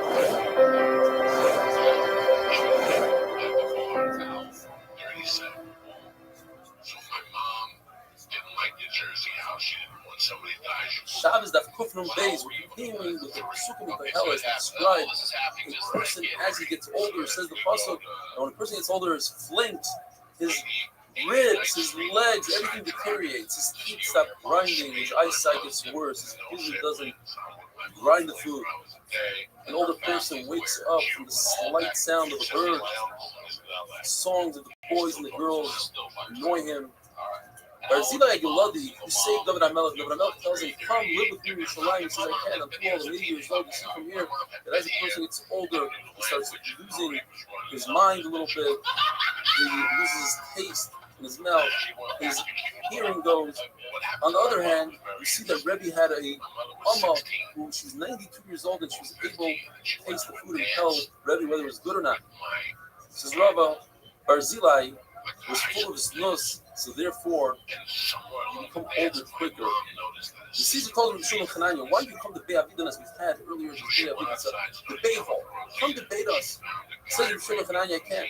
The mountain has snow on it. Referring to his head, he has white hair. The surroundings have ice, meaning his mustache. The dog doesn't bark. He doesn't have a voice. The teeth don't grind. He's getting older. An older person bends over as if he's searching for something on the ground, but in fact, it's his spine is deteriorating. 2 is better than 3, referring to 2 legs is better than walking with pain. And it's a shame on the younger years that disappear and go away and don't come back. When you're younger, it's like good smelling roses. When you're older, it's like disgusting smelling filthol, which is metal. When you chew your food, you still have a bounce in your step. Until 40, food is good for the body. 45, drink is good. There's debate. A Saurus, one who can't have children, told, and he's in Tzviki as well. He asked for Bishul and Karfa. He says, from where I'm standing until the baldness, how far is it? In other words, he's poking fun at Restream ben Karfa as his name indicates that he's bald. So Yeshua says it's as far as from here to Searsville. In other words, your Saurus should be talking. She tells him a goat costs 4. In other words, the bald one, a goat is a bald sheep, only costs 4. She says, you know what? A goat that's a Saurus actually costs 8. So the dude tells him, you don't have shoes, you're worth less than a dead person. So he says back then, you know, Haggas Panim, to have a Haggas Panim is to have a beard, to have simple in your life is to have a wife, and to have inheritance from the Kodesh, to have children. You don't have all 3 of these. Rebbe asked Restream, why did you come visit me? Your forefathers did. And he said, the small stones became like mountains. In other words, getting older, everything seems larger and harder. The closeness seems like it's far. 2 became 3 out of pain. And I don't have time anymore, so I can't make up with my wife, and therefore I can't. When a person, I'm talking, gets older, it's supposed to give you extra das, extra seichel, and when I'm a parrot gets older, it becomes more of a tippish as time goes on. An older person, his hip is visible, it sticks out, his rear becomes like a burden to him, he loses his taiva. As they were reading this specific to Rav let out a groan, oi! And the Gemara says, Shmamina, you see from here that he actually lost his taiva. You, Omar Vayeya, because both commanded taivas noshim, even though logically it doesn't make any sense, it's a body full of waste and blood. They created, we have children, and children, that's why we have taiva on display. The children are very difficult to rear and raise, and both will instill on us taiva for them, nevertheless. Each person, when he comes up to Olam HaEmes, has his place. It's that designated room. It's not like we all get to sit with our Ram Avinu, Moshe Rabbeinu, Rebekiva. We sit where we belong. Like a king, says the Gemara, who comes with all his servants, when he comes into the city, he comes in together with them. Once he goes to the hotel, the king gets the presidential suite, everybody else gets to sit in the room. This nose causes a face to become darker as the person gets older. A worm on a dead person, feels it as if he was poked with a needle. The soul of a person, the nefesh adam, sits and has a veilus on the body for 7 days. If a person doesn't have someone, being a nachal, do a veilus, he died without any family, so it's a mitzvah to sit there in the place that he died to bring campaign people. Rabbi Yehuda did so, and the person came to him in a dream and said, you should have a nufus haneves because you gave me a nufus haneves. That person hears everything that's going on according to one chica until they put the dirt, the goydel on the coffin, and some people say until the body decomposes. Give back your neshama to the Rebbeinu Shalom like he gave it to you nice and clean, marshal to a person, the king, who gave his servants, Bigdei Melech, who gave him his own clothing. The smart ones folded it up, put it away, and when it was called them, they put it on and it was nice and clean and ironed. The not so smart ones, they wore their clothing and they went for work and it was filthy, and the king locked them up, so probably will lock up his Rishayim, who soiled the neshama that he gives them, put them in Gehenna. And I was just sitting Tzaddikim, the Neshama goes under the Kisei HaKavod, Rishayim, get Kavatela, they're thrown with a slingshot for one side of the world. They don't have a mix on that. The Beinonim go to the Malach called Duma, he's in charge of the dead, just like the Russia goes to Duma. But a Beinonim, a middle, the average guy, even though he goes to Duma, he has a move. Rav Mori says, Tzaddikim turn into dust. Gemara tells us a story that they dug in Rav Nachman's backyard and they heard somebody groaning. Rav Nachman came to check it out and he found out it's Rav Chaim Bar Yoshe. He says, shouldn't you be dust? And he says, whoever taught you play hell didn't teach you Mishlei. What causes dust? Jealousy. Bereka that somebody's kinah. So he said, so come into my house, let's have a coffee. And he says, don't you know Navi? I see you don't even know Navi. Because Baruch is the one that decides if we come out. We can't just come out of our grave. That beginning Hashem, this is spiritual. But what about the puzzle? Shouldn't you be dust? He says, yes. One moment before, yes, I'm Mason, I will turn to dust. But until then, I will be home. Have a wonderful day. They like vanilla flavored and fucking strawberry. They really have this shit. Look it up. Look, I have. It's called Emulsive of God. All right. I'm gonna tell you something. A couple of years ago, I went back on it. You did. I found a little bottle. First couple of days, I fucking picked it up. But after a while, I felt. Kiddushin Daf Lamed, how's everybody doing? Welcome to the 8-minute Daf. Try to do the synopsis of the Daf in under 8 minutes. Gemara tells us that there's a very specific age where a child can understand and accept chinuch from his parents. During that age, that's when a father should do chinuch, should admonish his son according to what he has, or marry off his son. And that age is either between the age of 16 and 22, or between the age of 18 and 24. But any younger than that, the child's intellect is not developed to the point where to fully understand the Musar and the Chinuch. The Gemara tells us the person has to teach his son Torah. And there are some who say that not only his son, but a person has a chiyuv to teach his grandson. And the Gemara brings a case of a person by the name of Zebulun ben Gun, that his grandfather taught him Torah with the Yeshiva and Mishnah, Agada. The Gemara says that happens to be that the chiyuv of a grandfather is to teach his Kumar and let the kid continue on his own. But his grandfather teaches his grandson Torah. Also, the Torah considers it as if he accepted the Torah himself from Sinai. The Gemara brings a smack for that. You see that the pasuk which discusses teaching a grandson is right before the pasuk of Torah of a person. The Gemara tells us a story that Yeshua Levi grabbed his grandson for the one side, and he didn't have time to put the proper head covering on. So he wrapped himself with a sheet. And the Gemara says, why? What was the rush? He says, I'm going to Kabbalah Torah from Arsina. I don't have time for just the proper covering. And the Gemara learns from that for breakfast, to eat meat before you take your kid to a yeshiva is not proper. First, you drop off your kids in Cheder, and then you eat breakfast. The Gemara says, what you do is, first you do chazara with your kid or grandchild, and then you add another pasuk and you do this. Say in Restream every day a number of times. There's a double nun over there.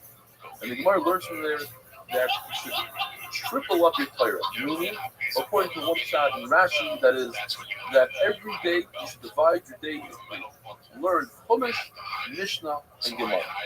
For Surpriskas, it means that every day you should learn Gemara, because Gemara, Bavli, includes Torah, Mishnah, Haggadah, it includes everything.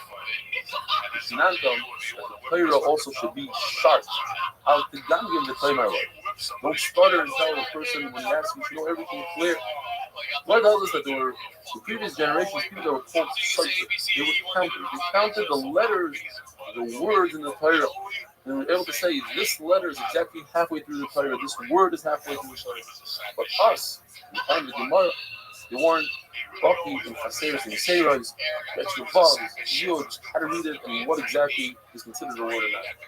And they also weren't even mumchem into understanding psukim that are in the Torah. You see, if Yisrael, they took a simple puzzle, like Hina and Noishim box, which is very long, and they divided into 3 separate psukim. So you have a different count. There should be 5,888 psukim in the Torah.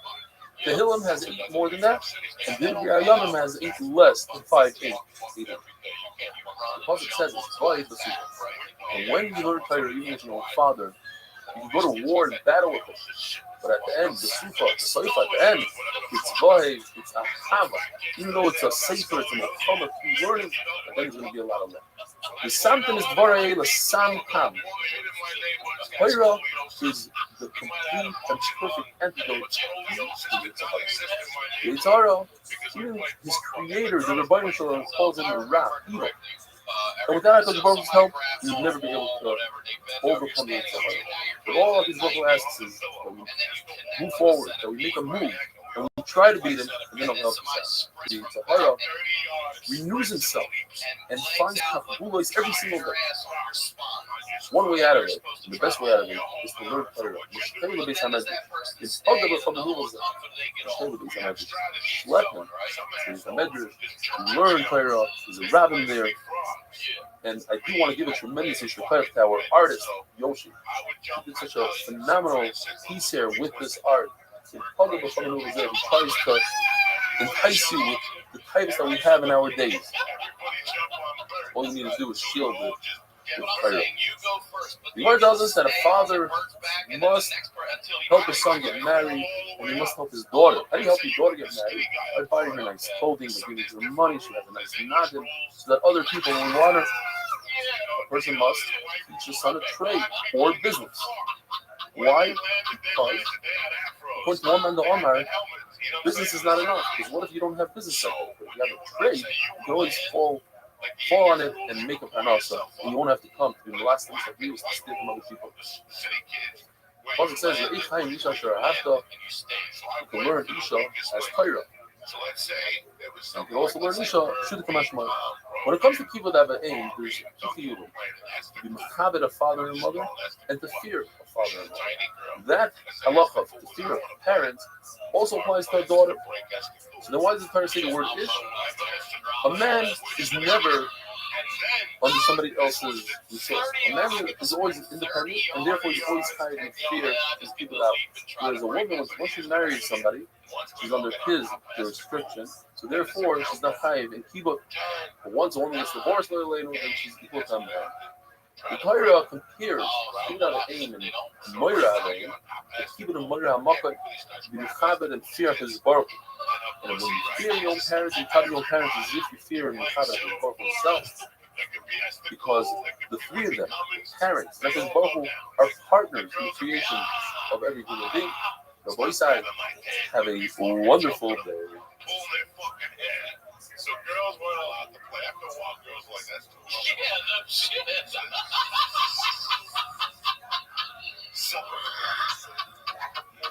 then it was just guys. Would the girls go dirty too? Would you go balls and everything? Oh, yeah. And it was legal. Some girls were fucking dirty bitches. They scratch it. Kedusha and Daf Lamed Aleph, how's everybody doing? Welcome to the evening of Daf.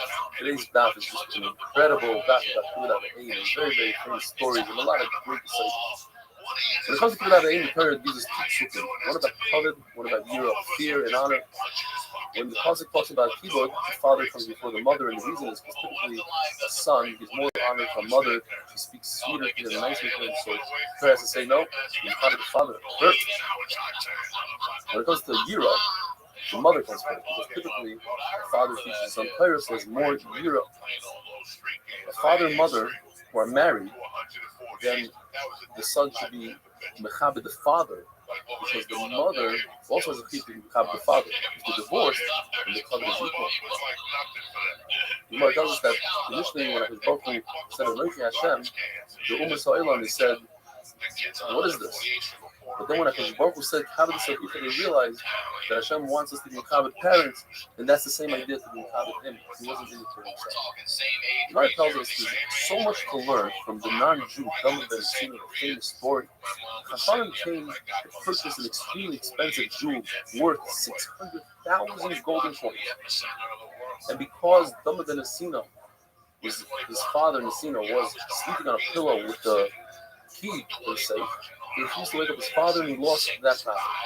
A year later, he had a Torah Aduma, a red heifer. He realized that this is no coincidence. And Baruch was paying him back. So he told Chachamim, and he came to purchase it. He said, I could ask for any amount of money. There's only one like this in the entire world. But I'm only going to ask for what I lost Last year, the Gemara tells us, Lama ben Etzina didn't have the fear of Kibbutz Avayim, but this is how we ask you, certainly else, we have a fear. And there's a concept. A person who is commanded, who has a fear of doing mitzvah, his sechar is greater than a person that doesn't have the fear, because the pressure to do the mitzvah actually prevents him from doing mitzvah. So we that have that fear, we have a bigger mitzvah, we have a bigger obligation to be the time. Rav Yosef, who later on in his life became blind, he was upset with this because he thought that he'd get more schar because he's not a mitzvah voice, and then he realized that he gets less schar. He said, "I would make a big yontif for Rabbanan if they're able to switch around the halach a little bit." And Yosef, when he heard his mother coming from a distance, he'd stand up. He said, "I'm standing up for the shechina." What does a person could feed his father a very expensive bird, but it takes him out of Olam Hazeh, it takes him out of Olam Haba. And the reason is because when he gave it to his father said, "How do you afford it?" Says Rashi, he says, "Keep on eating, don't bother with it." And that kind of those words they take away from the mitzvah. On the flip side, he tells his father, "Here, deal with this, do some hard work. I want you to work under the time on the mill." So somebody standing on the side would say, "Wait, that's not Kibbutz Avayim." In fact, it is in this case, because what you didn't see is that the soldier's king takes his father and he said, "I'll go instead of you. You dad, you do the Chaim, and he's on my boat." Avini had 5 sons who were smoking the old bell. Yet when Avini's father came to the door, Avini ran. He wouldn't allow his sons to do so that he wanted to do. One time, his father said, "Get me a cup of water." And by the time he got back, his father fell asleep. He stood over him in a bent position, full of fear and covet, waiting for his father to get up. And that's when his boat gave him a beautiful shot. The Mizmor La'asa, as Rashi explains, it shouldn't be a Mizmor that the place of Mizmor is Nechra. It's not a song, it's a kina, it's a Tisha B'Av. Yet, Rashi says unbelievable. Sometimes when things are destroyed, it's a yontif. Because Hashem is saying, "I'm taking out my anger on the wood and stones and not on a human being." When a father and mother want to give to a child, the Gemara tells us that the father, especially the father, I'm talking, shouldn't take from the father, but take from the mother, she does it full-heartedly. The father might have some sort of chalishas hadas underneath. The Gemara tells us an incredible story about a carpet. His mother, when she wanted to get into bed, he would go on off and let her step on his step stool.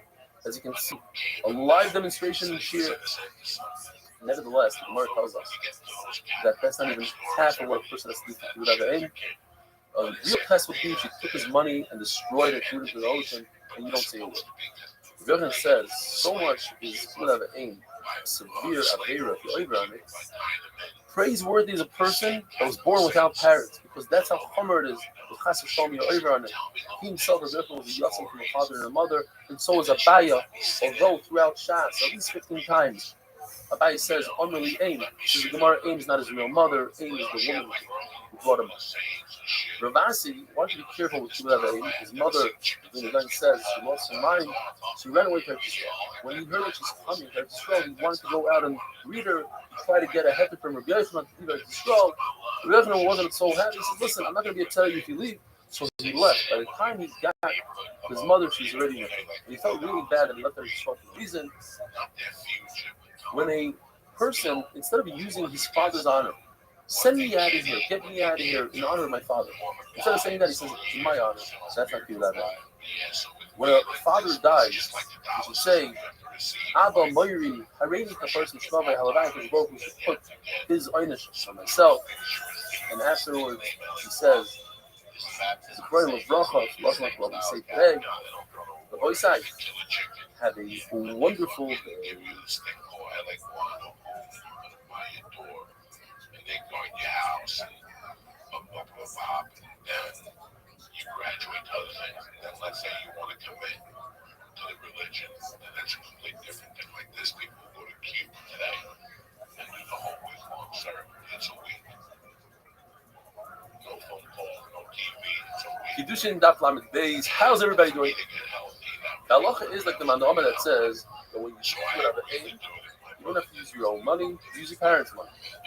However, If you have to stop working in order to reach the level 8, you must do so even though it's going to cost you at the end. You're preventing yourself from getting money.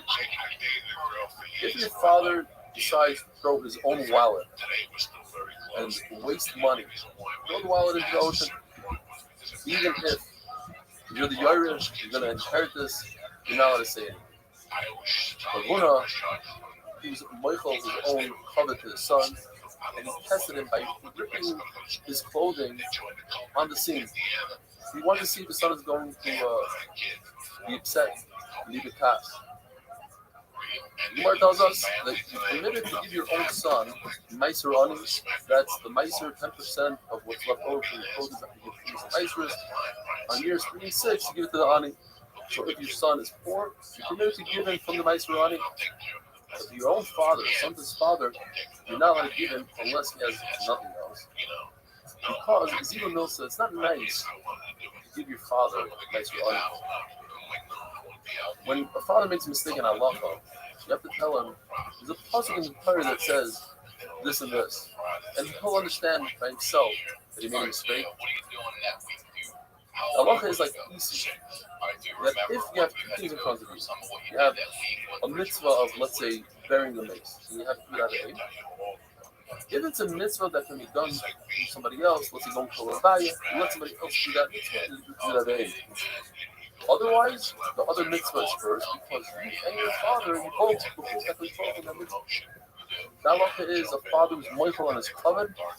It's a good mechila. You can't be moichel on his covet. Rava agrees that even a Talmid Chacham, because a Talmid Chacham, the Torah is considered his own Torah. Yes, it says in the pasuk that it's Hashem's Torah, but it says in the pasuk also, the second pasuk of Tehillim, you can say, "Yosei Yeheg Yom V'Leila." Your own Torah you shall learn day and night. So therefore, I can take that Torah, as long as it's not a piece of Torah, and I could be my father. Yeah. Rav himself, when his son got married, he went around the wedding and he was pouring everybody with chai. And he was upset, he was makbid on the Amirayim that didn't stand up for him. Yes, he belittled himself and he was saying, I don't want covet, but he expected them to show at least a hint of covet by standing up slightly off their chair just to show that they're makbid on his godliness. The machlokes by the Nasi of Klal Yisrael, the head of Klal Yisrael, the head of the Sanhedrin. Machlokes is whether you learn from Avraham Avinu that Avraham Avinu was a human being. He went and he put himself down by feeding the malachim, which he didn't know they were malachim. They looked like Arabs. Or did we learn from HaKadosh Baruch Hu himself, who every single day sets our table, gives us sustenance, and he's putting himself down, kaviyah. So, according to everybody, a king is not allowed to be moichel on his covet, but a nasi is moichel on his covet. A king, it says, you have to have fear of a king, so he's not allowed to be moichel on his covet. A sugya of standing up for zaken, they save a couple. According to Tanakama, since it doesn't say takum ba'adarto twice, so it's mashma, it's one. He's a zaken, and a chacham. He's an older person and also Talmid Chacham. But according to Yisai Glili, since it doesn't say mipnei save a zaken, it's mashma that he's also young and a chacham. In other words, even a younger person who's a chacham doesn't stand up. This is a Yehuda, save every old person. You have a feeling like in other words, the person is not a chacham, it just happens to be an older person over 70. According to Isi, you must stand up for him. Have a wonderful day. The parents planning Gary winning the sons. When they were in college, I would go in there in high school. I was like a junior. Says Riziko, stock up the U's.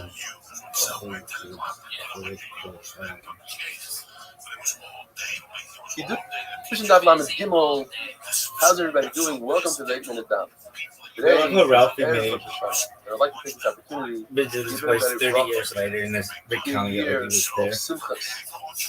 Of health, zon, nachas from our children, some bayis, and also bereva, a year of getting close to the Rebbeinu Shalom, a year of learning Torah and not missing a day of Torah.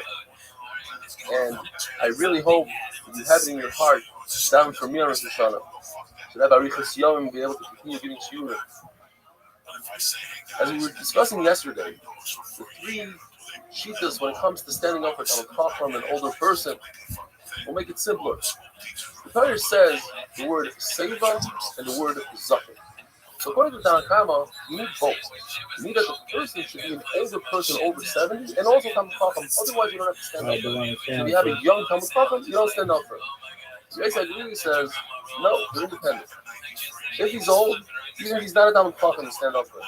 And if he's a Talmid Chacham, even if he's not old, you stand up for him. Basically, Yehuda says a tremendous thing. If Zaken is a Russia, you stand up for him because he's a Zaken. If he's a Talmid Chacham and he's young, you also stand up for him. And guess what? The Gemara Paskins like this, even Yehuda, you stand up for a Russia.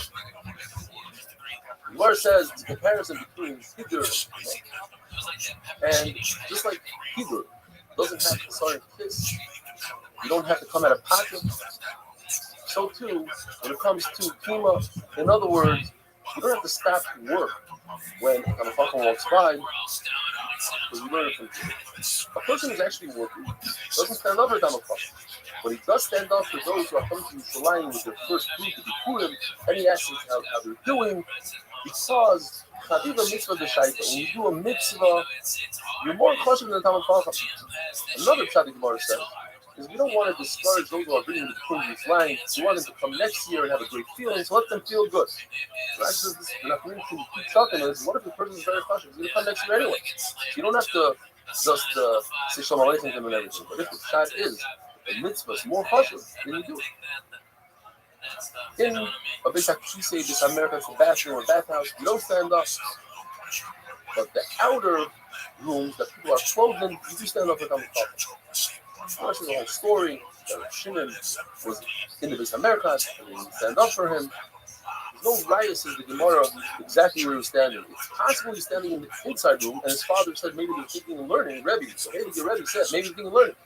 Because what he meant is, if somebody is very involved in learning all day, even when he goes to the Beis America, sometimes he can't control his mind and he's thinking and learning. But it says, be a racer. You should have fear about this Baruch. Baruch knows what's going on in your mind. Don't play games.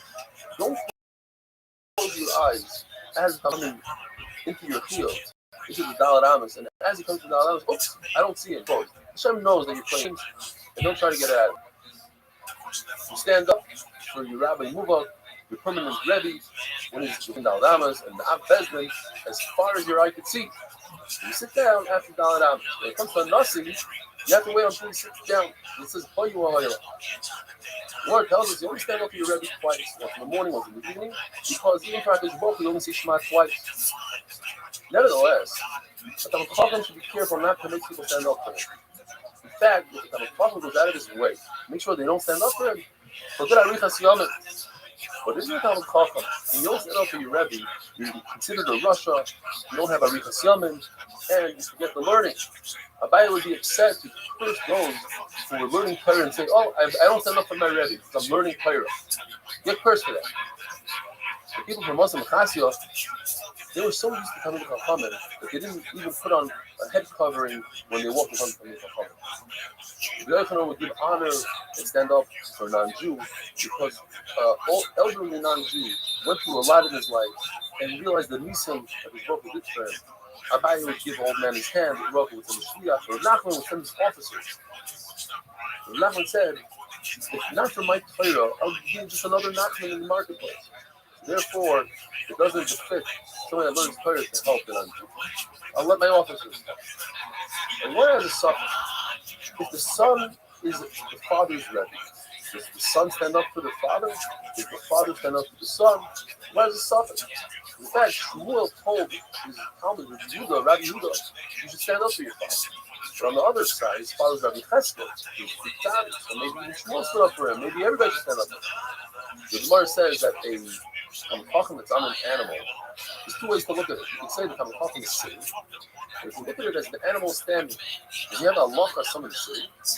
Look at somebody who's walking, maybe you'd have to stand up. The law says that somebody that's on an animal's life is standing. You see this halacha by Evan on the guys. The Evan of a Mitzvah that has saras on it is the common oil. If it's in a room or under a tree, everything under the tree becomes punished. But that's only if the person holding the stone is sitting. Like the Mitzvah who's sitting. The Pasuk says you have to be in a sitting position. So therefore, you see the idea that even though the person is standing, the stone is considered standing. If the person is sitting, the stone is considered. So too, if the person is on an animal, it goes by the animal. If the animal is standing, the person is considered standing. We all stand up for Sefer Torah. Why? Because we look at Kalachaymer, and I was talking about learning from Sefer Torah and stand up for him, stand up for Sefer Torah. So boy side, have a wonderful day and an unbelievable year. Let's get together. Let's grow together. When I was a kid, you put one pair of hands and you fucking knocked on doors and you yelled. Saturday night, I didn't see people till 8 o'clock at night. How much party was it? People tons. I stand out there and I was scared of smoke. One kid that I woke up on me. I didn't smoke. I said nothing. I think we sit down the valley and let it work. And some of them get together and put it together at the end of that day. Now, in 8 minutes. Okay, so it's time. Sometimes it's nice to give a rule. So this one tells us, you need to give the rule. Not necessarily 100%. Even if it's accept it is, doesn't mean it's only accept it is. You accept the other thing too. As you see by Abel, it says it's used for Abel. Any type of food, besides water or salt, it's not the only thing. Also, you can't choose not to, because also they don't give you any, they don't just say it. So we do also, we have a rule. So, if a woman is obligated every nutrient to say, if it's not money woman, it's not have to do with time. If she touches it, she doesn't have to do every nutrient to say, it has to do with time. It's not woman. Not 100%. But, before that, now, where did we learn it from? We learn it from Philip. Oh, thank you, Philip. Philip is the guy. He's like this. He's Philip. First concept was and in the second concept was the same way. We know the baby don't have to say Philip. That's obligated to say Philip. As we learned before, so it's obligated to wear Philip. Yeah, and Philip, I don't do the whole point of saying that Philip is a mix of a thing that's to do time, and we do it today. You don't do it for Shabbos, and ladies don't have to do it. You don't do it, you don't have to do any other mix of the thing that's not doing it. For example, you know, they say so, they are obligated. It's not mixing the thing. That's not doing it. Like Matzah. The reason is because Matzah, the thing that says Matzah is like punished. That is obligated. Not be punished is obligated to not be Matzah. Don't feel like it. Ladies are obligated to come or Hatzah. So the reason it's not teaching you the whole thing, you'll be obligated to hold their mission of faith. If it's not in Drama, you don't just make the time of every mission of faith. It's not Drama. Because it's great to me that way, that's why because Hatzah is not needed. That's the thing. Don't make the Matzah Hatzah, not in it. Even if you says that you do learn from this thing that was there. But you can do it, you can do it by saying, something like that,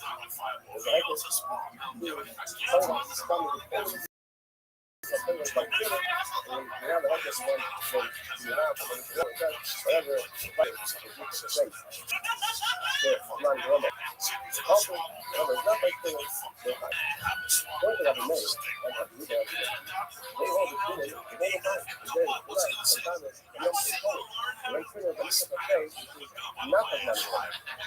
So, I've been there, that's another problem. He said that I have this feeling of this, but overall, so you can't win from not one and not one to make them obligated.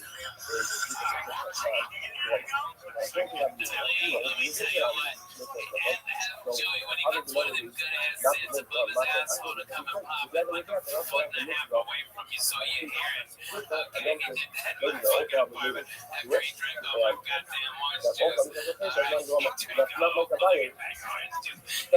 ladies are not obligated to make that result.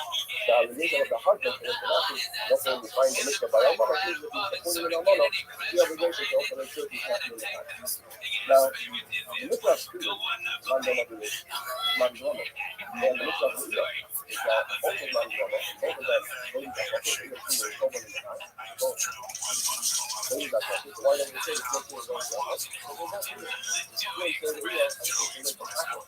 That's still the time of action, the time of the Uda. It's still today.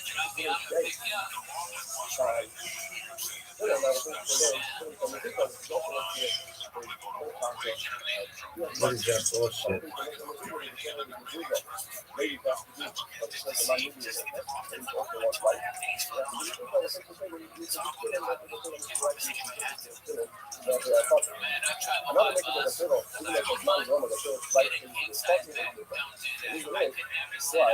I can never sit like that. You guys ought to jump on the bus sometime. Wait for this church and other parts of the country. Yeah. The bus will be here tonight to get into from Tennessee. And we're going to be driving around Wednesday and Tuesday, Wednesday, and then we go north to do some gigs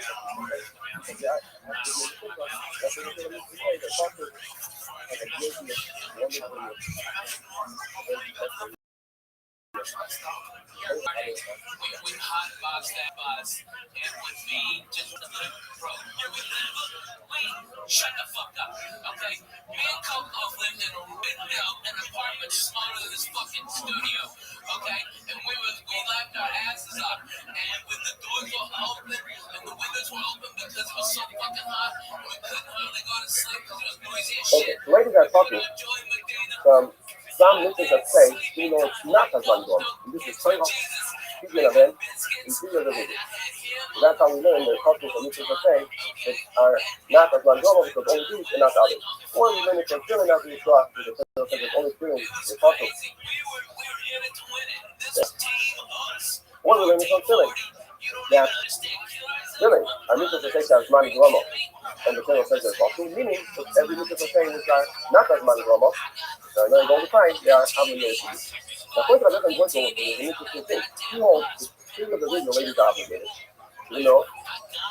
So now we have one mitzvah, which is not as man drama, but they're tired. Now we have another mitzvah that one of these two is Moy Rabbi, Two Rabbi, which is saying that not as man drama. The ladies are also obligated in that mitzvah. So now, if you're not married, so now, I have two mitzvahs, I say, which are not as man drama, but they're obligated, so why isn't that mitzvah or both therefore don't teach this anywhere else? That's what the Gemara is telling you, that they both need it. You can't do one or the other, you need both, so it's not because it's mitzvah avoiding that. Okay. Now we're moving to mitzvah loitas, and that's the mitzvah says that they're obligated in every single mitzvah loitas at the time of you. So what's the reason?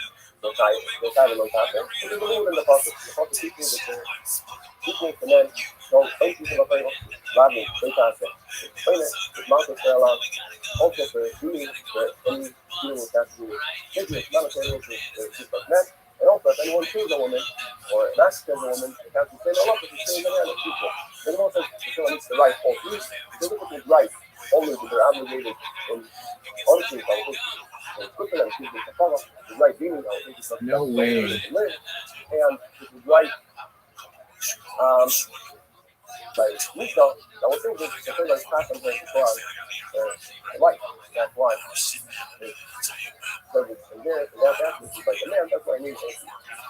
A lady is also talking to the player, talking from the issue of too much length, there's now the movement of length, and she's allowed to use her length because the couple the may have it, not the main to have it. That's the daughters of the son. Now she's also talking from Hexopa Salon, changing the player, or Hexopa Salon is nice to be up here. And the reason is because she learns the path Salon to the path of the path of the Salon doesn't have it here, or if it's very trouble, you have the word payoff, you learn the trouble. Now, you wouldn't have the word payoff, you still have a good thing. Then you would use this very trouble for a different halacha to teach you only the way of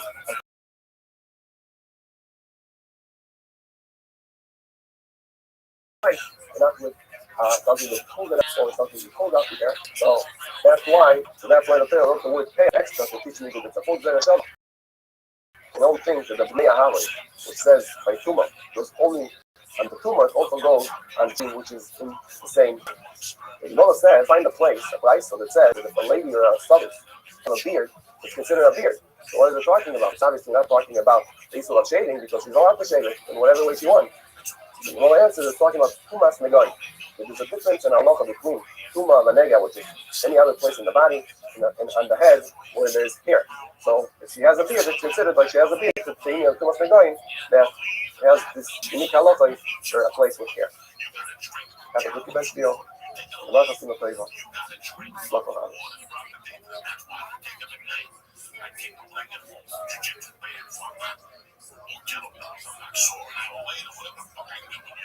Sometimes you get sore from flying. Dude, I get wiped the fuck out. First of all, 6-hour flight. Okay, alright, yeah, okay, you fly and your connection in Dallas got bumps. Kedushin Daf Lamed Vav. How's everybody doing? Welcome to the 8-minute Daf. At Gemar Chasim Toiva, Guf Ben Shior, sitting here on Tzon Gedalia. Hope it's a meaning fast for everybody. There's an Isser Doiraisa of Parpa, which is if a person out of pain, using a close relative or somebody that you know, rips out your hair from your head, you're over on the Isser Parpa. This he comes up with a big critique and he says this Isser doesn't apply to women. Why does he say that? So you have a three-way machlokes. They also say because it says in the passage the word bottom, and bottom refers to sons and not daughters. The fact that the Torah says I'm Kadosh, the entire nation, holy nation, is referring to another Isser called the Gedida. Gedida and Shrita are very similar. According to Isi, they're the same. Gedida is where a person takes a tool and rips his skin out of pain for the mace, and Shrita is with his hand.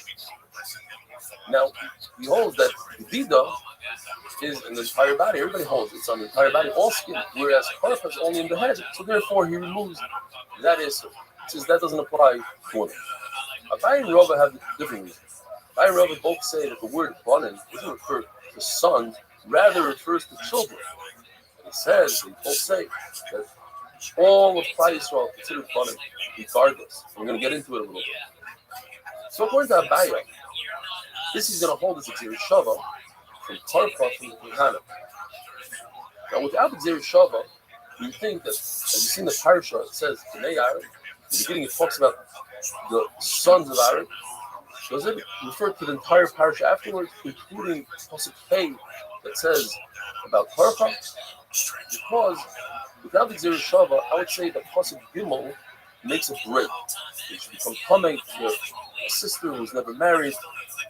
That applies also to women. Women should bury a sister that was never married. That's a positive. That's a mitzvah say. Go ahead and bury them. So perhaps it's a hefsek with all the lois essays that come after that. So the Bnei Aaron doesn't apply to Pasuk Hey. But the Gzir Shava it does. According to Rava, this Gzir Shava only comes to teach us that Parcha is not just being in income like the Pasuk says. It's referring to the entire head, all here in the back, in the front, and the sides. And if a person rips out 5 different places of his head simultaneously, he's chayav 5 times. And it only applies if you rip out your hair for a mace. Rava doesn't hold like a Abaya.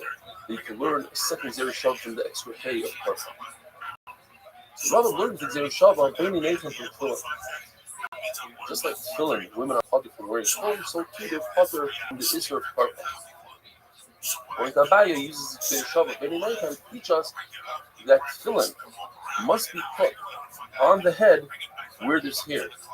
And the fact that brought in the share that if you put your Tefillin Shorosh slightly below the roots of your hair, in other words, if somebody has long hair coming down, that's not the makom. The makom is where the roots are. If it's slightly past that, and the Shur says it's not yaitza, and it's a bracha b'kala, it's possible a person wears tefillin his entire life who's never yaitza.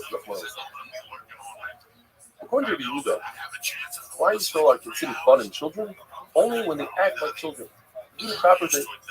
According to the mayor, even when they act the shtus, or they're not loyal, like Amos, or mashkisim, even if they do avodah zarah, they're considered funny. The person does shuva after he does avodah zarah. Not only is he considered a bed, but he's considered a ma'alya, a great son. The Mishnah tells us, brand new Mishnah, that the following things don't apply to women at all. These are avodas in the Beis Hamikdash. First one is smicha, where when you bring carbon, you lean your entire body weight on the carbon. You see psukim that doesn't apply to one. Smicha, and you shake it like a lulav. Go forward, backwards, up, down. Besides, a mincha saita and a nezira, which do apply to it. One that doesn't do that, avodah kehanim, doing malika, which is the way you chef the bird in the Beis Hamikdash with your thumbnail, chazah, sprinkling of the blood, even that of a bird, because it's got flavor that you heard from an animal. An animal, you could do shvita with the Yisrael. Yisrael's kosher with the shvita, but from that point on, the plan takes over. But when it comes to a bird, the malik is only with the kind, so certainly from that point on, it has to be done with it. Not a ring. The hazah of the paraduma is sprinkled towards the Beis Hamikdash by paraduma, and the parahini and kippy do the has that's positive, that's improved something that's only playing that. Receive the blood after shita, only a kohen, not a woman. Hagasha, to take the mincha in its pot and touch the southwest corner of the mizbeach. It's not a woman. Mitzvah, to put your hands into the flour and grab 3 fingers worth of flour to make it mitzvah. That's only by a man. And Hakara, I'm putting the carbon onto the mizbeach. We learned the idea of glupa with a kohen from the Saita, and the fact that it has to be the owner as well. We learned that from Shlomo. Make it Zereshava. Not that the kohen together with the Bailam, even the Saita, the kohen does together with her, and that's how you do glupa, Rafoisai. Have a wonderful day. Wow, that is beautiful.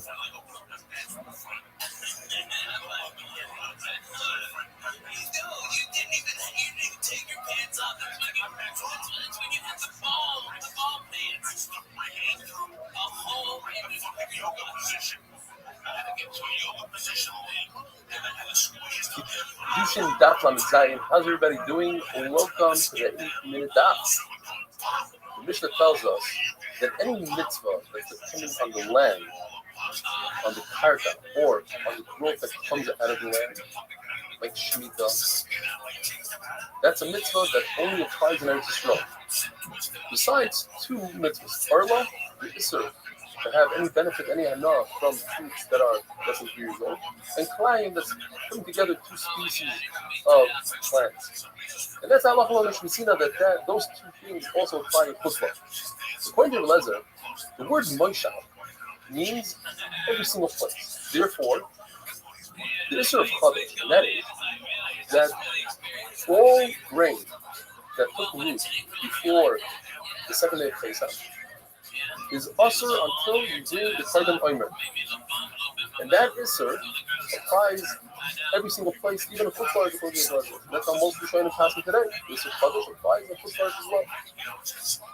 Rabbi Shmuel says that the word Moshav means after you inherit Eretz Yisrael and you settle in it. You reach yeshiva.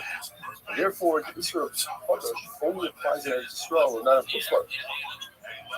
In other words, according to Lezer, when it says the word Bia and Moshe, the Yaakov, Bia. And some say that it applies also when the word Bia is by itself. Why? Because we learned from the Purim and to make yourself a king. Yo. And it's not considered state super mabanka, but typically speaking, when you have one halach in the Torah, Can you hear me? What up, Amir? How are you? What's good? Amir, how are you? Hope you're having a good day, big dog. you take that one halacha, and you learn the entire Torah from that one halacha. When you have 2 psukim saying the same exact thing, Shnei Ksubim Aban Gechad ain't melamdin. The Baruch is saying it's only these 2 places. However, if each one of those places has a psukim, there's a reason why the Torah said this and this. So now you can learn from them. So what's the 2 psukim? By the Purim, the person that has hana, immediate satisfaction when he has fruit. So you think, why wait for 14 years until you inherit Eretz Yisrael and you divide up Eretz Yisrael? Read the Purim right now. The pasuk no, you wait for 14 years.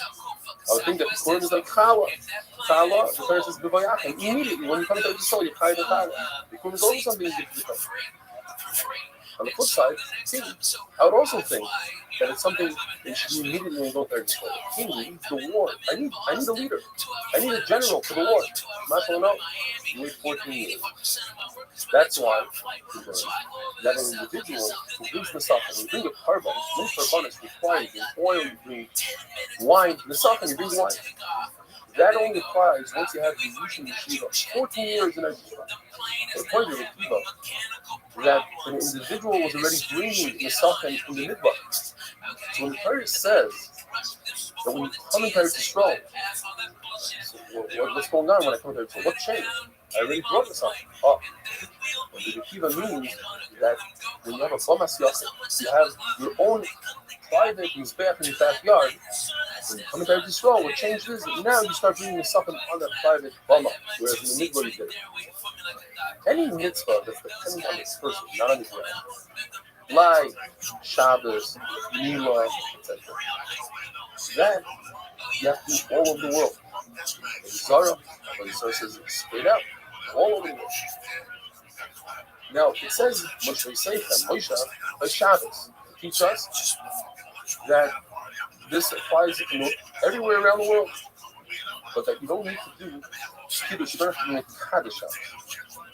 All other Yom Tovim, Rosh Hashanah, Kippur, Sukkot, it's dependent on Bezdin in the Kaddish the month in Yehuda.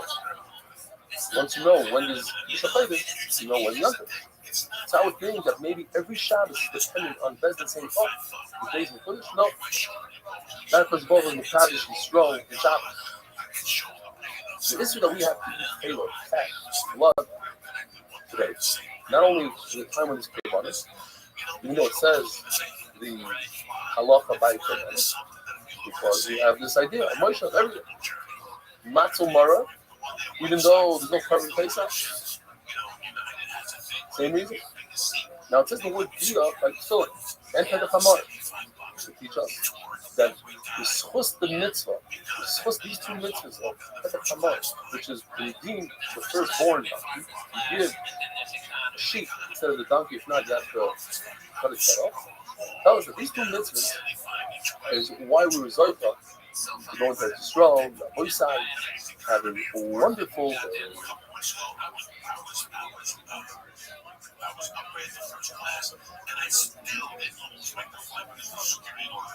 There's what's going on out there. People tripping for that on the holidays. I'm telling you right now, if they want to get early, get there early and then panic. If you have a passport, by the way, and you're travel a lot, just go get TSA pre-approved. Kedushin Daf on the past. How's everybody doing? Welcome to the 8 Minute Daf. We're discussing the Isser of Chodesh, and that is all new grain, the 5 grains that grew after the second day of Pesach. It even took root after the second day of Pesach. Is also to eat, even in nowadays, even in Florida, until you bring the oimer on the second day of Pesach. So once you bring the oimer on the second day of Pesach, it becomes mutter. If you can't bring the oimer, we don't have a December. So the second day of Pesach is matter. What do you remind the Omar that this Israel only started? Once Christ rolls in Eretz Yisrael, 14 years after the Yerusha and the Shiva. So why did they wait until the second day of Pesach to do the new crop? The answer is because they had plenty of month.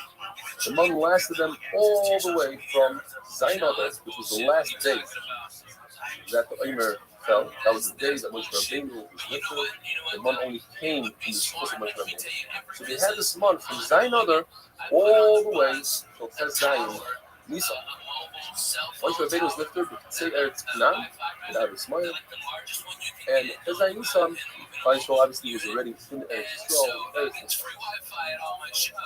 There was a total of 40 years that Yisrael had month. Because we're going to take into consideration the udos that they took out of Mitzrayim that had the flavor of month. Moshe Rabbeinu states, I'm 120, ben Esim, many of Esim Shana Amecha Hayoim, I'm 120 years old today. That's the exact day he was born on. That's the exact day he was lifted. Because of his powerful fills the years of Tzadikim, according to Shimon Bar Yochai, he says there are 3 mitzvahs that take place everywhere in the direction. Chodesh, Arla, and Tzayim. It says the word Moshe and Chodesh. Or make it have a claim. If Chodesh, which is the easier Isser, you can bring a carbon oimer and it becomes mutter.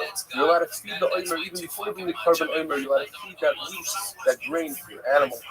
So certainly Shlayim and Arla, which they are also bahana, you can't feed it to your animal, and they never have a heter when they're also. So certainly they should also put towards Arla, by the way, its Isser is not an Isser oil. In other words, after 3 years, this tree becomes mutter according to that. But Shem by Chay's son, the Lazar, he argues on his father. And he says, Chodesh is mutter in Chutzlaretz, just like all the other mitzvahs that the minhag, Christ only started keeping it after they came to Restream. There's an exception to the rule, says the Lazar Bereshit. Two halachas. The halacha of Hashmatas Ksafim, if you loan somebody money and Shemitah comes, he doesn't have to pay you back. Even according to Rebbe, that it only applies in a time where the sheet is karka. And Shibuach HaMadar, if you send off your slave, if you have a Jewish slave, you send them off by Yovel, even though the minute of your own night, only in the time when there is a Yovel in Eretz Yisrael. There's a Mishnah that says, anonymously, that Chodesh is also in the Yisrael, and we learn that Arla is a halacha l'mish Messina, although there are those who argue and say that Arla is not halacha l'mish Messina, rather it's something that Christ will accept as a Lying is the Rabbana, according to the Manon of Arla will hold both, Lying and Arla are Rabbana. Therefore, when you have a suffix, is this Arla, is this Lying, the suffix in Eretz Yisrael. Also, in Syria, it's Muslim. Luthor gets even better. When it comes to Arla, as long as nobody sees him, the guy cooking and flying, you're not allowed to cook it yourself. The voice side, have a wonderful day.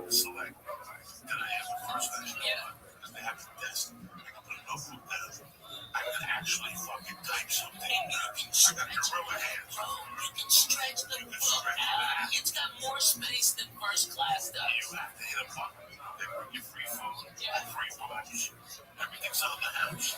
So it's still first class, only not first class. And you still stand on the first class line. Kiddush and Daf on the test. How's everybody doing? Welcome to the 8-minute Daf. According to everybody in Chutzlaretz, when you have a suffix Arla, you're not sure 100% that this is a piece of Arla, a fruit that grew the first 3 years of the tree. According to everybody, it's milky. The Yochanan, however, said that those who are not makbid in Arla, in Chutzlaretz, have to do something about it. And he said it's also to make a suffix Shiyadayim. In other words, you can't go deliberately pretend that it's a suffix and give it to somebody else to eat. The Lord tells us to grab the tree, take a branch and put it into another tree physically. For that you get malchus, even on Chutzlaretz. This is an Isser, as the Baruch gave before Malchus Torah, they know that. And the reason is, we say it's just like Harvar, just like you can't put two animals together to create a third species. So too, you can't take two trees and put them together. It's the same Isser from before Malchus Torah. The verse is the word Besakha, your field. That's a field that was received from Shemayim. That's an Eretz Yisrael. So it comes to exclude Klei HaKerem. That's when we take seeds and plant it in the vineyards. That's also a Chutzlaretz. What's also the Rabbanan is only when you take 3 types of seeds. You take wheat, barley, and a grapeseed together, put them in the ground. That's also the Rabbanan. Why? In Chutzlaretz, because that itself is also the Hana in Eretz Yisrael. So we take it down a step. This that route, the famous Gala Dora, Yadi Yeshiva, and for his buffer Yeshiva for Talmudim, he planted a garden of vegetables, and he planted them in individual rows. Why did he do so? He was involved. Well, don't say it's because he's makbid on putting different seeds together in Chutzlaretz, but rather the reason is because he wanted to have a beautiful garden for his yeshiva, or the shamish that his job was to pick the vegetables. It's easy to define them. With this, on one side, we finished half a shot. And right now, we're on to the second half of shot. It's a beautiful mission that God did. The mission tells us, and we just read the simple words. It's difficult to understand, but that's why we have the Gemara. The mission tells us the person does one mitzvah. His love is going to be good for him, his love is going to be good for him, and he's going to and he's going to have Olam Haba. But the point is, the Gemara tells us, we're talking about an individual that he has 50% mitzvahs, 50% others. And with one extra mitzvah, now let's say it's 51%, whatever the percentage is, that puts the scale for the good. What about the famous mitzvahs that we say every day? These are 35 special mitzvahs. To the point that the person is exactly 50-50. And on this side of the mitzvahs, one of those mitzvahs happens to be one of these 5 mitzvahs. Let's say kibbutz avei. So even though it's only 50-50, not 51%, 50-50, that mitzvah has the power to tip the scale in his favor. According to places, HaKadosh Baruch Hu considers him a tzaddik gomer. Whereas in other mitzvahs, he's considered a benoni, an average Jew. But there's a brisa, and the brisa says that whoever has more mitzvahs than averos, he gets yisurim, terrible punishments in this world. What does it mean? So according to Bible, he receives a yom tov. You can call it any way you want, be Yom Ra or Yom Tov. But the point is that it's a good day because you do bad for him. Just through the bad, he receives his proper award in Olam Haba. By getting rid of the bad in this world, you free yourself up for the good in the world to come, and vice versa. If Russia gets good in this world, that's a Yom Ra according to Bible, because he's actually, even though he's getting good, it's bad for him. Because now, in Olam Haba, he won't have what he wants. According to Rambam, the Brisa goes like this: Yaakov is of the opinion that in this world you don't get awarded for mitzvahs. There's no schar l'mitzvahs by Olam. Why? Because he himself saw a story that forced him into this. He saw a father tell his son, "Go climb up the ladder to the tower and retrieve the shits from that bird." He told mitzvahs that the Torah says you get arichas from. And on the way down, the son fell off the ladder and died. She says it's impossible. It's not a steer of the apostle. Shari is you get arichas yomim in olam ha'emes. And the fact is that even with all this, if a person thinks to himself, he says, "Look, you can't be. If he's doing such a mitzvah, he won't even be able to be maharer in Avodah Zarah." So how did he die? Must be olam ha'emes. Now, there's another issue. When a person does a mitzvah, he's a shliach to do a mitzvah, he shouldn't have any damage, even on the way back. Over here, it's a little different because we're talking about a ladder that's a broken ladder used, and he shouldn't have been using that ladder. The Lord tells us, Achim, he's a Russia, he's a Meir's Rebbe, he's a big bubble, but he went off. Why did he go off? So we learned different reasons. The Chagiga, I think it was, but the Gemara here tells us, because he saw this story, and he had the question, how is it possible that a son is who people have an aim, and doesn't have a religious level? And immediately he went off. The Gemara says it's also possible that he saw the tongue of Chutzpah HaMepugim. Chutzpah was the Mepugim of the young man. He repeated all the Torah, and he said, how is it possible that somebody repeats Torah from the meal, you're rolling in a film, and his tongue is on the ground, and kids are dragging his tongue around, and he went off the bed. When a person doesn't do an Aveira, he has an opportunity to do an Aveira, and he watches himself, and he doesn't do that Aveira. It's as if he performed the mitzvah, and not only that, he gets a special shmira of protection. Have a wonderful day. That chap is in the voice of that shit. This didn't come to him because he trained. He went to 15 teams into He's not done. And that's what this whole thing's about. It's about so in his job, right, guys? This is how he looks, and I look the same way, right? You got this Tradition of men, how's everybody doing? Welcome to the 8th Gemara tells us that if a person is faced with an Aveira and he controls himself and doesn't do the Aveira, the greatest mitzvah a person can do is his action. It's the greatest mitzvah. In fact, the Gemara brings 3 stories, one with Rabbi Chanina, the other with Rabbi Tzadok, and Rav Kahana. All 3 of them faced a situation where a woman invited them to do an Aveira. Rabbi Chanina jumped into a bathhouse even though he's mazikim and he was saved. Rabbi Tzadok jumped into an oven in order not to be over that area. And Rabbi Kahana actually jumped off the roof where Rabbi Kahana came and saved him And because of the Yohanavi, the reason why I got into this to begin with is because I was selling baskets to women, and it's because I'm poor. So they don't give me money. The point is that when a person saves himself from doing an Avera, it's a tremendous thing, and his both later on does Nisa for the person. The famous Mishnah, even Dvarim Shalom B'Kufar Simbar Mazed, I think ranks over my book. The Gemara wonders, why isn't Shidduch HaKen one of the Mishnahs in the Mishnah? Shidduch HaKen, as the Torah says, you get a Arichas Yomim, you get a Mazed, you get a Mabak. And the answer is because the Mishnah is only doing things that you're good with your Rebbeinu Shalom and with your fellow people. You're doing Kibbutz Avayim, you're doing Gemilas Chesed, etc. Whereas Shidduch HaKen is between you and your Rebbeinu Shalom. The Gemara tells us that a mitzvah has dividends. Hashem pays it more than the actual value of the mitzvah. Whereas in Avera, Hashem pays exactly as the Avera is. There's one exception. The person does an Avera, where other people learn from him. He's an important person, and other people do that Avera because he did it. So now that Avera that he did has dividends. Other people are mimicking him, and therefore he'll receive a punishment for the dividends that he has. It says in the pasuk that a mitzvah is Baruch Hu's mitzarev, machshava l'maisa. The person thinks about doing a mitzvah, and then he has some sort of illness and he can't do it. Hashem will give him the safar. But in Avera, typically speaking, the person thinks about doing an Avera and he doesn't do the Avera, he doesn't get an illness unless it's one of the following exceptions.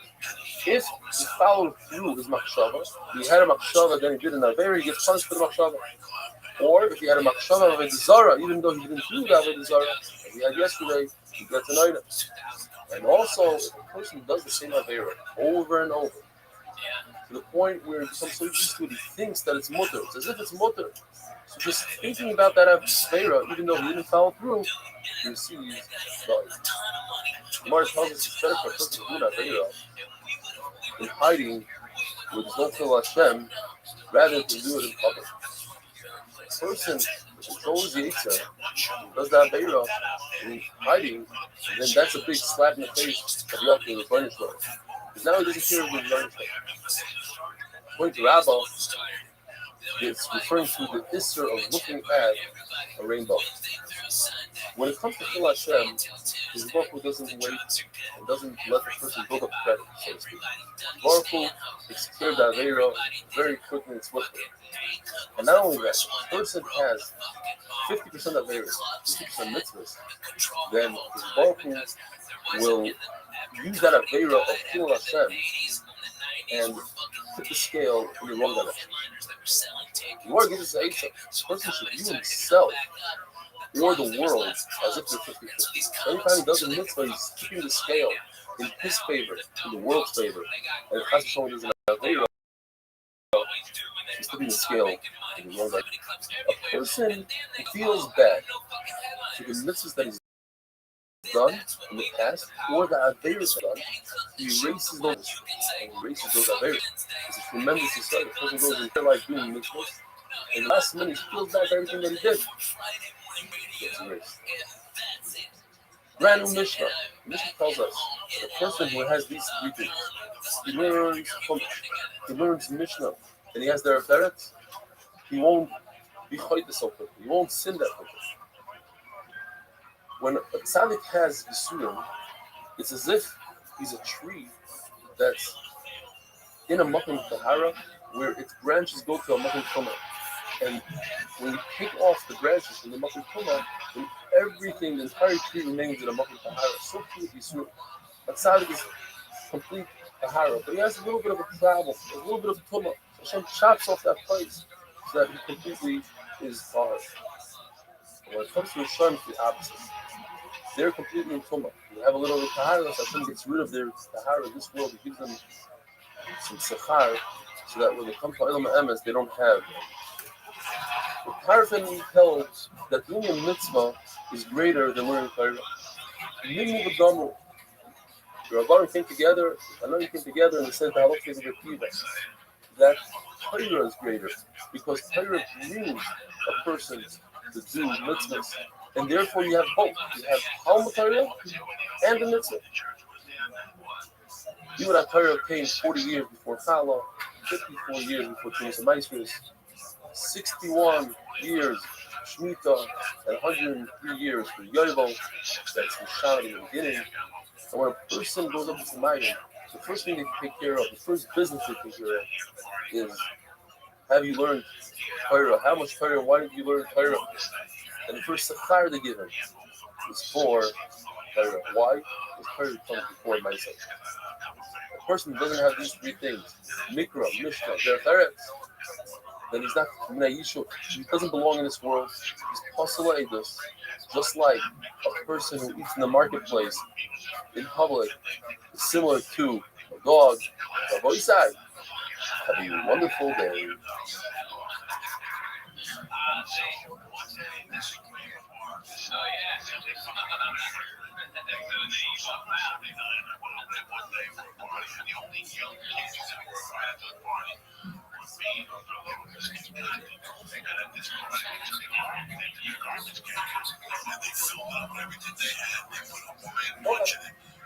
So I was starting the second time producing. I used to look at it. So, and you know what I said? Also, the person married a wife, now between her before, maybe her parents, and father again, was not like to her, later on after they have the month. Therefore, years on ago, not supposed to come to see after you before. A woman doesn't have to travel, so you're not worried that when it's something in appearance that will bother her, but later happy, whatever appearance her husband has, she's decided to marry her, she's happy. Now, still the Mishnah says, she should get married on their own, it's better than doing it for free. Halacha, when you do something on your own, you do something on your own, but when you do it on your own, you get more reward, but it's better than you're involved in the body and the mitzvah. There's a concept of mitzvah there is it's better to do it on your own than to do it for free. It's very happy, but you found yourself in it. Right? You see on the right, also, found himself, and doing the mitzvah on their own. Very Shabbat, luego Molachituto, la Casa de la Asistencia, la Mundial de David, que es el Shabbat, another thing in this, there's a father who uses his daughter to the donor with his and he uses the daughter being a minor. And you learn, even if the father is able to marry off his daughter under 12, he's waiting until she's a minor, well, old enough to say, I want to marry her. And only then marry her. Or, again, besides, there's a reason to say that. There's a reason that you have to make a baby and you may not be able to do it later. So then he's allowed to marry her, or even to the father. Now we go to the next topic of coming to topic. Which is so how do we know this? So it says by using the Sholah, doing something to talk. So we take the Sholah from the word. Say that's doing for that. Okay? The extra hey, the stuff. And what is it just there? So that's the word the word. And the Shia, and then the Shia, so that's how we know it. How do we know it's a teaching? It's the head, the upper, the right, whatever. And grab it around, so you can make it what you get, and make it Shia. Now, Pharaoh says also that you can make a Shia by touching. Like the bottom, you can make a Shia, but you know that it's almost brings it from the staff, brings it from. It says that they will base up the sofa to 8 for 8 from Alabama to a bit outside. So one person accepts the other, you can make a Shia. That's how we know in touch. The Gemara says it from together. From touching and from eating. And to know also, that's it. But can also put a right in the thing right specifically in Yama. The answer is that I would think for the two answers. One answer is that it comes through the blood. That's what the point of the system that Joyce can give his own Tumah. To give his own Tumah, I would think the same can be a Shia for a person. When he takes Tumah, he can't be a Shia. Now, there's an opinion that Joyce can't give his own Tumah. Therefore, he can say can't be a Shia. So, when you take the positive Tumah, the Yamatek, I would think the same. The Tumah, you can't have a Shia. Why? Because Prophet says Apple. The word Apple comes from food. That you have to do yourself. Meaning, not your worker, not your partner,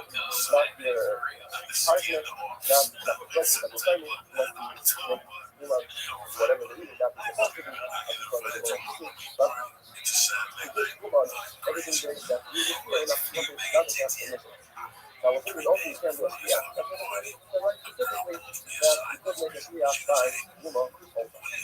Now, when a person is a Shia by Zuma, what does he do? If he knows what the person is trying to usually do, he sees what the person who approaches a Shia to take that Zuma usually gives. If he doesn't know what he gives, he just barely just like one out of 50.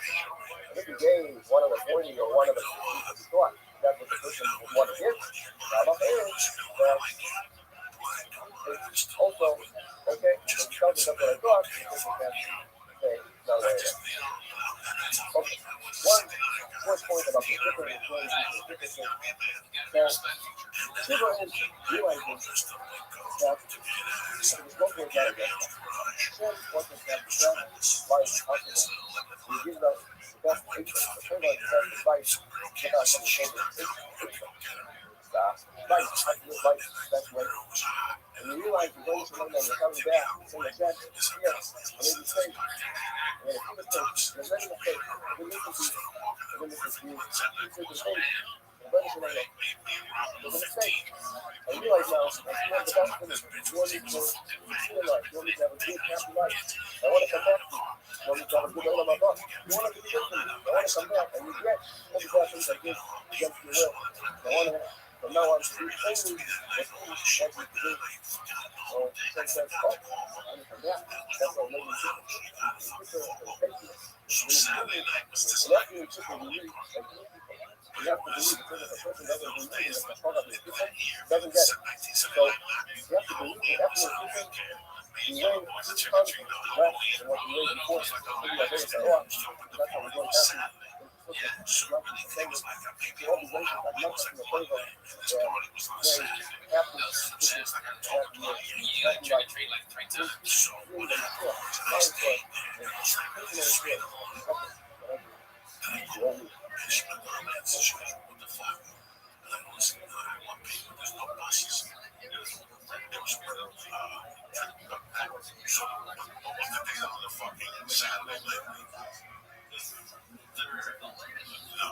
The Saturday before that, the 22nd, she died on the 8th.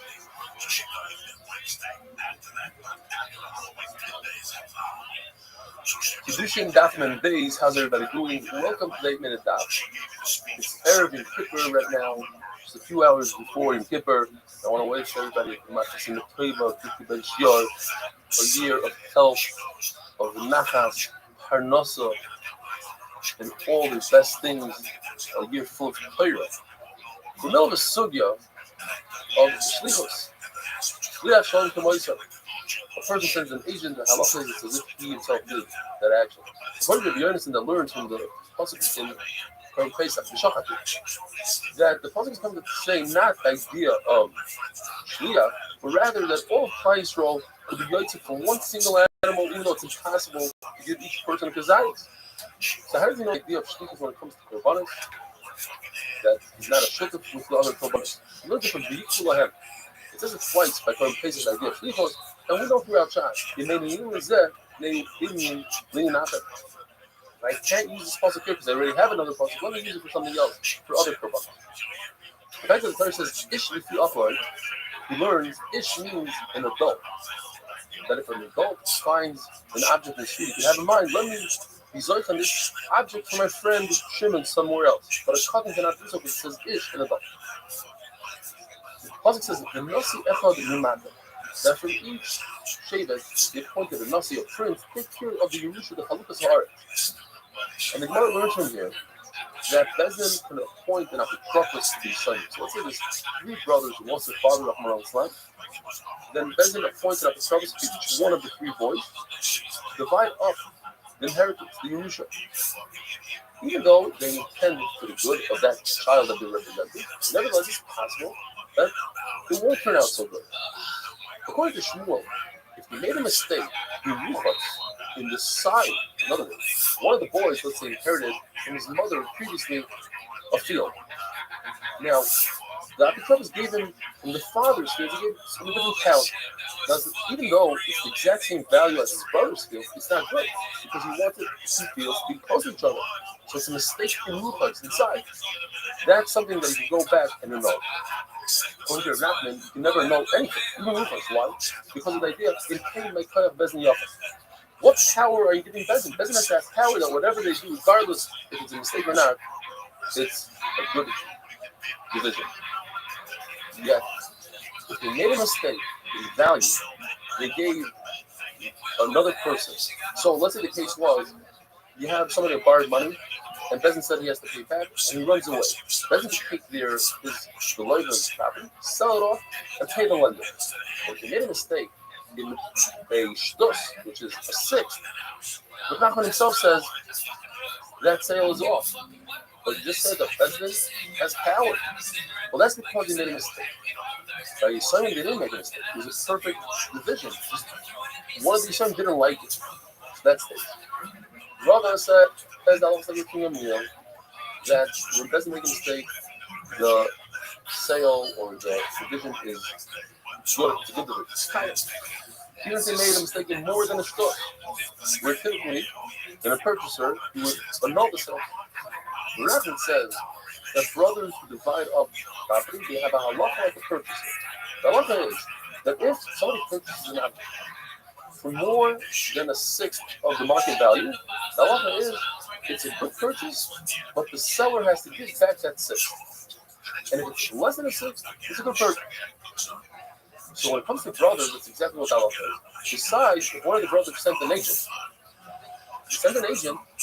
then you could say, no, even if it's less than a shtos, I don't want this. Because I sent the agent to punish it, I sent you, you're good for me, not to harm me.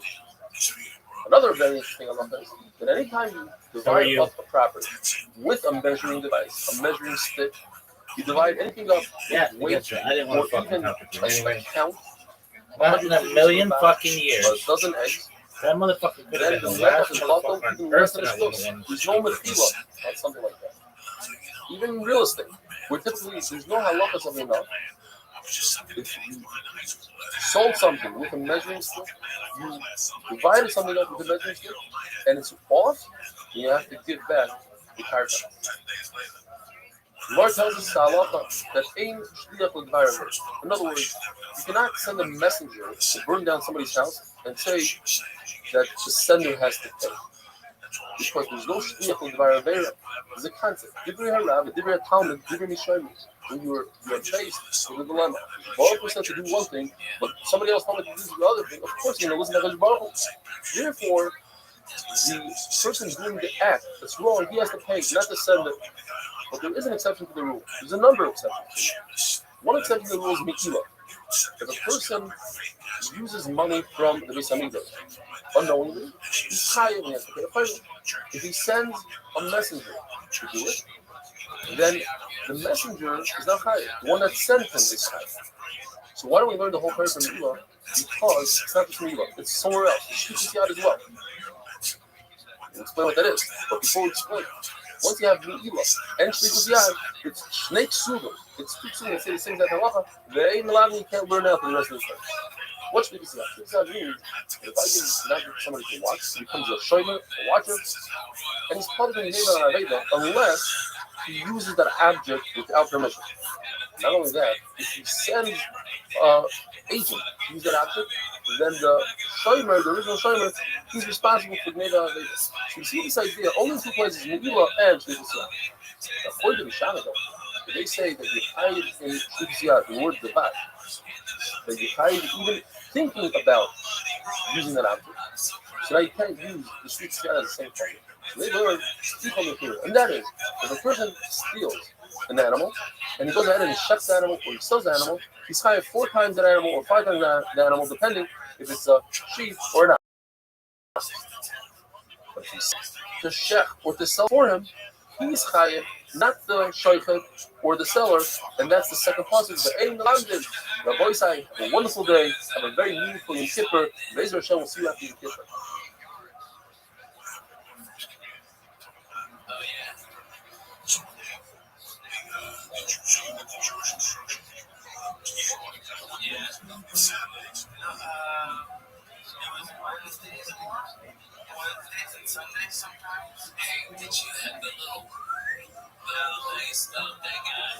Kiddushin Daf Mem Gimel, how's everybody doing? Welcome to Bacon Daf. Just yesterday we had Yom Kippur, have a good barbecue year. The boy side, the middle of the sugya of Shul Shalom to my side. I appoint a shliach, an agent. He just fits right in as if I did it. Umar says, typically speaking, I cannot send somebody to do an avera for me.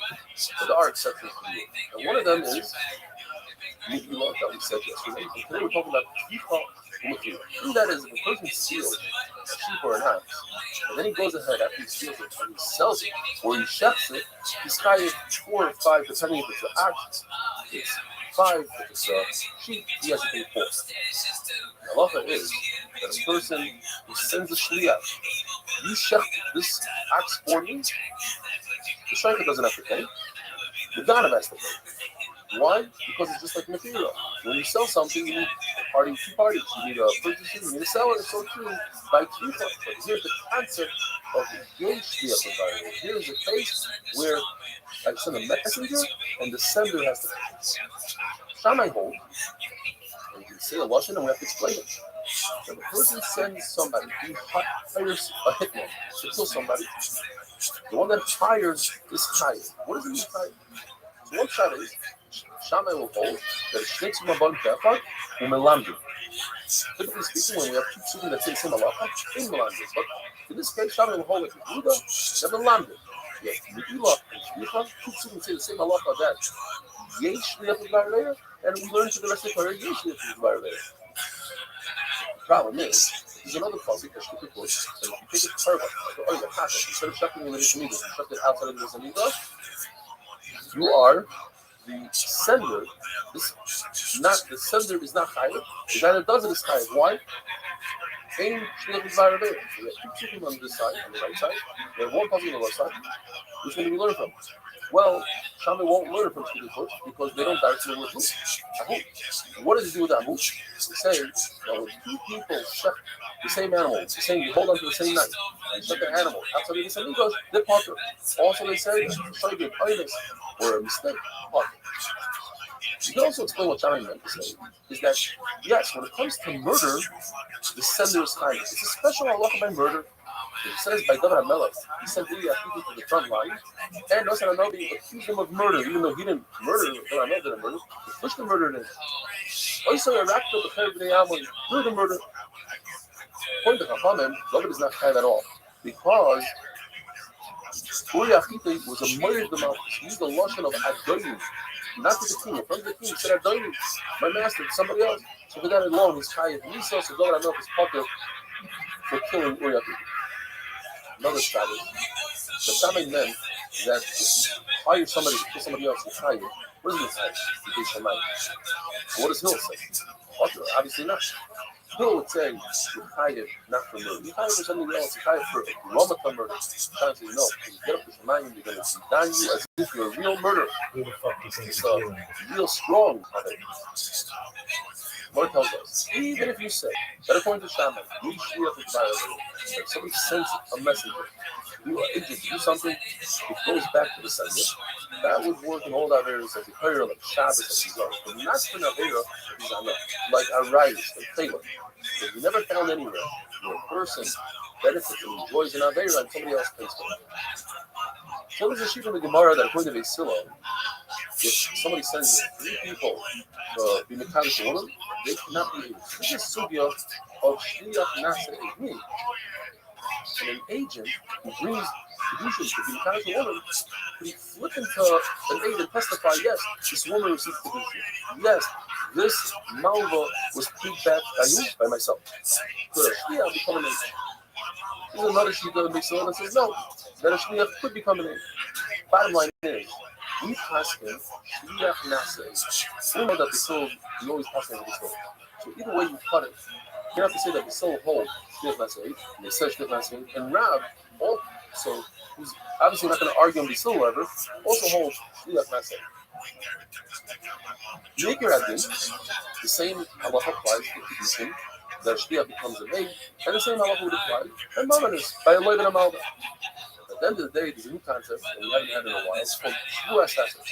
And that is, in addition to the regular shvua, when a person admits a partial claim, he has to make a shvua. Even if he denies the entire claim, he has to make a shvua sesses.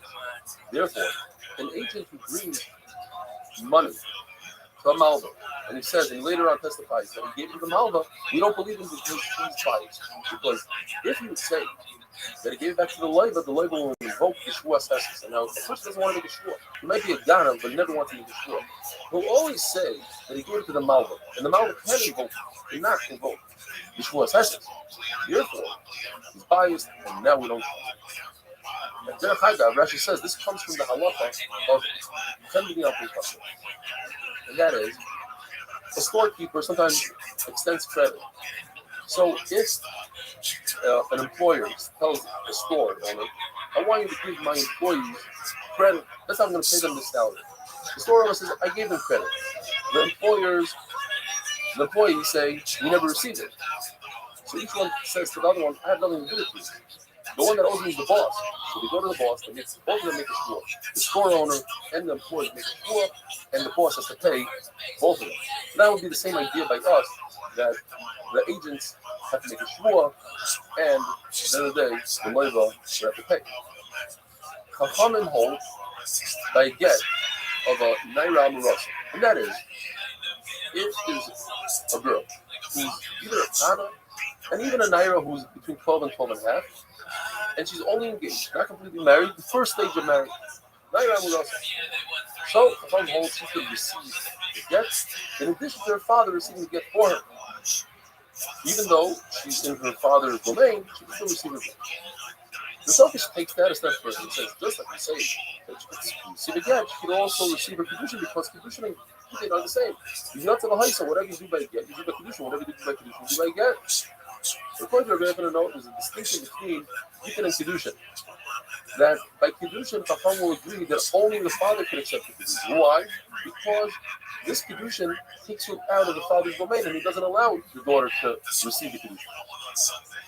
Another halacha in the Gemara, that any girl who's that young, who keeps on going back to her husband after a divorce, you can't divorce her. It's mishal chol da'ina kozeres. You have to give her a get, and she doesn't come back. If she comes back, she's not a good get. Places hold that if the father is able to prevent it from coming back, that's considered mishal chol da'ina kozeres, and it does work. Rabbi Isai, have a wonderful day.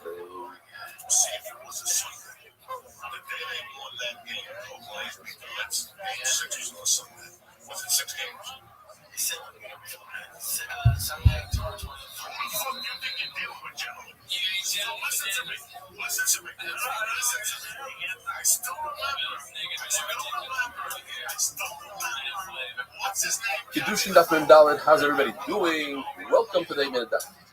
So in the middle of a machlokes, the halacha is by get that if your father has a young daughter, and she's married, not only does he receive a get for her, but she can also receive it. And we had a machlokes yesterday between what about kedushin?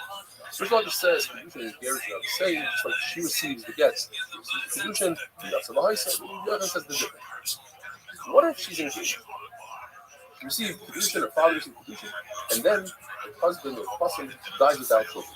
So she becomes a yavama. She falls to Yibam to the other girl.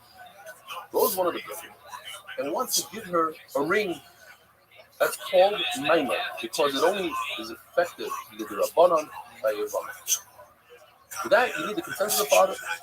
But if she's a nara, she's already 12 years old, you don't need the consent of the father. Why not? Why is it different? Because neither Raisa, she's a skuka. Skuka means there's a bond, she's attached to the oven somewhat. The oven is only finishing it off with this ring. So for that, you don't need the consent of the father. Either is Reuben, goes by a get. And he argues on Chachamim, like we said before. The argument of Chachamim is that the girl cannot receive a get. Over here, I'll admit that the girl could receive the maimah because she's already schooled.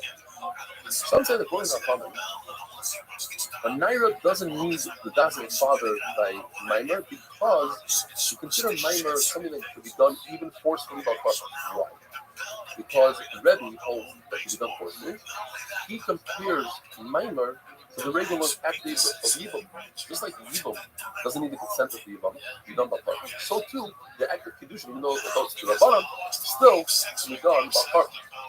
Chacham say on the other hand, that no, the act of Maimer is like a regular act of Kiddushin in a regular woman. As to that, any woman need her consent. So too Maimer. Gemara goes on to tell us that our Mishnah, even this part of the Mishnah, is Rav Shimon, based on the end of the Mishnah, which we're going to have on Daf Minvav. You see, this is Machlokes, not on Minvav, but it's very similar to Minvav. I'm just going back to an original Machlokes. The person takes 5 collaterals for 5 different people, and he swears. Now, typically, if he swore to one person who is found to be a liar, he has to bring the Asham, or maybe he swears to all 5, and he lies to them. Is it considered one shvuah or 5? This is not like it's according to Rav Shimon. In order for it to be considered 5 different shvuahs, he has to say the word shvuah lecha, shvuah lecha, shvuah lecha, etc. And according to Rav, as long as he says shvuah all at the end, according to Alakama, he says shvuah in the beginning. The person tells a woman, I want to be the Kaddish with this fruit, and I want to be the Kaddish with this fruit. So they're not mitzvah. The value of the fruit are not mitzvah because he said a lashon kedusha. So that would seem to be Reb Shimon, and therefore the beginning is also Reb Shimon. Mark tells us Reb Shimon, however, also told of Reb Yehuda. Reb Yehuda, which we mentioned, told that a girl cannot receive kedusha by herself. Only the father receives kedusha for her. Now it says in our Mishnah, "Ish mikdash, Yisrael Naira." Mashma from our Mishnah, only the ish, only the father can be kaddish, and not the girl. At the end of the day, the Gemara tells us the halach is like a blade. How do we know this? Because Ravin came out of the Bismarck and he said, in the Bismarck, everybody passed like a Bismarck, and the Shloka stood up there and he screamed like a crane. He was screaming, the Yatz of a Haisi, you have to compare Kedushin to Gerushin. Nobody cares. In other words, when it comes to Kedushin, only the father receives the Kedushin, not the girl. Gemara goes on to tell us that when it comes to a get, a Nara, a girl who's 12 years old, is like the extension of the father's head. She's not a chotzer, she's a yad. Why? Because if it's a chotzer, it only works if the person, the girl, is sleeping, tied up, and you watch him like you have by a slave. And obviously the girl is not any of those, and therefore she can't accept it as a chotzer. She must be, she's accepting the get as a yad. However, even though she's an extension of the father's hand, she cannot make another shliach. Because a hand doesn't have the ability to make a shliach. You need das to make a shliach. We have a sugya we're going to go into tomorrow's daf. A minor that did not ask permission from her father to get engaged became Kadeshes on her own.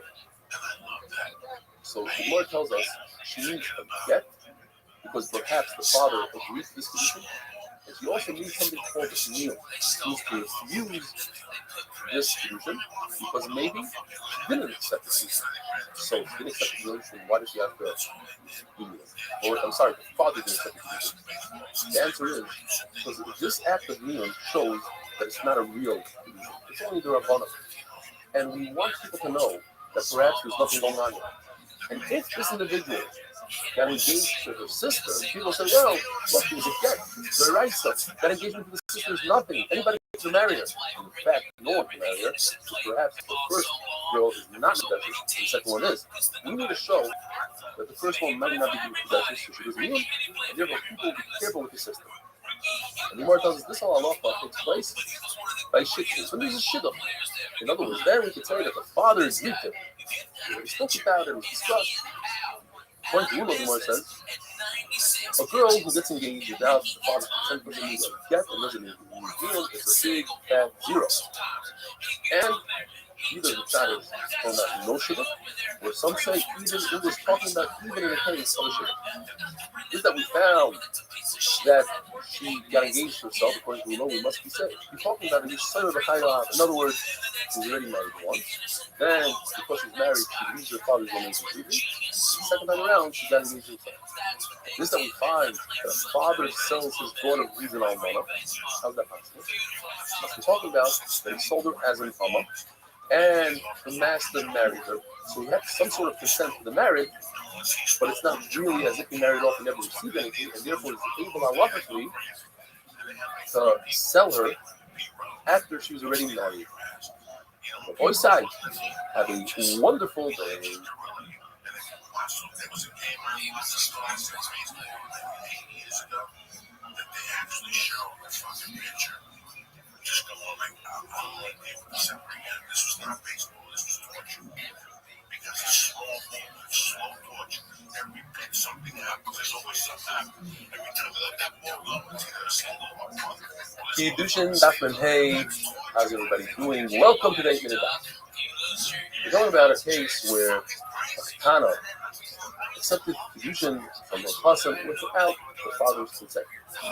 And then unfortunately this chassan passed on to the next world without any children. So if the Kiddushin was a good Kiddushin, then she would fall evil. So the halacha says that she is required to do chalitza, but perhaps the father agreed to this, and then midiraisa she falls evil even though it's only erusin. But she doesn't have to refuse the marriage, because everybody knows that a sister of a chalutza is only also in the rabbanon, and if somebody goes ahead and marries her, let's say yavam, we marry. Everybody knows that the Kiddushin is good Kiddushin. And we'll explain. Because if this yavam guy goes ahead and gives this katana, the original katana, gives her a ring, that's called minor. It's Kiddushin only in the rabbanon, and because we require that he gives her a get for that minor, that becomes a problem. Now people think, hey, they were married midiraisa, why did he have to give her a get? And it's possible it's midiraisa if the father agreed to it. It's also possible that they're not married at all, that they have no connection, because the father didn't agree to it. So therefore we require her to do niyam. That niyam shows that there's a problem. And niyam is only in the rabbanon.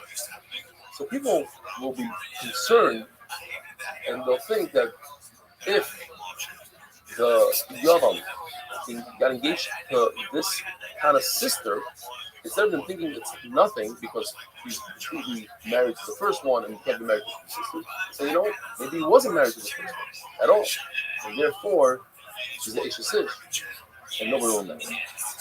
According to Ravina, we're not concerned that maybe the father agreed if they made a deal. If, let's say, two fathers had a discussion. I want my son to marry your daughter. Now, when it comes to a son, it's a lot worse than a daughter. By a daughter, there's a possibility that a father sees his daughter get engaged without his consent, and he's happy with it because problem is a padu, environment.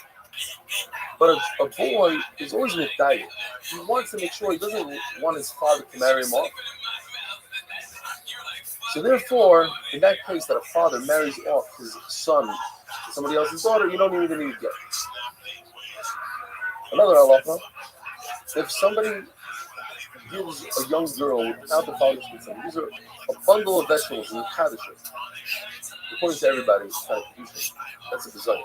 If he's in a kaddish in a marketplace, it's a bizarre. The Gemara tells us a story. There was a couple who had a big argument. The father wanted his daughter, who was a kind of to marry his relatives. Oh, my relatives are the best. The wife says, no, my relatives are the best. I want her to marry mine. At the end of the day, the father was mevater, he agreed to his wife, okay, let her marry your relatives, let's make a big party. Before they were even engaged, during the party, the father's relative went ahead and was mevater. So Rava says, in this particular case, because they made a big party, nobody wants to lose a party like that. So therefore, the future is not good. Because no matter what, once the father told the wife, let's marry off our daughter to your family, Jews don't lie like that. And he'll never intentionally agree to it behind his wife's back. We know that marriage has two stages, Kiddushin and Nisuin.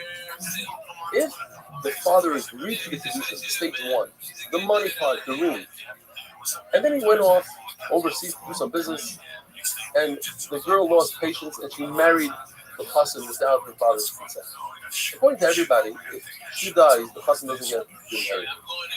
It stays in its proper place, goes to the father. However, there's a machlokes whether she could eat meanwhile until the father comes back. If she eats truma, if she marries a kite, because in the raisa she eats truma anyways once she's engaged. Or perhaps you have to be concerned that when the father comes back from his business trip, he'll disagree with this marriage, and retroactively she wasn't allowed to eat truma. If the father is present, and he doesn't say anything, he sees his daughter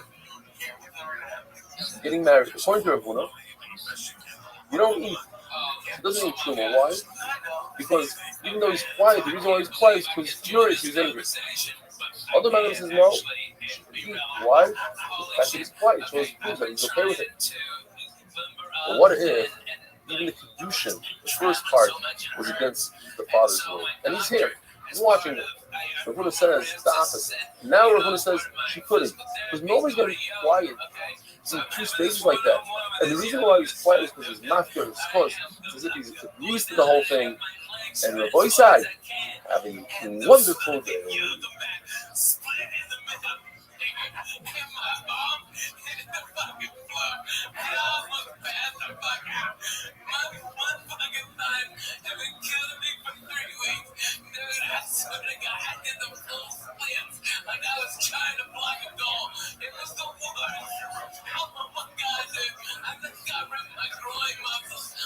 Kedushin Daf Mem Vav, how's everybody doing? Welcome to the 8 Minute Daf.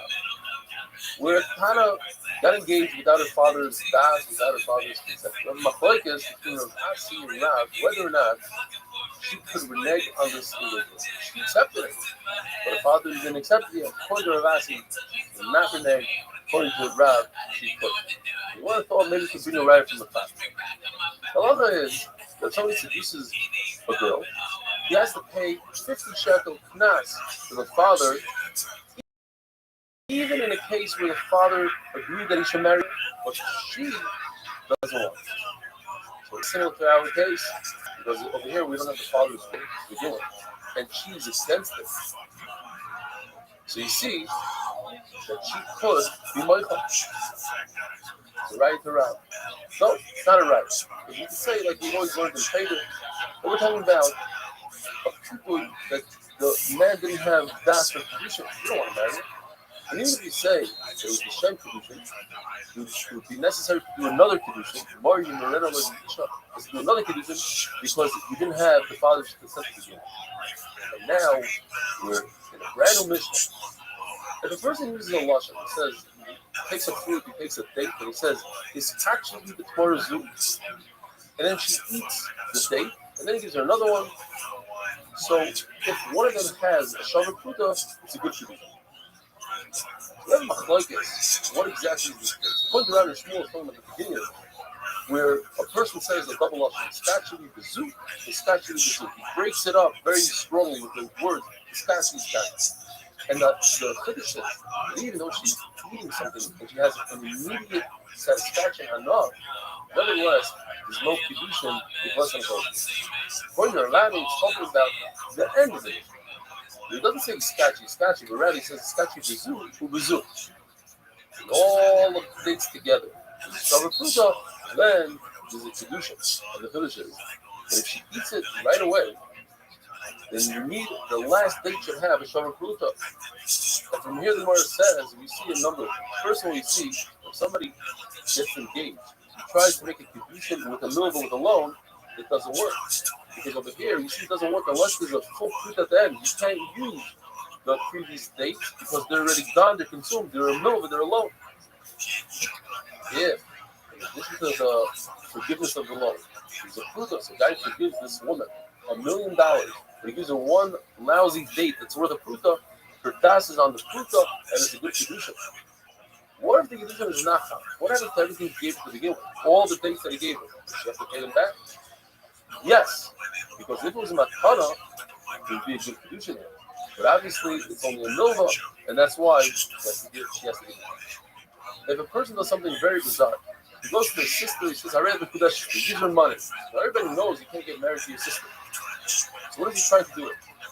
According to Rav, she has to return the money, because all he's doing is he's trying to give her a pardon. He wanted her to want it, and he figured he doesn't say it in a funny way, she won't accept it.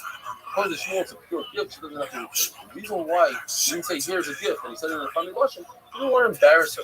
He figured she's not going to accept it. The halacha is that when a person separates challah from his dough, that's great, he gives it to the kohen. But what if he separates challah from flour? The halacha is the kohen must return the flour. The Gemara wonders why. Why does he have to return the flour? So the Gemara tells us because of concern that the kohen is going to fall in a trap. He's going to forget that he's not going to realize that what the Yisrael gave him is higher in more challah, and he's going to take that flour and add it to his own personal flour, and he's going to make bread out of it without being matzah flour. And it's terrible. Also, another shot is no kind won't make such a mistake. The concern is that the Yisrael will make a mistake. Yisrael would think that what he did was fine. He used matzah challah from flour. Everybody knows he's supposed to take from dough. Oh no, that's just to make it easy for the kohen. Kohen agrees to take from flour. You could take from flour, but the truth is no. Rashis Arusay Sefer. Flour is only given from dough, not from flour. Now, there's a number of things more goes into it. Perhaps the kohen should keep the flour and just give a little bit of some icers from that flour that he gave. Why does he have to give it back to Yisrael? You see something similar when a person takes truma from a pot that has perforation, which is the rice of chayiv and truma on a pot that doesn't have a hole in the bottom, which is potter and truma with the rice. Or if he say you should take truma, even though the truma, you should go ahead and take truma again, like as if you took truma from a non-perforated pot. It's different. A pot is different than more expensive because when you have two pots, the person understands that he made a mistake here. He's a one that's high, one that's hard. When it's one bowl of flour, he's going to be lazy, he's not going to want to take truma. In the case of a sour, spoiled watermelon, let's say. So over there we say, Yaakov Yisrael, you should take a second truma. But in fact, when the rice, the first truma was the truma, Rabbi Isai, have a wonderful day. And also, a beautiful young day.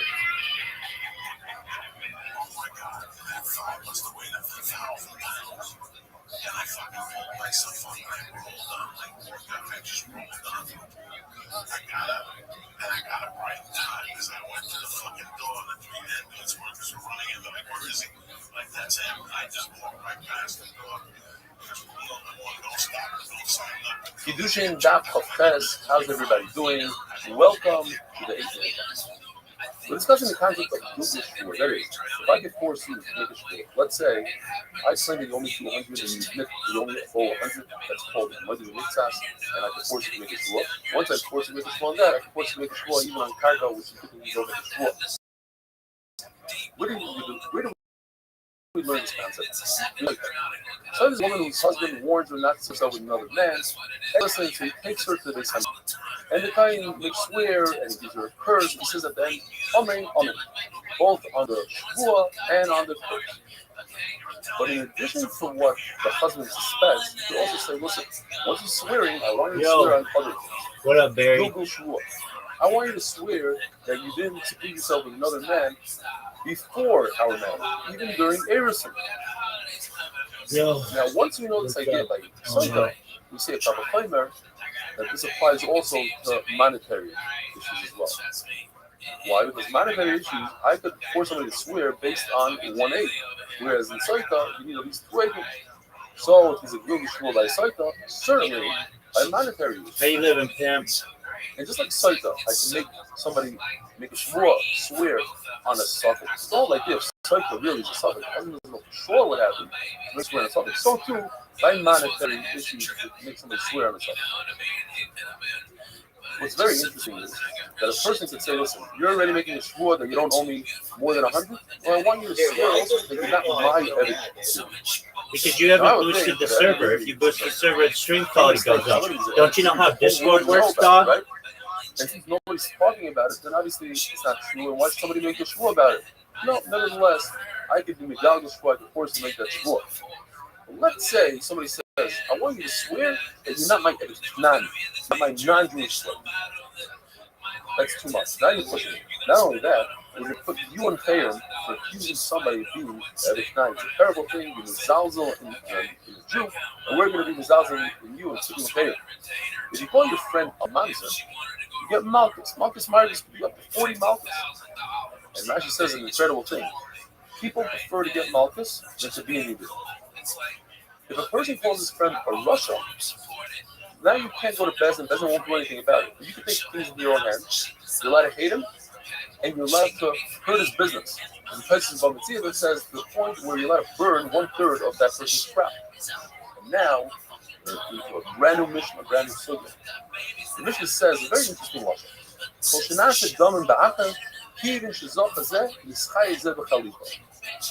according to Rav Sheshes, the pshat of the Mishnah is that you can take anything, any item, and use it for chalitah. Chalitah is a switch. I give you this handkerchief, and you give me in return an animal. So the hammering is that you can also You got that right? How you living, big dog? take a coin and use that as a switch. You're not going to use it as a king Tessa. Hey, that's use it as an wonderful. item. Do you mind if I tell you more about And the myself? Gemara tells us. Yeah, sure, go ahead. I'm all ears. Excellent. Well, thank you first and foremost for being here.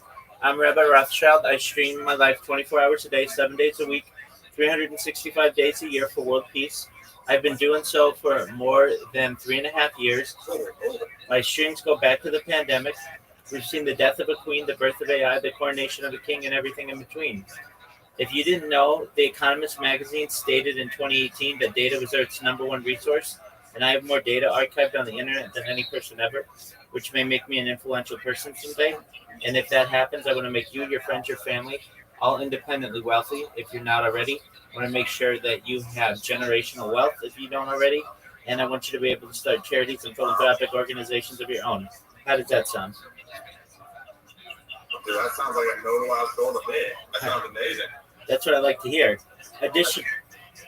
Yeah, that sounds. Does it ever get I don't know, like kind of like privacy invading, live streaming your entire life every day? Do you ever feel like that or not? I enjoy it. If I didn't enjoy it, I wouldn't do it.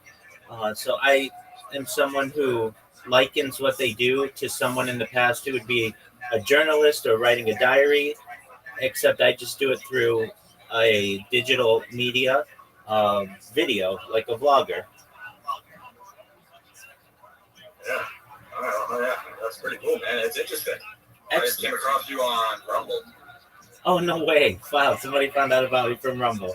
Okay, excellent. I talk about other things that I feel are important to the world, like ending world hunger through the use of technology such as agricultural drones, floating greenhouses, saltwater greenhouses, hydroponics, vertical farming, cloud seeding.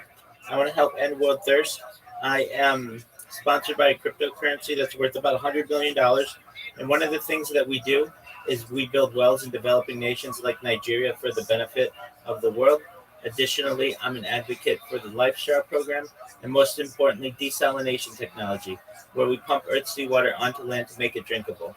How did those ideas sound to you? Pardon me? What? How did those ideas sound to you? It sounds great. Excellent. Yeah, it sounds like a lot. It's a lot, man. Yeah, it's great. Excellent. I appreciate that. I talk about other things that I feel are going to have a major impact on the world. I'm a futurist, someone who enjoys futurology, the study of the future. Things like anti-gravity, antimatter, faster than light travel, faster than light communication. Things like invisibility cloaks, Santa Claus machines, replicators, ANI, artificial neural intelligence, AGI, artificial general intelligence, ASI, artificial superintelligence, quantum computing, cryptocurrency, things like de-extinction. People don't know that, but the first successful de-extinction took place in the year 2003 with the Pyrenean ibex, which was a goat located in northern Spain, southern France. Fast forward to the year 2021, a company out of Dallas, Texas is founded, known as Colossal Bioscientific. They've made it their goal that within the next 3 years to reintroduce the woolly mammoth into the Arctic Circle, utilizing Asian elephant surrogates, which I just think is a mind-blowing goal. Additionally, they want to reintroduce the Tasmanian tiger, followed by the dodo bird, which I think is really exciting. They recently made headlines with their direwolf project. I am someone who, if you want, wants to help you live longer. When you guys were born, the average life expectancy for you was probably about age 80. I'm going to increase that to age 100, 120 through the use of technology with your consent if you want. Things like oxygen therapy, human growth hormones, stem cells, peptides, nootropics, things like cold shock therapy, ambrosia therapy, things like perhaps cold shock therapy, inversion therapy, testosterone replacement therapy, and perhaps perhaps cryonics, cryogenics. But eventually, you may get to be 120 years old, and you may say, Rabbi, everything that you said came true. You were able to make all of my dreams come true. We became wealthy. I'm able to live longer, but my body's starting to break down. What's the next plan? So, if you want, there may be another type of technology in which you might be able to utilize, known as mind uploading technology. That's where we scan your brain into a computer like a CAT scan or an MRI, knowing where every atom is in your central nervous system and your peripheral nervous system, for later download as an android, an avatar, a cyborg, a cybernetic being, a clone of yourself, a robot, an ethereal being, whatever you want to be. But essentially, what I'm saying to you is you might be able to live in a future with a digital immortality. What are your thoughts? I mean, that's a lot, Rabbi. I'm not gonna lie. That's a lot to spring on me right there. Like, Absolutely. how am I gonna get access to any of this technology? Like if I do want to live, let's say like 120. Like, are you gonna like help us? Like, Oh yeah, I'm gonna pay for it. I'm gonna absolutely pay for it. you're gonna pay for it? How? So, as I previously said, data is Earth's number one resource, specifically human data. And I have more human data archived on the internet than any person ever, which means essentially I'm the biggest data set for AI modeling and global history. So I will be an influential You can person. sell your own data. Absolutely, but I want to give it away. I want to give it away. And the reason why I want to give it away is because that will instantly make me extremely interesting. The world will want to watch what I do, and all I have to do is do endorsements for companies for $1 billion a year. McDonald's, Coca-Cola, PepsiCo, Pfizer, whoever it may be, and wear just like I wear now for cryptocurrency merch. Wear like a NASCAR driver's jacket with different companies on me, and instead of them getting one commercial every so often, my entire life is literally just living with their brand on me. And if they want to renew the next year, that's great. That's another $1 billion. We essentially create a giant trust of all the money, and we'll also take donations for all these projects that I have, and ensure that you at a certain point don't need money anymore, and at a certain point you just want power and influence, and we'll be able to give that to you. How does that sound? That sounds like a great and noble goal. Wait, so you're basically already rich. Is what you're saying? Well, I'm at the point. I'm at the point where I don't need to currently work. Potentially in the future, I can be of the wealthiest of people, perhaps the wealthiest person ever. As a career, I'm a certified project management professional. I've launched apps on the App Store and Google Play, and also had major contracts with Fortune 100 companies, which have allowed me to live a life where I no longer necessarily need to work. I do some freelancing. If people ever want assistance with their project, people pay me for that. But at this time, I don't necessarily need a full 9 to 5 job. That's great. Yeah, something interesting I noticed when reading your description is like you are completely open with everything. Like your address is publicly listed on your live stream, and everything is completely open to the world. That's correct. You have any questions for the rabbi? What are your thoughts on Palestine? I want world peace. So basically, fuck Palestine? No, I want world peace. I don't want anybody to die on either side. I want diplomatic relations. That's cool. You have any opinions on the age of consent? Yeah, I mean, I do. It's important. I personally think the age of consent should be raised to at least age 26, which is when the frontal cortex of the human brain finishes maturing. So, in my opinion, you shouldn't be able to sign a contract or perhaps go to war or anything until your brain is fully formed. I feel we're taking advantage of young people without the brain fully being formed. But that's an argument that I don't think I win. But personally, I would raise the age of consent until the brain is fully formed. I mean, doesn't it just make sense that, hey, we should make sure that someone isn't prematurely being taken advantage of because their brain hasn't developed enough. That only makes sense to me, but I recognize that there are companies out there and organizations that want to keep the age of consent at age 18 and perhaps even lower it. But I personally would want to raise it to age 26 at least. That's definitely an interesting take, but it's not something that's completely out of the ordinary, I guess you could say. It's not something that's anything that's completely involved. What's your thoughts about Muhammad's wife being 9 years old? Is that okay, or is that we should keep it around that range? Well, as I previously said, I think that the age of consent should be raised. So um, that's how I personally feel. Yeah, my parents like, But yeah, it wouldn't work with them. it was a different time and a different area and different culture. But I'm not to judge anybody. But I can tell you, ideally, I think that Muhammad's wife, all of them, should have had at least up until age 26 to make the decision on their own accord whether they wanted to marry Muhammad. What else? Oh, yeah, I was going to ask you, you go outside, by the way? Yeah, I do IRL streaming. I've streamed as far north as Santa Barbara. I've streamed as far north as Santa Barbara, as far south as San Diego, as far west as the Pacific Ocean, as far east as the mountains and desert. I've streamed in Beverly Hills. I've streamed in Los Angeles. I've streamed at Disneyland. Basically everywhere in Southern California, I have streamed. Yeah, I do go outside. I've been outside in the last 24 hours.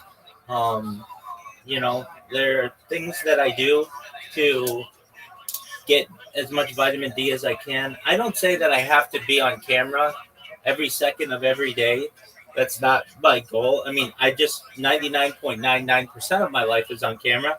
But if I ever want to just get a break, I can go outside and go in the garden or touch grass or go on a little walk or go to the mailbox or whatever I need to do. I keep the cameras going. Additionally, I always keep the cameras going to document world events. I keep a radio on in the background that is going 24 hours a day that document what's going on in world news. So essentially, you can go back to any minute of any day of my stream and know what was going on for the last 3.5 years, going back to the pandemic. That's a lot. Yeah, do you ever do like collabs with other streamers? Yeah. Do you, like collabs and just like sleep over? I've had people come and visit me in Irvine. They've driven like as far as like 8 hours away from Northern California.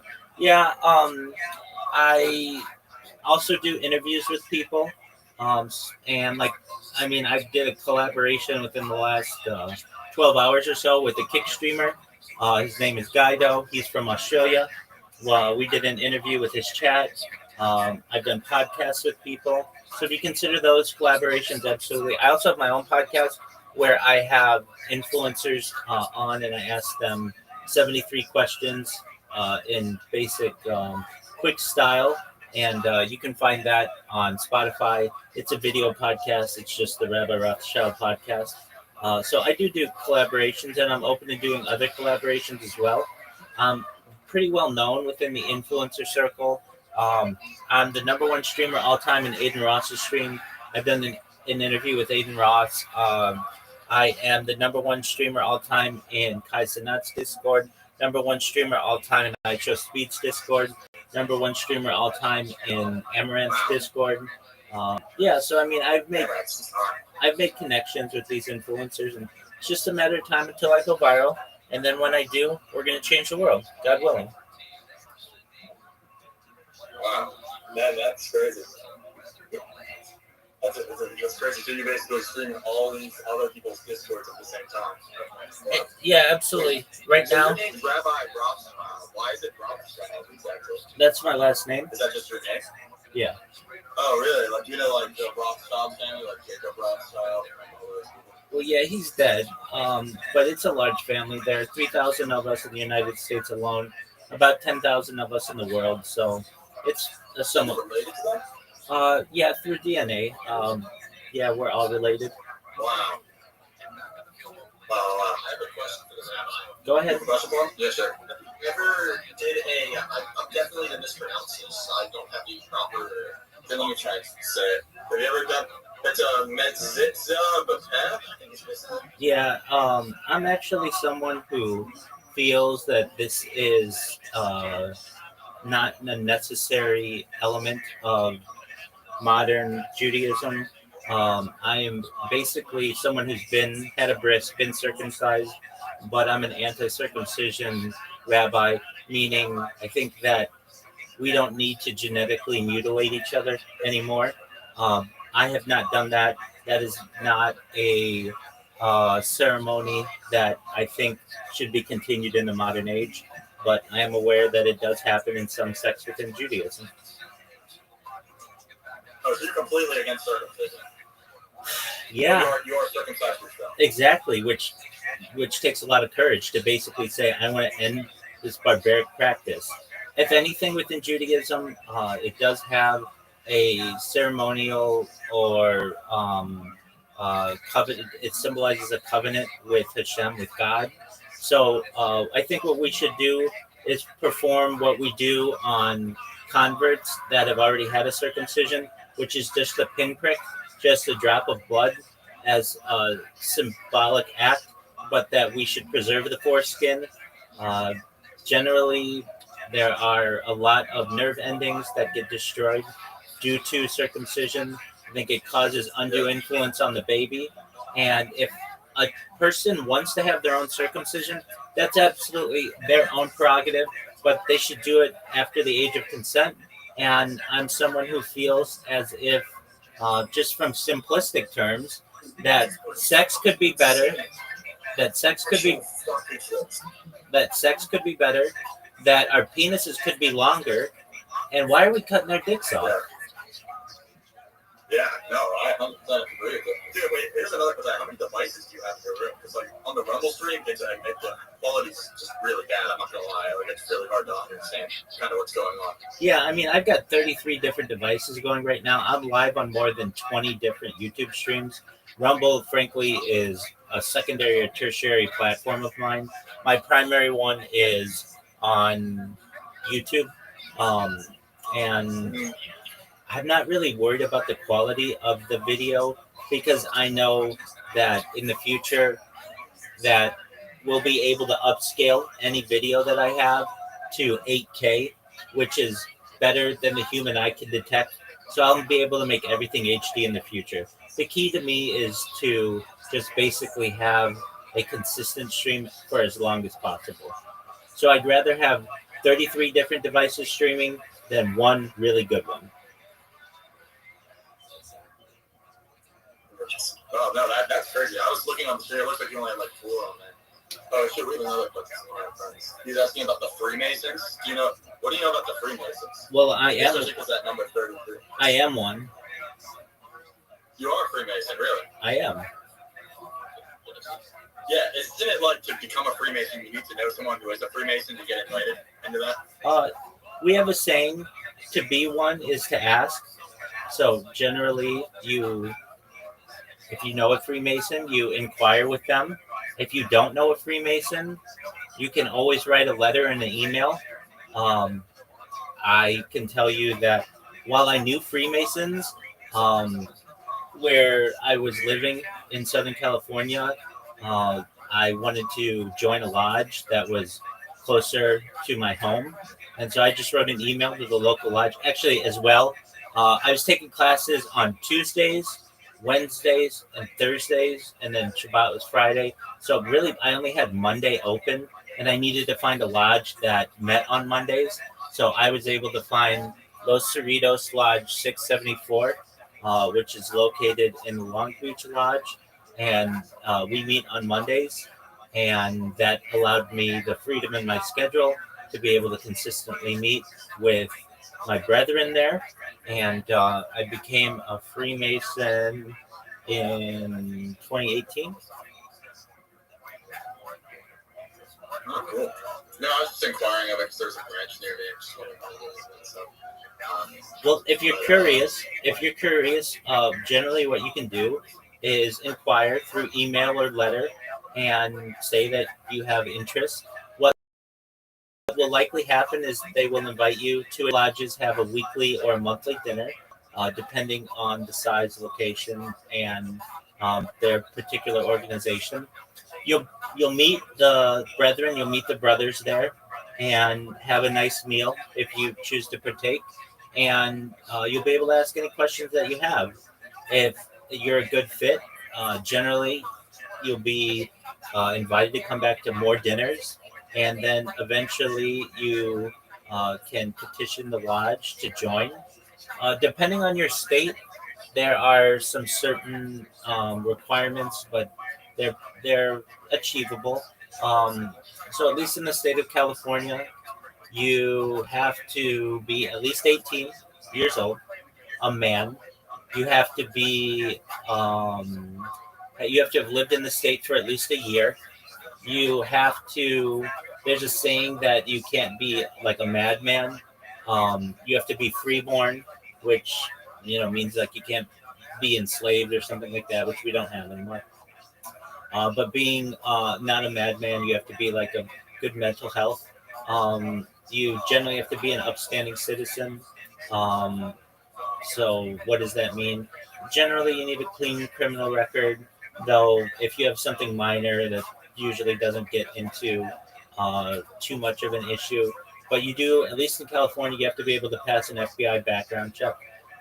If you're able to do so, and you still are able to, you also have to have the financial means to be able to pay dues. It depends on the size of your lodge. It depends on your state. All 50 states have different um, requirements and characteristics, but at least in California, my dues are based on the size of my lodge, and it's something like uh, between 150 and $200 a year, and that basically keeps the lights on. That pays for events that we have. So that's what we do.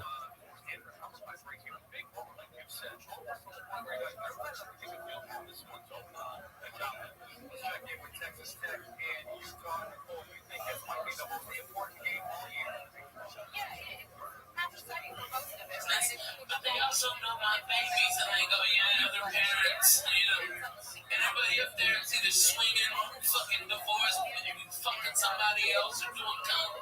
There ain't no innocent ones over there, but they're throwing stones. But man, they're coming in. Let me ask you a question. You told me a story that was fucking hysterical. I didn't understand it. Because you're a funny fucking thing. Whatever's going on in your life right now, Ralph, with the children. The people from the church we love you. I know. Got your back. You want to know one thing? Or say these. There's two ways you can do this. You want to use a shotgun to choose. Or you want to do this. And that's the way. Exactly. Yeah. And peace of mind. You want peace of mind. Listen, man, sometimes people try. I'm thinking about this. I didn't know how to know anything. Guys, I don't know anything. I just found out that 2016. she's dating a new dude. When does this happen? How does this happen? They're sitting from Long Island. She waits to find here. She's dating a judge from fucking the show or something. He broke up with his wife and she broke up with her husband after 14 fucking years. And they had like a thing today, like, there's two children. Yeah. Listen, man, people like sometimes don't they? I pray every day that Larry stays alive with me.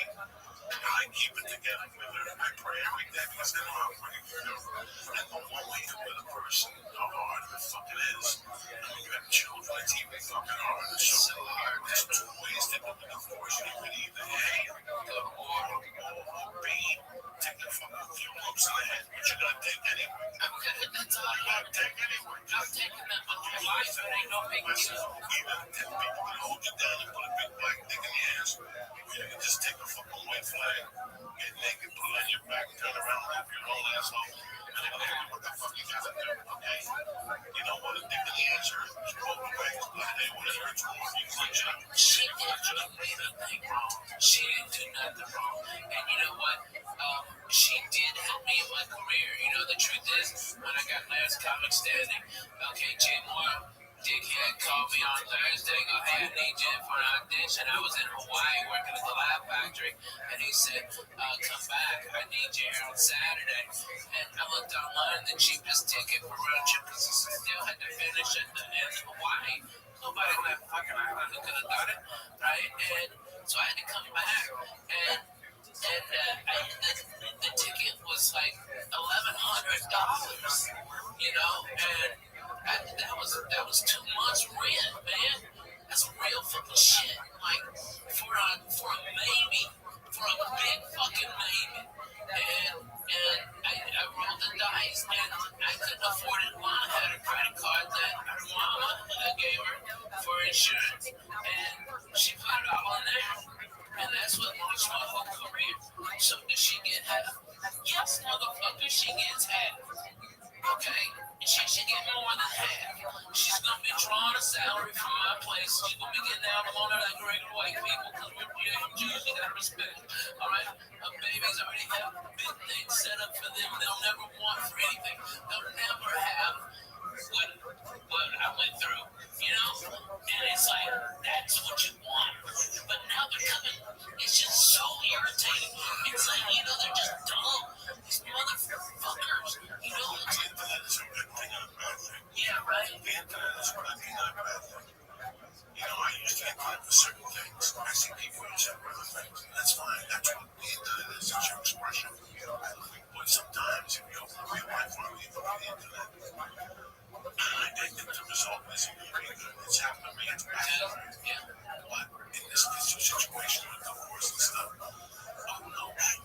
You know, And nothing's happened yet. Yeah. put pieces together. Try. Be a father. Listen, the divorce in my life had to be tough for no reason. I lost a child in the divorce. I lost dignity in the divorce. And till this day, I have animosity. I know that I'm like Michael Douglas and still someone willing to snap on the phone fire. Walking tall, standing tall, when he starts shooting me. Yeah. Last straw. I saw that movie really scared me. You said, Yeah, he's lost his job. drug dealer was the mother and all these shoots in my briefcase. It's pretty funny. And now the vows looking for him. It's a cliche type movie. And I always saw that happen to me with my ex-wife. That's how bad of a divorce it was. I forgave my stepfather. Until this day, I don't know who's. I always say, fuck him, he never gave you what was coming to you. You know what? So I gotta go get what was coming to me. That was my friend when I back then. He didn't give me my mother's money for the issue. For 3 years, I lived with him. I was right there in the hide under a car and grab this fucking shooter. Where's his money? So I shoot him. Jump on me, his money out. So I had a terrible idea. And I hated him for fucking years. This is the guy that raised me. You give me $300,000. What's I gonna do? Was I gonna invest? Was I gonna buy a building? He's dead. I was gonna buy a plane off some fucking Yeah. so in a way, he saved my fucking life, you know? So I forgave him over years. I forgave him. That was it when he died. I didn't go to funeral. I sent flowers. I went to see his wife. Then she died. But I let it go. I gotta tell you something. I had such I don't have any anger. I have only love. No, I know. I don't care. I've already seen all the numbers. I just love you, baby. I got another friend here and I hate it. Listen, there's nothing but numbers. Okay? There's levels of divorce. When she walked out of the house, she goes, listen, I'm just gonna be mom up the road. I'm over anytime you want. Let me just get some space. Yo, what up, Only?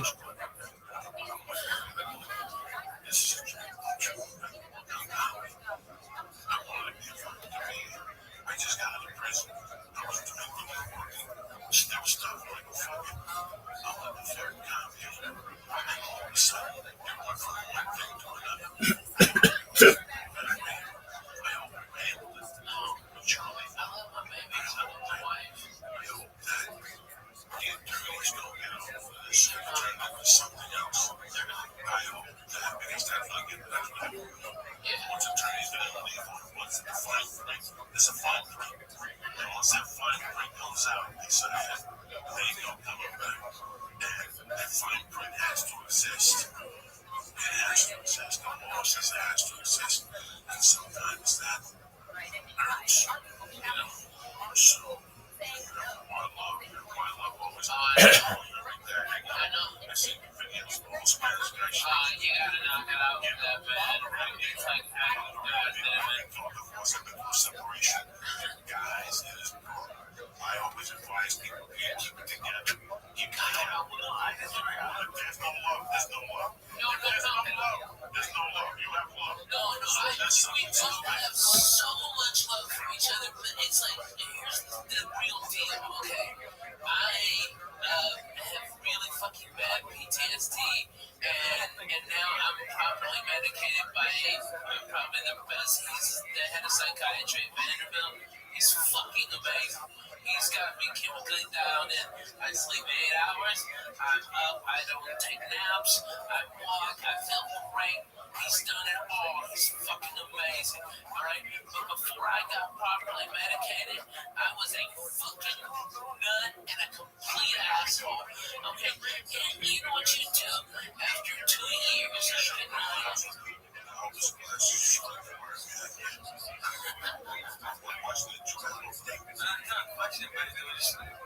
My parents got divorced when I was in high school, and I actually wish they got divorced earlier. But they said that we stayed together because of the kids. I go down. Even back then, I thought it would be better just to have like just a couple. This is, listen, man. I feel great now. Let's get something out of the As Comics, that is a great show. And it shows a lot of comics in the country and a lot of vice versa. You know what the fuck I'm saying? Ralphie was the last comic stand that was already a brilliant headline. Ralphie was already had a lot of people paying tickets to go see him. This just accelerated. When now these kids become somebody, Ralphie May was already somebody. You can follow him. Ralphie May was already somebody. Wait for one thing, I just didn't understand. I was there when we were,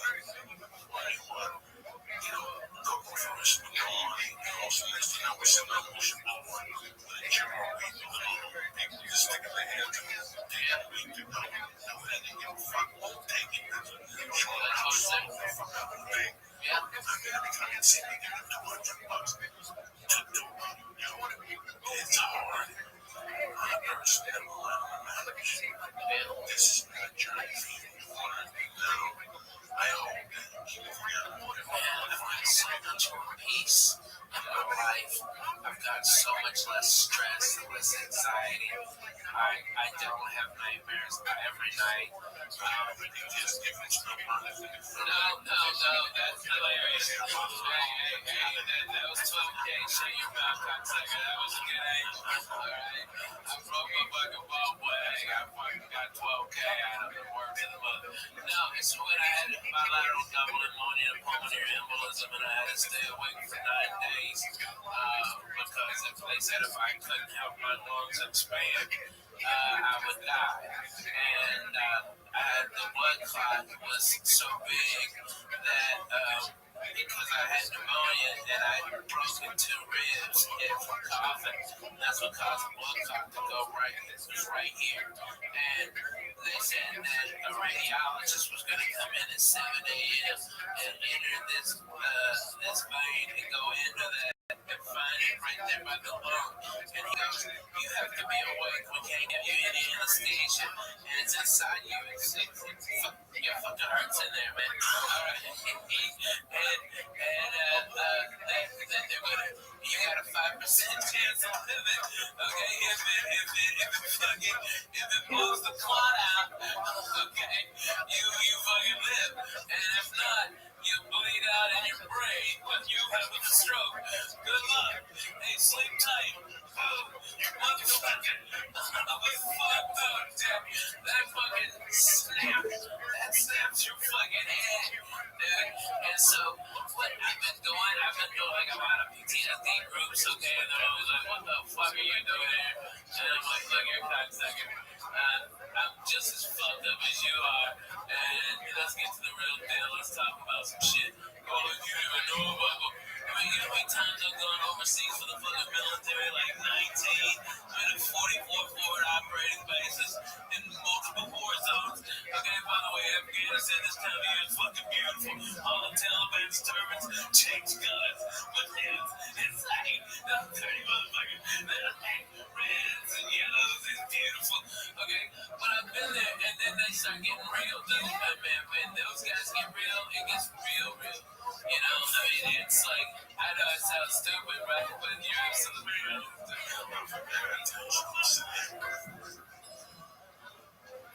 This podcast in a couple minutes, but I gotta tell you something. It's, I'm 52, man. I've had a great life. I laugh. I love being upset. I love to laugh. I know sometimes I come across as a prick. I love being laughing. I have a lot of regrets in my life. I've done a lot of fucked up things. I'm talking about my godfather. One of the biggest regrets I have is not being able to money to do. What a mistake that. What a mistake that we go back and rewind that appointment with a camera. Oh my God, I have a show. And I'm going to listen the whole time. HBO's all time greatest comedy show. And you can't, you know what I'm sitting here watching around here listening to a story. I'm like, I can't even go to HBO. I know what I'm talking about. I'm taking a Ralphie Naggity show, but I just see the fat guy. And just even though it's something too, felt like time. Oh, falling on gardeners.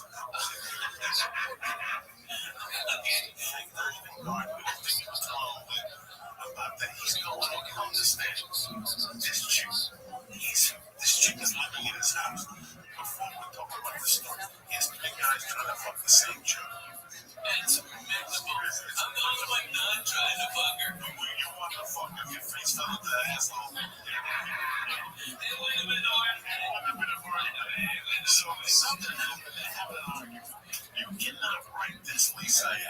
This is an apartment that's living on whatever Ralphie is inside. I'm living on Ralphie. I have a little book on my private Ralphie's my Jelly is.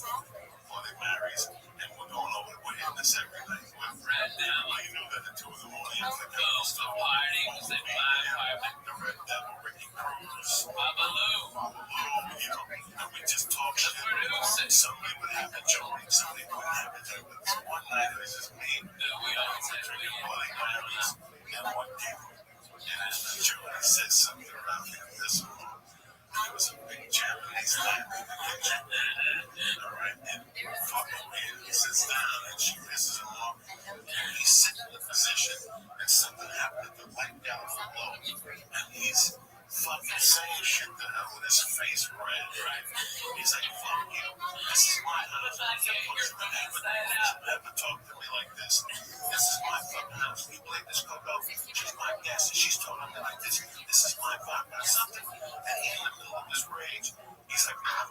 And he stops because the light is burning his head. You can't write that. You cannot write that. That's Inspector Hansel's type shit. I was like, Jenny, we're just full. I always had a hat on. You busted that toilet. No. Gavin. It was Gavin. You fucked up Gavin. Stop. You also shit in Gavin's shower and then puts it down with your tongue, motherfucker. Okay, I'm not gonna bring it up. You go, girl. Alright, you can bullshit with these other faggots, but I'm bona fide. Okay, I was there at the beginning. Okay, I was loving. Okay.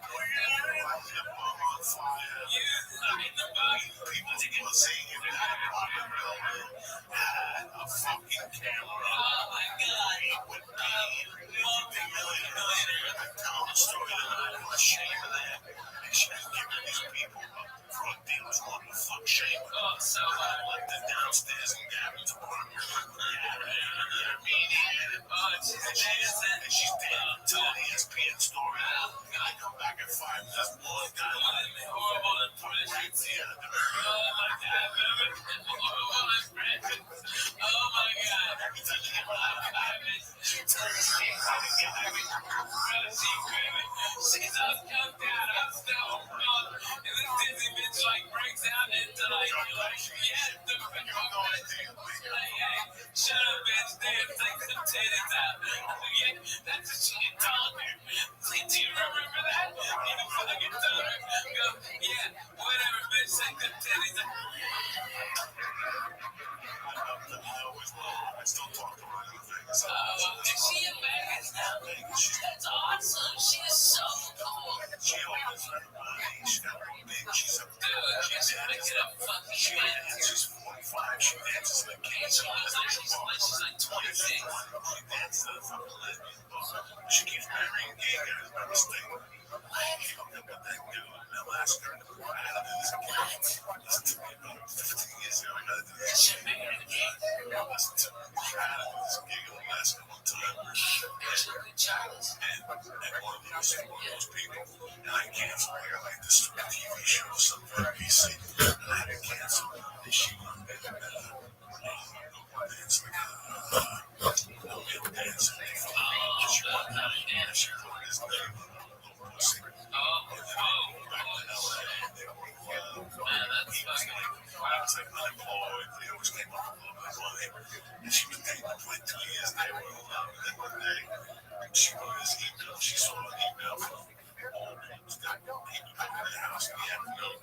Put like a bikini and make a dance with all dudes and shit. They could get like $50 to do that. So she broke down and shit. She was heartbroken. She always makes no choices. I told her the story before. This is hilarious.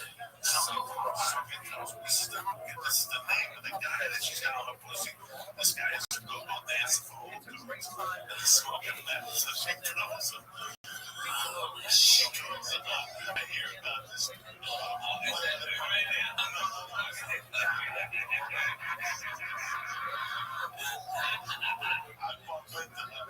And she says to me, how do you know I'm not a bar? You know, I'm back and forth. Anyway. And I knew that that's being up there. I was so hot. And she gets kind of sad. She goes, I'm not working.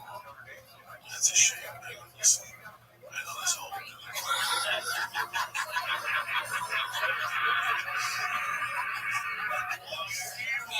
You know what, Shayma, you gotta give it up to her. She is a queen of a ball buster. She will give it, but she will fucking take it.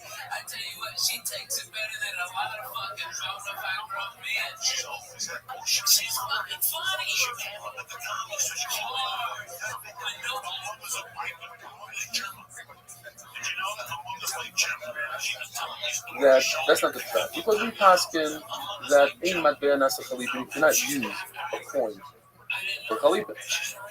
But the shot of the mission is that any item that you evaluate and assess to see how much it costs, like an apple, you don't know how much an apple costs, you have to weigh it and assess. So in other words, any metallic can be used for the cleaning of Khalipin besides money. The only thing you can't use is money because that you have dash on the surah of the coin, and that's going to be both. According to Rav Nachman, and this is in Rashi, you only do Khalipin with the shoe, because that's what it says in the Pasuk. So if it's not like, according to Taisvus, it's in any flea, any tool, any kind of flea that you use, including animals, which you actually use to plow a field, etc. Nachman says the Mishnah is going like Rabbi Yochanan. That according to Rabbi Yochanan, the Raisa, most finance to actually acquire objects with money. They create a kingdom. And we talk about a case where the buyer switched his loan for an actual item. In other words, Reuben owes Shimon money, so Reuben gives Shimon a cow instead of the money that he owes. He's not giving him money now, but rather his loan is being forgiven, and that's what creates the kingdom.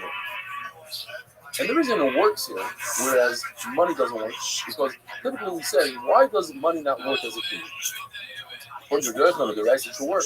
And the answer is because it's a very special comment that people might say, this is what we talk about Aliyah. Your grain that you purchased with money, even though it's by me, since you didn't pick it up, there's a little fire, and I didn't feel like extinguishing the fire for you, because it's yours, I have nothing to give. That zero was said on something that's very typical.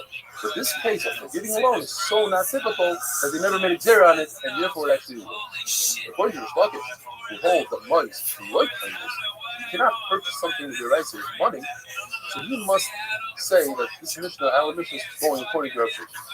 And now we move on to the next Mishnah. The Beis Hamikdash can acquire things with money. So let's say the guy goes out and wants to purchase an animal, he gives the owner of the animal money, and even if the animal is in another country, the animal becomes Hegdish, becomes part of the city. But a Hegdish, a regular person, the only way he can be kind of is the Meshicha. The Mishnah calls it Chazaka, but the Mishnah means Meshicha. And one other halacha, and with that we're done for today. When you say to the Beis Hamikdash, this house is going to be Hegdish, this animal is going to be a carbon, just by saying it, it happens. Rabbi Isai, have a wonderful day. Those motherfuckers asked me if I did cocaine. I'm like, the fact that I'm Hispanic and talk to you proves I cannot do cocaine. I've never done it. Okay?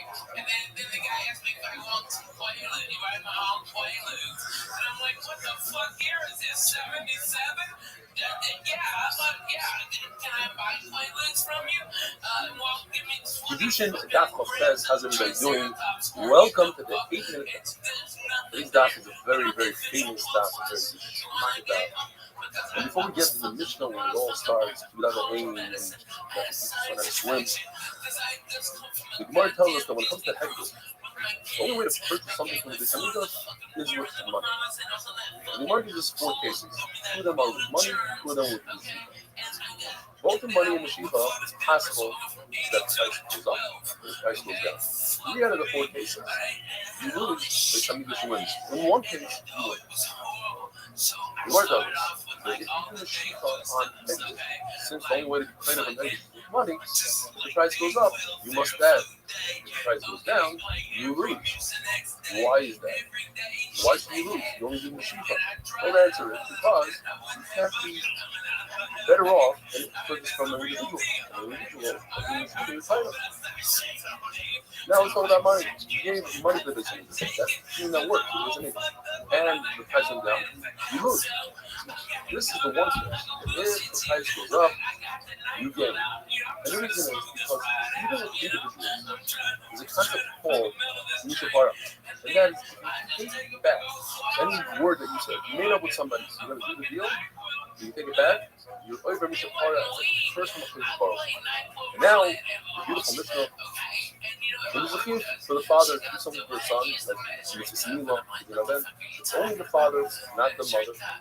Mila, for instance, it says in the Pasuk, Vayom al Avram, Vayom on Avram Avinu, and now Sarah. It also says, Asher Tzivah Yisrael Elohim, raining in the days of Shana. Tzivah is a command. In Zyrus, Avram Avinu today, and for future generations as well. If a father doesn't perform Mila on his son, the Bezdin are the to do it. If they don't do it, then the individual himself is a to get out of the curse and to give himself a Krishna.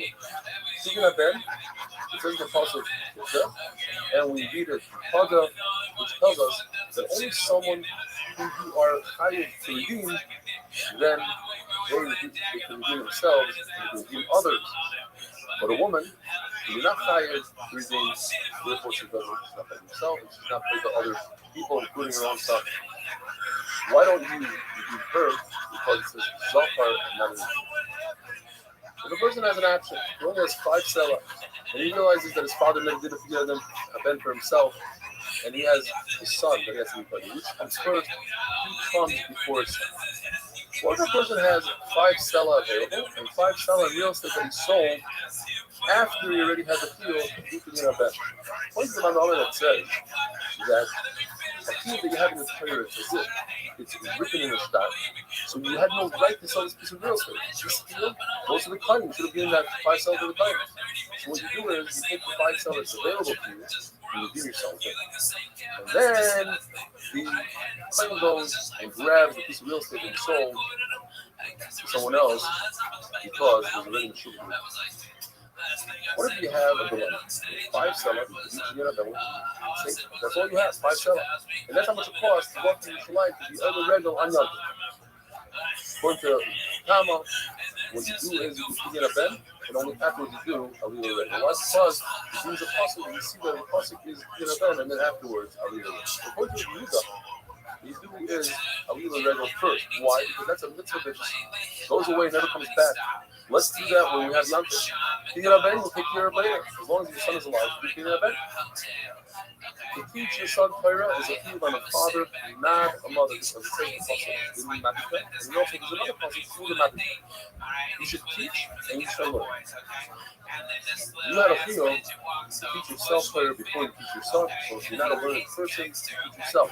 According to the Yehuda, if your son is a very sharp person, sharper than yourself, then you teach your son before you teach your son. The Akabayaka was sharper than his son, and therefore he said, you stay home, let me go learn Torah by Abai. And what tells us a phenomenal story where there was a shade that had 7 heads, and coming out of this measure, it wasn't scared of anybody completely in those days. He used to damage people. When Abai found out that Rabbi Yaakov was coming to town, he told the people in town, don't let him sleep in your house. And therefore, he'll be forced to sleep in this measure, and that's what happened. And he went to town on this shape, and every time he bowed and davened, he knocked off one of the shape's heads, and finally he destroyed the shape. The halacha is a person should get married and afterwards learn Torah. And the Gemara tells that's enough bubble that they don't have the oil of the marriage. They go out according to Rashi, they go to Restream to learn the Mishnayos, and they're not really bothered with the oil of the family taking care of whatever you need to take care of, and they get rid of the machshavos rise, but at the same time, we'll be able to learn. But Huna told Rav Nuna that he doesn't want to see him until he gets married. Because once you reach 20 years old and you're not married, people have to know something. Oh, so what up, Pep? How are you? Because that was the problem with me. Because it says, I'm better than my friend that got married when I was 16. And imagine if I would have gotten married when I was 14, I wouldn't have moved here at 10. And I would take Jiva Beta the Satan, arrows in the eyes of the Satan on both sides. Have a wonderful day.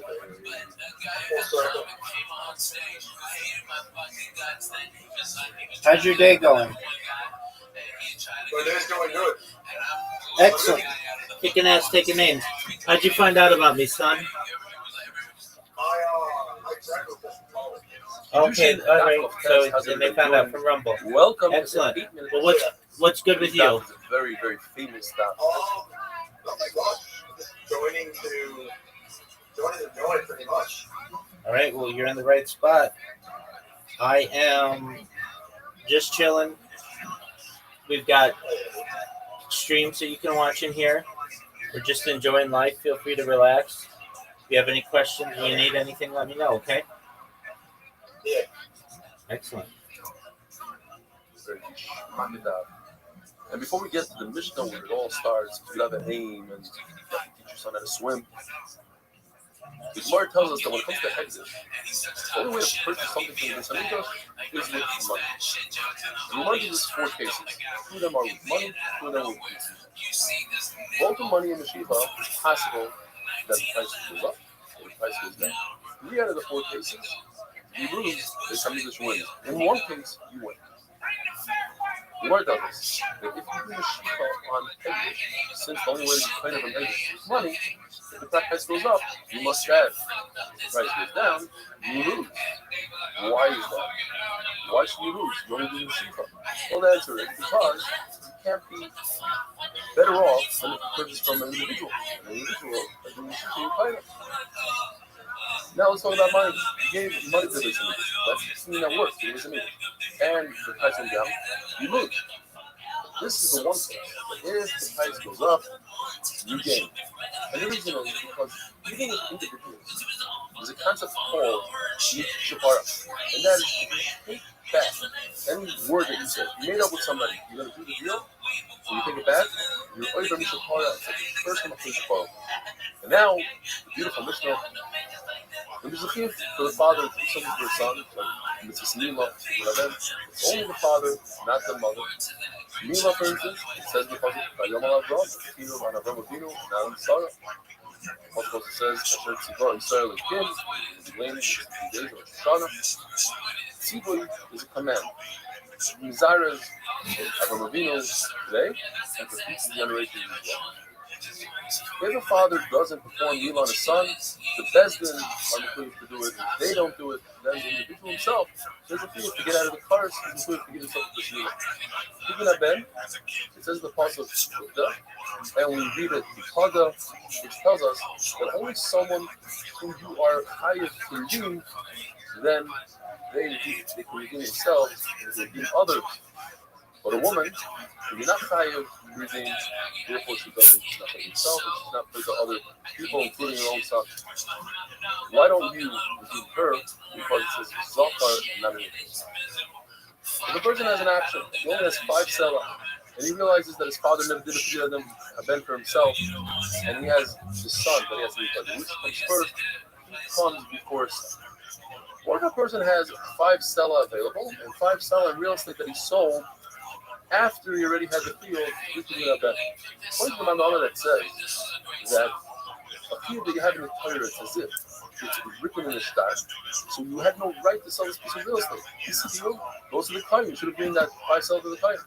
So what you do is you take the 5 selah that's available to you, you redeem your son, and then the Kohen goes and grabs the piece of real estate that you sold. What up, Anonymous? How you living, girl? What if you have a beloved? 5 selah, that's all you have, 5 selah.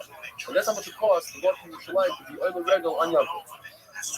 According to Tama, what you do is you pick it up then, and only afterwards you do a little regal. Why? Because if you use a pasuk, you see that the pasuk is picking up then, and then afterwards a little regal. According to Yehuda, what you do is a little regal first. Why? Because that's a mitzvah that just goes away and never comes back. Let's do that when we have Yom Tov. Picking up then, we'll take care of later. As long as your son is alive, you do picking up then.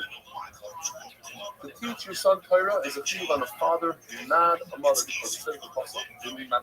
And also there's another pasuk, you should teach and you should learn.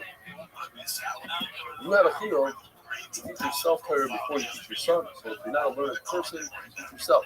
According to Rabbi Yehuda, if the son is a very sharp person, sharper than yourself, then you teach your son before you teach yourself. So Achabar Yaakov was sharper than his son, and therefore he said, you stay home, let me go learn Torah by Abai. The Gemara tells us a phenomenal story where there's a shade that had 7 heads, and coming out of this measure wasn't scared of anybody but people in those days. He used to damage people. When Abai found out that Rabbi Yaakov is coming to town, he told the people in town, don't let him sleep in your house. And therefore he'll be forced to sleep in this measure, and that's what happened. And he went to town on this shade, and every time he bowed and davened, he knocked off one of the shade's heads, and finally he destroyed the shade. The halacha is a person get married and afterwards learn Torah.